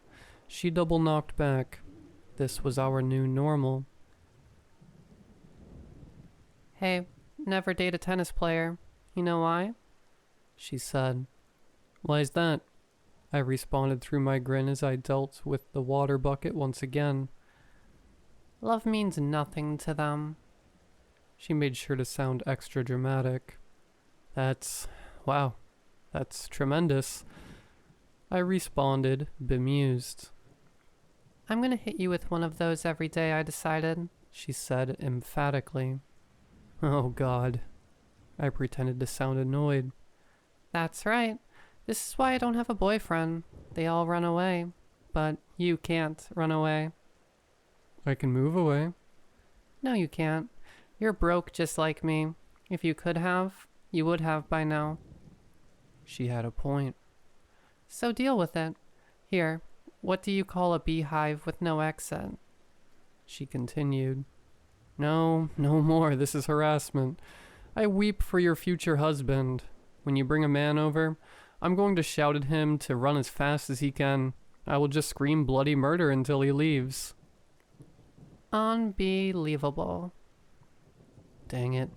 I like that one, I replied. I couldn't lie. Also, I'm never bringing a man over here. Are you kidding? You hear enough as it is. Again, she had a point. We went about our business, and later that night we talked a bit more. These floor chats before bed we'd started having had become a highlight of my day, and I began looking forward to them while I was at work. A part of my brain was trying to recontextualize this into a romantic thing, but it really wasn't that. And I didn't want it to be. At least not right now. It was just nice. It was nice having someone to talk to, who was easy to talk to, who made me laugh and who I felt comfortable with. It was nice to feel genuinely connected to somebody after feeling disconnected for so long. It was nice to have a friend. Can I ask you something? I inquired. Yeah, she answered without hesitation. Why did you trust me so early on? I had this question for a while, but I felt comfortable enough now to ask. Jane paused for a moment before responding. What makes you think I trusted you? I was a bit taken aback by her question. Oh, well, you were just so friendly and open. I was just wondering. This is a seedy place, and you don't know me. She cut me off. I was friendly, yeah, but that's how you have to be. That's like customer service voice. I don't want to anger the strange man living next to me, you know? That made a lot of sense. I didn't think of it that way. She continued. But I trust you now. Yeah? Yeah, I think you're a good guy. I think you probably won't kill me. What about me? Do you trust me? I mean, I'm still not 100% convinced you exist, to be honest. I've still never seen you. You didn't answer your door when I tried to say hi, so you might just be a figment of my imagination. Who's to say? I joked, but a part of me thought that would actually explain things. Wait, when was this? She sounded surprised. Oh, after we put up the soundproofing. I was gonna say hi when I got home from work, but you didn't answer. Really? I didn't hear you. She responded, sounding legitimately disappointed. Well, that's a first, I joked. Jane chuckled. I know, right? I sighed. Alright, I gotta try to get some sleep tonight. Last night was awful. Yeah? I slept like a baby last night. These soundproofing things rule. She slept like a baby? The image in my head of her sitting up in her bed replayed and gave me chills once again. Clearly, I must be mistaken. I shook off the thought. Well, I still need to get used to it. Good night, Jane. Hear you later, Lee. She was serious about doing those jokes every day, wasn't she? I heard her get up and make her way to bed. A few minutes later, and her side fell quiet. I crawled into my bed and I once again stared into the dark. Sleep still wasn't coming easy. I dreaded this, but this time it only took about an hour to fall asleep, of which I was grateful. The silence still unsettled me. Suddenly I awoke, still in the darkness, even deeper now. I don't know what woke me up, but when I checked the clock, it was 2 a.m. I wasn't happy. I tried to fall back asleep, and it was slowly working until I heard it again. That same deep bed creak, that unmistakable sound of someone sitting up. Now I was fully awake. Minutes passed and I heard nothing else. Same as before, like she was just sitting there. This time, however, I just had to know. I was confused, concerned, and pretty creeped out. So I just leaned close to the wall and whispered, "Jane?" Nothing happened at first, but then I heard the bed very slowly begin to creak again, agonizingly slow and subtle. It sounded like she was turning, or at least adjusting her position in some way. I heard what sounded like her hands touching the wall, splayed out far apart on either side of me, and then I heard her breathing. I could only hear her breathe before when we were sitting back to back against the wall, so she must have been pressed right up against it. Her breathing sounded different this time, though. It sounded hollow, like she had a cold. I was petrified. The hair on the back of my neck was standing on end. What was she doing? Was she even awake? What must she look like right now? I stared at the wall, imagining her on the other side, pressed up against it like some feral thing. Was this really happening? Am I just too tired and loopy to be able to tell? Maybe the creaking was her laying back down and she's just breathing heavier than normal because she's asleep. I wanted to rationalize this so badly. I waited for something else to happen. Some other sound. I waited hours, but nothing did. And I was too scared to say anything else. Was she still there? Was she pressed against the wall all night long? I tried to get a little bit of sleep. I managed maybe 45 minutes, but it was not pleasant. I couldn't focus on work the next day. I was tired and I was so creeped out by what happened. I couldn't think of an explanation, but I knew there had to be one. There had to be something. I couldn't get the image out of my head, and every time that image replayed, she looked a little bit less human. I pictured her smiling a grotesque toothy grin. I imagined her drooling, her eyes open as wide as saucers, her fingers long and bony caressing the wall. None of this was rooted in reality. I knew that, but I couldn't help but think of it. I got back home, and this time I hesitated before doing my customary knocks on the wall, but I did, and she returned them, same as always. I was just thinking, mankind has made a lot of great inventions. Jane. But the dry erase board has to be the most remarkable. I laughed. I wasn't sure if I was going to be able to laugh at her jokes today, but I did. She's still Jane. At least she seems to be. I was way overthinking. That one's pretty good, I can't lie. You like it? She asked, sounding proud of herself. I do. Hey, I have to ask you something, though, I said, trying to remain at least somewhat casual. Shoot. Do you sleepwalk? The other side went silent for a minute. No, never in my life. She responded, instantly sounding unnerved. I fell silent too. I didn't know how to explain, but she continued. That's a scary question to ask out of nowhere. Did you hear something? I don't know exactly what I heard. Stop, don't talk like that. Is this revenge for the corny jokes? I'll stop the corny jokes. Don't do this to me. She pleaded in a half-joking manner.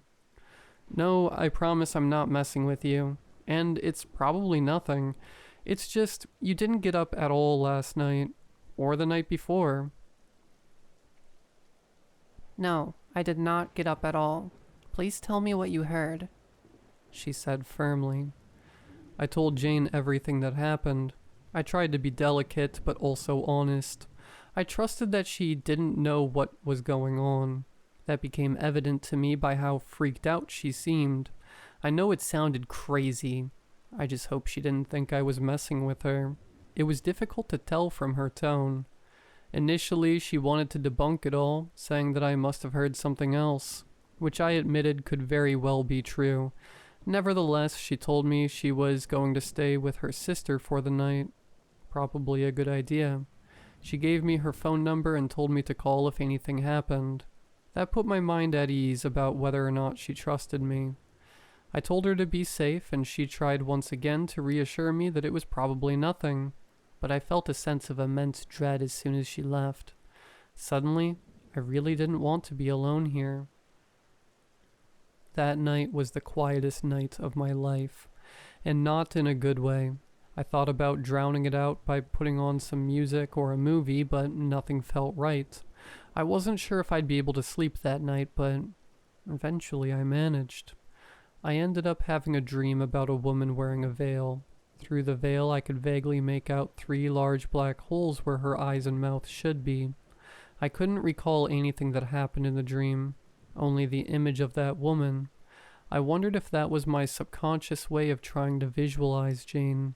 I still didn't know what she actually looked like, so maybe my brain had trouble coming up with distinct features of her, or maybe it was something else entirely. It was still dark when I awoke from the dream.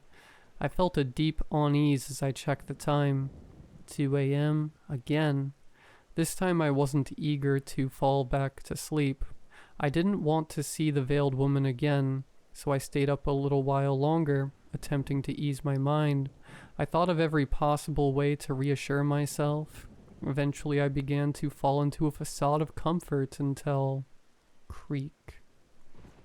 I went ice cold. No, this can't be. I didn't just hear that.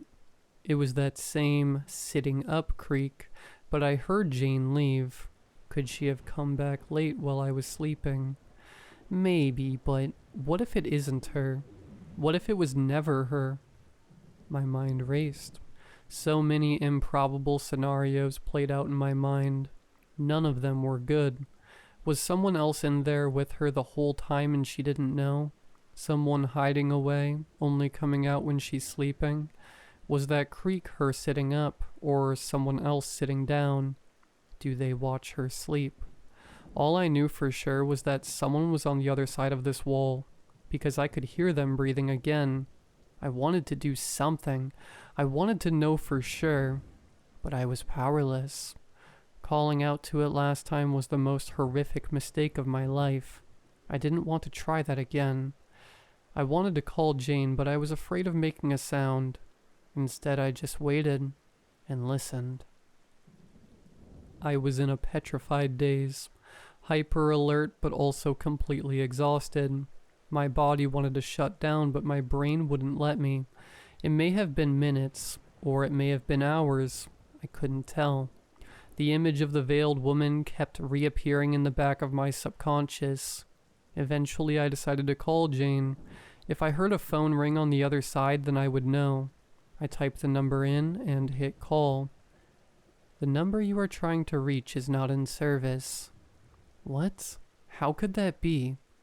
Suddenly cutting through the silence was a sound I had become very familiar with, and yet was the one sound I was the least prepared for. Knock, knock. A wave of shock shot through me. It was our knock. I didn't dare respond. If that isn't her, that means whoever it is has been listening to us. Now they're reaching out to me. They know I can hear them. But what if it's just her? She came back and was trying to see if I'm still awake. The thoughts whirled around like a hurricane. I couldn't bear it. I couldn't bear the silence. I couldn't bear the uncertainty. It was all too much. I got up, I grabbed my keys, and I left. As I walked out into the hallway, I saw her door. It looked the same as it always has, but to me right now, it was a portal to hell. Someone, or something, was on the other side of that door. It might be pressed up against it. It might be looking out the peephole at me. I darted away. I simply couldn't be here anymore. I got outside and suddenly I could breathe again. The noise of the bustling city greeted me like an old friend. I never thought I would find such comfort in it.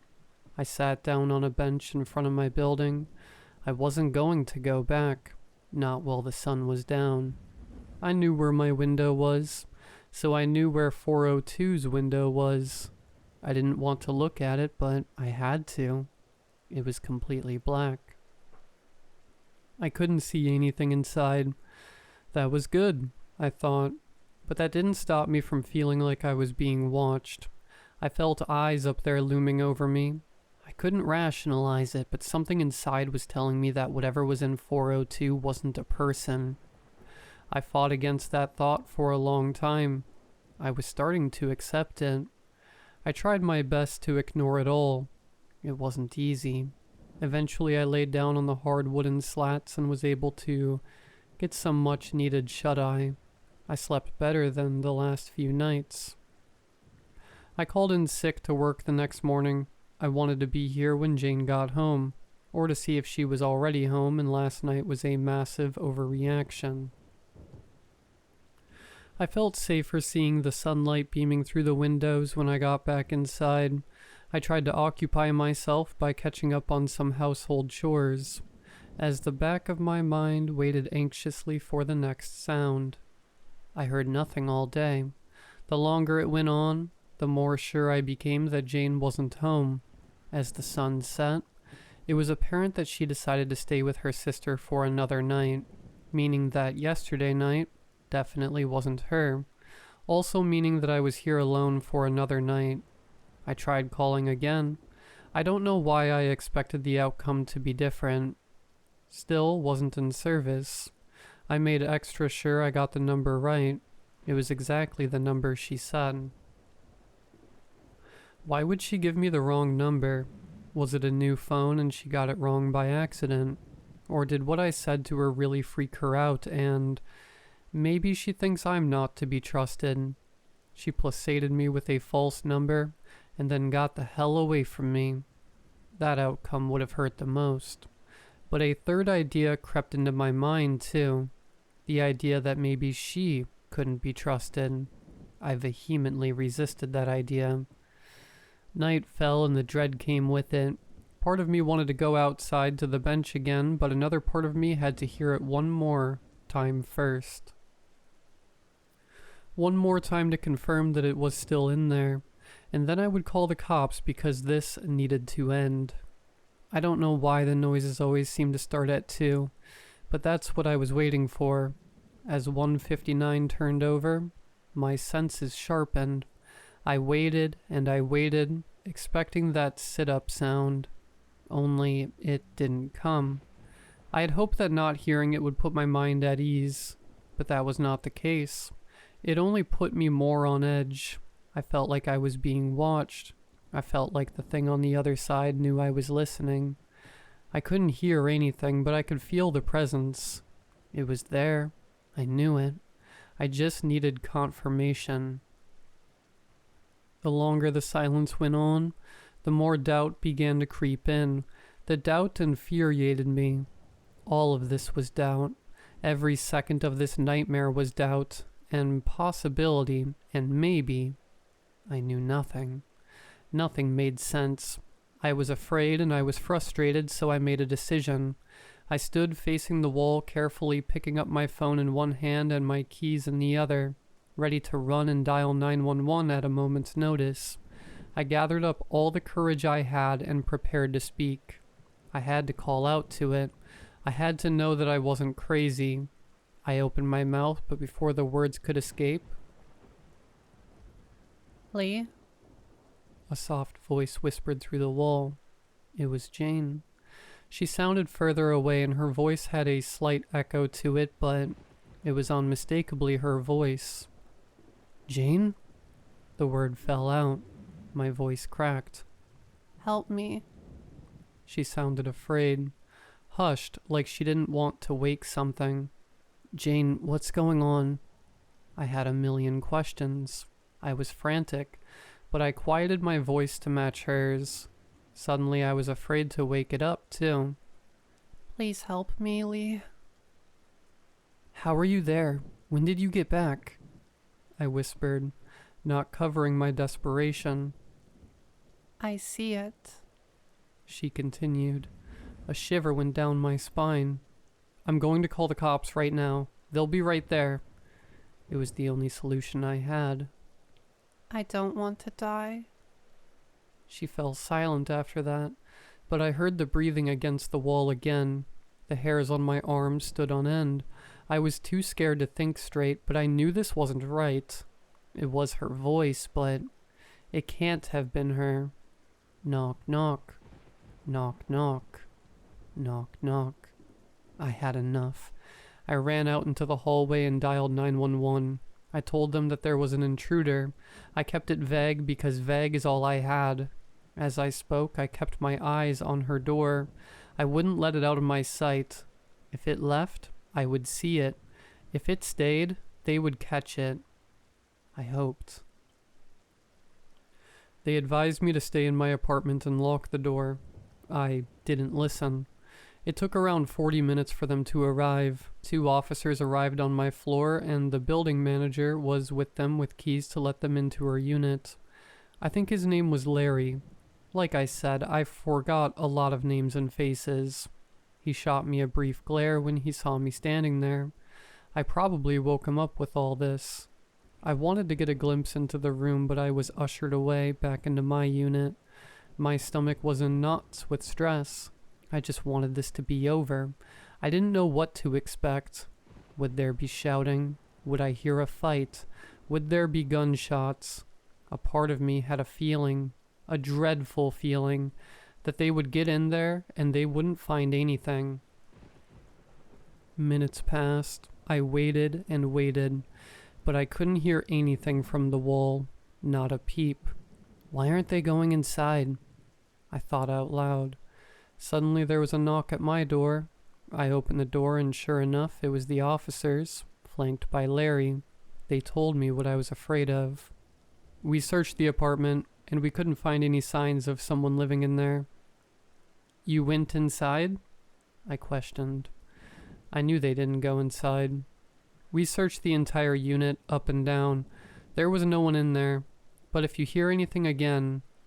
After that point, I tuned out. I exchanged the default pleasantries and they went on their way. I couldn't find a crap to give in any of their words, and I was too frustrated and exhausted to search for it. I tried to get answers. Instead, I ended up with yet another question atop the pile. Why wouldn't they go inside? What did Larry tell them? I knew I wasn't getting any sleep that night. All I could do was sit on the bed and overthink. This was all bigger than I thought it was. Jane could have been in on it. Larry could have been in on it. The police could have been in on it, for all I knew. I really didn't want to believe that Jane was in on it. The way Larry glared at me, maybe it wasn't screw you for waking me up in the middle of the night. Maybe I stirred something up that I wasn't supposed to. Maybe the problem wasn't with Jane. Maybe there wasn't an intruder, a creature, or even a ghost. Maybe it was the room itself. As I sat and drove myself crazy with these theories, a new sound shot into my ear and sent my heart up into my throat. Some kind of rapid clacking sound. Almost sounded like someone button mashing a controller, but not as plasticky. I jumped off the bed and the sound stopped. The room wasn't done with me yet. I had never heard this sound before. I couldn't place it at first, but once the initial shock wore off, I knew exactly what it sounded like. It sounded like teeth chattering. I didn't want to believe that's what it was. There are lots of things that sound similar to teeth chattering. If it was any other circumstance, I could easily debunk it as the place settling.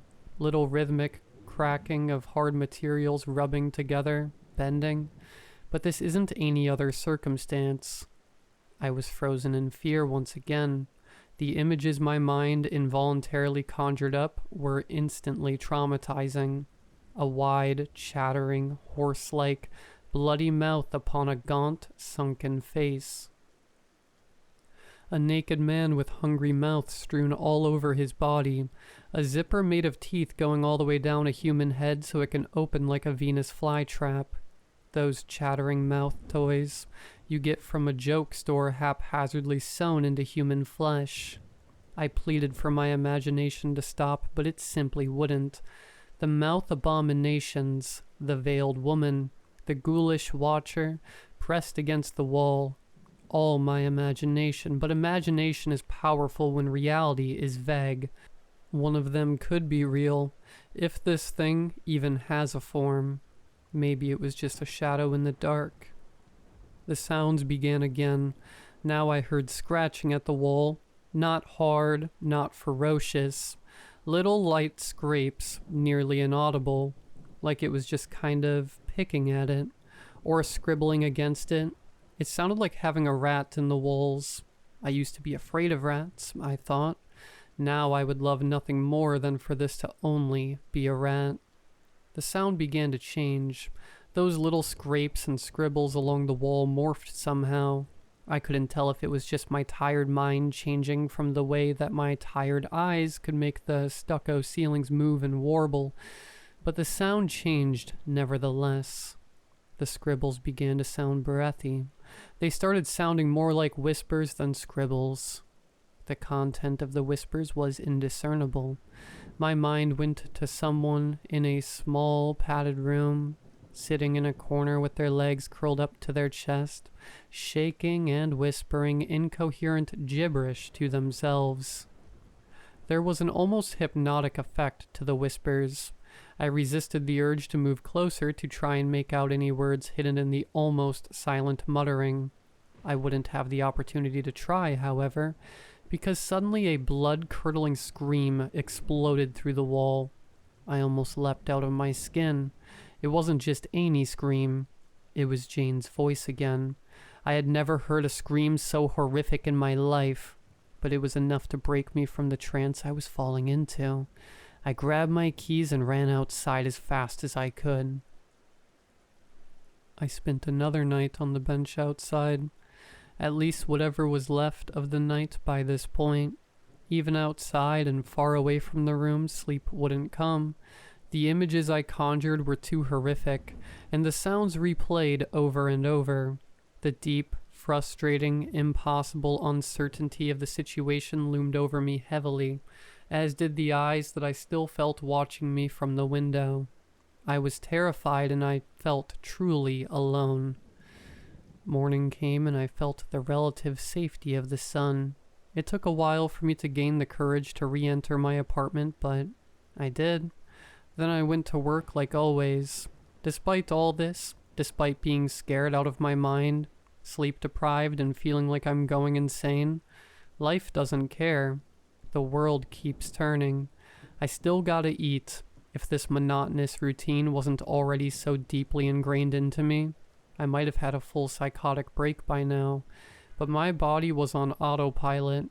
Plus, I didn't like being home anymore. Even in the daytime, last night was too much. I didn't go home right away after work. I delayed as much as I could. I thought about staying somewhere else, but if Jane was back, and if she really was the friend I thought she was, I had to be there to warn her about the thing that uses her voice. There was also one more thing that compelled me to come back. A breadcrumb I had to follow. I got into my building, but instead of heading up to the 4th floor, I went straight into the front office. I hated this little room. unkempt, smelly, with a thick hum of fluorescent light tubes. Luckily, he was still there, head down in some papers. I knew he had to have some kind of answers for me. He had to know something. "Larry, you got a minute?" I asked, trying my best to put some extra bass into my voice. "It's Mike." "Dang it." "Don't worry about it," he replied with a slight chuckle, then looked up to meet my gaze. When he saw me, his expression slightly changed. Have a seat." He seemed to be expecting this visit. He knew something. I could see it in him. I took the only seat without papers and envelopes all over it. "What can I do for you?" he asked. I had so many questions, but I wanted to choose the simplest and most broad one to start, just to see where he takes it. Only 4 words popped into my head right away. "What's wrong with 402? Mike gave me a half-hearted grin. He knew this was coming. "Look, kid, maybe it would do you good to just get out of there for a while, okay? Stay with a relative or something." "What are you talking about?" I responded, bewildered. "You know, city life, it's not for everyone. It drives us all a little crazy sometimes. I know I love to go camping every now and again with the old lady, once or twice a summer. Get away from all this. It just gets your mind right." I saw through his words, and I knew that he could read on my face that I wasn't accepting them. "Tell me what's wrong with 402. Mike sat back in his chair and let out a deep sigh. "I don't know."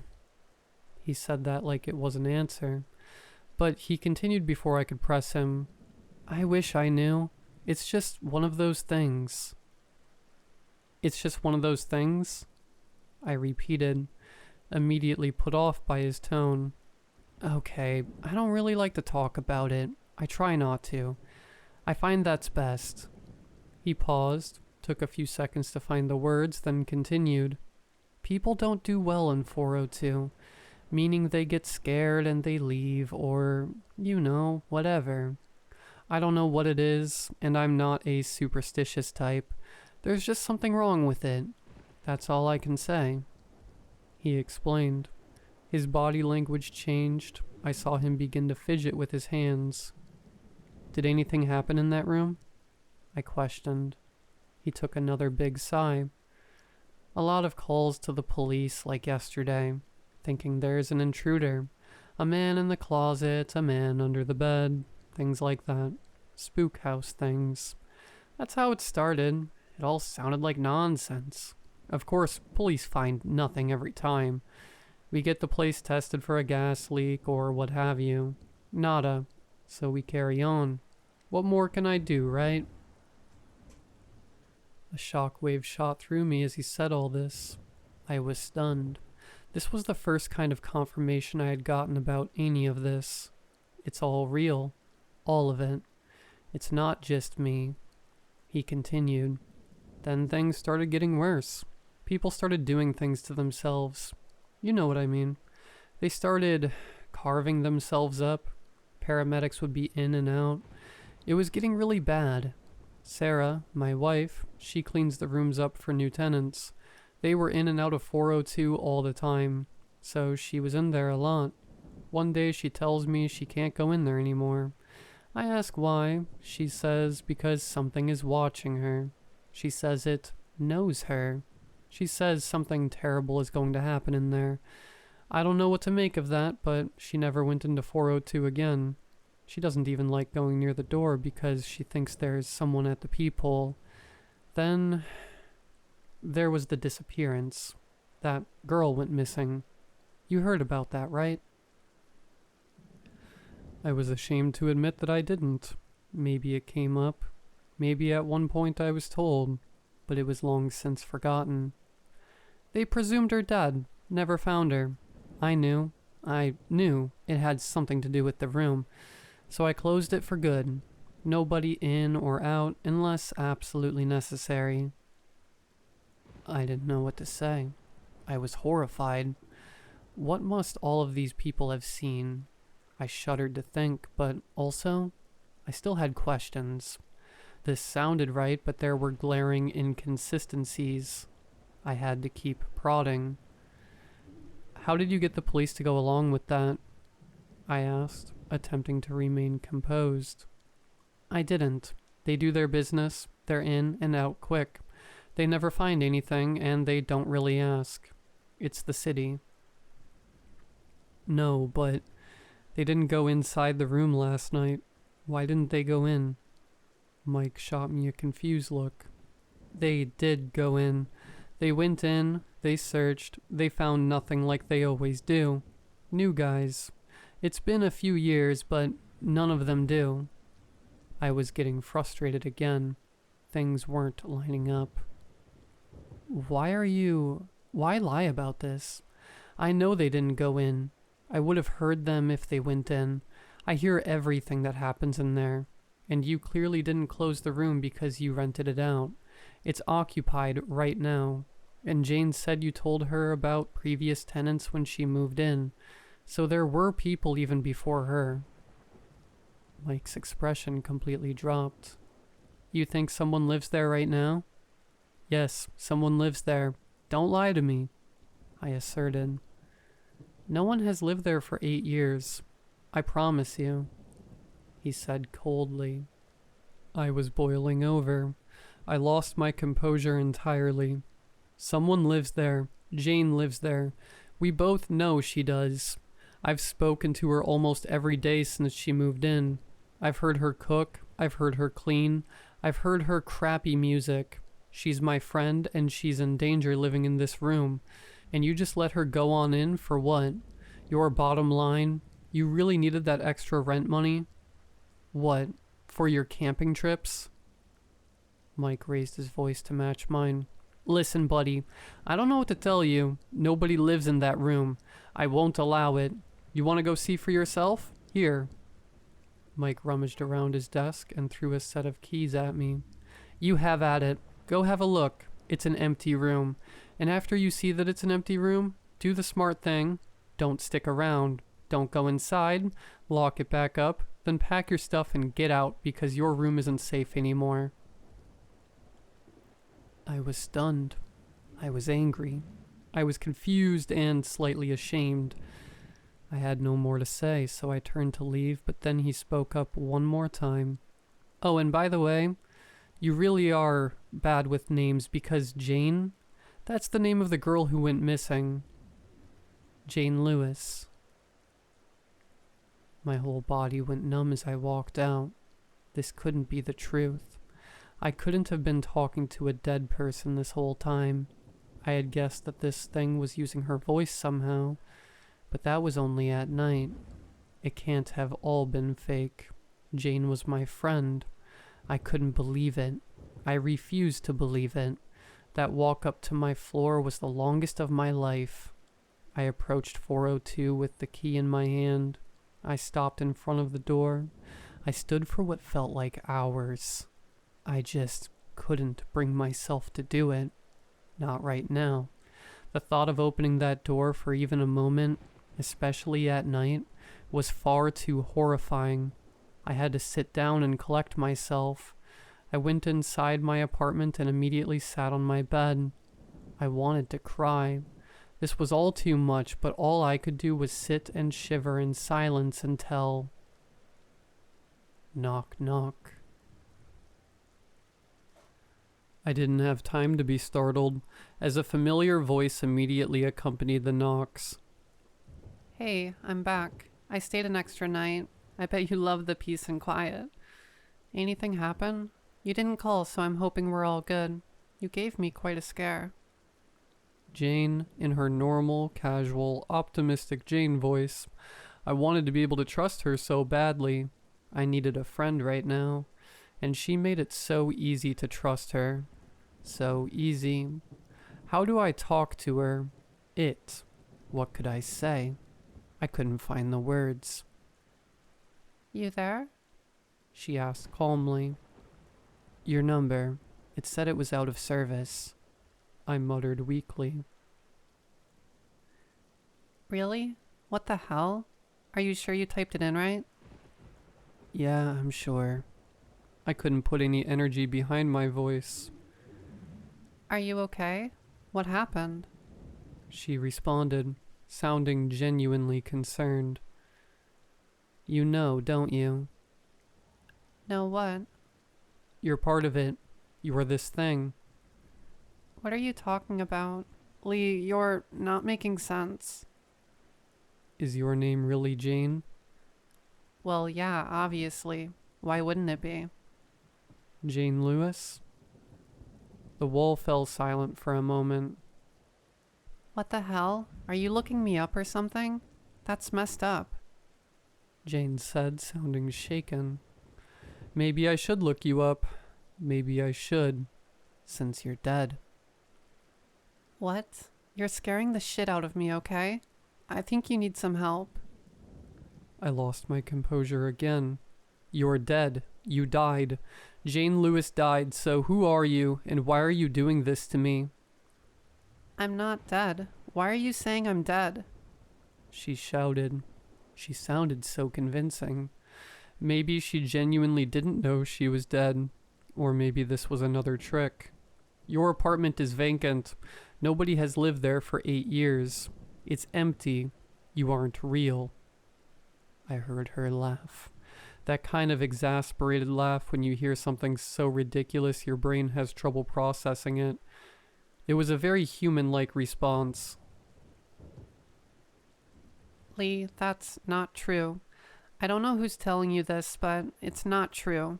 I can assure you I am real. I signed a lease. I have a parking spot. I just went to see my sister and my nephew.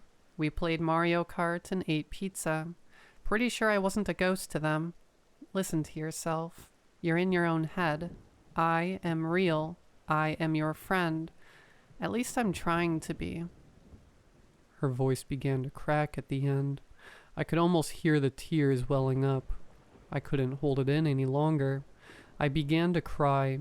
She wasn't trying to pull me back to a reality I had drifted so far from. God, I wanted everything she said to be true. Across the wall, I could hear a few quiet sobs. It was so real. It had to be real. You're really scaring me. If this is a game, please just stop. It's sick. I'll leave. I'll pack my stuff and I'll leave. Just please stop. My heart broke. I never wanted this. I'm sorry. I'm so sorry, Jane. I don't know what's happening with me. Nothing makes sense. The building manager told me all this stuff and I don't know what's real anymore. I need help. I almost let it all go. I almost convinced myself that I had totally lost it and it was all in my head. It would have been so easy. All the pieces would fit together if none of it was real. But I had one more idea. I have a phone, like I said to her. Maybe I should look her up. If she went missing, there would be reports. All I have to do is type in her name. Jane Lewis, plus the name of the city. Enter. My heart sank further than I thought it could. There she was. The article came up immediately and I saw her face for the first time, but I didn't think she was lying. Not on purpose anyway. Those tears couldn't be fake. I refused to believe it. She really doesn't know. She's still stuck in that room, thinking she's alive. I looked at her picture for a while, so different from the ones my mind conjured up when we spoke. But her face fit her voice and personality like a glove. It radiated positive energy. The image of her in my mind was replaced with this new one instantaneously. Something about being able to attach the voice to the face made me trust her 10 times more. I knew this was really her. In some form, I wasn't being tricked. I was certain.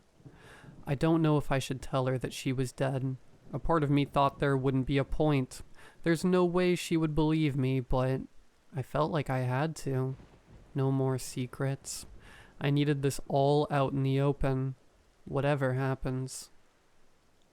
Jane? I said hesitantly. I looked you up. I'm looking at the article right now. Lee, please. She begged. I continued and began reading the article aloud. Jane Adrian Lewis, 26, last seen October 12th, 2015, reported missing October 14th, 2015, declared dead October 14th, 2022. Multiple searches turned up no leads. The initial suspect, ex-boyfriend Devin Aronson, whom had at the time been serving a restraining order from Jane, was exonerated. Her sister Carrie and mother Lynn continue to urge the public to come forward with any information they may have. I recited coldly, trying not to break. Jane was loved by her family, friends, and community, and is described as a kind soul, funny, passionate, and selfless. Her entrepreneurial spirit led her to start up multiple small businesses, dating all the way back to 8 years old when she would make and sell beaded bracelets and homemade baked goods to her classmates. Her mother, Lynn, quotes, "I stopped myself. This is a lot to throw at her, and I think she got the point." She was silent for a minute and then she spoke. October 12th, 2015. Yes, 8 years ago last month. That was the last time you were seen. 8 years ago. Yeah, October 12th, 2015 is today. she said. You're telling me I go missing today. Everything turned upside down once again. I stammered. Words struggled to form. She was living out her final days all over again somehow. Nobody remembers the stupid bracelets. Only my mom remembers that stuff. She continued. I'm sorry. It's not true. You're sick. You've been stalking me, gathering all this information. What do you want? She screamed. There's a video. I can play it for you. She went silent. I took that as a yes. I turned the volume up, held the phone to the wall, and hit play on the embedded video.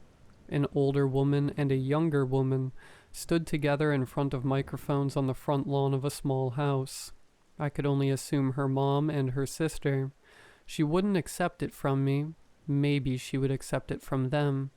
Her mom didn't get through 2 sentences before I heard the most horrific sound I had ever heard coming from the other side of the wall. It sounded like all the air was sucked out of her, while at the same time she screamed and wailed. It was like the scream I heard the day before. All she could say was no, over and over again. I heard her rocking back and forth on the bed. It hit. She believed. I'm sorry. I cried, but all I could do was wait and listen to her violent sobbing, her awful cries. I couldn't imagine what she must be going through. After a few minutes, the crying stopped and she spoke through her sniffles. Read me more. There has to be more. I obliged and continued skimming the article. The words, "an early prominent lead," jumped out at me and I read the paragraph out loud. Jane's older sister told police about conversations the two had the day prior to her disappearance.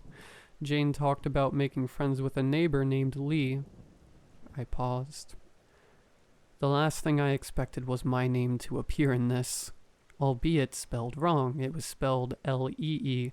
Mine is spelled L-E-I-G-H. My heart began to pound, and I continued.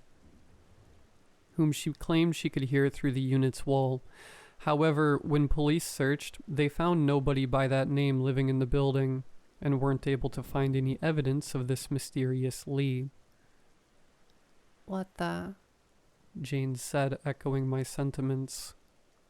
You're alive. I'm really talking to you. 8 years ago. I surmised. It was the only way that could make sense.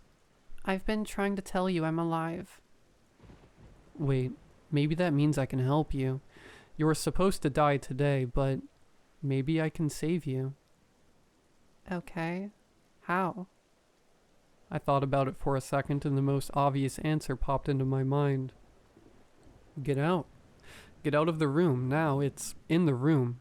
You have to leave. What do you mean it's in the room? It's 4:02. Something bad is in 4:02. I hear it at night. You have to go right now. Stay with your sister. Okay, I'm going. She said frantically. I heard the bed shift as she began making her way off. Then I heard something else. Wait, I shouted. Don't move. What? Why? Don't step off the bed. Stay on the bed. Why? It's breathing. I can hear it. It's under your bed. I softened my voice to a whisper, even though I didn't think it would do any good. I can't hear anything. It's there. It's waiting. Don't step your foot off. What do I do? I don't know. I don't know. Just wait. I don't want to die. You won't. We'll figure this out. I paced around the apartment frantically, trying to put the pieces together to try and find some answer, some way I could save her. Then something struck me. I don't want to die. She said that to me last night. And she wasn't here. It was the same words, said in the same way. Like her scream was the same scream. It wasn't this thing mimicking her. It was her. I heard you when you weren't here. How did I hear you when you weren't here? How did I hear you say something before you said it? I asked in desperate confusion. I don't know, she repeated. You said those exact words before, the same exact way. It was you. I thought maybe it was using your voice, but it was you. Now I don't understand. I don't know. Jane, I'm sorry, I don't know what to do. This doesn't make any sense. Time, she said in a softer voice. What? I read this book a little while ago. It was a poetry book. It sounded like she was just talking to calm herself down, saying anything, thinking about anything. Just going back to a happy place. Anything to cope. It seemed like something she had to learn how to do. I let her continue while I searched my own mind for answers. One of the poems was about time, about how life is a cup and time is water being slowly poured into the cup. I can't remember exactly how it went, but the stream of water is your present, and it all collects and fills up to become your past, she said. I heard her lay back on her bed. I pictured her staring at the ceiling, fingers interlocked, scared out of her mind but trying her best to talk her way out of it. I never heard that one, I replied. It always feels like we're going somewhere because we're in the middle of the pour, but when you look at the past, it's all in the same place. You can take a sip from any of it. I always liked that analogy for some reason. Maybe when we see ghosts, it's just time spilling out of their glasses, out into the world for all to see. Maybe that's why we see them most at night. It's easy to spill things when it's dark. Her voice slowly grew calmer. I listened, fearing deep down that this might be the last time I hear it. She kept going. I don't think I spilled. Maybe a little bit. In the dark. Maybe that's what you were hearing. But I think I poured my time out. To you, I mixed up our glasses. Because I needed to. Maybe she was right. There's no way of knowing, but it is a nice thought. We mixed our time. I pictured a plain milkshake in a blender, but with a little chocolate swirl cascading into the center. Or maybe I threw my whole glass at the wall, she said, chuckling faintly. I smiled. That would do it. The thing in that room, maybe it spilled too. Spilled over here from someplace else, I surmised. The wall went silent. It was silent for a long time. Too long. Then the creak I had become so familiar with. She sat up. Jane? I shouted. I see it. Her breath was shaky. Her words were weak. It's with me now. Get out of there. Run. Just run. I shouted. I can't move. Please help me, Lee. Please. she begged. I couldn't take anymore. I couldn't think anymore. I took the keys Mike gave me. I grabbed a big kitchen knife and I stormed out of the apartment as fast as I could. I didn't know what I would do or what I could do. I just had to get to her. Without hesitation, I plunged the key into the lock of 402 and burst through the door, letting it slowly close behind me. My heart was pounding out of my chest. I took in what I saw in the brief moments when the room was illuminated by the hallway light, and it was everything Mike said it was earlier. Empty. Completely empty. Unkempt and unclean. The dust was thick. There was absolutely no mistaking the fact that this place was abandoned. Now, though, with the door closed, all of those details were replaced by a thick blanket of darkness. So dark. Darker than my apartment ever was. I tried the lights and they didn't come on. "Jane?" I shouted again as I walked further into the blackness, but there was no response. She wasn't here, but she was. She was on her bed, helpless, staring at something that was about to kill her. What was happening 8 years ago, but it was happening right now. I just couldn't see it. There isn't even a bed here anymore. I stood right where it should be, and there was nothing. "Please answer me, Jane." I should be able to hear her, I thought. I tried to even just feel her presence somehow, but I couldn't feel anything except dread. Was I too late? I called out to her again and again. Nothing. I turned my attention to her tormentor. "Leave her alone. What are you? Show yourself." What was I saying? The adrenaline was too high. I didn't even fully realize the scope of the stuff I was in, but it was beginning to dawn on me. This thing, it killed Jane. It torments people. It carves them up. And I just walked right into its mouth. I liked Jane's theory about time, but maybe it was this thing that did it. It mixed up our time. It put us together to lure me over here. 8 years without a victim, and it was starving. It knew we would connect.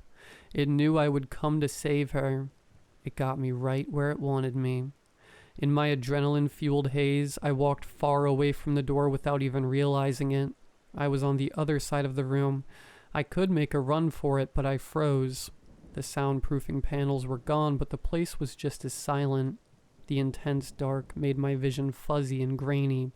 Dark spots and subtle shapes manifested and dissipated, tricking my eyes. I tried to scan the room. All I could really make out was some of the basic geometry.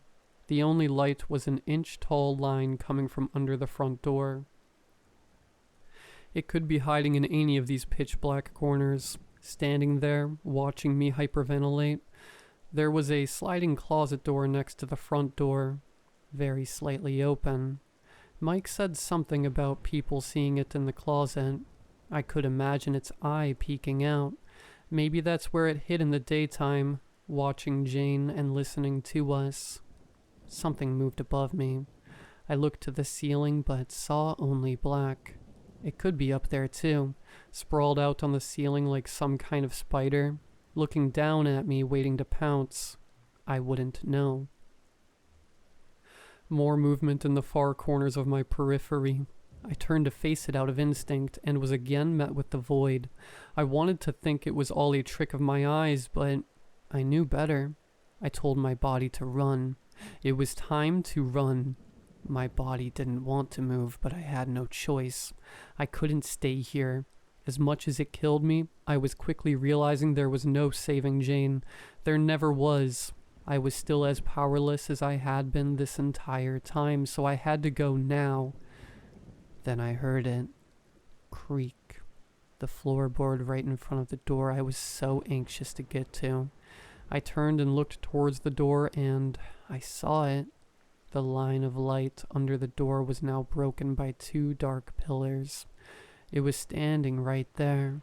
It was too dark to make out any other features, or maybe it didn't have any.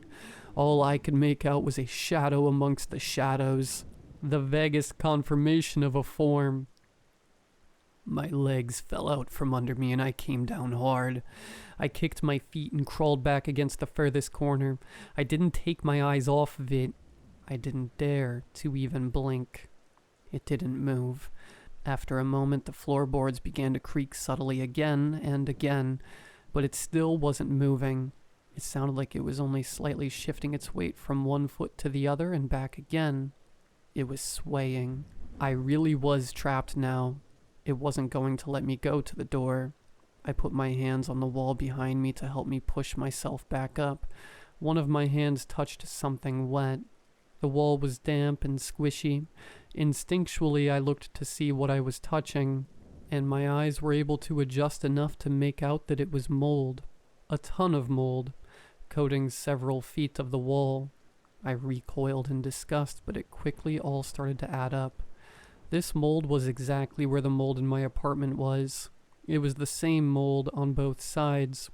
The guys who replaced my drywall, they never looked on the other side. But now that I thought about it, the day after they opened my wall was the day this all started. Opening the wall opened the threshold, and that's how it must have found me. These revelations ripped through my mind within a few seconds, but the ultimate realization was that I took my eyes off of it. I quickly turned back. The line of light was unbroken again. It moved. It could be anywhere now. It was toying with me like it toyed with all the others. I began to feel my feet go numb, just like how Jane's did. I couldn't make a run for it anymore. This was it. It was coming for me. In my desperation, I took the knife and jammed it into the moldy wall. It slid in, so I stabbed it again and again and again.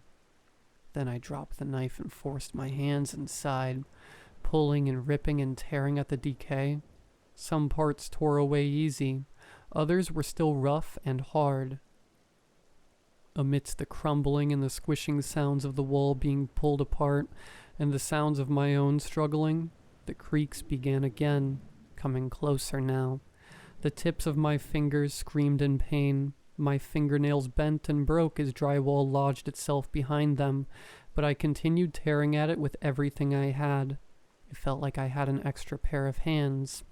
The creaks got closer. The numbness crept up my legs. The breathing I heard time and time again I could now feel on the back of my neck. Then, that awful sound of teeth chattering inches away from my ear. Eventually, the hole was big enough for me to crawl into, and I hoisted myself inside with every bit of strength I had left. My body barely fit between the drywall and the solid concrete. I squeezed in as best as I could. I knew this wasn't an escape. This was just the only thing I could do. Maybe this would be far enough outside of its physical domain. Sound could travel past the wall, but maybe it couldn't. It was a stretch, but it's all I had. It was pitch black in here. I couldn't even see myself. I was at the whim of the warbling fuzz of my own retinas. It stopped moving, but it continued to breathe, right next to my ear.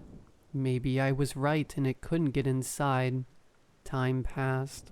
The breathing faded. My heart rate began to slow and the intense pain in my hands crept to the surface. I didn't know how long it had been, but it felt like ages. At this point, I was waiting for the sun to come up, but instead it stayed pitch black. I finally decided to take a peek outside of the hole just to see a glimpse of that line of light again. I reached my hand toward the edge of the hole to pull myself towards it, but I couldn't find it. I ran my hand along the whole surface. I couldn't find the hole. It was gone. It was like it was never there. The wall was perfectly smooth and solid. I began to hyperventilate again. Then I began to scream.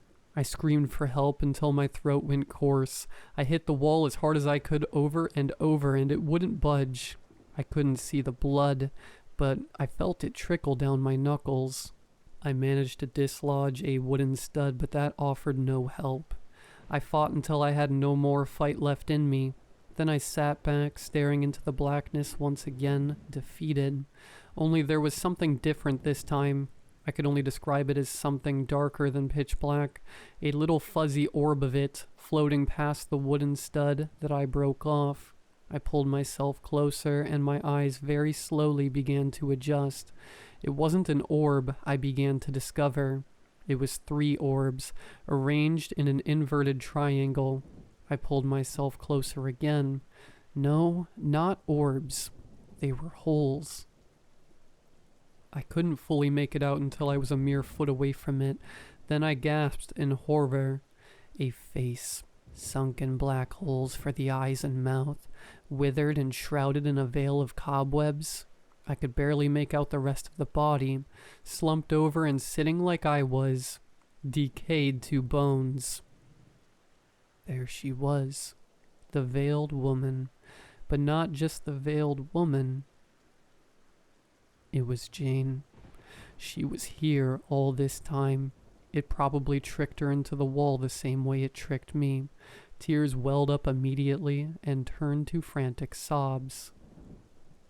No, Jane, please, no. I thought I could save you. Please don't be gone.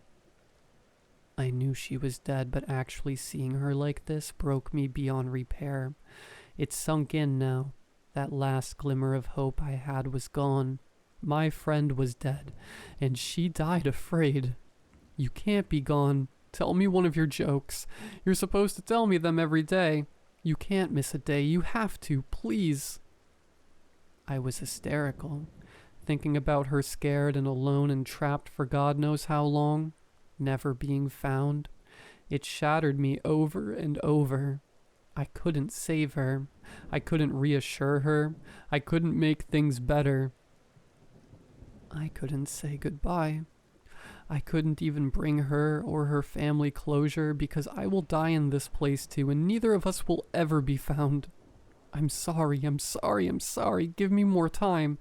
Spill me more time. Just a little more. I begged, but nothing happened. The next few hours were agony. Staring at the empty, decomposed husk of the girl I failed. Replaying every single decision I made, thinking about how I could have done it differently. I was always too late, always one step behind, too scared, too uncertain. I always knew I was like this. I always have been, but I didn't think it mattered. I figured the only life I could ruin was my own. I began doing our knocks on the wall over and over, hoping maybe she would hear it somewhere, sometime. Maybe it would reach her at a time when she needed to know someone was still with her. That's probably not how it worked, but it's all I had left. I was hungry, dehydrated. My lips were sticking together. My vision got even spottier. Occasionally I would sleep, as much as I could. I tried to move my arms and my body every now and then to stop them from becoming completely stiff, but they hurt like hell. 2 days passed. I continued knocking. I was in a haze when I saw an axe crash through the wall, bringing with it a beam of blinding light. It crashed through several more times. The light scorched my eyes. I heard a voice and yelling, and I couldn't discern it. Before long, I was being pulled out of the wall. The pain in my muscles was unbearable. My eyes wouldn't focus, and my brain wouldn't unscramble, but I could think just enough to repeat, "Jane is in there," as I was dragged away, before I completely lost consciousness. I awoke in a hospital room, once again blinded by all the light, but my eyes eventually focused on Mike. He told me he regretted giving me the key to 402 and came to check on me. When he saw the key still in the lock, that's when he heard me knocking and he got me out. I told him I was grateful and that I was sorry. The police and the paramedics came and collected Jane's body. Mike told me what story to use to explain what happened. Say I heard some rats and took it upon myself to set traps on the wall when I got stuck and found Jane. It worked well enough for them. I got fired for missing work, which made me laugh. And it goes without saying that I had to find a new place to live. I went back to my apartment after I got discharged, gathered everything I could in about 20 minutes and left. Right before I shut the door, I knocked twice on the wall. one more time. Just because. Jane's sister reached out to say thank you on behalf of her and her family. I wish I could tell them more, but there was no way. All I could do was wish them the best. I believe they're trying to sue Mike for criminal negligence. I struggled to find a new place and a new job. I got fired a few times for being too inattentive or slow. I wasn't sleeping or eating. I had panic attacks and night terrors. I couldn't bear the dark or the quiet.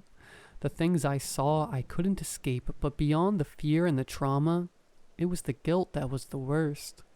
I saw her face everywhere. Her dead face haunted me while I slept, and her living face haunted me while I was awake. Neither face could ever forgive me. I didn't have enough money to drink away the sorrow. I was forced to face it all every day. Dating was off the table. I wouldn't subject someone else to me in the state I was in. I thought long and hard about giving up in those next few months. I got closer and closer to making that decision. I started stockpiling prescription pills and drafting final letters. I only felt more and more ready as the days passed.